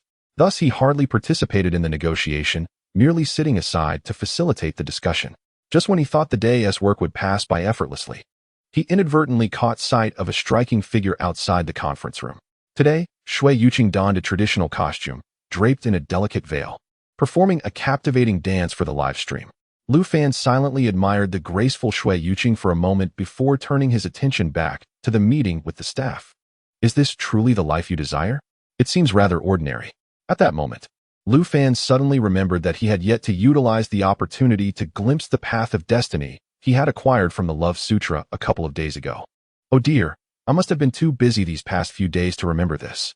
He chastised himself inwardly and then inquired of the Love Sutra. If I were to use the opportunity to glimpse the path of destiny, the text of the Love Sutra then appeared before Lu Fan's eyes. Please select the type of destiny you wish to glimpse. Fortune, auspiciousness and misfortune, wealth, romance, career, hexagram. Previously, Lu Fan had chosen fortune. And although the analysis provided by the glimpse of destiny was quite detailed, he felt it offered little practical assistance. He had already selected wealth. And considering his experiences at the lottery shop, the Shingdili Jing KTV, and the Crown Plaza Hotel, he still had financial avenues unexplored. If he chose wealth again this time, would it be a waste of this opportunity to glimpse destiny? As one of the few high-level rewards from the Love Sutra, Lu Fan felt it would be a pity to squander such an opportunity. After careful consideration, he decided to select auspiciousness and misfortune. Lu Fan had anticipated that choosing auspiciousness and misfortune would result in a plethora of text appearing before him. However, in the next moment, only a brief passage materialized. Yet, this small segment caused Lu Fan's eyes to widen in surprise. Auspiciousness and misfortune can be used to judge current choices. Auspicious, good fortune, blessings. Misfortune, danger, calamity. Judgment opportunities available, 3 times. This reward of auspiciousness and misfortune was a means to assess situations. Was this not akin to the Love Sutra, granting him an advantage when faced with choices? This was simply marvelous. Chapter 64. Ex-husband brother. Just as Lu Fan reveled in his newfound ability to judge auspiciousness and misfortune, a colleague from the content department gently nudged him. Lu Gu. We concluded. Lu Fan snapped back to reality, rising with the content department colleague to exchange pleasantries and handshakes with the staff from Dream Building MCN. Subsequently, the Dream Building MCN staff warmly escorted Lu Fan and his colleague out of the conference room. One of the staff members, upon seeing the live broadcast featuring Shui Yuqing and others, smiled and proceeded to introduce Lu Fan and his colleague. These are the female streamers we are currently promoting at Dream Making MCN. Your sweetheart, Blue Demon Flower. I want to be your dream bride. And sunny days without rain. Come over and meet our partners from Frostleaf Advertising. They will be responsible for your upcoming advertising campaigns. Shouldn't you come over to get acquainted? Upon hearing the staff member's words, Shui Yuqing and the other live streamers cheerfully raised their phones and approached. When it was Shui Yuqing's turn, she glanced at her live room, hesitated for a moment, then extended her hand toward Lu Fan. No need for introductions. I am very familiar with this handsome gentleman, aren't I, Lu Fan? Or should I call you ex-husband? At her words, all eyes in the room turned toward Lu Fan, and the comments in Shui Yuqing's live stream surged with excitement. The surrounding female streamers displayed expressions of surprise and soon began to tease and inquire. Sister Qing, didn't you say he was just your classmate? Perhaps Sister Qing is too shy to admit it? But really, how could you bear to divorce such a handsome ex-husband? Even the colleague beside Lu Fan leaned in and whispered, is this streamer your ex-wife? Wow. Is your ex-wife this beautiful? Seeing Shui Yuqing's calm demeanor, Lu Fan first surveyed the astonished faces around him before smiling and nodding. Yes, she is indeed my ex-wife. Well, since we are divorced, I suppose it would be a bit awkward for me to greet you. With that, Lu Fan moved closer to Shui Yuqing and waved at the live stream. Hello everyone. This beautiful lady is indeed my ex-wife. I must say, since our separation, she has grown even more stunning. Though we are no longer together, I sincerely hope she continues to thrive, and I encourage everyone in the live stream to support her. As Lu Fan spoke, the comments in Shui Yuqing's live stream flooded in with praises for him. Ex-husband is quite handsome. How could someone so charming be left behind? Sister Qing, could you share why you two divorced? I envy the relationship you have with your ex. My ex and I are on terrible terms. Shui Yuqing turned her head in surprise to glance at Lu Fan. She had initially expected him to display awkwardness or discomfort upon her revelation of their relationship. However, she was taken aback to see that the man she remembered as timid and melancholic was now composed and at ease. Upon encountering Shui Yuqing, Lu Fan noticed her gaze fixed upon him. He smiled and gestured towards the bustling live stream. Sister Qing Tian, your audience is eagerly awaiting your presence. Hearing his words, Shui Yuqing cast a glance at her evidently lively streaming room. Instantly, she donned a cheerful expression and nodded at Lu Fan. Haha, I didn't expect my ex-husband to be so courteous in the live stream. Lu Fan replied with a grin. Of course. One must maintain a degree of politeness in the streaming room. We certainly cannot resort to the quarrels we had before our divorce, can we? Shui Yuqing was momentarily taken aback by Lu Fan's remark and could only manage an awkward smile, momentarily at a loss for words. His comment elicited laughter from those around them and prompted a flurry of ha-ha-ha comments in the live stream. Ha-ha-ha, this is hilarious. Why do I sense such a heavy tension? Are they about to argue in the live stream? If they do, I want to witness this couple's quarrel. If it happens, I will definitely donate a massive rocket. The current live streaming landscape has indeed descended to such depths for traffic. This truly feels scripted. Shouldn't divorced couples see each other and wish to tear each other apart? Or at the very least, avoid each other entirely? Ex-husband, your ex-wife is so beautiful. Why did you divorce her? Lu Fan glanced at the barrage of comments from the audience and then at the somewhat overwhelmed Shui Yuqing. Noticing her bemusement, he offered her a gentle smile. He understood Shui Yuqing all too well. He knew she hoped to portray a sense of distress, panic, or embarrassment to highlight how well she was faring now, thus satisfying her inner vanity. However, the more she wished for that, the more Lu Fan felt compelled to remain composed and unruffled. Since you believe you will thrive without me, I shall demonstrate that I can flourish even more in your absence. With this thought in mind, Lu Fan waved to Shui Yuqing's audience. All right, I shall refrain from further discourse. It would be unfortunate to engage in an argument here. I hope everyone will click on a fan-like card, and those with means can support financially, while those without can offer their presence. Please extend your support to Sister Qing. I shall not linger here to draw ire. Farewell, everyone. With a wave to Shui Yuqing's streaming room, Lu Fan then led his colleague, who had been silently observing, away. Just as they departed, the director from Dream Building MCN exchanged a knowing glance with Shui Yuqing and the other 3 female streamers. The relationship between Shui Yuqing and Lu Fan was a source of traffic that could not be overlooked. Though Shui Yuqing hesitated, the other 3 streamers hastily raised their phones and chased after Lu Fan. Fortunately, Lu Fan and his colleague entered the elevator first, swiftly descending to the first floor. As the 3 female streamers emerged with their phones in hand, they chanced upon Lu Fan briskly escorting a colleague to the parking lot, swiftly entering his sports car and departing with a flourish. The trio of streamers, witnessing this scene, exhibited expressions of astonishment. One of them raised her phone to capture Lu Fan driving away in his luxurious vehicle. Look, everyone. Qing Jie's ex-husband is driving off in a sports car. Who would have thought this handsome man is actually from a wealthy family? Exclaimed one. Goodness, an ex-husband in a sports car. I never imagined Qing Jie was so low-key. Her background is quite impressive. Another chimed in. It seems there are many stories between Qing Jie and her ex-brothers in the live stream. Send a big rocket my way, and I shall promptly inquire with Qing Jie. Chapter 65. Profiting from emotions, Lu Fan and his colleague returned to Frost Leaf Advertising Company, and the tale of Lu Fan's former streamer wife swiftly circulated throughout the office. Let me tell you, I accompanied Lu Gu to Starlight today.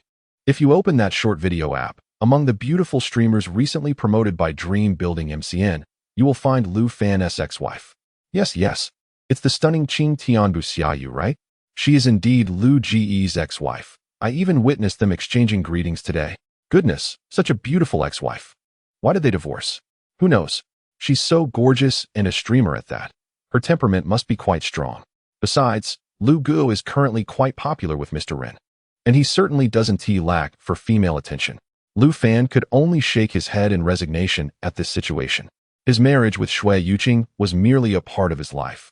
Even if the relationship ended poorly, it was never devoid of significance for him. Otherwise, to dismiss his past with Shui Yuqing would be tantamount to denying his former self. After all, matters of the heart are akin to drinking water. One knows best the temperature of their own experience. Since they once shared a connection and are now entirely separated, all that remains is to face it with composure. At that moment, Ren Ningxiang emerged from her office. Noticing the employees whispering about Lu Fan's scandal, she softly cleared her throat.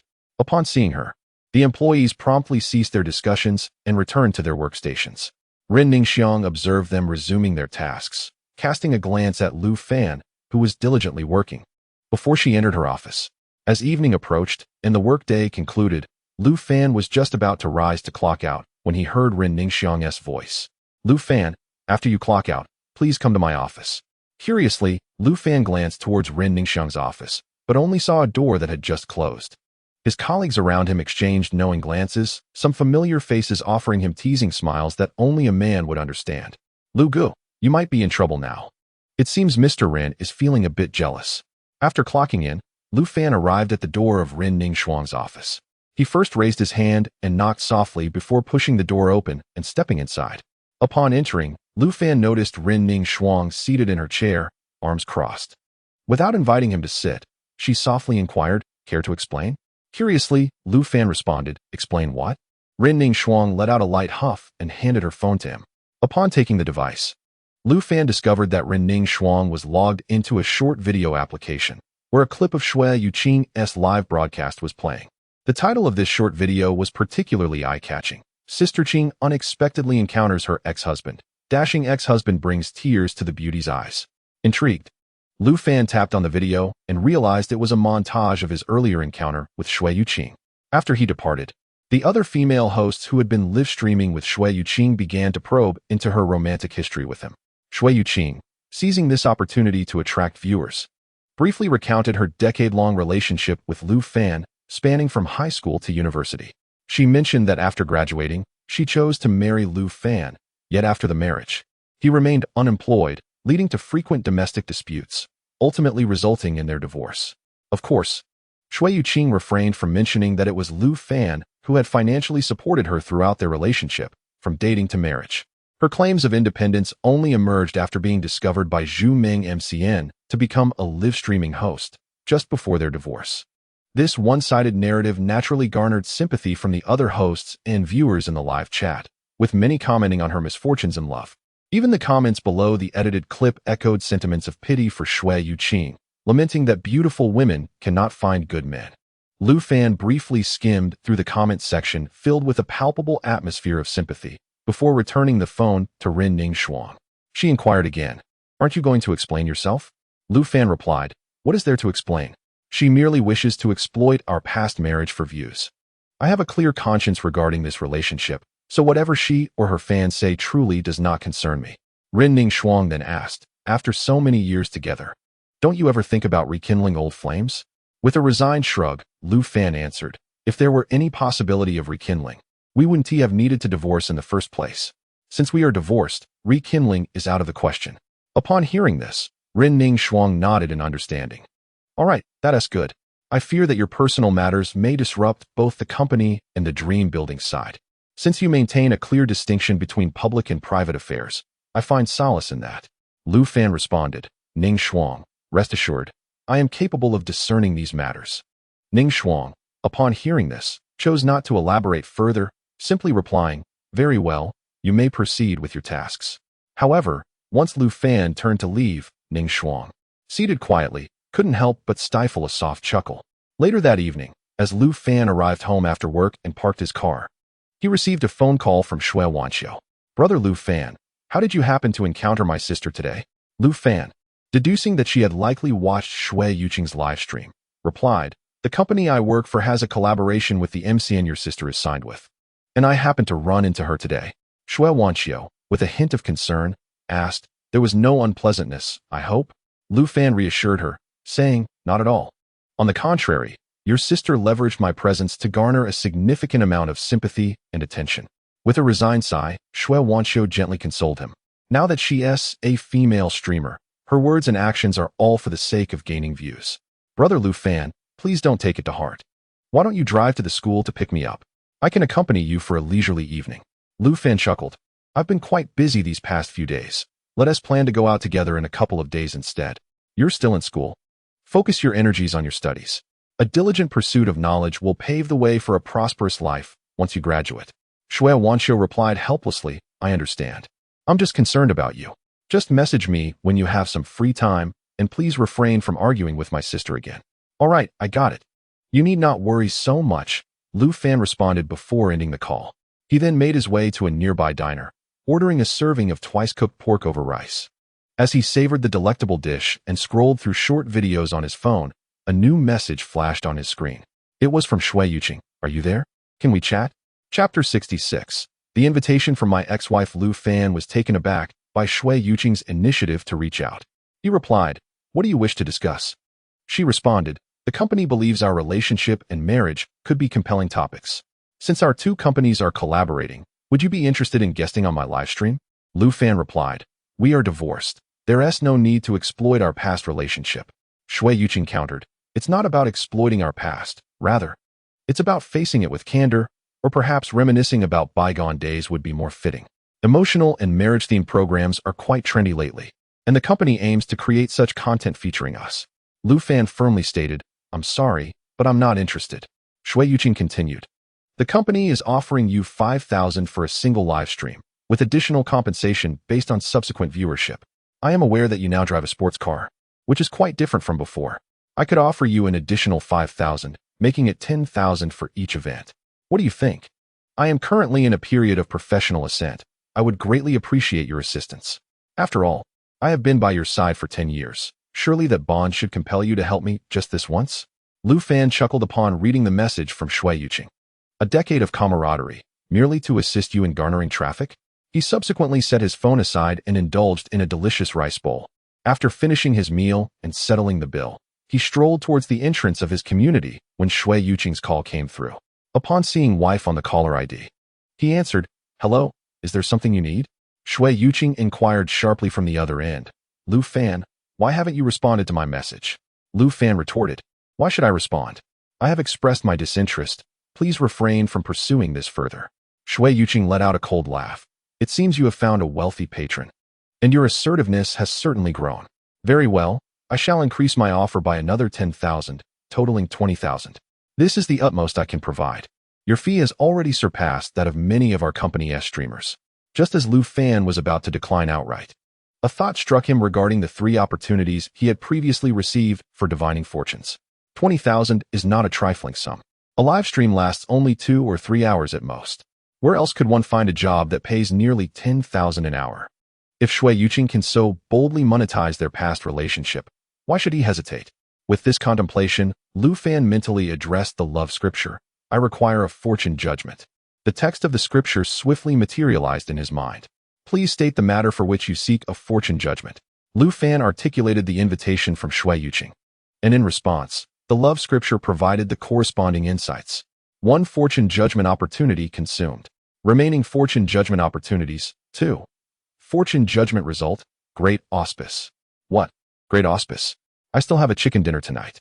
Lu Fan was taken aback by the surprisingly positive evaluation regarding Shui Yuqing's invitation. Such a rating suggested that her offer would bring him advantages without any drawbacks. While Lu Fan pondered this, Shui Yuqing's voice interrupted. "Lu Fan, are you even listening?" Lu Fan replied, "Given your generous offer, I am willing to consider it. However, I have a few stipulations." Shui Yuqing responded, "Do tell." Lu Fan stated, "Firstly, I will not entertain any displays of affection or publicity stunts involving us as a couple. We are divorced, and I believe it would be best for us to maintain our distance.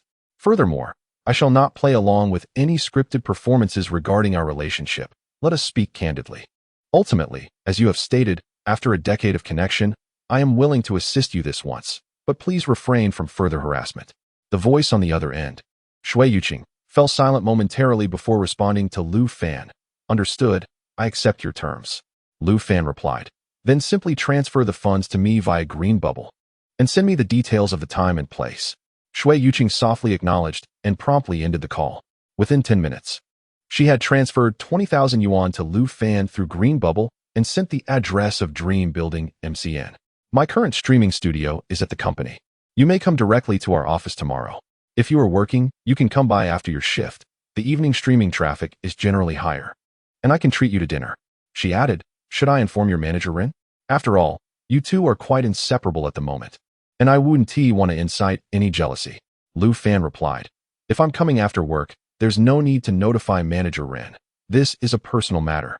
He decided to visit after his shift, which ended at 5:30, estimating he would arrive by 6:30 at the latest, considering potential traffic. Shui Yuqing sent an affirmation and an OK emoji. Observing this, Lu Fan chose not to respond further, instead opting to return home to play games for a while before taking a shower and retiring early for the night. The next day, after finishing work, Lu Fan clocked out and drove his sports car toward the address of Dream Building MCN. As the engine of his car roared and came to a stop in the outdoor parking lot, he took the elevator to the designated floor of Dream Building MCN. Upon the elevator doors opening, Lu Fan spotted a female streamer from the previous day who was currently live streaming with her phone mounted on a selfie stick. Upon seeing Lu Fan, She covered her face with a light laugh and announced to her audience, "My ex-husband has arrived." Lu Fan waved at the streamer and greeted her with a smile. "Hello, I am Lu Fan. Are you Qing'er's friend?" The streamer, surprised by Lu Fan's initiative, approached him with a smile and extended her hand. "Hello, I am your sweetheart for tonight. You can call me Xiao Wan. I am a close friend and colleague of Sister Qing. She's waiting for you in the conference room. I'll take you there." Lu Fan shook her hand with a smile. "Hello, Teacher Xiao Wan. Thank you." Xiao Wan guided Lu Fan to the conference room, which had been transformed into a temporary live streaming studio. Inside, Shui Yuqing was engaged in conversation with another female streamer, seemingly moved. Her eyes red as she dabbed at her tears with a tissue. Lu Fan stepped into the conference room and greeted Shui Yuqing and the others present with a smile. "Greetings, everyone. I am Lu Fan, and today I have been invited to join Qing'er for a live broadcast." Subsequently, Lu Fan turned to Shui Yuqing, who was quietly wiping away her tears, and inquired, "Qing'er, is there anything I can do for you?" Upon seeing Lu Fan enter, Shui Yuqing merely picked up a tissue to dab at the corners of her eyes and nodded in acknowledgement. The female host seated opposite Shui Yuqing stood up and introduced herself to Lu Fan. "Hello, I am Ling Zi, a woman of substance. You may call me Sister Ling." This host exuded elegance and confidence, embodying the essence of an urban professional woman. Lu Fan nodded in greeting, noticing that she had no intention of shaking hands, and took a seat beside Shui Yuqing at her invitation. Observing the scene, Sister Ling addressed her phone, saying, "Dear sisters in the live stream, our ex-husband has just arrived. Next, we will engage in a series of emotional questions directed at Xiao Qing and her ex-husband. This will allow us to analyze the differing attitudes they hold towards relationships and delve into the reasons behind the failure of their romance. Furthermore, this will aid our viewers in avoiding emotional pitfalls in their future romantic endeavors." Sister Ling then posed a question to Lu Fan, ex-husband, prior to your arrival. "We conducted a preliminary interview with Xiao Qing. We listened to her experiences and perspectives regarding this relationship, analyzing it from a female standpoint. Now, we wish to hear your sentiments, hoping you can provide an analysis from the male perspective." Lu Fan, upon hearing Sister Ling's words, smiled and nodded. "Indeed. Regarding my feelings about this relationship," after a moment of contemplation, he replied, "I can only say that while there are regrets, I have no regrets." Both Sister Ling and Shui Yuqing regarded Lu Fan with mild surprise at his response. Sister Ling glanced at the swiftly scrolling comments in the live stream and continued, "Ex-husband, could you elucidate the meaning behind those 8 words? Though there are regrets, I have no regrets. This phrase carries significant weight, and we would like to gain a clearer understanding of your feelings." Lu Fan smiled and elaborated, "In both the beginning and the conclusion of this relationship, I have encountered various regrets. However, I do not regret either the commencement or the termination of this relationship." Sister Ling inquired further, "What specific regrets do you refer to?" Lu Fan responded, "Regrets encompass the myriad things left undone or not pursued, and certainly include a sense of nostalgia for the fleeting moments of youth." Upon hearing the phrase lost youth, Sister Ling's eyes brightened, and she promptly remarked, "As we understand it, your relationship with Xiao Qing spanned a decade. You must realize that for a woman, youth is an incredibly precious commodity. A woman who chooses to spend the most beautiful years of her life with you must possess immense determination and courage. When you contemplate the decade that Xiao Qing has devoted to her youth and emotions, only to see this relationship and marriage culminate in failure, what responsibility do you believe you bear?" As Ling Jie concluded her statement, 2 words surfaced in Lu Fan's mind, "trap." Lu Fan replied to Ling Jie, "Indeed. 10 years represent the most precious youth and time for a woman. However, for a man, 10 years equally encompass his finest years as well. This decade of love signifies a significant chapter in both our lives, a collection of shared memories. Perhaps there are regrets and shortcomings on both sides. Yet who among us is without fault? Thus, my most fitting reflection is that, despite the regrets, I hold no remorse." Ling Jie responded, "Yet age is of paramount importance to women. It is often said that women are like flowers. Once their bloom fades, they wither and decay. Conversely, men can still find young and beautiful partners for marriage and children even in their 40s or 50s, can they not?" Lu Fan countered, "The scenario you describe pertains to exceedingly wealthy men, yet they do not represent the entirety of society. For the vast majority of ordinary men, the situation differs. We cannot generalize. The youth of ordinary men is equally precious, their marriage is singular, and their most splendid years are encompassed within that time. Wealthy and influential men are but a small fraction of society. The majority comprises regular men. For those affluent men, the prospect of divorce holds little consequence, as they can attract numerous young and beautiful women effortlessly. At this point, Lu Fan turned to the slightly furrowed brow of Ling Jie and inquired, "Do you believe I am correct?" Upon hearing Lu Fan's response, Ling Jie could only frown, momentarily at a loss for words to counter his argument. According to her script for today's live broadcast, Lu Fan should have been rendered speechless by her statements. After all, by her reasoning, a woman as beautiful as Xiaoqing, in her prime, should have been cherished, preventing their divorce. Any rebuttal on Lu Fan's part would surely be flawed. Otherwise, how could he face the reality of his divorce from Xiaoqing? His attempts at justification merely served to illustrate his male chauvinism, emblematic of the patriarchal oppression of women. Sisters in the live stream must not readily offer their emotions and bodies. Otherwise, they will find themselves with nothing as time diminishes their beauty. Therefore, they must strive to improve themselves, rendering them deserving of better men. How can one achieve self-improvement? As women, the answer lies in becoming increasingly beautiful. Recently, I have partnered with a certain brand. This facial mask and serum set can make you appear a decade younger. Do not seek 998, nor 888 today. In this live broadcast, a mere 688 will suffice for you to take it home. Sister Ling never anticipated that such an excellent script would, before it even commenced, falter so dramatically at Lu Fan's hands. He did not respond as she had envisioned, deftly dismantling all her queries with remarkable skill. At that moment, Shui Yuqing, who had been silently listening to the dialogue, suddenly spoke up. With slightly reddened eyes, she gazed at Lu Fan and asked, tinged with a hint of sorrow, "Are you implying that my 10 years of following you were in vain?" Lu Fan replied, "I believe our journey from acquaintance to love and eventually marriage was rooted in mutual affection. Now that our relationship has unraveled, there is no longer a necessity to sustain it. However, if you insist on measuring our bond in terms of benefit, I must assert that this relationship was a mutual decision. I have not strayed, nor have I subjected you to any form of abuse. I bear no guilt towards you. Likewise, you owe me nothing. Our separation is amicable and does not necessitate assigning blame." Chapter 68. The Art of Women's Discourse. Upon hearing Lu Fan's response to Shui Yuqing, Sister Ling swiftly seized the opportunity to steer the conversation anew. She implored Lu Fan, "Yet, Xiaoqing has lost the most beautiful decade of her life because of you, and now she faces a second marriage. You previously claimed she was your greatest love. Do you not feel any remorse or sorrow for her? Had it not been for you, she could have married a man with far superior conditions and income. Without you, her life might have unfolded more favorably.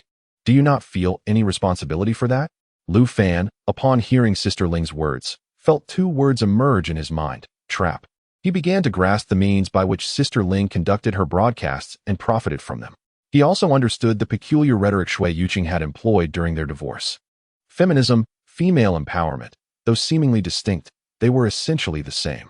One is the strategist commanding the battlefield, while the other is the soldier charging forth. Amused by this realization, Lu Fan could not help but chuckle. Noticing his expression, Sister Ling inquired curiously, "What is amusing you? Have I misspoken?" Lu Fan replied with a smile, "Your error lies in treating emotions as a mere exchange of interests, even reducing feelings to leverage for profit. You seem to believe that a woman in a relationship must first extract financial contributions from her partner while also seeking emotional validation. To summarize, you desire a man, but more so, one who behaves like a pet, and furthermore, one who can earn substantial wealth while resembling a loyal dog. Such men may indeed exist, but I regret to inform you that I am not one of them." At this moment, Lu Fan felt an unsettling calmness envelop him, as if the very tranquility stirred within him a sense of trepidation. In response to Ling's rhetoric, he found it somewhat amusing, yet his heart remained untouched by even the slightest emotional fluctuation. Such vacuous rhetoric from women is merely a tactic that employs traditional male familial values, attitudes towards love and marriage, and a sense of responsibility to engage in moral coercion. Just as they are incapable of disciplining powerful men, they find themselves equally powerless against unworthy men. Their only recourse is to unleash their fury upon those they can intimidate, ordinary men who are already weary and simply wish to enjoy the warmth of family life and the joys of domestic bliss. Upon discerning the emotions lurking behind such rage and fury, one can only deem these individuals laughable. Yet, the laughable often bear a pitiable aspect. and the pitiable invariably possess elements that inspire disdain. At this juncture, Shui Yuqing turned to Lu Fan and inquired, "Have you never considered changing for me?" Lu Fan replied, "If you refer to the time when we were still together, I indeed contemplated change. I even sought various employment opportunities. But the current economic climate has rendered suitable positions scarce. During my period of unemployment, I undertook all household duties, allowing you to advance your career. If you seek a man who can earn a living while also managing domestic responsibilities, I am unable to fulfill that role. I cannot, hence we parted amicably. And I accept this outcome." Shui Yuqing was taken aback by this response, as she had not anticipated Lu Fan would provide such a calm and irrefutable answer, disrupting the narrative she had previously concocted with Ling. She had assumed Lu Fan would feel the weight of guilt and regret due to his unemployment leading to the disintegration of their family. With this realization, a hint of anger crept into her tone. "How can you think this way? As a man, should you not uphold the family?" Lu Fan replied, "Such notions belong to a bygone era. In today's modern society, women can earn a living and men can assume domestic roles as full-time homemakers." Ling interjected, "If that is the case, should not all decisions in the household align with Xiaoqing's wishes? Should the children not be raised by her?"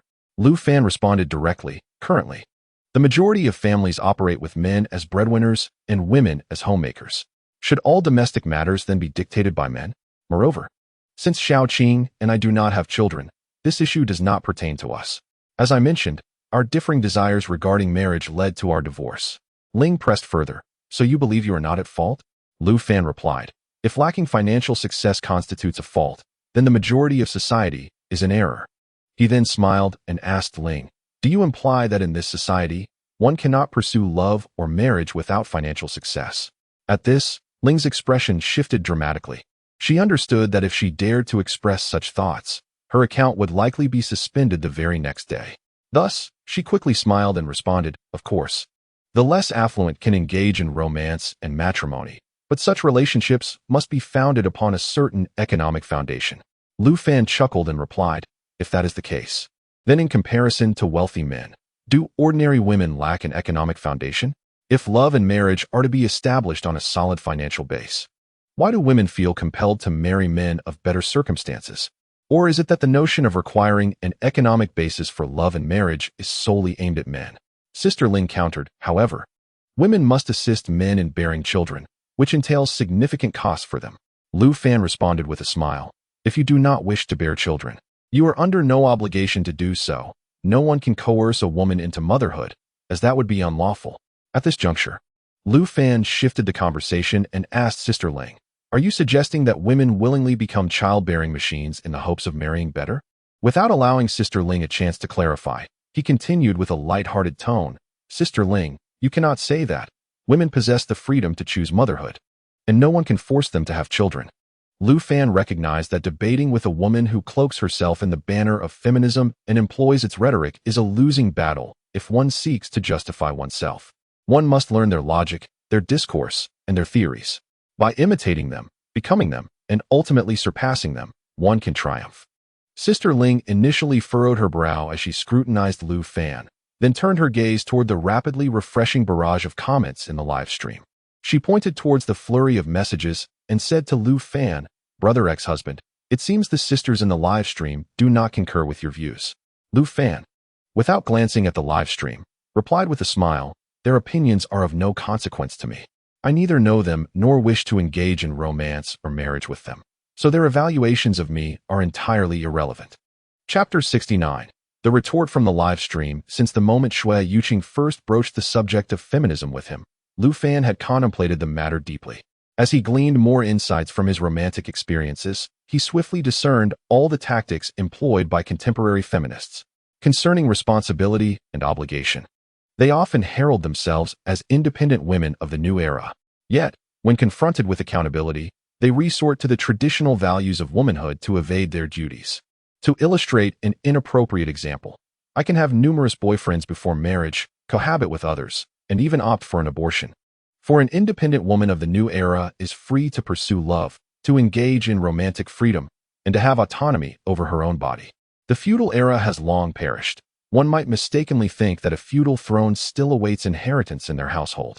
However, when it comes to the matter of marriage, as my husband, You must adhere to the traditions that honor women in the conventional sense. I desire to possess what others have and even that which they do not. Otherwise, you do not truly love me. Why should I marry you, wash your clothes, cook for you, or bear your children? Once married, she will again embrace the essence of a modern, independent woman. Her union with you does not imply her obligation to partake in domestic life, nor to tend to your laundry, prepare your meals, or bear your offspring. At this juncture, she reverts to the identity of a contemporary, independent woman. Furthermore, she expects you to surrender your earnings, euphemistically stating that men earn to support the family, while women bloom like flowers. This duality of the modern independent woman is often referred to as the Schrodinger's feminism. With the influence of the love and relationship scriptures, Lu Fan is no longer the traditional man easily exploited. Whether in Ling Jia's or Shui Yuqing's livestream, those women watching, regardless of their incessant barrage of sarcastic comments, are ultimately impotent in diminishing their financial gains. Having already secured a substantial appearance fee from Shui Yuqing, their vitriol cannot affect their earnings in the slightest. As the adage goes, if Shui Yuqing is willing to monetize her decade-long emotions, it stands to reason that Lu Fan may also capitalize on this relationship. It is fair, just, and legitimate. Observing Lu Fan, who is now composed and unflappable, Shui Yuqing hesitated before softly asking, "So, you blame me, do you? You believe I am a materialistic woman, abandoning you during your time of unemployment? Yet, have you ever considered that if I were truly materialistic, I would not have chosen you a decade ago? My departure stemmed from a lack of hope in our future. Had I been a superficial woman, I would have left you long ago, not waiting until now." Lu Fan gazed into Shui Yuqing's large, misty eyes. Had this been the past, he would have immediately embraced her, offering gentle reassurances until her exquisite visage regained its smile.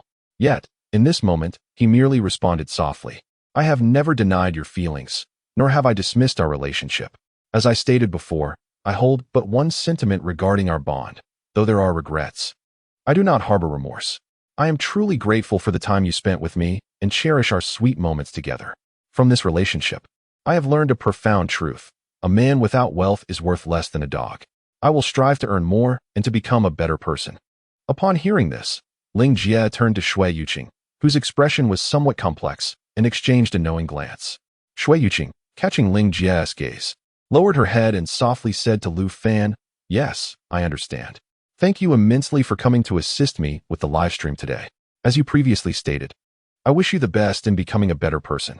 Lu Fan, upon hearing Shui Yuqing's words, responded in kind, "Yes, I also wish you to realize your dreams soon." Shui Yuqing lifted her gaze to look at Lu Fan once more, yet at that moment, he had already risen, extending his hand with a smile to shake hands with Sister Ling. Subsequently, Lu Fan bowed slightly towards the rapidly refreshing live stream that Shui Yuqing and Sister Ling were part of, before turning and exiting the conference room. As Shui Yuqing watched Lu Fan's silhouette vanish beyond the conference room door, she couldn't help but reflect on his prior words. Though there is regret, there is no remorse. Did this phrase carry a deeper meaning? Did he express regret regarding their love and marriage, yet not regret being with her and embarking on this decade-long relationship? Or was it merely that he felt regret about the past 10 years of their relationship, without remorse for their divorce? Just as Shui Yuqing yearned to catch another glimpse of Lu Fan, she realized the conference room door had already closed. As Lu Fan stepped out of the dream building of MCN, his phone rang. Noticing the caller ID was Ren Ningxuang, he curiously answered, "Hello, Ningxuang. Why are you calling me at this hour?" On the other end, Ren Ningxuang inquired, "Didn't you say you had severed ties with Yuqing? How is it that you turned around and started a joint live stream with her tonight? Could it be that your stunning ex-wife shed a few tears and you reconsidered a reconciliation?" Lu Fan replied straightforwardly, "Oh no. Shui Yuqing offered me 20,000 yuan as an appearance fee, so I went." Ren Ningxuang paused for a brief moment before bursting into laughter. 20,000 yuan. Ha ha. Lu Fan, I never imagined your appearance fee would be so high. Lu Fan chuckled in return. Indeed, I was also taken aback by the amount. 20,000 is quite substantial. I initially didn't wish to have any further connection with Shui Yuqing, but with such a lucrative fee, it would be foolish not to take advantage. Ren Ningxuang laughed again. I bet Shui Yuqing never anticipated that your participation in the live stream was solely for the fee. Lu Fan responded, "If she can leverage our past relationship as a means to earn, then I can certainly do the same." Ren Ningxuang chuckled once more. "All right, don't be upset. You have a day off the day after tomorrow, and the company isn't busy either. How about we drive nearby for some fun? Lu Fan replied, I'm not upset. I wouldn't let such things bother me. But if we go out, don't expect me to plan the itinerary. I've been swamped lately. Just let me know where you want to go, and I'll accompany you. Ren Ningxuang smiled. You said it. I'm not pressuring you. Just drive carefully and take it slow. I'll prepare the itinerary, and you can unwind a bit. We'll go enjoy ourselves. Lu Fan replied to Ren Ningxiang and engaged in casual conversation for a moment before ending the call. Subsequently, he pressed down on the accelerator once more, and the sports car emitted a resounding roar as it sped toward his home. Chapter 70. The best way to comfort a man just as Lu Fan was nearing home. His phone rang again. Noticing the caller was Shui Wanxiu, he promptly answered. Hello, Wanxiu. What is up? On the other end, Shui Wanxiu inquired, Brother Lu Fan. Where are you? Lu Fan responded, I'm on my way home. What is the matter? With a hint of teasing in her voice, Shui Wanxiu asked. You just left my sister's streaming company, right? While driving, Lu Fan chuckled and retorted, Did you watch the live stream? Shui Wanxiu let out a playful scoff. Humph. Didn't you say you wouldn't be in touch with my sister anymore? How did it come to you accompanying her on a live stream recently? What is going on? Are you planning to remarry her? If you two do get back together, what does that make us? You aren't thinking of charming both of us, are you? So you can enjoy the best of both worlds? With a sigh, Lu Fan replied. I have no such intentions. Don't say that. Your sister merely wanted to leverage our 10-year relationship to gain traffic, which is why she invited me to participate in the live stream. Besides, she offered me 20,000 yuan as a fee. I had no reason to decline. Shui Wanxiu exclaimed in surprise. 20,000 for a live stream? Has my sister's streaming business grown that substantial? Then, she asked Lu Fan. With such earnings from a single live stream, aren't you going to show your appreciation? Lu Fan questioned in return. Show appreciation for what? Shui Wanxiu insisted. I want you to come to the school right now, immediately, and then take me out for a delicious late-night snack. Given that you earned 20,000 from one live stream, my request isn't unreasonable, is it? Lu Fan laughed heartily. All right, meet me in 15 minutes outside the school. Shui Wanxiu cheerfully agreed, and then hung up. Lu Fan turned the car around and headed toward Hudu University. Today, Shui Wanxiu was dressed in a JK uniform, complemented by a small blazer, and her legs were adorned with alluring black stockings. In order to protect Shui Wanxiu's reputation at school, Lu Fan parked the sports car in a discreet spot near the school entrance. Upon spotting Lu Fan's car, Shui Wanxiu approached with a bright smile, opened the door, and hopped in with glee. She then playfully showcased her long legs clad in black stockings. What do you think? Do they look good? Lu Fan admired her long legs and chuckled. Those long legs are impressive. Please fasten your seatbelt. With a light laugh, Shui Wanxiu complied and secured her seatbelt in the passenger seat. Lu Fan drove his sports car, merging into the bustling traffic, and then inquired of Shui Wanxiu. Where shall we dine on delectable fare? With a smile, Shui Wanxiu replied, I am open to anything, though are you not concerned that others might notice my attire? Upon hearing this, Lu Fan turned his head to glance at her, then pressed the accelerator, steering directly towards home. At a barbecue shop beneath their residence, Lu Fan procured an assortment of skewers and grilled delicacies, which they took home. As they savored the barbecue together, Shui Wanxiu playfully draped her legs, clad in black stockings, over Lu Fan's lap. The alluring gesture rendered Lu Fan's meal tasteless, prompting him to set aside his food and lift Shui Wanxiu into his arms. Striding towards the bedroom. Wait, my clothes. I want you to keep them on. I think your outfit is quite lovely, she protested, playfully chiding him. You rascal. When all was said and done, Shui Wanxiu lay nestled in Lu Fan's embrace, smiling as she asked, So, are you comfortable now? Lu Fan turned his head to question her. Was that intentional tonight? With a chuckle, Shui Wanxiu replied, I saw you live streaming with my sister today. You must have been a bit upset by that Qingjia, right? Those women constantly proclaiming independence and disdain for men are merely seeking to profit from it. Lu Fan leaned down to plant a gentle kiss on her forehead, choosing to say nothing further. Just then, his phone rang unexpectedly. Curiously, he picked it up, and Shui Wanxiu leaned in to peer at the screen. Lu Fan's brow furrowed as he realized the call was from Shui Yuqing. As he gestured for Shui Wanxiu to be silent and answered the call, she raised her head to reveal a mischievous smile. Subsequently, she playfully rolled over, positioning herself atop Lu Fan, which left him wide-eyed in surprise. Shui Wanxiu then winked at him with delight. Noting Lu Fan's silence, Shui Yuqing gently asked, Lu Fan, are you there? He responded, Yes, I'm here. What is it? The next moment, Lu Fan inhaled deeply, unprepared for what was to come. He hadn't anticipated that Shui Wanxiu, with her playful spirit, had likely been inspired by films from that island nation. Shui Yuqing continued, Lu Fan, if I said I wanted to remarry you now, what would you think? Lu Fan replied, I believe there is no need for that. Since we are divorced, it's clear we were not meant for each other. The beginning and the journey of our relationship may have been beautiful, but knowing the inevitable conclusion, it is best not to squander any more time. Shui Yuqing then inquired, is it because of Ren Ningxuang that you two are together? Shui Yuqing did not wait for Lu Fan to respond before continuing. We have been together for 10 years, while she has only been with you for a mere 4 months. It is indeed laughable that a decade of affection can be overshadowed by such brevity. In response to Shui Yuqing's accusation, Lu Fan echoed her previous words, stating, our relationship has nothing to do with Ren Ningxuang. I can only say that through this relationship and marriage with you, I have gained many insights. I do not need to be anyone's son, husband, or father. I simply need to be myself. You, Shui Yuqing, undoubtedly deserve a better man, but I, Lu Fan, also deserve a better woman. I hope that the conclusion of this relationship will enable us both to evolve into better individuals. On the other end of the line, Shui Yuqing paused before asking, Lu Fan, are you intentionally trying to provoke me?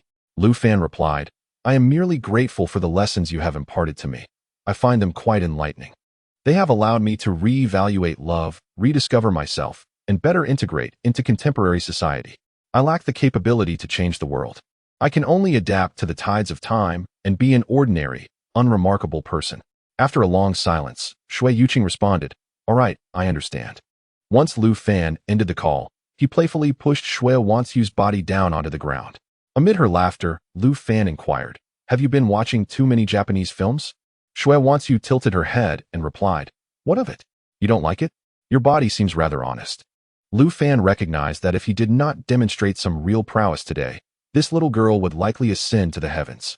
That night, they were destined to be sleepless. Chapter 71. The surge of live streaming clips. When Lu Fan awoke, Shui Wanxiu was still nestled in his arms, soundly asleep.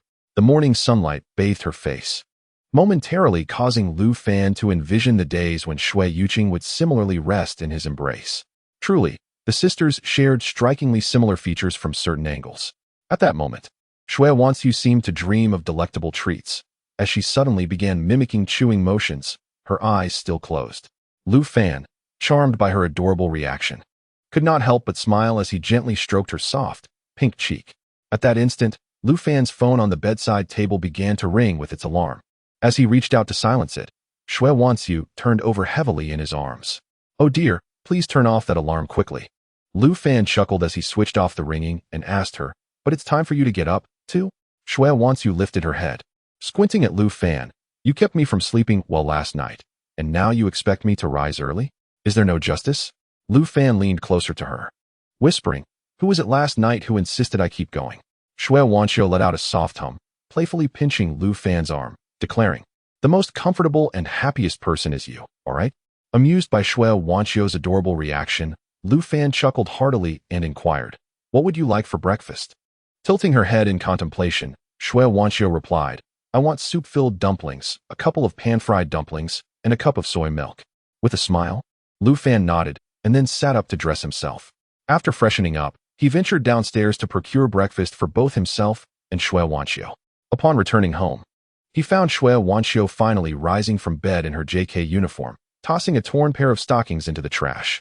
Folding her arms, she glanced at Lu Fan and asked, what are you staring at? Isn't this all you're doing? Realizing his culpability, Lu Fan could only manage an awkward smile as he quietly arranged the breakfast. After they finished their meal, Lu Fan drove Shui Wanxiu back to school. As he arrived at the Frost Leaf Advertising Company to clock in, he couldn't suppress a yawn, still feeling a bit fatigued from a restless night. He wondered if future romantic experiences might offer an option to boost energy. As Lu Fan reached his workstation, a colleague seated nearby greeted him, smiling as he pulled out his phone. Lu Gu, it seems you're about to become quite popular, he remarked. Confused by this statement, Lu Fan asked, what do you mean popular? Noticing Lu Fan's bewildered expression, the colleague chuckled and manipulated his phone before handing it to Lu Fan. Your live stream with your ex-wife made it to the top 10 trending searches in our city. My wife and I stumbled upon it last night while scrolling through our phones. At first, I couldn't believe it was you, but after verifying it several times, I realized it truly was you. Moreover, your ex-wife seems to have some fame as well. This morning, all my short video recommendations were clips from your live stream yesterday. Curiosity piqued. Lu Fan accepted the phone and discovered that clips from his live stream with Shui Yuqing had garnered thousands of likes and hundreds of comments. It was noteworthy that this clip account had only a few hundred followers, and previous clips of other streamers had barely reached a few hundred likes. The comments section was predominantly filled with remarks from women, many of whom ridiculed Lu Fan, some even resorting to harsh insults. Look, ladies, if a man doesn't love you, it doesn't matter how beautiful you are. 10 years with him is futile. A woman dedicates her prime years to him, and he still dares to say such things. Indeed, it's another day of fear of marriage and motherhood. What youth do men have? It's truly infuriating and laughable. The comments from the women upstairs are spot on. That pathetic little man is nothing but scum. One can only say that while still youthful, it is prudent to discern the true nature of this man. He is evidently a scoundrel devoid of responsibility, yet he dares to appear in the live streaming room. Were it me, I would have swiftly dealt him a slap. It is perhaps for the best that she is divorced. This Dubois is exceptionally beautiful, and she undoubtedly deserves a far better man. After severing ties with such a cad, she is bound to flourish even more. Lu Fan chuckled as he returned the phone to his colleague, saying, "Look at this. The internet is filled with scorn for me. If I were to gain notoriety, it would certainly spell trouble." His colleague responded with a laugh. "Oh, what an age we live in. As long as you can gain fame, who cares about the criticism? Those experts, celebrities, and internet sensations are berated daily, yet it does not hinder their success in the slightest. Even negative attention can be beneficial. If you, Brother Lu, can harness this wave of attention, you might just become an internet celebrity yourself." Lu Fan laughed heartily and replied to his colleague, "If that truly is the case, then I shall take your words as a good omen." As the two conversed, the phone at the front desk began to ring. The receptionist answered the call, glanced at Lu Fan, and then hung up. However, it wasn't too long before the phone rang again. The receptionist picked up the call once more, responding, "I'm sorry, but this requires approval from our general manager." After that, she promptly terminated the call. Yet, shortly after hanging up, the front desk phone rang again. Upon answering, the receptionist listened for barely 2 seconds before disconnecting. Such commotion naturally caught the attention of other employees at Frost Leaf Advertising Company. The receptionist then picked up the receiver and set it aside, rising swiftly to make her way to Ren Ningxiong's office. Before long, Ren Ningxiong accompanied the receptionist back to the front desk. At the receptionist's gesture, Ren Ningxiong quickly placed the receiver back on the phone. Almost immediately, the front desk phone rang once more. Ren Ningxiong answered the call, her brows furrowing as she reprimanded the voice on the other end.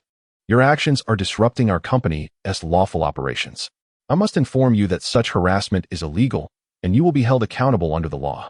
However, before Ren Ningxiong could complete her statement, it appeared that the caller had hung up. Lu Fan and several colleagues, noticing her distress, paused their work and approached her, concerned. "Manager Run, what has happened? What situation has caused our manager to be so upset? What has transpired that necessitates involving the authorities?" At that moment, the receptionist addressed the group, saying, "It's because of Brother Lu's live stream last night. Our company is being subjected to online harassment." Chapter 72. Online harassment from women. For an entire morning, the front desk phone at Frost Leaf Advertising Company continued to ring incessantly. The moment the receptionist set the receiver down, another harassing call would immediately come through. Lu Fan observed the troubled expression of the receptionist and the furrowed brow of Ren Ningxiong. Realizing that this was likely a coordinated online attack targeting himself and Shuangya Advertising Company, he swiftly retrieved his mobile phone and began searching for his and Shui Yuqing's names on a short video platform. Upon pressing the search button, he discovered a trending entry with views exceeding 1 million. Beautiful hostess live streaming with her ex-husband. Beneath this entry were numerous clips of Lu Fan and Shui Yuqing's live streams. Meanwhile, various female social media influencers were expressing their opinions on the matter, uniformly condemning Lu Fan while rallying in support of Shui Yuqing. Ladies, take heed. Such a man is not worthy of marriage. This case illustrates that women must be discerning when choosing a partner. Click the button below to enter my course on why contemporary women hesitate to marry or bear children.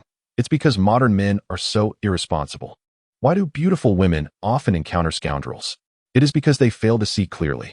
From the experiences of the sunny day, no rain lady, we learn that marrying a wealthy man is essential for for those impoverished and miserly men are simply unworthy of marriage.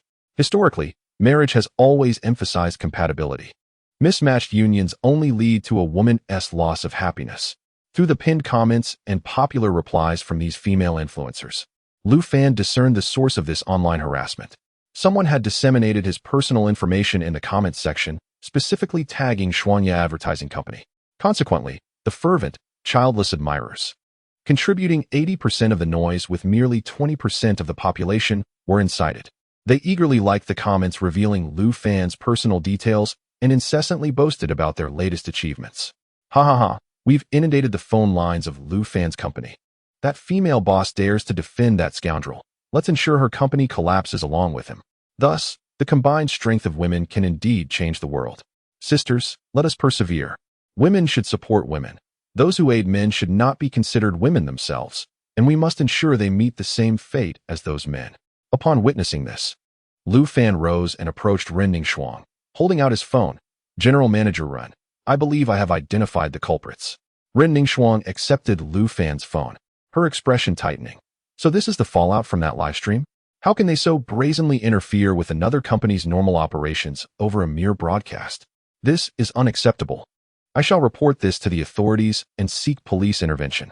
Other colleagues from Xuanya Company gathered around. Their curiosity piqued as they began searching the short video platform on their own devices.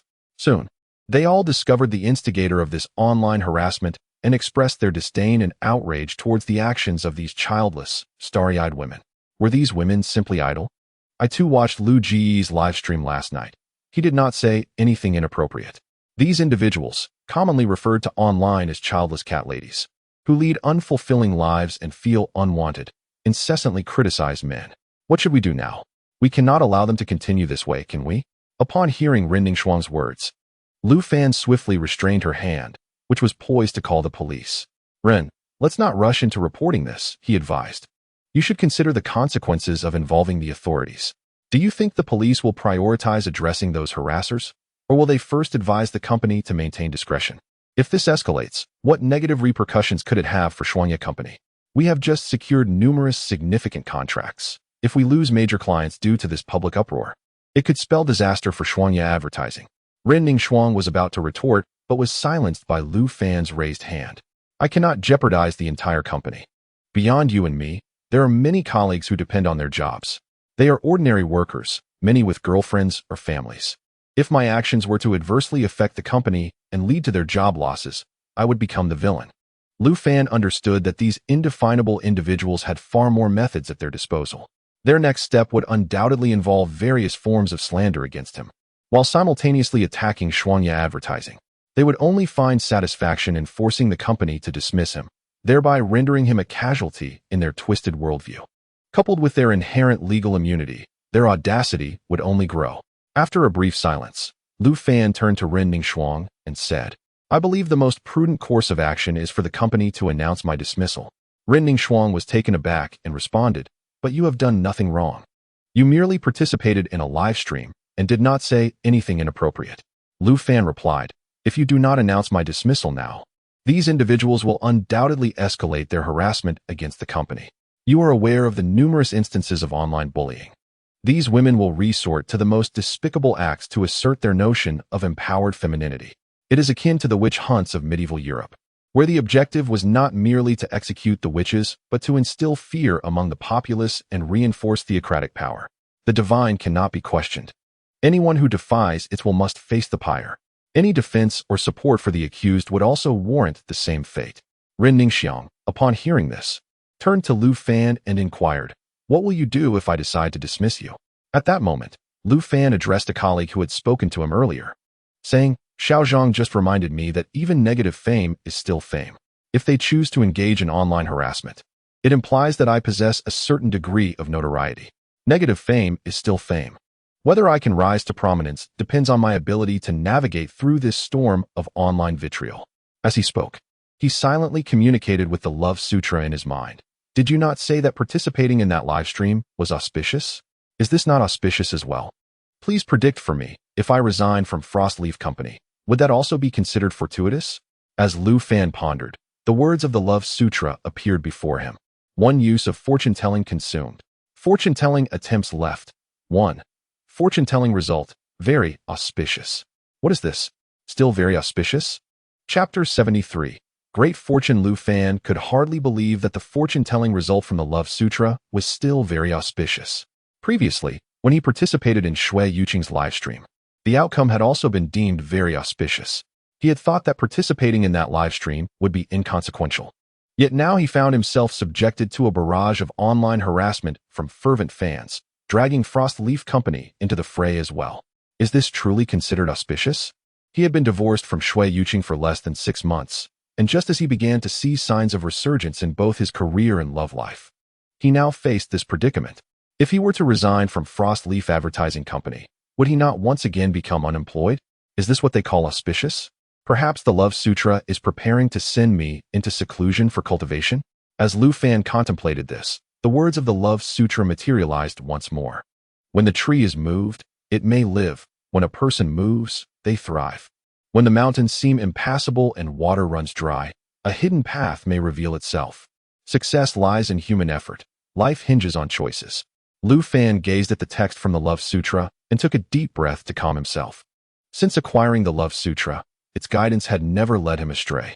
Could it be that the current online harassment and his potential resignation from Frost Leaf Advertising Company mirrored the turmoil he faced shortly after his divorce? When he had first separated, he felt utterly desolate, as if his life had plummeted to the depths of despair. Indeed, if life has hit rock bottom, it signifies that there is nowhere to fall but upwards, and every subsequent step holds the promise of ascension. While his current circumstances were undeniably disheartening, could it be that despair is merely the precursor to the dawn of hope? With this thought in mind, Lu Fan once again queried the Love Sutra in his mind. Please help me predict, if I wish to seize this wave of traffic through live streaming, is it feasible? 1 use of fortune-telling consumed. The fortune-telling revealed an auspicious outcome, great prosperity. Lu Fan gazed at the judgment from the Love Sutra, unable to suppress a smile. He finally comprehended why the Love Sutra had bestowed upon him 2 auspicious omens. It was indeed true that moving trees may wither, but moving people thrive. Under the watchful eyes of Ren Ningxuang and his colleagues, Lu Fan approached his workstation and composed a resignation letter. He then retrieved the printed document from the printer and presented it to Ren Ningxuang. Ren, dear colleagues, although my time at Frost Leaf Company has been brief, I have thoroughly enjoyed my experience here. Everyone has been exceptionally kind to me. Today, in order not to burden the company, I have decided to resign. I hope we may cross paths again in the future. Upon receiving the resignation letter, Ren Ningxuang's expression turned anxious. Lu Fan, please don't act impulsively. I believe there must be a way to resolve this matter. In response, Lu Fan firmly pressed the resignation letter into Ren Ningxuang's hands and replied with a smile, Ren, I have stated that I cannot allow my issues to affect the company. Moreover, this situation arose because of me. I will take full responsibility. Trust me, I can handle it. After delivering his words, Lu Fan placed the resignation letter into Ren Ningxuang's reluctant grasp. He then patted the shoulder of Xiao Lu, who wore a look of helplessness, and bid farewell to his other colleagues.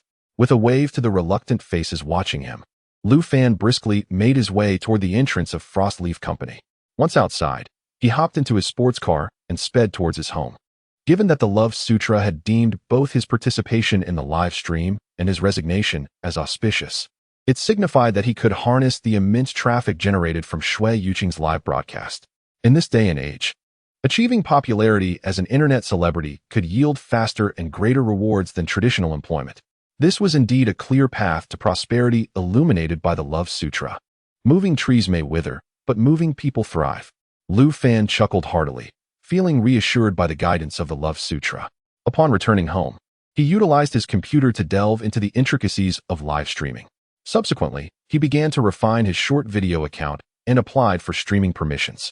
Finally, Lu Fan inscribed on his account bio, I am Lu Fan, the ex-husband of Sunny Days Without Rain. Tonight at 8, I will go live to share the story of my marriage with Sunny Days Without Rain. Having accomplished all this, he took a refreshing shower and chose a comfortable outfit suitable for lounging at home. Lying down, he indulged in an afternoon nap, only to awaken to the clock striking 6. As Lu Fan picked up his phone to check the time, he noticed a flurry of messages arriving through the green bubbles. Ren Ningxiang, Lu Fan, I have already reported this to the police, and they are in contact with the platform. Ren Ningxiang, I will not accept your resignation. I am the general manager of Frostleaf Company. If I cannot protect my employees, there is no point in running this company. Shui Wanxiu, Lu Fan, are you alright? I saw what happened online. I told you not to let my sister get involved. She will do anything for views now. Guan Huixin, Mr. Lu, is that trending topic about you? Are you okay? Wei Shihan, it seems you've made it to the trending list. You really shouldn't have done that live stream with your ex-wife. I heard that Dream Building MCN is a formidable media company. Are you managing all right? Shui Yuqing, I didn't expect our live stream to cause such a stir. I've already mentioned to the company that we could do another stream to address this public opinion. Lu Fan glanced at the multitude of messages from these women and responded to each one in turn. Ningxiang, I'm fine. You take care of things at the company. And I will handle this matter. Wanxiu, please don't argue with your sister over this. It likely has little to do with her. I will resolve it. Huixin, I didn't expect the news to reach you. I'm fine and preparing to deal with it. Shihan, I'm preparing to address this issue. We should go sing together sometime. Yuqing, there's no need. I will manage this in my own way. Afterward, Lu Fan went downstairs to a small restaurant for dinner before returning home. He sat at his computer desk and played a game for a while. When the time was right, he took out his phone stand, adjusted the angle, and aimed the camera at himself. Finally, Lu Fan pressed the button to start a short video live stream, opening his own streaming room. As the live broadcast commenced, Lu Fan saw an influx of 200 or 300 viewers. He waved at the camera and greeted, "Hello everyone, I am Lu Fan." Also known as the ex-husband of the streamer Qing Tianbu Xiaoyu, the one from the live stream 2 nights ago. Chapter 74. Lu Fan's live stream. Due to the popularity of Shui Yuqing's live stream from 2 nights prior, many viewers flocked to Lu Fan's broadcast as soon as he started. Notably, most of these viewers were women, supporters of Shui Yuqing and the formidable Lingzi, as well as devoted fans with no children. Upon entering Lu Fan's streaming room, they began to create a ruckus. Oh my, the ex-husband actually has the audacity to start a stream? What a pathetic loser. How can you men be so shameless? Sister Qing Tian must be blind to marry someone as unremarkable as you. I truly fail to comprehend why Sister Qing would be attracted to you. Lacking both charm and wealth. Indeed, it seems that the countenance of a broke scoundrel bears a striking resemblance. Just look at yourself. Perhaps you should take a moment to reflect on your own worth, for you are not cut out for the digital age. Why must I be subjected to this? Men can be utterly revolting, nauseating, truly, merely due to the incessant clamor of those childless, star-chasing pet lovers. Lu Fan's live stream has garnered considerable attention. Furthermore, as a nascent streamer, the platform has naturally provided him with promotional support, resulting in a steady influx of viewers. Many who stumble upon Lu Fan's live stream or take note of the situation are continually drawn in by the platform's algorithms. Who on earth is this streamer? And why is he being subjected to such vitriol? My friend, it seems you have crossed an unwritten boundary. Why is everyone in the live stream denouncing you? Brother Lu, I have come to lend my support. You must reveal the truth. He is a colleague of mine in real life, and he has been subjected to online harassment orchestrated by his ex-wife, in collusion with a fairy-like streamer and her fans. Why am I encountering this? I have not even followed him. It appears this individual resides in our neighborhood. Just the other day, I saw him dining at a local eatery.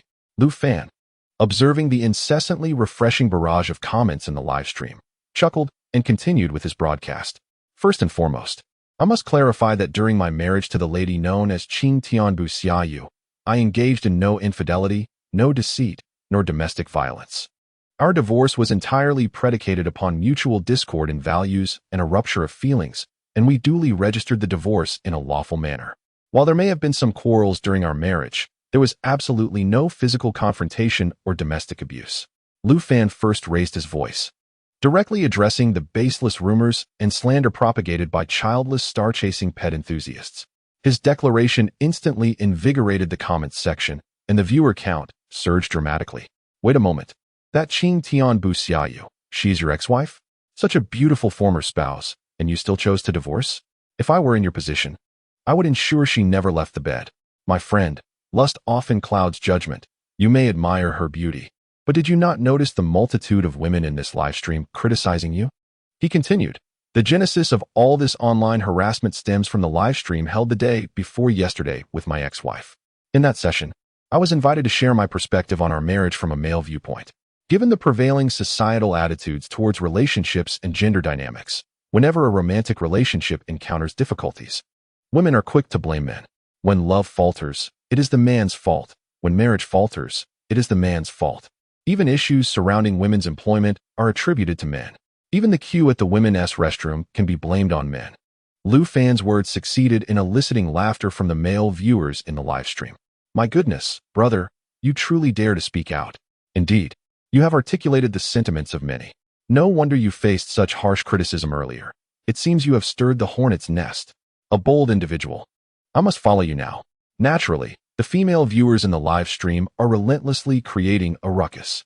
Oh, are they attempting to steer the conversation towards the discord between men and women? Do they think they can provoke a conflict? With such remarks, how can you even contemplate issues of gender strife? It is truly alarming that someone like Sister Ching has squandered a decade of her youth on a man of your caliber. It appears that those who champion male privilege online are often of your ilk. I must capture a screenshot and share it on the Mutual Assistance Network, so that more sisters can witness your vile demeanor. Lu Fan, undeterred by the barrage of insults in the chat, continued his discourse. The prevailing societal attitude towards such situations is one of tacit acceptance. The elite indulge in a life of excess while lamenting the shortcomings of ordinary individuals. Those privileged ones who party on yachts with young models are celebrated as national treasures. Yet, whenever women criticize men, the misdeeds of the affluent and their debaucheries seem to escape their notice. We common men toil daily, striving merely to sustain ourselves and our families. Yet we find ourselves bearing the brunt of oppression disguised as luxury. Like me, for instance, I am merely a divorcee. I have not cheated, nor have I engaged in domestic violence or sought extramarital affairs, yet I am relentlessly pursued and vilified by women. The unfaithful celebrities and the charming playboys who revel in transient relationships, along with the wealthy elites who marry anew each night, are still seen by contemporary women as desirable partners. At this juncture, Lu Fan paused deliberately, observing the ceaseless vitriol from the female viewers in the live stream. Then, with a smile, he remarked, I apologize, but as an ordinary man, I refuse to accept such conditioning. I have not reaped the benefits of a patriarchal society. I do not have multiple wives, nor do I possess vast wealth. I do not entertain in grand halls, nor do I have a wife who adheres to traditional virtues. I am required to work diligently, and upon returning home, I must also manage household chores, cooking, and laundry. Is it not oppression for men to face such burdens, while women claim that domestic responsibilities are a form of subjugation? Therefore, I shall not be held accountable for any perceived oppression of women, nor shall I adhere to any chivalrous ideals. I refuse to sacrifice my own interests for the sake of earning a title of respect towards women. As Lu Fan reflected on the countless streamers he had previously encountered, he raised his hand with a grin and added, If my brothers here agree with my sentiments, please do give the broadcaster a follow in the top left corner. Additionally, I kindly request that everyone bestow likes upon the stream to boost its visibility, allowing it to reach a wider audience. If any affluent brothers wish to send a small gift during the live stream, I would be immensely grateful. Thank you, dear brothers. Lu Fan initially merely emulated the rhetoric of the streamers in the live broadcast rooms, yet to his astonishment, his words prompted a considerable number of viewers to bestow gifts upon him. Although they were merely the most inexpensive tokens of affection, the sight of so many individuals voluntarily offering him gifts filled Lu Fan with a sense of exhilaration. He expressed his heartfelt gratitude to his brothers for their generosity. Women have their GHG, and I firmly believe that we men possess our BHB. Boys help boys. We must ensure that the voices of the men from the lower echelons are heard across the world. Chapter 75. Gifts in the live broadcast room. A peculiar phenomenon pervades contemporary society, wherein anyone may inexplicably deride the men of the lower strata. The privileged elite perceive these men as lacking ambition, unable to endure hardship, and failing to contribute to the demographic dividend. The elite believe that these men are increasingly indolent, incapable of generating greater profits for them, while simultaneously demanding escalating wages and benefits. Women of higher social standing view these lower-tier men as increasingly selfish, even displaying traits of the traditional male chauvinism they once scorned. Lower-class women find these men increasingly unappealing. They lack the charm and affluence of domineering tycoons and the romantic allure of playboys. Moreover, what these women find most intolerable is the expectation that these lower-class men would require them to bear children and perpetuate their lineage. Ironically, Even the emperors of feudal societies understood that ensuring the basic needs and marital arrangements of these lower-class men was fundamental to maintaining the stability of their dynasties. Yet, in what is termed a civilized society, it seems that lower-class men have ceased to be regarded as members of humanity. They are held accountable for the vestiges of feudalism, for women's rights, for gender conflicts, and for class struggles. It appears that all societal discord stems from the unwillingness of these ordinary, unremarkable individuals to toil around the clock. However, this does not imply that ordinary men should bear such unfounded accusations. Each ordinary man harbors a fiery spirit within, for no one should be subjected to humiliation and reproach for their mediocrity. Despite the vitriol hurled by numerous women in the live broadcast room, an even greater number of male viewers inundated the chat with supportive comments. Indeed, on what grounds do these women criticize the host? Has he uttered any falsehoods? Damn it. Is a woman's youth deemed more precious than a man's? Are women not merely shouting in arrogance, believing their ability to bear children grants them some moral high ground? The children born are not the progeny of these men. Why should they acquiesce to such demands? We should learn from the examples set by white and black men. They play without commitment, unburdened by responsibility. Yes, it is often said that men earn to support their families, yet the fruits of their labor are expended by women. If I earn, I shall spend it on myself. Thus, the declining birth rate is a reflection of the growing reluctance to marry, not merely because there are more enchanting women, but because brothers must open their eyes to the world around them. As a multitude of male viewers flooded the comment section of Lu Fan's live stream, the previously dominating chorus of female insults was swiftly quelled. Before Lu Fan could utter another word, a spectacular rocket gift animation suddenly illuminated the stream. Soon after, a message proclaiming "Well said, we support you, brother" gracefully drifted across the center of the screen. Lu Fan was momentarily taken aback. He had not anticipated receiving such a grand virtual gift. Although the rocket was a digital token, it promised him a share of the revenue. While he remained uncertain of the exact amount he would earn from this remarkable gift, it was clear that a special effect of this caliber would not be worth less than 500 yuan. Gratefully, Lu Fan addressed the stream. I extend my heartfelt thanks to the esteemed brother who sent the magnificent rocket. I truly appreciate it. Upon witnessing this generous gesture, many female viewers began to adopt a sarcastic tone once again. Oh dear, those little girls are banding together once more.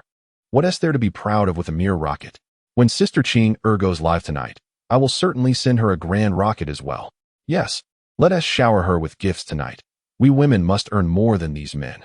Yet, their tone had considerably softened compared to their earlier arrogance, for they recognized that even after the platform's deductions, Lu Fan would still receive a substantial amount from the rocket. Observing this, the male viewers in the stream began to send small gifts to Lu Fan within their means, rallying to support him just as the previous benefactor had. Brothers, ignore those little fairies, we stand with you. Indeed, since women enjoy clustering together, we men should also support one another. This is the essence of true equality. Absolutely. With the entertainment industry and short videos constantly criticizing men, it's refreshing to encounter a brother who speaks for us. We will surely back him. Lu Fan, seeing the encouraging messages from the male viewers, smiled and offered a gesture of gratitude. I am immensely thankful for the gifts from all the brothers in the stream. I truly appreciate it. He continued, I initially began this broadcast to clarify the events surrounding my situation and to share my personal feelings. Today, it is not just I who have suffered from online harassment. My advertising company has also received numerous harassing calls. I am uncertain whom I have offended by choosing to be myself after my divorce, but for the sake of my colleagues and the company, I have decided to resign. Moving forward, I aspire to delve into live streaming and create short videos as I embark on a journey as a self-media broadcaster. If you find my words resonant and wish to engage in conversation, please consider clicking the follow button in the upper right corner. In the future, besides chatting with you during my streams, I will also strive to learn and reflect upon my experiences. Aspiring to emulate the esteemed prominent streamers, I endeavor to present captivating live broadcasts that both entertain and offer an enjoyable diversion for the audience. As Lu Fan articulated his future aspirations in the realm of live streaming, a spectacular rocket animation soared across the screen of the live stream. He promptly expressed his gratitude to the viewers.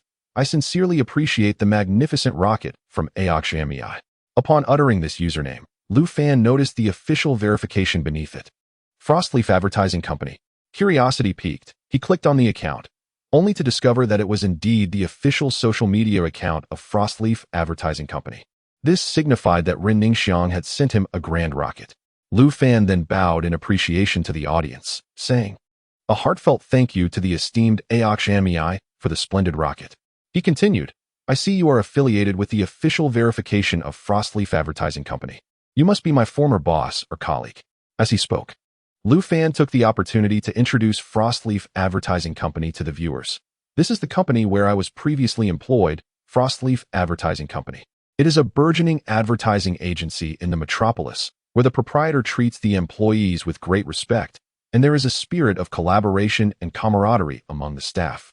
If any of my comrades in the live stream have advertising needs, I hope you will consider referring some orders to Frostleaf Advertising Company.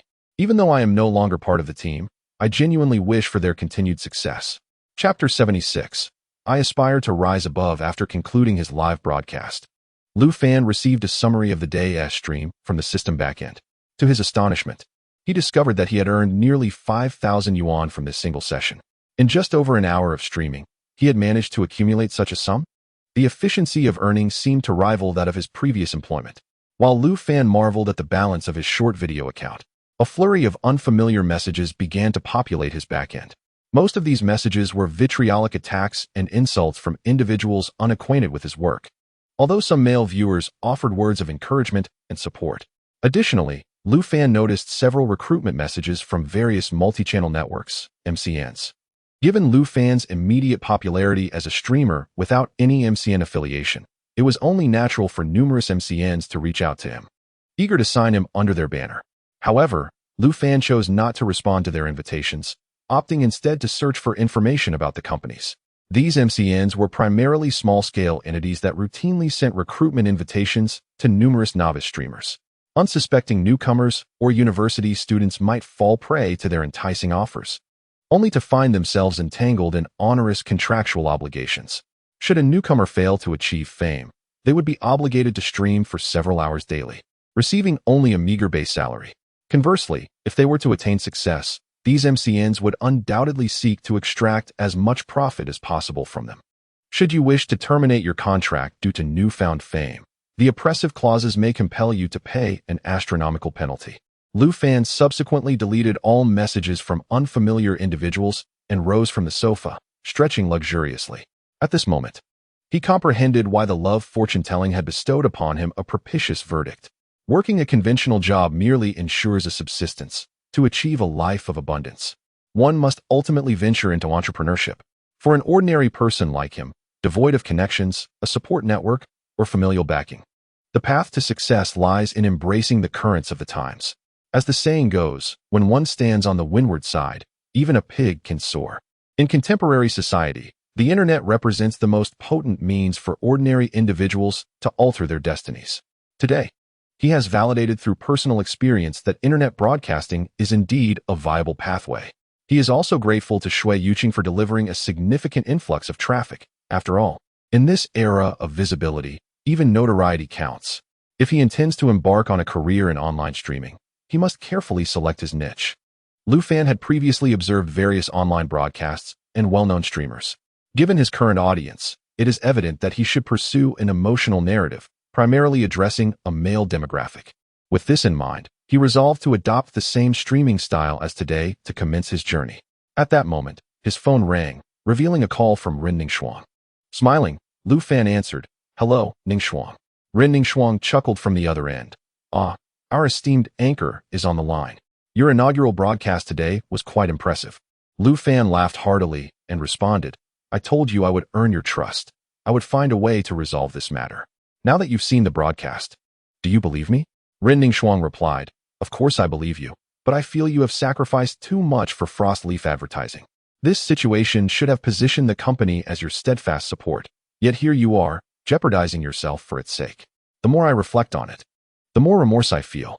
Lu Fan said, "If you truly feel remorseful when I next broadcast, you can come to my stream and shower me with a few big rockets." Ren Ningxuang chuckled lightly before inquiring, "Lu Fan, aren't you planning to return to Frostleaf Advertising?"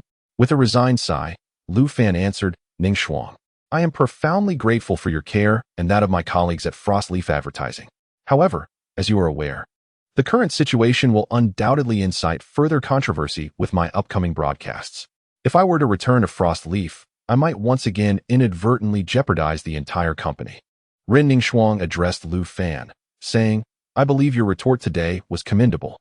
I am confident that after tonight's live broadcast, public opinion regarding this matter will shift. As you know, such incidents tend to lose their momentum swiftly on the internet. Once the fervor subsides, you can return to work without issue. I can arrange for you to take a leave of absence with pay until this situation calms down. Consider it a long vacation for yourself. Wouldn't that be agreeable? Lu Fan responded to Ren Ningxuang. Ningxuang, I appreciate your concern for me. However, I fear that if I continue to toil away, I may never see any significant change in my circumstances. Today's live stream attracted considerable traffic, and I believe I possess the capability to capitalize on this wave of attention. Opportunities for ordinary individuals like myself are scarce throughout a lifetime. One must seize the moment. Time waits for no one. Through this incident, I have come to understand the path I desire for my future. I refuse to remain a mere ordinary person, subject to the whims of others. I aspire to earn money, to grow stronger, and to rise above. Only then can I prove my worth to those who have mocked, belittled, or humiliated me. Upon hearing Lu Fan's declaration, Ren Ningxuang inquired, So you intend to rely on live streaming to turn your fortunes around? Lu Fan replied, I believe that even if I resign today, the company will still disburse my previous bonuses. I intend to use that capital as seed money to establish my own media company. Ren Ningxuang softly asked, A one-person media company? Lu Fan chuckled and nodded, Indeed. At present, I cannot afford to support anyone else. I plan to start small and expand once I begin to turn a profit. Ren Ningxuang pressed on. Business is akin to warfare. One must be prepared for losses. Are you not concerned about losing your investment? Lu Fan smiled and said, Do not forget. I am now divorced and alone, solely focused on pursuing my aspirations. After a brief pause, Ren Ningxuang proposed, What if I contribute 100,000 and acquire 50% of the company's shares? Would that be acceptable? Lu Fan, taken aback, responded, You wish to invest 100,000 in this venture? Are you prepared to embark on this wild journey with me? Ren Ningxuang laughed, Of course. You are single now, and I am as well. If we do not take risks now, we may never have the chance again. Lu Fan laughed heartily and replied, If you are willing to invest, I wholeheartedly welcome you. Ren Ningxuang chuckled softly and suggested, Tomorrow is a day off. Accompany me to the countryside to clear our minds and discuss the equity matters. Lu Fan immediately agreed, Excellent. Let us make this decision with joy. Chapter 77. A date with Ren Ningxuang. The following morning, Lu Fan finally relished the luxury of not having to rise early for work. Yet, while still lost in slumber, he was suddenly roused by the ringing of his doorbell. After confirming that the sound at the door was indeed the doorbell of his own home, Lu Fan tousled his hair and sat up in bed. Curiously, he donned his clothes and approached the entrance, only to find Ren Ningxuang standing at his doorstep, adorned in a beautiful dress complemented by a delicate jacket. Today, Ren Ningxuang had clearly put considerable effort into her appearance. Unlike her usual strong-willed demeanor, she appeared exquisitely like a refined socialite. Noticing Lu Fan's astonished gaze upon her, she shyly lowered her head and gently inquired, What do you think of this outfit? Lu Fan nodded in affirmation, replying, It looks lovely, truly lovely. Upon hearing his compliment, Ren Ningxuang smiled briefly, then recalled the KFC breakfast she held in her hands. I picked up breakfast for you while I was getting my hair done. KFC was right next door, she explained. Then, she asked, Aren't you going to invite me in? Realizing his oversight, Lu Fan quickly gestured for her to enter and fetched a pair of slippers for her. He then poured her a glass of water and asked her to sit at the table while he hastened to wash his face and brush his teeth. As Ren Ningxuang sat at the dining table, observing Lu Fan's slightly disheveled state, she couldn't help but stifle a soft laugh. Once Lu Fan finished his morning routine, Ren Ningxuang heated the KFC breakfast in the microwave. When he sat down at the table, she placed the meal in front of him, saying, Just in time, enjoy. As Lu Fan unwrapped his breakfast, he smiled at Ren Ningxuang and remarked, You're being exceptionally kind to me today. You've sacrificed so much for the Frost Leaf Advertising Company. Bringing you breakfast is the least I could do, she replied. Lu Fan chuckled as he ate, while Ren Ningxuang, seated across from him, rested her chin on her hands, quietly watching him with a smile. Noticing her tender gaze, Lu Fan playfully asked, What are you smiling about? Ren Ningxuang quickly averted her eyes and replied, Am I not allowed to smile? The weather is beautiful today, the sun is shining, and I'm in a good mood. Why shouldn't I smile? Do you want to see me cry? Lu Fan was momentarily speechless by her words and hastily finished his breakfast. After changing his clothes, he accompanied Ren Ning Shuang downstairs.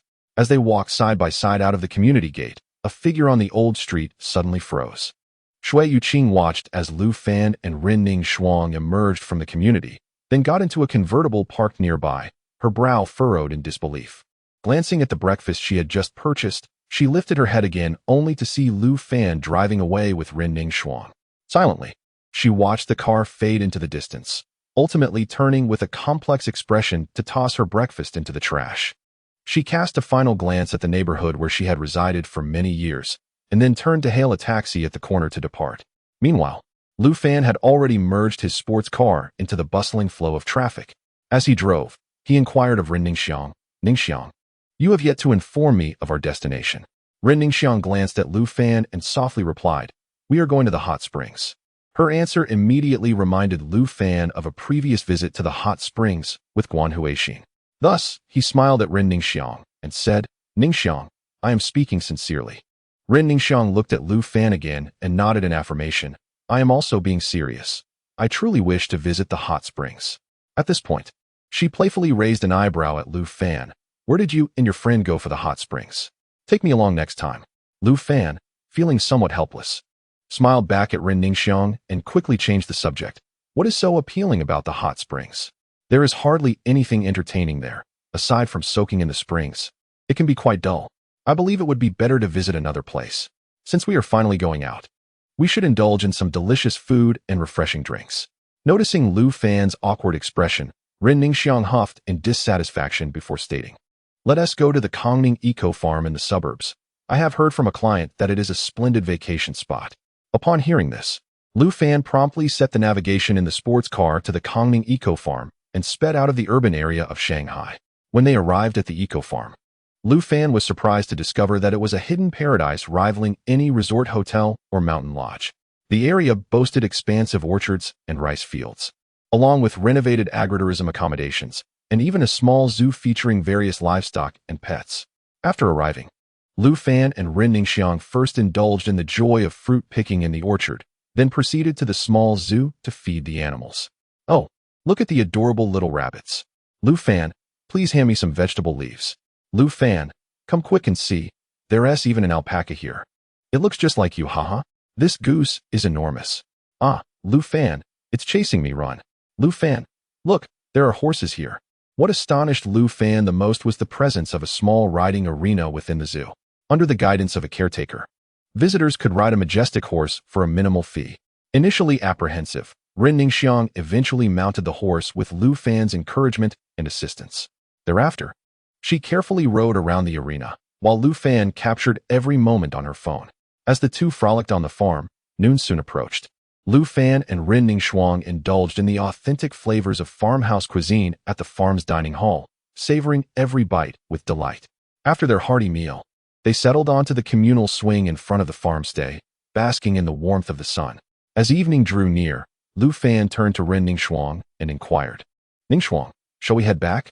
At that moment, Ren Ningxiang shyly replied, "Lu Fan, I'm not ready to leave yet. How about we spend the night here?" With a hint of bashfulness, she lowered her gaze. Noticing her shy demeanor, Lu Fan could only nod in agreement. "Oh, all right then." Chapter 78, Tonight. You are mine. After enjoying a sumptuous dinner at the farm restaurant, Lu Fan and Ren Ningxiang returned to their lodging. The room contained only a soft, inviting bed. Upon entering, Lu Fan chose to sit near the window. Ren Ningxiang then suggested, "Lu Fan, why don't you take a shower first?" Taken aback for a moment, Lu Fan quickly nodded. "Oh, okay." He swiftly made his way to the bathroom, taking a quick shower. When he emerged in a bathrobe, Ren Ningxiang had just entered the bathroom. Listening to the sound of water splashing, Lu Fan felt a wave of nervousness wash over him. The situation had become strikingly clear and direct. It seemed Ren Ningxiang was ready to take the lead. Yet, should he proceed? She had been so kind to him, and he wondered if this would lead to a life of dependency. His 10-year relationship with Shui Yuqing had crumbled over mundane matters. Was it possible that the deep bond he shared with Ren Ningxiang would spare him from following the same path? To engage or not to engage? That was indeed a grave dilemma. While Lu Fan pondered this serious matter, a fragrant breeze wafted toward him. He looked up to see Ren Ningxuang, clad in a bathrobe, standing before him. The V-neck of her robe revealed her alluring figure, prompting Lu Fan to quickly avert his gaze. Ren Ningxuang then took a seat before him, stating, "Lu Fan, I have something to tell you." Curious about her serious demeanor, he asked, "Ningxuang, what is it?" With a hesitant bow of her head, she softly confessed, "Lu Fan, I like you." Lu Fan's eyes widened in surprise at her straightforward declaration. Ren Ningxuang continued, "Lu Fan, please let me finish." Seeing her determined expression, he reluctantly nodded. "All right, go ahead." Ren Ningxuang continued, "Lu Fan, I have harbored feelings for you since my university days. I once believed that after your marriage to Shui Yuqing, our paths would diverge permanently. Yet, fate has once again brought you back into my life, and now, you are still single. Back in college, when you were with Shui Yuqing, I thought I could never compare to her. However, circumstances have changed. I now believe I am more suited to you than she is. And I understand you far better." Upon hearing Ren Ningxuang's heartfelt confession, Lu Fan replied, "Ningxuang, I appreciate your sentiments. Yet, you must be aware of my situation. The 10 years I spent with Shui Yuqing could not withstand reality. Furthermore, my recent experiences have illuminated the significance of financial stability for a man. At this moment, my primary focus is on earning a living. Frankly, if I were to deceive you, I could gain not only your affection but also your wealth. However, that is not my intention. You are a beacon of light in my otherwise dim existence post-divorce. If I were to betray you, even if I were to achieve success later, I could never forgive myself." Ren Ningxuang, upon hearing Lu Fan's words, gently responded, "I understand you. I recognize that you may not be prepared to embrace a new relationship just yet. Or perhaps you have not fully emerged from the shadows of your marriage with Shui Yuqing. Nonetheless, I want you to know that I care for you. I am willing to wait for you, and I wish to accompany you through these turbulent times." As Lu Fan contemplated his response, Ren Ningxuang leaned in and kissed him passionately. After an extended and fervent kiss, Lu Fan slowly pulled away, his breath slightly quickened. He suppressed his racing heart and inquired, "Will you regret this?" With a smile, Ren Ningxuang replied, "I believe if I were to leave now, you would surely regret it." Hearing her words, Lu Fan smiled and kissed her lips once more. When the moment subsided, Ren Ningxuang lay in Lu Fan's embrace, gently caressing his cheek. Lu Fan wiped the beads of sweat from her forehead and softly asked, "Does it still hurt?" Ren Ningxuang shot him a playful glance and replied, "You could have just told me it would be brief." Aware of his own shortcomings, Lu Fan refrained from further comment. Casting a glance at the crimson stains on the sheets, he had always assumed that a woman like Ren Ningxuang, possessing wealth, beauty, and allure, would have suitors lining up to win her affection. After all these years, even if she was currently single, she must have experienced 1 or 2 romantic encounters. He was astounded to discover that he was, in fact, her first man. At that moment, Lu Fan's phone, which was resting on the bedside table, suddenly rang. Curiously, he picked it up and was surprised to see that it was Shui Yuqing calling him. What is the situation? Why does Shui Yuqing insist on calling at this moment? At this time, Ren Ningxuang also actively sat up, leaning against Lu Fan while glancing at the incoming call notification on his phone. "Oh dear, it's Yuqing. She must have something to discuss with you. You should answer her call." Lu Fan cast a glance at Ren Ningxuang, convinced that she would not create any unnecessary drama like Shui wants you. "This is a call you urged me to take. Do not later accuse me of being entangled with my ex-wife," he remarked to Ren Ningxuang before answering the call. "Hello?" Shui Yuqing's voice sounded somewhat melancholic. "Lu Fan, have you resigned and decided to become a streamer?" Lu Fan retorted, "We are divorced. This matter should not concern you, right?" Shui Yuqing inquired again. "If it doesn't concern me, then why did you mention my name during the live stream? Seeking attention?" Lu Fan replied, "I was trying to help you with your streaming, but it attracted a wave of aggressive female commenters who harassed me, causing me to lose the job I had just found. Did you ever step in to support me? Or do you think those aggressive women were defending you? And you found pleasure in my online harassment?" Shui Yuqing did not answer this question directly, but continued, "Are you with Ren Ningxuang?" Lu Fan similarly evaded the question, countering, "What does it matter to you?" At that moment, Ren Ningxuang playfully said to Lu Fan, "Oh, Lu Fan, be careful with the phone. You're pulling my hair." Beep beep beep. Shui Yuqing abruptly hung up the call. Before Lu Fan could say anything, Ren Ningxuang rolled over and sat on him. Her long hair, cascading down like a waterfall. She first snatched Lu Fan's phone to silence it, and then said to him, You are not allowed to answer calls from other women. Leaning closer to Lu Fan's ear, she whispered, "Tonight, you are mine." Chapter 79. Startup Funds. When Lu Fan awoke from the bed in the guest house, a wave of intense weakness washed over him. He had not anticipated that Ren Yangshuang possessed such formidable vigor the previous night. The contrast was indeed striking. However, reflecting on the enchanting events of last night brought a knowing smile to his face. Ren Yangshuang, with her wealth, beauty, and figure, had made the night an extraordinary experience. Despite the exertion, especially considering how he had managed to overpower the typically decisive and commanding woman. Oh dear, he thought, I must not dwell on it further. Such thoughts are rather inappropriate. Lu Fan then carefully shifted Ren Yangshuang's arm from his chest, donned a garment, and proceeded to the restroom. He took the opportunity to brush his teeth and wash his face. When he emerged from the bathroom, he found Ren Yangshuang wrapped in a blanket, lying on the bed while engrossed in her phone. Curiously, he returned to the bed and embraced her delicate form from behind. Have you awakened? Did I disturb your rest? As Ren Yangshuang sent messages in the Frost Leaf Advertising Company's work group on her phone, she turned her head, smiling at Lu Fan, and said, "Hearing your sounds while washing up made me wake up." As she spoke, she felt Lu Fan's hand growing restless. She gently tapped his hand and shot him a playful glare. Is this not enough? Lu Fan chuckled, embracing Ren Yangshuang. Certainly not enough. Ren Yangshuang gave him another disapproving look. What are you, a monster? Lu Fan teased back. Aren't you enjoying it too? After all, you were the one who took the initiative. Before he could finish, Ren Yangshuang covered his mouth, feigning seriousness. Oh, so you're starting to talk nonsense now? Have you stopped cherishing what you have, not even pretending? Lu Fan laughed and engaged in playful banter, seizing the moment to silence her with a passionate kiss. I would never take you for granted. How could I neglect such a beautiful, well-endowed woman who adores me? Ren Yangshuang shot him a playful glare. Just because I'm wealthy, right? I want to spend a dime on you in the future. Lu Fan supported her chin with a grin. If I spend money on you, would you then be entirely obedient to me? Come on, give me a smile. Ren Yangshuang swatted his hand away, but couldn't help but laugh along.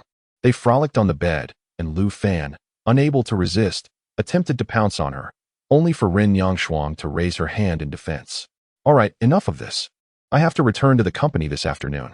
Unlike you, I can't just abandon my responsibilities. Noticing her slightly serious expression, Lu Fan nodded in acknowledgement. As they got out of bed, dressed, and washed up together, Ren Yangshuang hesitated before asking, "Are you really not going back to the company?" Lu Fan replied with a smile, "Did we not agree to discuss the establishment of a new company today?" With a soft huff, Ren Yangshuang insisted, "I won't have it any other way. If President Yang and the others invite you out for drinks later, you must accompany me in the name of the company." Leaning closer to Lu Fan, she declared, "I am your responsibility now. You cannot neglect me." Lu Fan promptly nodded. "You mentioned wanting to invest in my new company. Since you are a shareholder, how could I possibly disregard you?" Ren Yangshuang inquired. "So if I don't put in any money, will you then disregard me?" Without hesitation, Lu Fan embraced her and, with his mouth still frothy from toothpaste, planted a kiss on her lips. "Shall I prove my commitment through action?" Ren Yangshuang playfully pinched him, then picked up a towel to wipe the toothpaste off her face, revealing a sweet smile. Once they checked out of the farm homestay, Ren Yangshuang sat in the passenger seat of Lu Fan's sports car and handed him a bank card. "Here is 500,000. Consider it as the initial capital for the company. Remember to spend it wisely. Your performance last night is only worth this much." Lu Fan turned his head to glance at Ren Yangshuang, and then asked her, "I know I performed exceptionally well last night, but is it truly necessary to provide me with such a substantial sum? Or perhaps, aside from the 100,000 that is your investment, the remaining 400,000 is my bonus?" Ren Yangshuang shot him a disdainful look, saying, "Your imagination is quite vivid.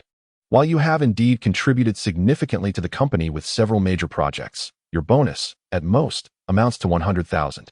The remaining 400,000 is my personal investment for your future venture in establishing a new company." Upon saying this, Ren Yangshuang encouraged Lu Fan, "Work diligently. I firmly believe you can achieve great things."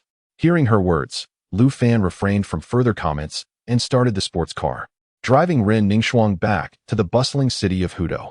He escorted her to the entrance of the Frost Leaf Advertising Company, where she reluctantly bid him farewell before exiting the vehicle. After watching her ascend the building, Lu Fan glanced at the bank card she had previously entrusted to him.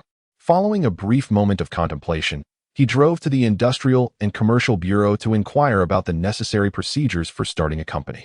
Afterward, he returned home, first enjoying a bowl of noodles downstairs before opening his live streaming room.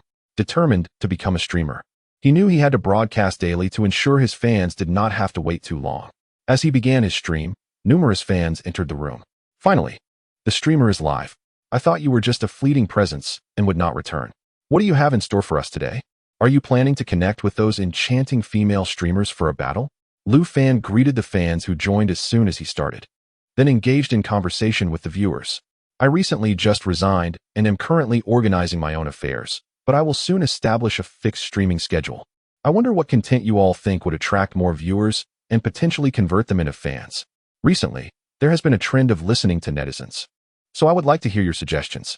If they can create GHG, surely we men can produce BHB as well. I hope the brothers can lend me a hand.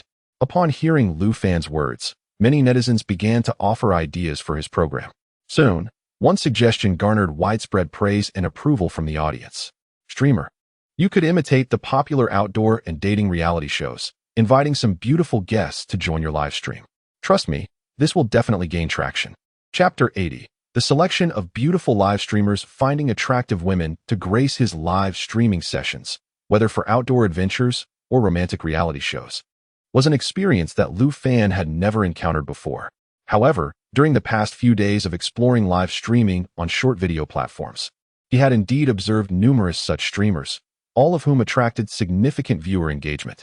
This form of live streaming essentially involves inviting various beautiful women into one streaming space, where they enact the roles of a couple for a day. In today's fast-paced society, characterized by immense pressure and the prevalence of deceitful individuals exploiting love, many yearn for affection yet hesitate to embrace it. Thus, outdoor romantic live streams have emerged as a surrogate for fulfilling emotional needs. Although this does not truly resolve the emotional dilemmas faced by these individuals, it at least offers fleeting moments of joy amid their often discontented lives. After engaging in casual conversation with his audience for nearly an hour, Lu Fan concluded his live stream. Once he finished, he retrieved his phone to browse through his contacts. Having lost his job post-marriage, he had scarcely interacted with the outside world over the past 2 years, resulting in a lack of new friendships. Former colleagues had long since become strangers, and any distant connections had faded away. If he were to heed the advice of netizens and pursue an outdoor romantic live stream, he could only reach out to those women he knew. Shui Wanxiu was certainly out of the question, despite Lu Fan considering her a suitable candidate. Her ties to Shui Yuqing necessitated her exclusion. Consequently, he was left with only Rin Yangshuang, Guan Huixin, and, oh, how could he forget, Wei Shihan. He recalled having crossed paths with Wei Shihan on several occasions. As a budding star, she was undoubtedly familiar with the realms of performance and live streaming. Moreover, having previously lent her a helping hand, he hoped she might reciprocate. With a spirit of tentative optimism, Lu Fan sent her a message. Hello, are you there? Wei Shihan promptly replied, just finished rehearsal. What's up? Lu Fan inquired. I have a favor to ask. Do you have some time? She soon responded with 2 words. Live stream? Lu Fan was taken aback by her immediate guess. How did you know? Wei Shihan explained, during your live stream earlier. Weren't the viewers encouraging you to pursue outdoor romantic shows? Curiously, Lu Fan asked, you actually watched my live stream? Wei Shihan affirmed, of course. I found your insights on relationships quite meaningful. Since I have never been in a relationship, I considered it a realistic love story. I happened to be practicing my dance and had some free time, so I tuned in to pass the time. Lu Fan, still curious, inquired, shouldn't practicing dance require utmost concentration? How can you be distracted enough to watch a live stream? Wei Shihan replied, I am practicing my fundamentals, which consist of stretching my legs and loosening my hips to enhance my physical flexibility. It's rather monotonous. Before Lu Fan could respond, Wei Shihan asked, are you hoping to invite me to join your live stream? Lu Fan answered, indeed, among all the girls I know, you are the only one who can assist me. Wei Shihan remarked, although that sounds a bit odd, I shall take it as a compliment. Noticing her lack of opposition, Lu Fan asked, when are you free? Perhaps we could do a live stream together? Wei Shihan replied, I have no engagements for the next 3 or 4 days. It depends on when you are available. Since you helped me last time, this time I will return the favor. If needed, I can cover the expenses during the live stream. Lu Fan smiled and responded, I appreciate your kindness, but since you are helping me, I insist on treating you. Wei Shihan replied with an OK emoji, I shall await your notification. Lu Fan then inquired. Is there anywhere you wish to go or anything you wish to do? Wei Shihan answered. Well, apart from singing and dancing, I usually spend my time either in the dormitory or dining out with friends, shopping. How about, during your live stream, we go shopping, sing a bit, and find a place to dine? I've noticed that when other streamers take beautiful women out, it generally follows this routine. Lu Fan replied, if that is the case, I will invite you for a live stream tomorrow afternoon. We will broadcast an outdoor dating show. Wei Shihan responded with another okay gesture, to which Lu Fan expressed his gratitude with an emoji.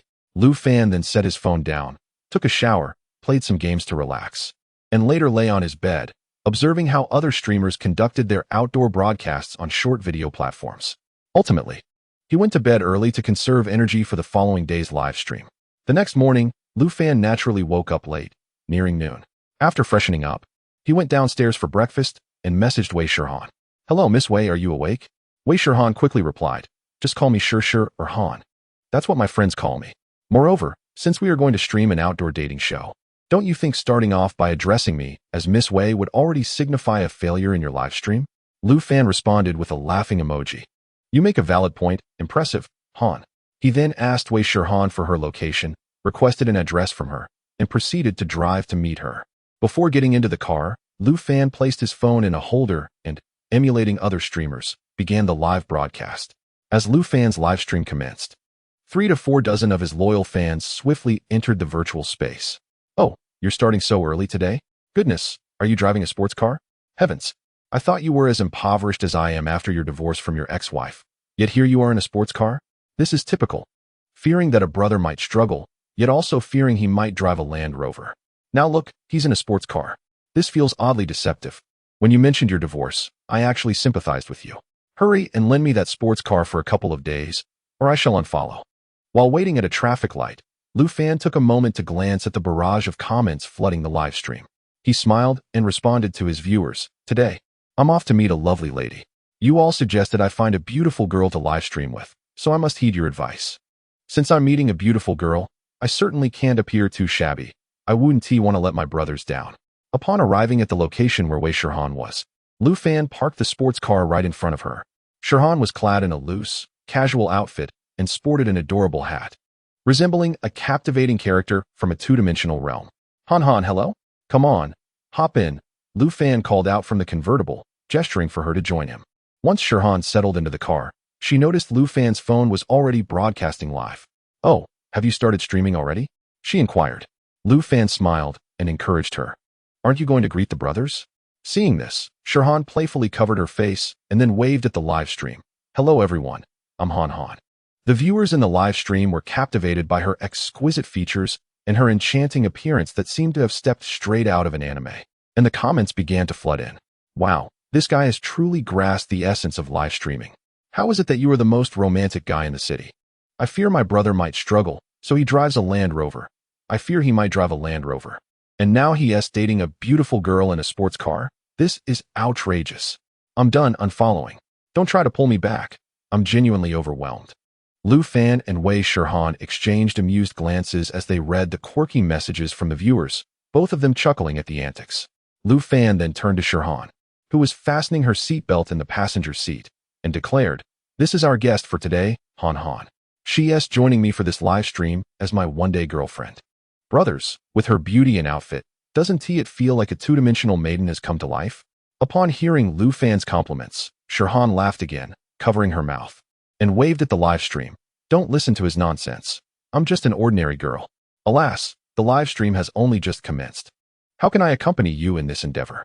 Lu Fan replied to Wei Shihan with a smile. Today, I am indeed your one-day boyfriend. Shouldn't a boyfriend lavish praise upon his girlfriend? Wei Shihan was taken aback by his words, momentarily at a loss for how to respond. Ultimately, she could only return his smile and say, You are indeed my one-day boyfriend. But, Lu Fan raised an eyebrow playfully. But, might you be feeling flustered by my compliments? Your heart racing like a startled deer? At his remark, Wei Shihan playfully punched him twice with her delicate fists, all the while voicing her grievances. I am here to support your live stream, and you choose to tease me in front of everyone, making me look foolish, do you? Lu Fan quickly waved his hands in response. Oh, come now, I'm driving. Safety first. Upon hearing his words, Wei Shirhan huffed in dissatisfaction before crossing her arms and gazing out the window. Once Lu Fan had parked the sports car in the underground lot of the shopping plaza. He turned to glance at Wei Shirhan, who still sulked with her arms folded. Noticing Lu Fan's gaze, she turned her head to shoot him a mildly displeased look.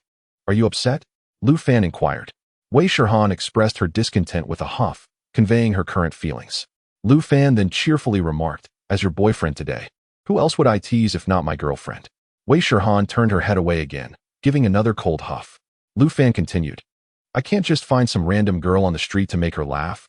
I'd surely be whisked away by the authorities." Even with her serious demeanor, Wei Shirhan couldn't suppress the upward curve of her lips. Eventually, she managed a reluctant smile in response to Lu Fan's antics. Seeing this, Lu Fan stepped forward and gestured for her to enter the mall with him. Having previously discussed their destination, Wei Shirhan led Lu Fan to the restaurant she wished to visit for their meal. As they sat together, enjoying their food, they also shared their thoughts on love. The combination of the handsome man and beautiful woman drew a growing audience to the live stream. Before long, new viewers began to recognize Wei Shirhan. "Wow, who is this streamer? This female guest seems somewhat familiar. Isn't that Wei Shirhan? They actually invited her to this stream? Who is Wei Shirhan? Is she famous? I feel like I've never seen her before. Who is she really?" As a budding idol, Wei Shirhan certainly had some renown, yet to the majority of viewers, she remained a somewhat inconspicuous beauty. However, for Lu Fan, this was a rather favorable trait. A novice streamer, who has just begun live broadcasting and possesses a modest following, finds herself sharing the screen with a somewhat renowned idol, who boasts a dedicated fan base. In this equal exchange, both engage in a carefree conversation while enjoying their meal, oblivious to the unfolding excitement in the chat room. Suddenly, a barrage of comments bursts forth. "Look, there's a shocking twist. It's a sunny day with no rain. Haha, what a dramatic scene. The ex-wife is watching her brother's current girlfriend stream. How thrilling. Even if it's scripted, I must see this through to the end. This narrative is brilliantly crafted. I'm fully invested, as I adore such live broadcasts." Noticing the flurry of comments, Lu Fan chuckles softly before checking the viewer list of his stream. Due to Shui Yuqing's elevated streaming status and her frequent generosity towards other streamers, her short video account also holds a high level. Meanwhile, Lu Fan's fans lack such prestige, and upon opening the viewer list, he spots the account of Sunny Day with no rain. A frown briefly crosses his brow as he discovers it truly belongs to Shui Yuqing.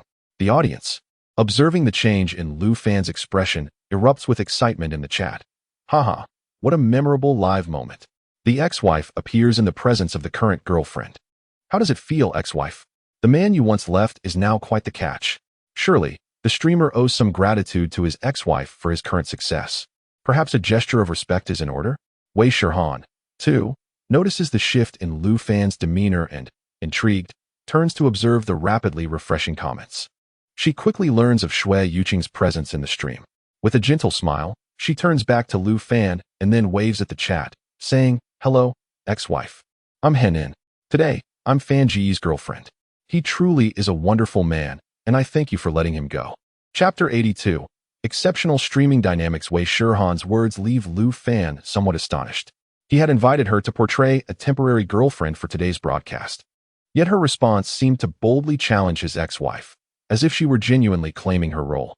This act successfully ignites a wave of fervent commentary in the chat. Haha, adorable girlfriend versus sultry ex-wife. What a spectacle. Let us see how the streamer navigates this scenario. Wait, weren't we supposed to pretend to be in a relationship? Please don't let this turn into something real. In the midst of a lively exchange among numerous netizens teasing Lu Fan and Wei Shirhan in the live broadcast, Shui Yuqing also sent a message in the chat, greeting her sister. However, she made it clear that she had not relinquished her position. Shui Yuqing chose to remain silent, and it seemed that the playful banter in the chat would soon die down. Yet, as soon as she chimed in, the atmosphere in the live broadcast was instantly ignited. Upon noticing Shui Yuqing's comment, Wei Shirhan smiled and remarked, "But sister, Lu Fan and I are already divorced. He is currently single, and he is free to date whomever he pleases." Shui Yuqing swiftly replied in the chat, "Of course, it is his prerogative to date anyone. However, that does not diminish the 10 years of affection we share. We have known each other since high school. But I suppose you wouldn't understand, since you've only known him for a few days, right?" Wei Shirhan, observing Shui Yuqing's response, realized that she was subtly mocking her for the brevity of their acquaintance with Lu Fan. Like an agitated kitten, she maintained a smile. Yet there was an unmistakable hint of displeasure. Although her sister had known Lu Fan for a long time, a relationship with the wrong person inevitably leads to heartbreak. Moreover, her sister had previously caused Lu Fan considerable pain, even leading to the loss of his new job. If loving someone does not entail wishing for their well-being, then such love is indeed perverse. All I can do now is support Lu Fan during his live broadcasts, hoping to assist him in revitalizing his career. In light of this, I must ask what exactly you have done for him, sister? Wei Shihon's words intensified the tension in the live broadcast, much to the delight of the viewers. As for Shui Yuqing's response, it effectively brought this brief, yet tumultuous live broadcast to a close. Just like our 10 years of affection, our matters do not require others' intervention. As for your job loss, it truly has nothing to do with me. And I wish it were otherwise. Today marks your first day of broadcasting.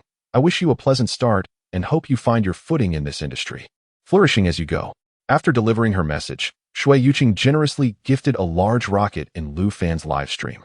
This combination of words and an extravagant gift sparked a fresh wave of excitement in the chat. Wow, a big rocket. The power of the rightful consort. What consort? Aren't they divorced? But have you seen Qingtian Buxiaya's profile? That beauty, that figure, truly exceptional. After her generous donation, Shui Yuqing naturally ascended to the top of the live stream's leaderboard. Wei Shihon, witnessing the rocket effect in the live chat, squinted her eyes, transforming once again into an irate little cat. She turned her gaze towards Lu Fan, who had been reticent beside her, and softly remarked, "Someone just gifted you a big rocket. Aren't you going to thank them?" Lu Fan glanced at the viewer leaderboard and then extended his hand to click on the user in the live chat.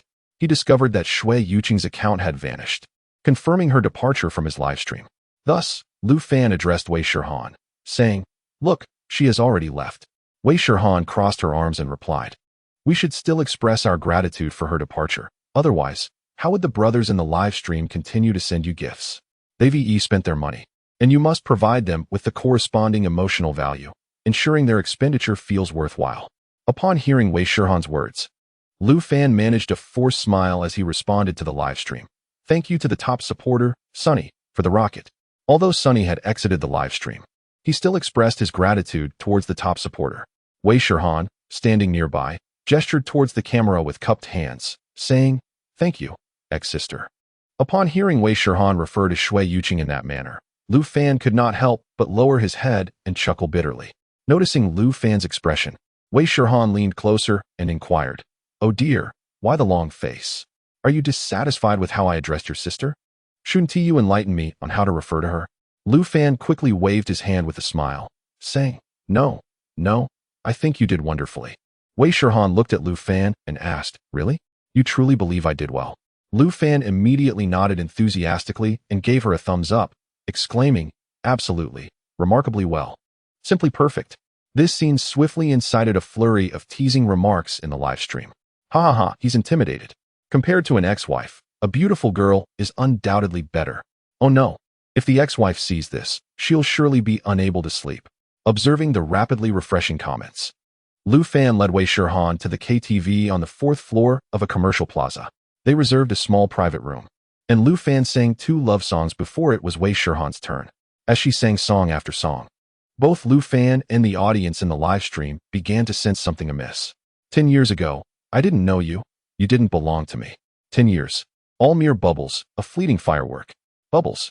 Happy breakup. Wish you happiness. You can find someone better. Happy breakup. Long live loneliness. Long live heartache.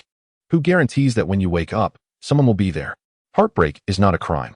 The songs Wei Shihon belted out soon ignited another wave of comments in the live stream. Ha ha ha. I adore this girl. She truly understands the nuances. The ex-sister might watch the live stream on a burner account. If she sees this, she'll likely be furious. A comeback from the girlfriend. Even if the ex-sister doesn't come over on a burner account, she'll probably see the clips tomorrow and feel miserable for a while.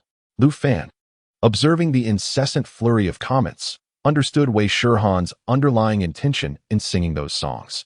He could only smile at her, and as she held the microphone, Wei Shihon turned her head slightly to glance at Lu Fan, lifting her chin and continuing to sing. Seeing this, Lu Fan could only shrug towards the live stream, wearing a look of resignation. However, He felt immensely grateful for having invited Wei Shirhan to join the broadcast today. Initially, he had no other guests in mind and had hastily called upon Wei Shirhan for support. To his astonishment, she proved to be quite the entertainer, and the live stream's performance exceeded all expectations.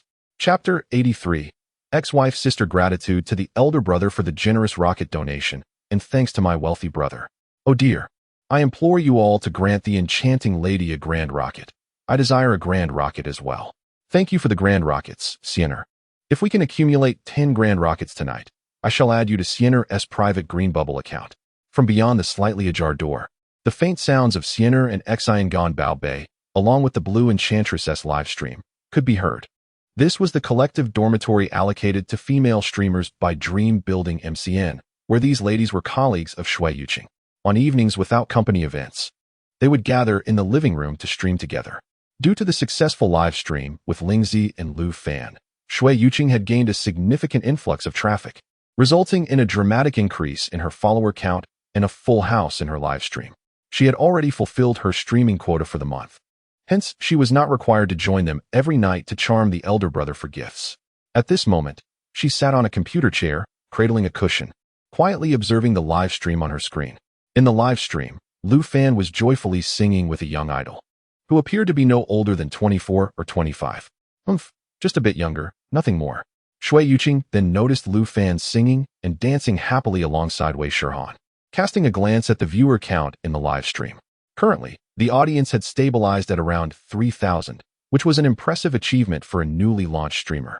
When Shui Yuqing had first joined the company, it had taken her a month to stabilize her own stream at 500 viewers. At this moment, Lu Fan and Wei Shirhan were performing a duet of elopement to the moon, prompting an outpour of compliments from viewers in the comments, praising their chemistry. Shui Yuqing raised her brows, then used her alternate account to comment in the stream. Are they really compatible? It feels utterly mismatched, lacking an ex-wife. Yet, as she typed those 3 words, a wave of frustration washed over her. She typed and deleted, ultimately abandoning the thought of sending a comment. The screen was filled with blessings and playful jests, which could hardly be altered by her solitary remark. Watching Lu Fan, who was smiling joyfully in the live stream, her frown deepened. Why did you not showcase such talents when we were together? Why could you not be like this during our 2 years of marriage? Why is it that after our divorce, you seem to have transformed into an entirely different person? Or is it that everything you, Lu Fan, have done is merely to prove to me that you can thrive without me? Do you intend to imply that the failure of our marriage was solely my doing? Shui Yuqing gazed at the smiling faces of Lu Fan and Wei Shirhan, her hands involuntarily clenching slightly. After parting ways with Lu Fan, she had not refrained from seeking the company of other men. However, she could discern that their interest lay only in her beauty and physique. None of them genuinely sought a lasting relationship. They merely wished to engage in fleeting romances before discarding her. As the campus belle during her university days, she had encountered a plethora of suitors, both overt and covert, vying for her attention. She was all too familiar with the nature of such men. Thus, she would settle for nothing more than casual dinners or movie outings, never allowing them the privilege of holding her hand. The men who were drawn to her were not to her liking. Yet, the ones she truly fancied looked right through her. The wealthy heirs admired her figure, looks, and education, yet dismissed her for being a divorcee. Aristocrats from scholarly families might overlook her marital history, yet they scorned her profession as a live streamer. Business moguls were indifferent to her past and her job, but their intentions were nothing more than frivolous amusement. Her life had been utterly shattered by a failed marriage with Lu Fan. Initially, she could comfort herself with the thought that she had misjudged him in college, but now, after leaving him, he seemed to have undergone a remarkable transformation. He flourished at Frost Leaf Advertising Company, and even after losing his job, he thrived in live streaming. It had been merely over half a year since their divorce, yet he appeared to be an entirely new person. At that moment, a cacophony erupted from her phone's live streaming room, capturing Shui Yuqing's attention. It turned out that Lu Fan and Wei Shirhan were engaged in a game of sticky notes, an exceedingly trivial and dull game. The two played rock, paper, scissors, and the loser would wet a torn piece of napkin with saliva and stick it on their forehead. Lu Fan had wished to play this game with her, yet Shui Yuqing could not be bothered to engage with him. However, now, with their foreheads and faces adorned with napkin pieces, Lu Fan and Wei Shirhan were delighting in their game. The audience in the live stream was equally entertained, flooding the chat with comments and even sending gifts. This was entirely different from the routine of soliciting gifts that her instructors had taught in the MSN. Lu Fan hadn't even uttered a word asking for gifts. What was so amusing about this? Shui Yuqing scoffed at her phone, while Lu Fan and Wei Shihan roared with laughter at each other's napkin-covered faces. Just then, Shui Yuqing heard her stomach grumble, reminding her that she had yet to have dinner. She picked up her other phone and scrolled through nearby food delivery options, but found nothing appealing. Her attention shifted to Lu Fan and Wei Shihan, who were inexplicably laughing again, stirring a sense of unease within her. In the past, Lu Fan would always prepare a lavish meal at this hour and call her to dinner from the doorway. Since her live streaming prevented her from having meals at regular times, Lu Fan had even purchased a heating turntable for the dining table, keeping the food warm for her. Although she had often mocked the device as unnecessary, she now realized that a fresh meal was far preferable to takeout. Yet, why couldn't he have been like this back then? If he had achieved even half of his current success earlier, they would not have reached this point today. As Shui Yuqing contemplated this, she saw Lu Fan and Wei Shihan leaning towards the camera in the live stream, their faces beaming with joy. They then displayed delighted smiles and bowed in gratitude towards the audience, thanking the benefactor for the generous super rocket, wishing him prosperity, success in all endeavors, family happiness, and longevity. Thank you, big brother, thank you. Observing Lu Fan and Wei Shihan together, Shui Yuqing's tightly furrowed brow suddenly relaxed, replaced by a cold smirk. I have devoted a decade of my life and my entire youth to this man. If I had not left, it should be me standing beside him. You have only known him for a few months. What gives you the right to compare with my 10 years of devotion? As long as I can return to his side, what do you have to compete with me? I am his first love, his white moonlight, and his first wife. If I choose to lower my pride and pursue him once more, he will undoubtedly return to me. Chapter 84. I want to sing a song for you. Lu Fan and Wei Shihan had been singing energetically in the KTV room for 2 hours. Even with the refreshments provided by the establishment, both of their voices were nearly strained as they exited the room. At this moment, the night had descended upon the bustling metropolis of Hudu. Evening rush hour traffic converged on the streets, creating a cacophony of honking and bustling lights. Lu Fan drove, merging into the flow of vehicles while asking Wei Shihan where she would like to go next. She replied, "There's nowhere else to go. We've eaten and had our fun, and I'm already quite satisfied." Hearing this, Lu Fan inquired, "So, shall we end the broadcast for today?" Wei Shihan glanced at the time on her phone and countered, "It's only 6:30. Isn't that too early?" Lu Fan turned to look at her and replied, "Shall we find a place to sit then?" Wei Shihan suggested, "How about I take you to the place where I usually practice singing?" Lu Fan nodded in agreement, saying, "Sounds good. It would also be a chance for the audience to get to know you better." In response to Wei Shihan's enthusiastic invitation, the barrage of comments in the live stream was rapidly refreshing. "Goodness, can't you see such an overt hint from the girl?" exclaimed one viewer. "It's over. Not only does this brother drive a sports car and date beautiful girls, but now the stunning girl is even pursuing him. What a travesty. Honestly, my friend, I once consoled you, urging you not to act this way. If you continue, I may just have to ask you to give away a lucky draw for everyone." Upon seeing the playful banter from his fellow viewers, Lu Fan chuckled and replied, "All right, once we arrive at Henin's practice room, I will prepare a lucky draw for everyone." Following Wei Shihan's instructions, Lu Fan drove his sports car to the entrance of the Rongxing Entertainment Building. After parking in the public lot, he removed the live-streaming phone from its holder. "Henins, do you think we might be kicked out by security if we go in like this? Also, should we inform your company beforehand about the live stream?" Wei Shihan reassured him, "Many singers at our company also host live streams. We are merely visiting the practice room, and we are not causing any disruptions. Why would they throw us out?" As she spoke, Wei Shihan retrieved her artist identification from her bag. The guarding security briefly examined it before asking Lu Fan to sign in. The two then took the elevator to the 6th floor of Rongxing Company. Even though it was nighttime and most floors of the building were dark, the 6th floor remained brightly lit. Numerous rooms were buzzing with live streams, and several dance studios were filled with individuals diligently practicing in front of mirrors. Wei Shihan led Lu Fan to the practice room, where they discovered many others engaged in vocal training. Several young singers and idols, familiar with Wei Shihan, waved at her and curiously regarded Lu Fan. Eventually, she guided Lu Fan to an unoccupied practice room, switched on the lights, and gestured for him to enter. Wei Shirhan picked up a guitar from a nearby stand and asked Lu Fan, "Is there something specific you would like to hear?" Lu Fan responded, "Just sing what you're best at, but please avoid songs like 10 Years, Bubbles, or Goodbye. Happiness." A proud smile graced Wei Shirhan's lips as she gently strummed the guitar strings and began to sing a song. Your voice unravels the riddle of the story, dropping a promise lasting 10,000 years. Upon hearing Wei Shirhan sing a popular song currently trending online, Lu Fan retrieved a chair and sat beside her. He began to softly join in. "If only I could return to that day we met, freezing time amidst that rain," with Lu Fan harmonizing alongside her. Wei Shirhan turned her head with a smile to glance at him. As they sang together, the barrage of comments in the live stream began to multiply swiftly. "What on earth are you two doing? Is this a personal concert in the live stream? The way you gaze into each other's eyes is almost electrifying. You wouldn't dare claim it's merely a day as a girlfriend, would you? My friends may be single, but they're not oblivious, given the atmosphere. Shouldn't you two share a kiss?" Meanwhile, an eager netizen captured a screenshot of Wei Shirhan glancing at Lu Fan. In that image, Lu Fan is smiling at the camera, while Wei Shirhan gazes at him with a twinkle in her eyes, creating an exquisite ambience. The viewers in the live stream erupted upon seeing this screenshot, igniting a flurry of comments. Many began to share the image, playfully teasing the pair. "Oh dear, you two are rather sweet. Could it be that what began as a performance is turning into something genuine? Wow, this is so sweet. Are you taking advantage of my single status?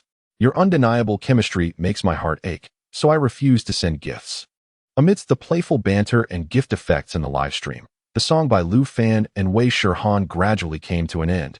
In the lingering melody of the practice room, Lu Fan smiled and asked Wei Shirhan, "Why did you bring me here to sing this particular song?" Wei Shirhan replied with a smile, "It just felt too informal at the KTV, so I thought I'd sing a song for you here." As she spoke, a hint of shyness appeared on her face. "I've been practicing this song, and today is the first time I'm singing it for you." Lu Fan gestured to the live stream, indicating that there were also friends listening. Wei Shirhan turned her head towards the live stream, nodding and responding with a smile. "Yes, it's also for our friends." Seeing this, Lu Fan addressed the audience of 3,000 in the live stream. "Since Han Han has sung us such a beautiful song, let us all give her a count of follow." Holding her guitar, Wei Shirhan was momentarily taken aback by Lu Fan's words, then smiled and glanced at him again. Her radiant smile and the shy glint in her eyes were quickly captured by the viewers in the live stream. Subsequently, at Lu Fan's prompting, Wei Shirhan made a heart gesture towards the live stream. After hesitating for a moment, she signaled Lu Fan to raise his right hand while she lifted her left hand slightly bent. Together, they formed a heart shape for the audience. When they saw the two creating a heart, Wei Shirhan beamed at the live stream. It was the first time Lu Fan had witnessed such a brilliant smile from her, and he couldn't help but join in her laughter. Wei Shirhan turned to look at Lu Fan, her smile growing even brighter before shyly glancing away. Many screenshots of this moment were swiftly shared. The entire live stream erupted in excitement due to their sweet interaction. Chapter 85. New World Company. After concluding the live stream with Wei Shirhan, Lu Fan drove back home. After an exhausting afternoon of live streaming, he felt utterly drained and, upon returning home, took a quick shower before collapsing into bed. When Lu Fan awoke once more, it was nearly noon. As he yawned and sat up, his stomach began to voice its complaints. Hastily, Lu Fan got out of bed to freshen up, then made his way downstairs to enjoy a bowl of dry noodles, adding an egg for good measure. Just as he finished his meal, an unfamiliar phone call interrupted him. Curiously, he answered. "Hello, who is this?" The voice on the other end inquired. "May I speak with Mr. Lu Fan?" Lu Fan responded, "Yes, this is he. How may I assist you?" The caller replied, "Mr. Lu, I am a recruitment officer from Superstar Entertainment. We recently viewed your live stream and believe you possess significant potential as a host. We would like to invite you to join our team at Superstar Entertainment." Upon hearing this, Lu Fan smiled and politely declined, saying, "I appreciate the offer, but I am not interested in joining Superstar Entertainment at this time." After exchanging a few pleasantries, he ended the call and gathered the materials he had prepared, along with the bank card given to him by Ren Ningxiang.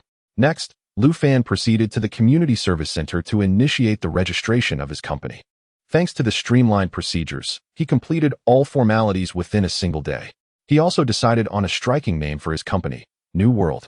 Once the registration was finalized, Lu Fan began searching for nearby office spaces using his phone, as his company was still modest in size and did not require an expansive office.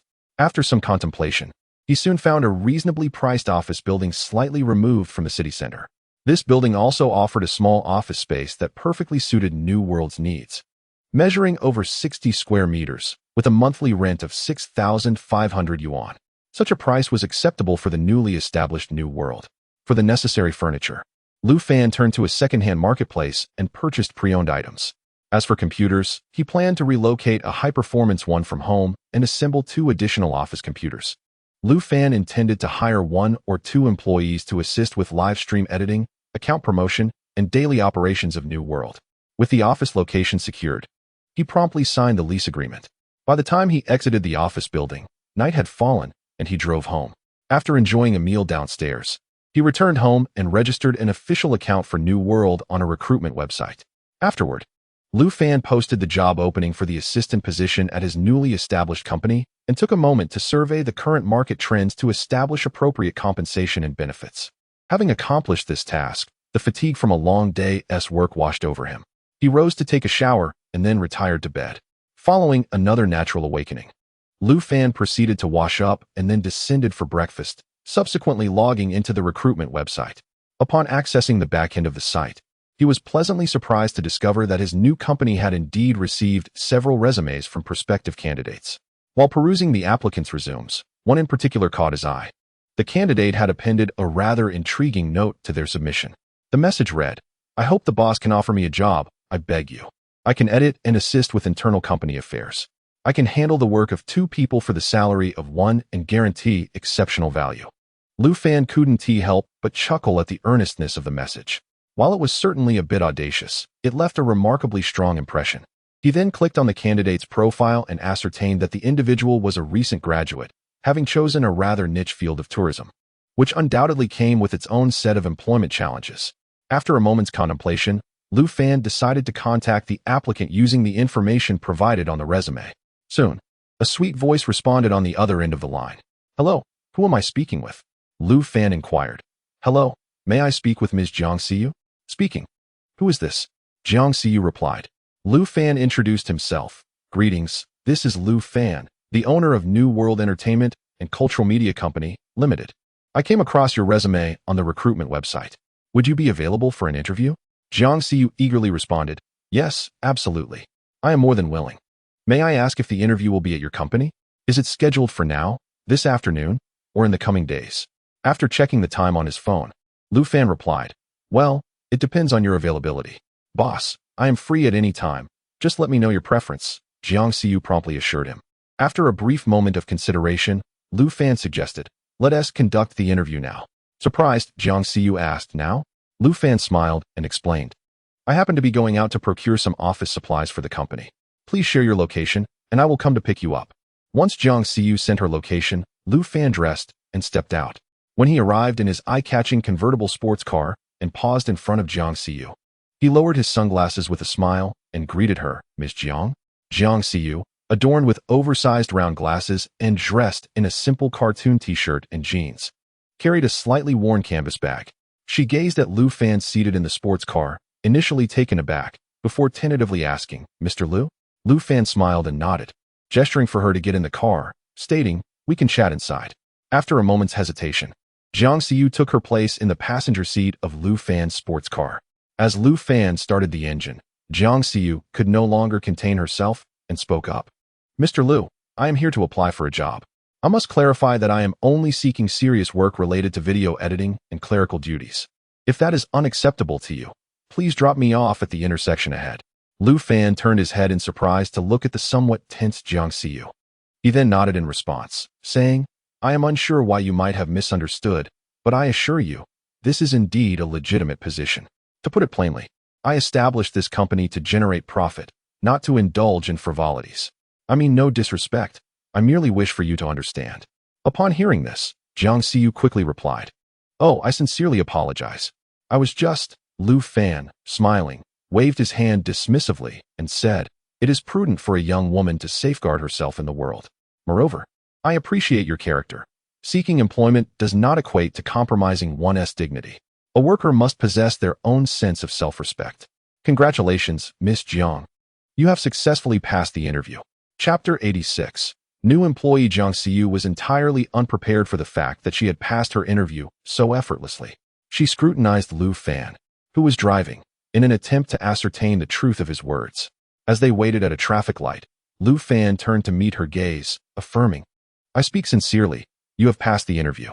Shortly, you will accompany me to select desks and chairs for the office. Consider today your first day at work. We will finalize the official onboarding process once the company is fully set up, so please bear with me for a couple of days. If you remain skeptical, I can send you a message via Green Bubble for your records." Jiang Siyu waved her hand and replied, "Mr. Lu, I do not doubt you. I am simply astonished. I did not expect my interview to conclude so swiftly." Lu Fan continued to drive while inquiring, "From what you said earlier, it seems your job search has been quite difficult?" Jiang Siyu sighed and admitted, "Unfortunately, it is challenging to find a job in my field." Lu Fan reassured her with a smile. "Well then, you need not worry any longer. You have secured employment.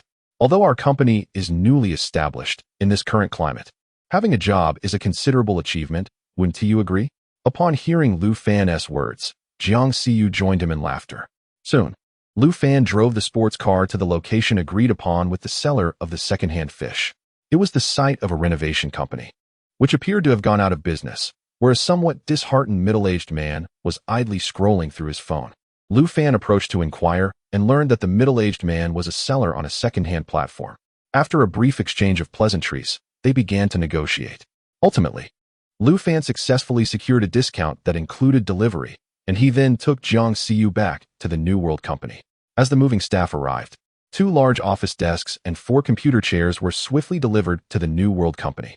Observing this, Lu Fan and Jiang Siyu assisted the movers in bringing the furniture inside, followed by a quick dusting of the desks and chairs. Once the movers departed, Lu Fan turned to Jiang Siyu, who was seated and catching her breath. "Your stamina seems a bit lacking. It was just 2 desks and 4 chairs. Yet you're panting like this?" Jiang Siyu wiped the sweat from her forehead and replied, "President Lu, you are a man and I am a woman. We cannot compare. Can we?" Lu Fan chuckled and nodded, gesturing for her to follow him. "Come, let us get you some water to rest, and then we'll fetch 2 second-hand computers." Jiang Siyu accompanied Lu Fan to a nearby convenience store, where they purchased 2 bottles of beverages before getting into the sports car. While Lu Fan used his phone to contact the seller on the second-hand app, Jiang Siyu inquired, "President Lu, what prompted you to start a company?" "Of course, it's for the sake of making money," Lu Fan replied, engaging with the seller about the specifications. Jiang Siyu glanced at the convertible parked by the roadside and asked, "You're already quite wealthy. Why still pursue more wealth?" Lu Fan responded, "Who would ever say no to more money? Besides, I initially considered being a stay-at-home husband, but I was deemed unworthy due to my lack of finances, which led to my divorce. Given that, I must earn my living through my own efforts. Otherwise, I would be looked down upon." Jiang Siyu, surprised, scrutinized Lu Fan, who lifted his gaze and grinned. "Why the incredulous look? You don't believe me?" Jiang Siyu quickly shook her head, replying, No, I'm just curious as to why you divorced." Lu Fan explained, "As I mentioned, my ex-wife felt I couldn't provide for her and deemed me unworthy, which led to our divorce." Jiang Siyu pointed at the nearby convertible, puzzled. "Is this what you call not making money? Your ex-wife must have had unreasonable expectations." Lu Fan glanced at his sports car and smiled. "I bought this after the divorce." Jiang Siyu shook her head, stating, "Your ex-wife must regret divorcing you." Lu Fan replied, "Whether she regrets it or not is beyond my knowledge. But I can say I have no regrets. Living for myself after the divorce has clarified many things that once perplexed me. I now find divorce quite liberating." At that moment, Lu Fan finalized the price with the seller on the second-hand app and signaled for Jiang Siyu to get in the car. 2 individuals arrived at the designated location set by the seller of the second-hand computers. They inspected the components within the machines and requested the seller to connect the monitors for a test. After confirming that the computers were in good working order, Lu Fan acknowledged receipt and transferred the payment to the seller. He and Jiang Siyu then loaded the 2 computers into the convertible sports car and drove back to New World Company. Once at the office, they assembled the computers at their desks. Lu Fan briefly tested both machines before turning to Jiang Siyu and saying, "All right, remember to remind me to set up the internet tomorrow. That concludes today's tasks. Make sure to come by at 8:30 in the morning. I will give you a key to the company. By the way, where do you live? I can drive you home." Jiang Siyu initially declined politely, but eventually shared her rental address upon Lu Fan's insistence. Upon hearing the address, Lu Fan chuckled. What a coincidence. I live just behind your community. If you don't mind, you can wait for me on the commercial street between our two neighborhoods for your commute. It's on my way, and it will save you some transportation costs. Jiang Xiyu nodded in agreement, and the two locked the company door before leaving. When Lu Fan parked at the entrance of his residential complex, he turned to Jiang Xiyu and asked, "Shall I treat you to a meal?" Jiang Xiyu shyly lowered her head and replied, "Mr. Lu, you are truly too kind to me. I feel a bit embarrassed." Lu Fan responded with a smile. "You are doing the work of two people. I can't thank you enough, so this is nothing. Come, let me take you to a nice restaurant. I have always enjoyed dining there." Lu Fan and Jiang Xiyu settled into a window-side table at the quaint little eatery he frequented. They ordered a couple of dishes and a small pot. The owner of the small restaurant promptly brought over the pot with a smile, and Lu Fan and Jiang Xiyu picked up their chopsticks to eat. At that moment, Jiang Xiyu suddenly noticed a woman of exquisite beauty and graceful figure outside the restaurant. With her arms crossed, she was gazing down at the two diners through the glass facade. Curiously, Jiang Xiyu examined the stunning woman, prompting Lu Fan to turn his head and look outside as well. It was then that he recognized Shui Yuqing. What is going on? Chapter 87. The beautiful ex-wife Shui Yuqing was dressed beautifully today, with cascading hair and a stylish khaki trench coat. Beneath it, she wore an elegant dress, complemented by black stockings. Additionally, her high-heeled shoes accentuated her perfect curves. Lu Fan admired Shui Yuqing's beauty for a moment before averting his gaze. Despite the many cherished and enchanting memories they shared, the two of them no longer had any connection. Jiang Xiyu discerned a subtle shift in Lu Fan's demeanor upon encountering Shui Yuqing, and her curiosity prompted her to inquire, "Mr. Lu, is she your girlfriend?" Lu Fan replied, "No, she is my ex-wife. You may continue with your meal." Noticing Lu Fan's indifference, Shui Yuqing strode into the small restaurant, greeting the proprietor with a smile, which captivated the attention of many diners within. Approaching Lu Fan and Jiang Xiyu, she directed her query at Lu Fan, who was silently serving himself food. "Aren't you going to introduce us?" Lu Fan turned his head slightly to glance at Shui Yuqing, retorting, "Introduce what?" She responded with a smile, "What do you think? I assumed it would be Ren Ningxuang, or perhaps that girl you met last time. Owning a sports car certainly has its advantages. It seems women are drawn to you from all directions. I wonder if Ren Ningxuang would feel jealous or perhaps even confiscate your car."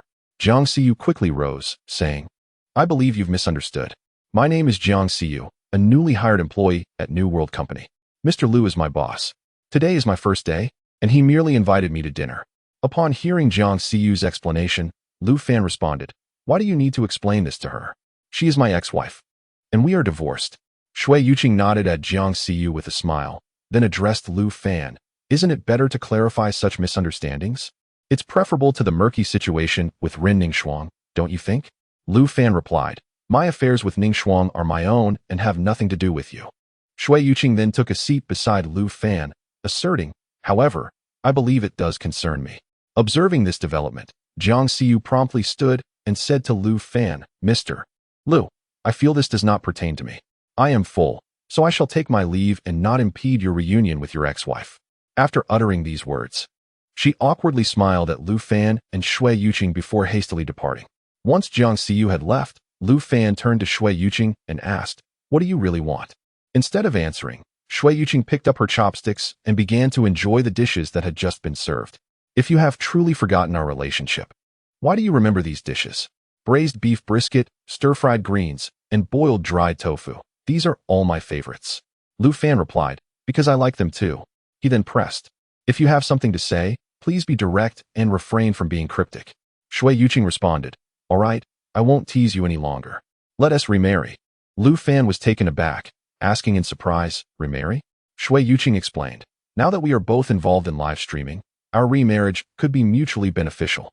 Lu Fan shook his head and replied, "I'm afraid I'm not interested. Perhaps you should seek out your blind date instead." Shui Yuqing smiled and teased, "Are you feeling jealous?" Before Lu Fan could respond, Shui Yuqing continued with a laugh, "I assure you, nothing happened between us. They could hardly ascend to my bed so easily." Upon hearing this, Lu Fan retorted, "But what does this have to do with me?" Shui Yuqing, still smiling, inquired, "So, are you still angry with me?" Lu Fan countered, "Angry about what?" Shui Yuqing replied, "Naturally, it's about my intention to divorce you."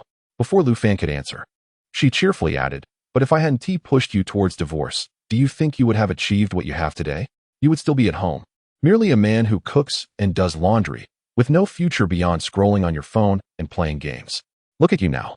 We've been divorced for such a short time, yet you have readjusted to society and rediscovered your own path. You are once again the Lu Fan I admired back then, the man who radiated brilliance wherever he went.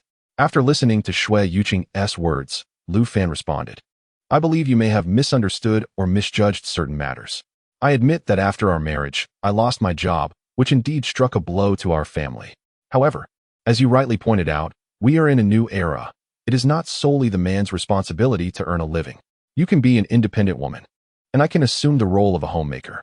If you disdain my lack of income and deem me unworthy of you, I can accept that. Yet, I must assert that you should not consider my current achievements as a result of your influence. Everything I possess today is the fruit of my own arduous labor. If gratitude is to be expressed, it should be for the lesson you imparted, that love is worthless in the face of money. In this world, a man without wealth lives a life inferior to that of a dog. Beyond financial success, a man holds little value.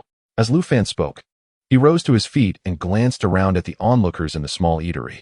Noticing the diners returning to their meals and conversations, he signaled to the restaurant owner, Please, pack it up for takeout. Shui Yuqing, observing Lu Fan as he began to pack the food, furrowed her brow and asked, What about our 10 years of relationship? Lu Fan, have you no compassion after a decade with me? While packing the food, Lu Fan turned to the beautiful woman and replied, I too have devoted 10 years to you. How have you treated me in return? As Lu Fan finished packing the food and returned home, savoring the meal while preparing to play games online, a sudden knock echoed from the door. When he opened it, Shui Yuqing, clutching a bottle of wine, stumbled into his arms. At this moment, tears streamed down her face as she choked back sobs, striking Lu Fan's chest with her hands. Lu Fan, you cannot treat me this way. You cannot treat me this way. I have followed you for 10 years. I have followed you for 10 years. The most beautiful years of my life have been spent with you. You cannot do this to me. Chapter 88. Circumstances beyond the plan. Shui Yuqing collapsed into Lu Fan's embrace, weeping, while Lu Fan simply stood there, quietly closing the door behind them. A smirk of satisfaction tugged at the corners of Shui Yuqing's mouth as she continued to beat against Lu Fan's chest. You are a scoundrel, Lu Fan, an absolute scoundrel. Do you have any idea how many suitors I once had? Do you know? Why did I choose to follow you? Why have I been willing to stay with you for so many years? Yet, Shui Yuqing's sobs received no response from Lu Fan. She lifted her tear-filled eyes, curiously gazing up at him, only to find him holding her close, his head bowed, silently gazing at her. His eyes held no joy or sorrow. Such a calm gaze shocked Shui Yuqing, filling her with a sense of trepidation as if her innermost thoughts had been laid bare. She struggled to let her tears flow as she asked Lu Fan, do you no longer love me? Lu Fan replied, Yes, I no longer love you. I no longer love you. Shui Yuqing was taken aback, her brow furrowing sharply as she looked at the man so close, yet strangely unfamiliar. The memories of Lu Fan's smiling face from days gone by contrasted starkly with the coldness of the man before her now. His demeanor was so calm it felt chilling. After a moment of hesitation, Shui Yuqing softly inquired, Could you repeat that? Lu Fan responded, I said, I no longer love you.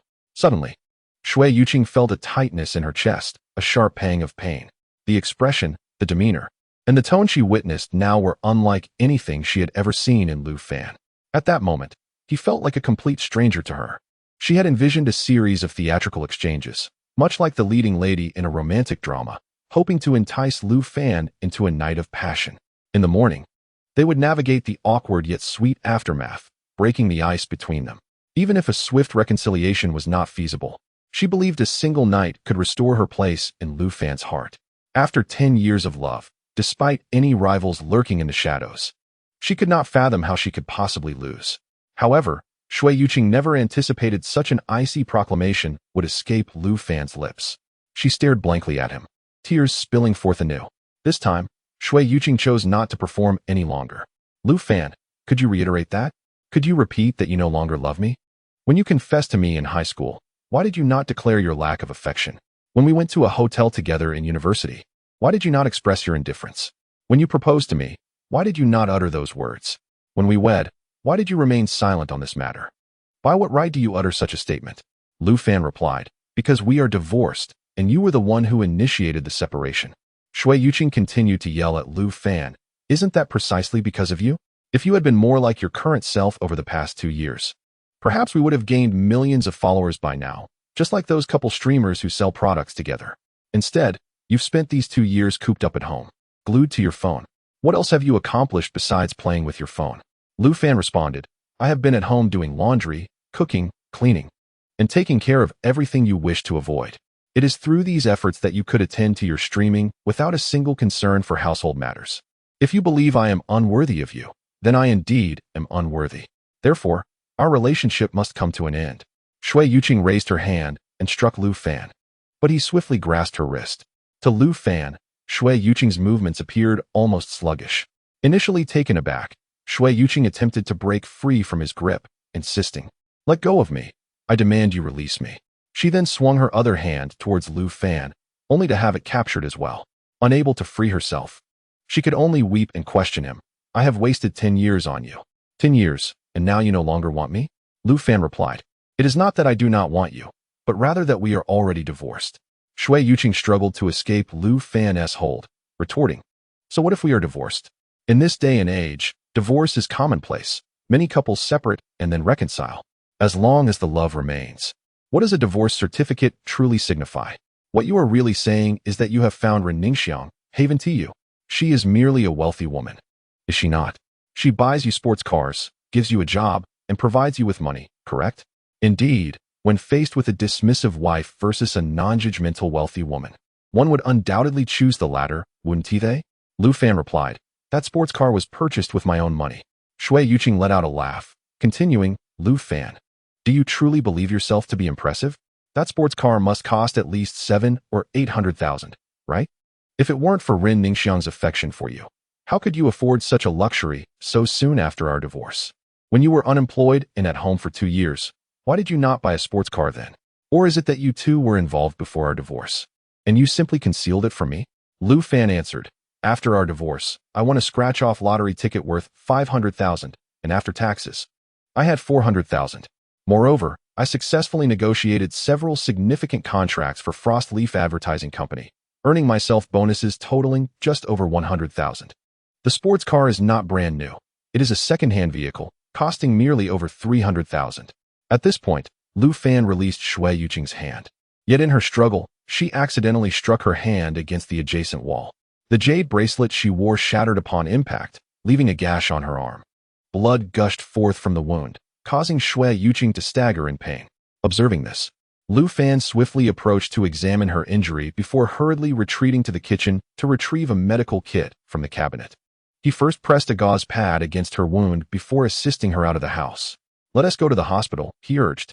As Shui Yuqing glanced at Lu Fan, who was supporting her, her eyes fell upon the injury on her arm.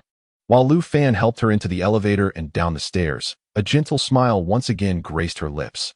Once Lu Fan assisted her into the passenger seat of the sports car, she beamed at him as he settled into the driver's seat. As he started the engine, Shui Yuqing softly remarked, How wonderful it would be if we were just married and experiencing this together. Lu Fan turned his head to glance at her, replying, Stop joking. We need to go to the hospital first. Chapter 89. A battle of wits in the emergency room. It's nothing serious. The wound isn't deep. It's just a surface injury that will require a few stitches, Dr. Guan Huixin stated as she examined Shui Yuqing's injury in the emergency room. She then turned to Lu Fan, who nodded appreciatively. Thank you, doctor. Lu Fan had never anticipated that bringing Shui Yuqing to the hospital would lead him to encounter Dr. Guan Huixin on duty. As Dr. Guan tended to Shui Yuqing's wound, the latter recognized her from a previous encounter. Frowning slightly, she first glanced at Lu Fan before looking back at Dr. Guan. So, you're a doctor at this hospital? She inquired. Dr. Guan met Shui Yuqing's gaze and replied, Is there something about my profession that raises questions for you, Miss Shui? With a smile, Shui Yuqing shook her head and responded, No, I'm merely curious. I'm intrigued as to why a remarkable woman like you, beautiful, well-educated, and with a stable career, would be interested in a man like Lu Fan. Upon hearing her words, Lu Fan furrowed his brow and cautioned, Please refrain from speaking carelessly. Before he could finish, Dr. Guan interjected, I find Mr. Lu quite admirable. He is tall and handsome, possesses a charming wit, and is attuned to the feelings of others. Moreover, After his divorce, he has shown remarkable determination and gleaned valuable insights from his past experiences. Such a man is surely one that any woman would appreciate and admire. At this point, Dr. Guan smiled at Shui Yuqing and added, "Oh, my apologies. I nearly forgot. You are Mr. Lu's ex-wife. I did not intend to question the nature of your prior relationship with Mr. Lu." Shui Yuqing's smile gradually faded, and she let out a cold snort. I never expected Dr. Guan to hold such admiration for Lu Fan. Do you believe that a man who marries you and subsequently becomes unemployed, lacking any legitimate income for 2 years, still possesses the virtues you speak of in daily life? Guan Huixin picked up a cotton swab and began to disinfect Shui Yuqing's wound, causing her to furrow her brows sharply.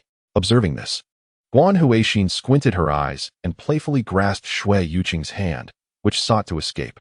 "Do not move. I am disinfecting your wound. Any sudden movement may lead to tearing, potentially leaving a scar." Taking note of Shui Yuqing's pursed lips and her expression of pain, Guan Huixin continued with a smile. "As for me, my income is modest. However, I believe that if a man is willing to take on the role of a full-time homemaker for my sake and wholeheartedly supports my career, it signifies his genuine love for me. The choice for a man to become a stay-at-home husband is entirely different from that of a woman as a full-time housewife. He will undoubtedly face a greater degree of criticism and scrutiny. The realms of men and women are distinct. When he makes such a choice, he must bear far more pressure than a traditional housewife. If a man loves me this deeply, I am more than willing to earn our livelihood." Upon hearing Guan Huixin's words, Shui Yuqing was about to respond, but instead let out a low gasp of pain. Guan Huixin chuckled as she began to stitch Shui Yuqing's wound. "Just bear with it a little. Stitching does entail some discomfort." Shui Yuqing shot Guan Huixin a resentful glance. Yet at that moment, she could only swallow her words in silence. Guan Huixin then turned to Lu Fan and inquired, "So, are you considering remarrying?" Lu Fan replied, "No. She came to see me about something and accidentally bumped her hand against the wall. The jade bracelet on her wrist shattered, cutting her hand." Guan Huixin responded with an "oh" and asked, "What have you been busy with lately? Did you not say you would bring me milk tea? I haven't seen you reach out to me at all. Moreover, I seem to have come across someone who bears a striking resemblance to you, streaming with a beautiful two-dimensional idol." Lu Fan smiled and replied, "That would be me. My previous job was lost due to online harassment. So now I am preparing to stream to make a living." Upon hearing this, Guan Huixin chimed in, "Indeed, some women on the internet are truly hard to describe. They proclaim independence and women's rights, yet in essence, they are merely deceiving fools into generating traffic for their own profit." At this point, Guan Huixin glanced at Shui Yuqing, who rolled her eyes and retorted, "I told you that matter has nothing to do with me." Shui Yuqing gasped in pain once more, turning her head to glare at Guan Huixin. "Do you believe I will report you?" Guan Huixin replied with a smile, "Stitches for external wounds are like this.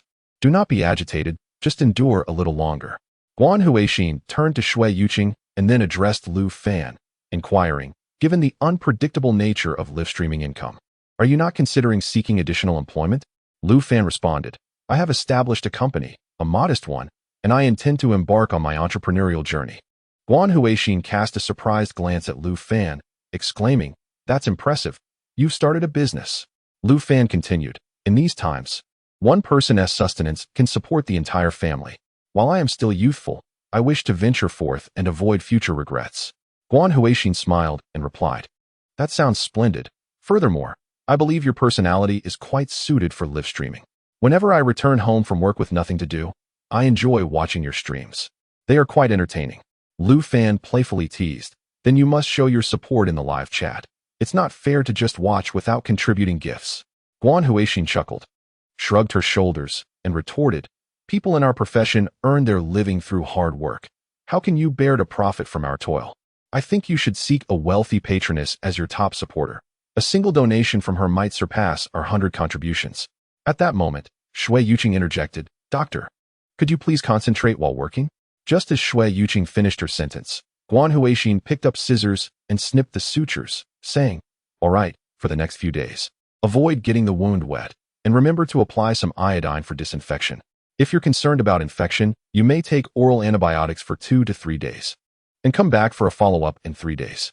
Such minor wounds usually heal within about a week."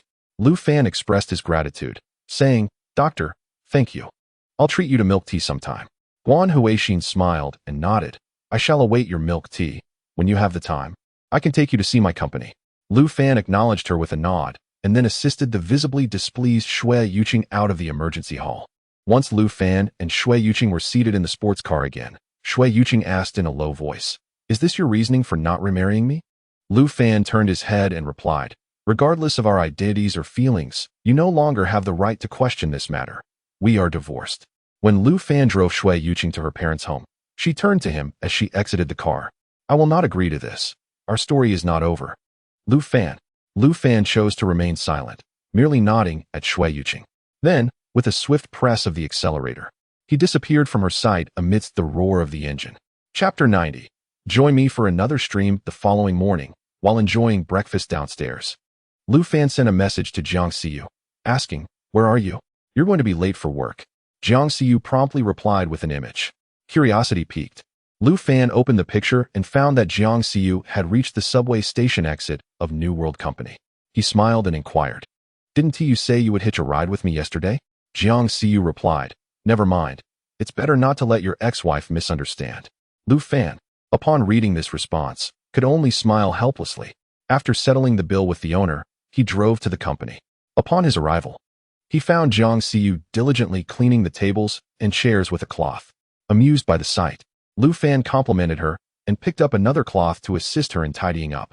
The two meticulously wiped down the used office furniture and cleared the dust from two second-hand computers. Afterward, Lu Fan turned to Jiang Xiyu and asked, "You did well. Shall I treat you to some milk tea?" Jiang Xiyu, stretching in her chair, shook her head and replied, "No, I shouldn't. Otherwise, I'll gain weight." Lu Fan chuckled as he assessed her slender figure, responding, "You call this gaining weight? However, it is indeed wise to reduce sweet treats." As Lu Fan surveyed the surroundings, he continued, "Today, I plan to acquire a second-hand water dispenser. For bottled water, I'll purchase a filter jug so we can use tap water, filter it, and then boil it for drinking. This will resolve our water issue. What do you think?" Jiang Xiyu, upon hearing this, gave him a thumbs up, exclaiming, "Good idea, boss." While Lu Fan took out his phone to search for a water dispenser online, Jiang Xiyu opened the office computer. She first downloaded the necessary office software and then inquired, "Boss, what should I do next?" Lu Fan looked up and replied, "For now, there's nothing urgent. You can have some free time. If nothing else, you can play a game." Jiang Xiyu, somewhat astonished, leaned forward to ensure Lu Fan was not joking or mocking her, then took out her phone, donned her Bluetooth headset, and began scrolling through short videos. Lu Fan successfully found a water dispenser and managed to negotiate with the seller for delivery assistance. He then searched for clips of his live streaming session, watching for a while before settling into a contemplative state. After a moment of thought, Lu Fan sent a message to Wei Shirhan. "What are you up to?" Wei Shirhan replied, "I just finished a commercial performance and am removing my makeup backstage." "What's up?" Lu Fan followed up with, "Would you join me for another streaming session?" Wei Shirhan countered, "Still live streaming? This time, it can't be for free." Lu Fan responded with a smile, "What is your appearance fee? I can settle it on the spot." Wei Shirhan replied, 300 for a single session, 1,500 for half a day, and 2,800 for a full day including meals and lodging. Lu Fan chuckled and said, "I'll give you 2,000. But it has to be in the evening, and I guarantee a sumptuous dinner. I'll drive you to and from, and if you want milk tea or a late-night snack, it will all be on me. What do you say?" Wei Shirhan then asked, "Will I need to perform?" Lu Fan replied, "That will depend on the circumstances." Wei Shirhan concluded, "If I perform, there will be an additional charge." Lu Fan sent an OK emoji, to which Wei Shirhan promptly replied with "It's a deal" emoji. He transferred 2,000 yuan to Wei Shirhan and inquired, "When will you be available?" Wei Shirhan quickly accepted the transfer, responding, "Since I've received the boss's payment, I shall prioritize work. You may determine the time." Lu Fan further asked, "Do you have any particular places in mind?"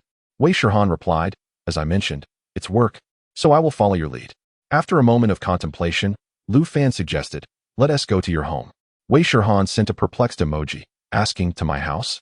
Boss, you think you can just give me 2,000 yuan and expect to visit my home? Are you planning to stay the night as well? Just a friendly reminder. I cannot agree to such a proposition, and it is against the law." Lu Fan retorted with a playful emoji, "Don't be absurd. I meant to live stream a visit to your home." He continued, "I truly cannot fathom what goes on in the minds of you young people these days. Can't you conjure up some reasonable and positive ideas?" Wei Shirhan replied, "You are the boss. You have a point. I shall not dispute with you. If you truly wish to live stream at my home, it must be after 6 o'clock. I still need to visit the company tomorrow afternoon for a group dance project rehearsal. Wait for me to message you once I get home.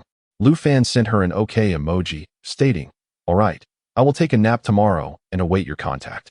After their conversation, Lu Fan opened a short video app and aimed the recording camera at himself. "Hey everyone, today I found a small apartment to serve as my studio. Tomorrow, I will continue the live stream with the previous guest, Shirhan, between 6:30 and 7 o'clock in the evening. I hope you all continue to support Shirhan and me. See you in the live stream." He recorded a brief video and posted it on his personal account as a preview for the next day's live stream. Shortly after Lu Fan shared the live stream announcement, a slender finger tapped on the screen of her phone, opening the video. After watching its content, she smiled in anticipation for the following day. At that moment, someone tapped her shoulder. "Shirhan, what are you thinking about?" Wei Shirhan quickly set her phone aside, smiling as she replied, "Nothing much, just a private business deal." The young girl then sat beside Wei Shirhan with a grin. "Shirhan, why do I feel like you've been rather distracted lately? Confess, are you in love, or do you have someone you fancy?" Wei Shirhan shyly lowered her head. "No." Observing her bashful demeanor, the girl teased, "Oh, so there is indeed someone special. Come on, tell me all about it. I'm quite curious who has captivated our most promising little idol." As Wei Shirhan frolicked playfully with the young girl, Lu Fan suddenly found words from the Love Sutra materializing before his eyes. "The bond between you two is steadily deepening, perhaps unnoticed by either of you. Beyond friendship, yet not quite lovers. This may represent the most comfortable and heartwarming state between a man and a woman. Wei Shirhan, emotional status, amicable. Reward, enhancement of physical fitness." What is happening? A self-strategy?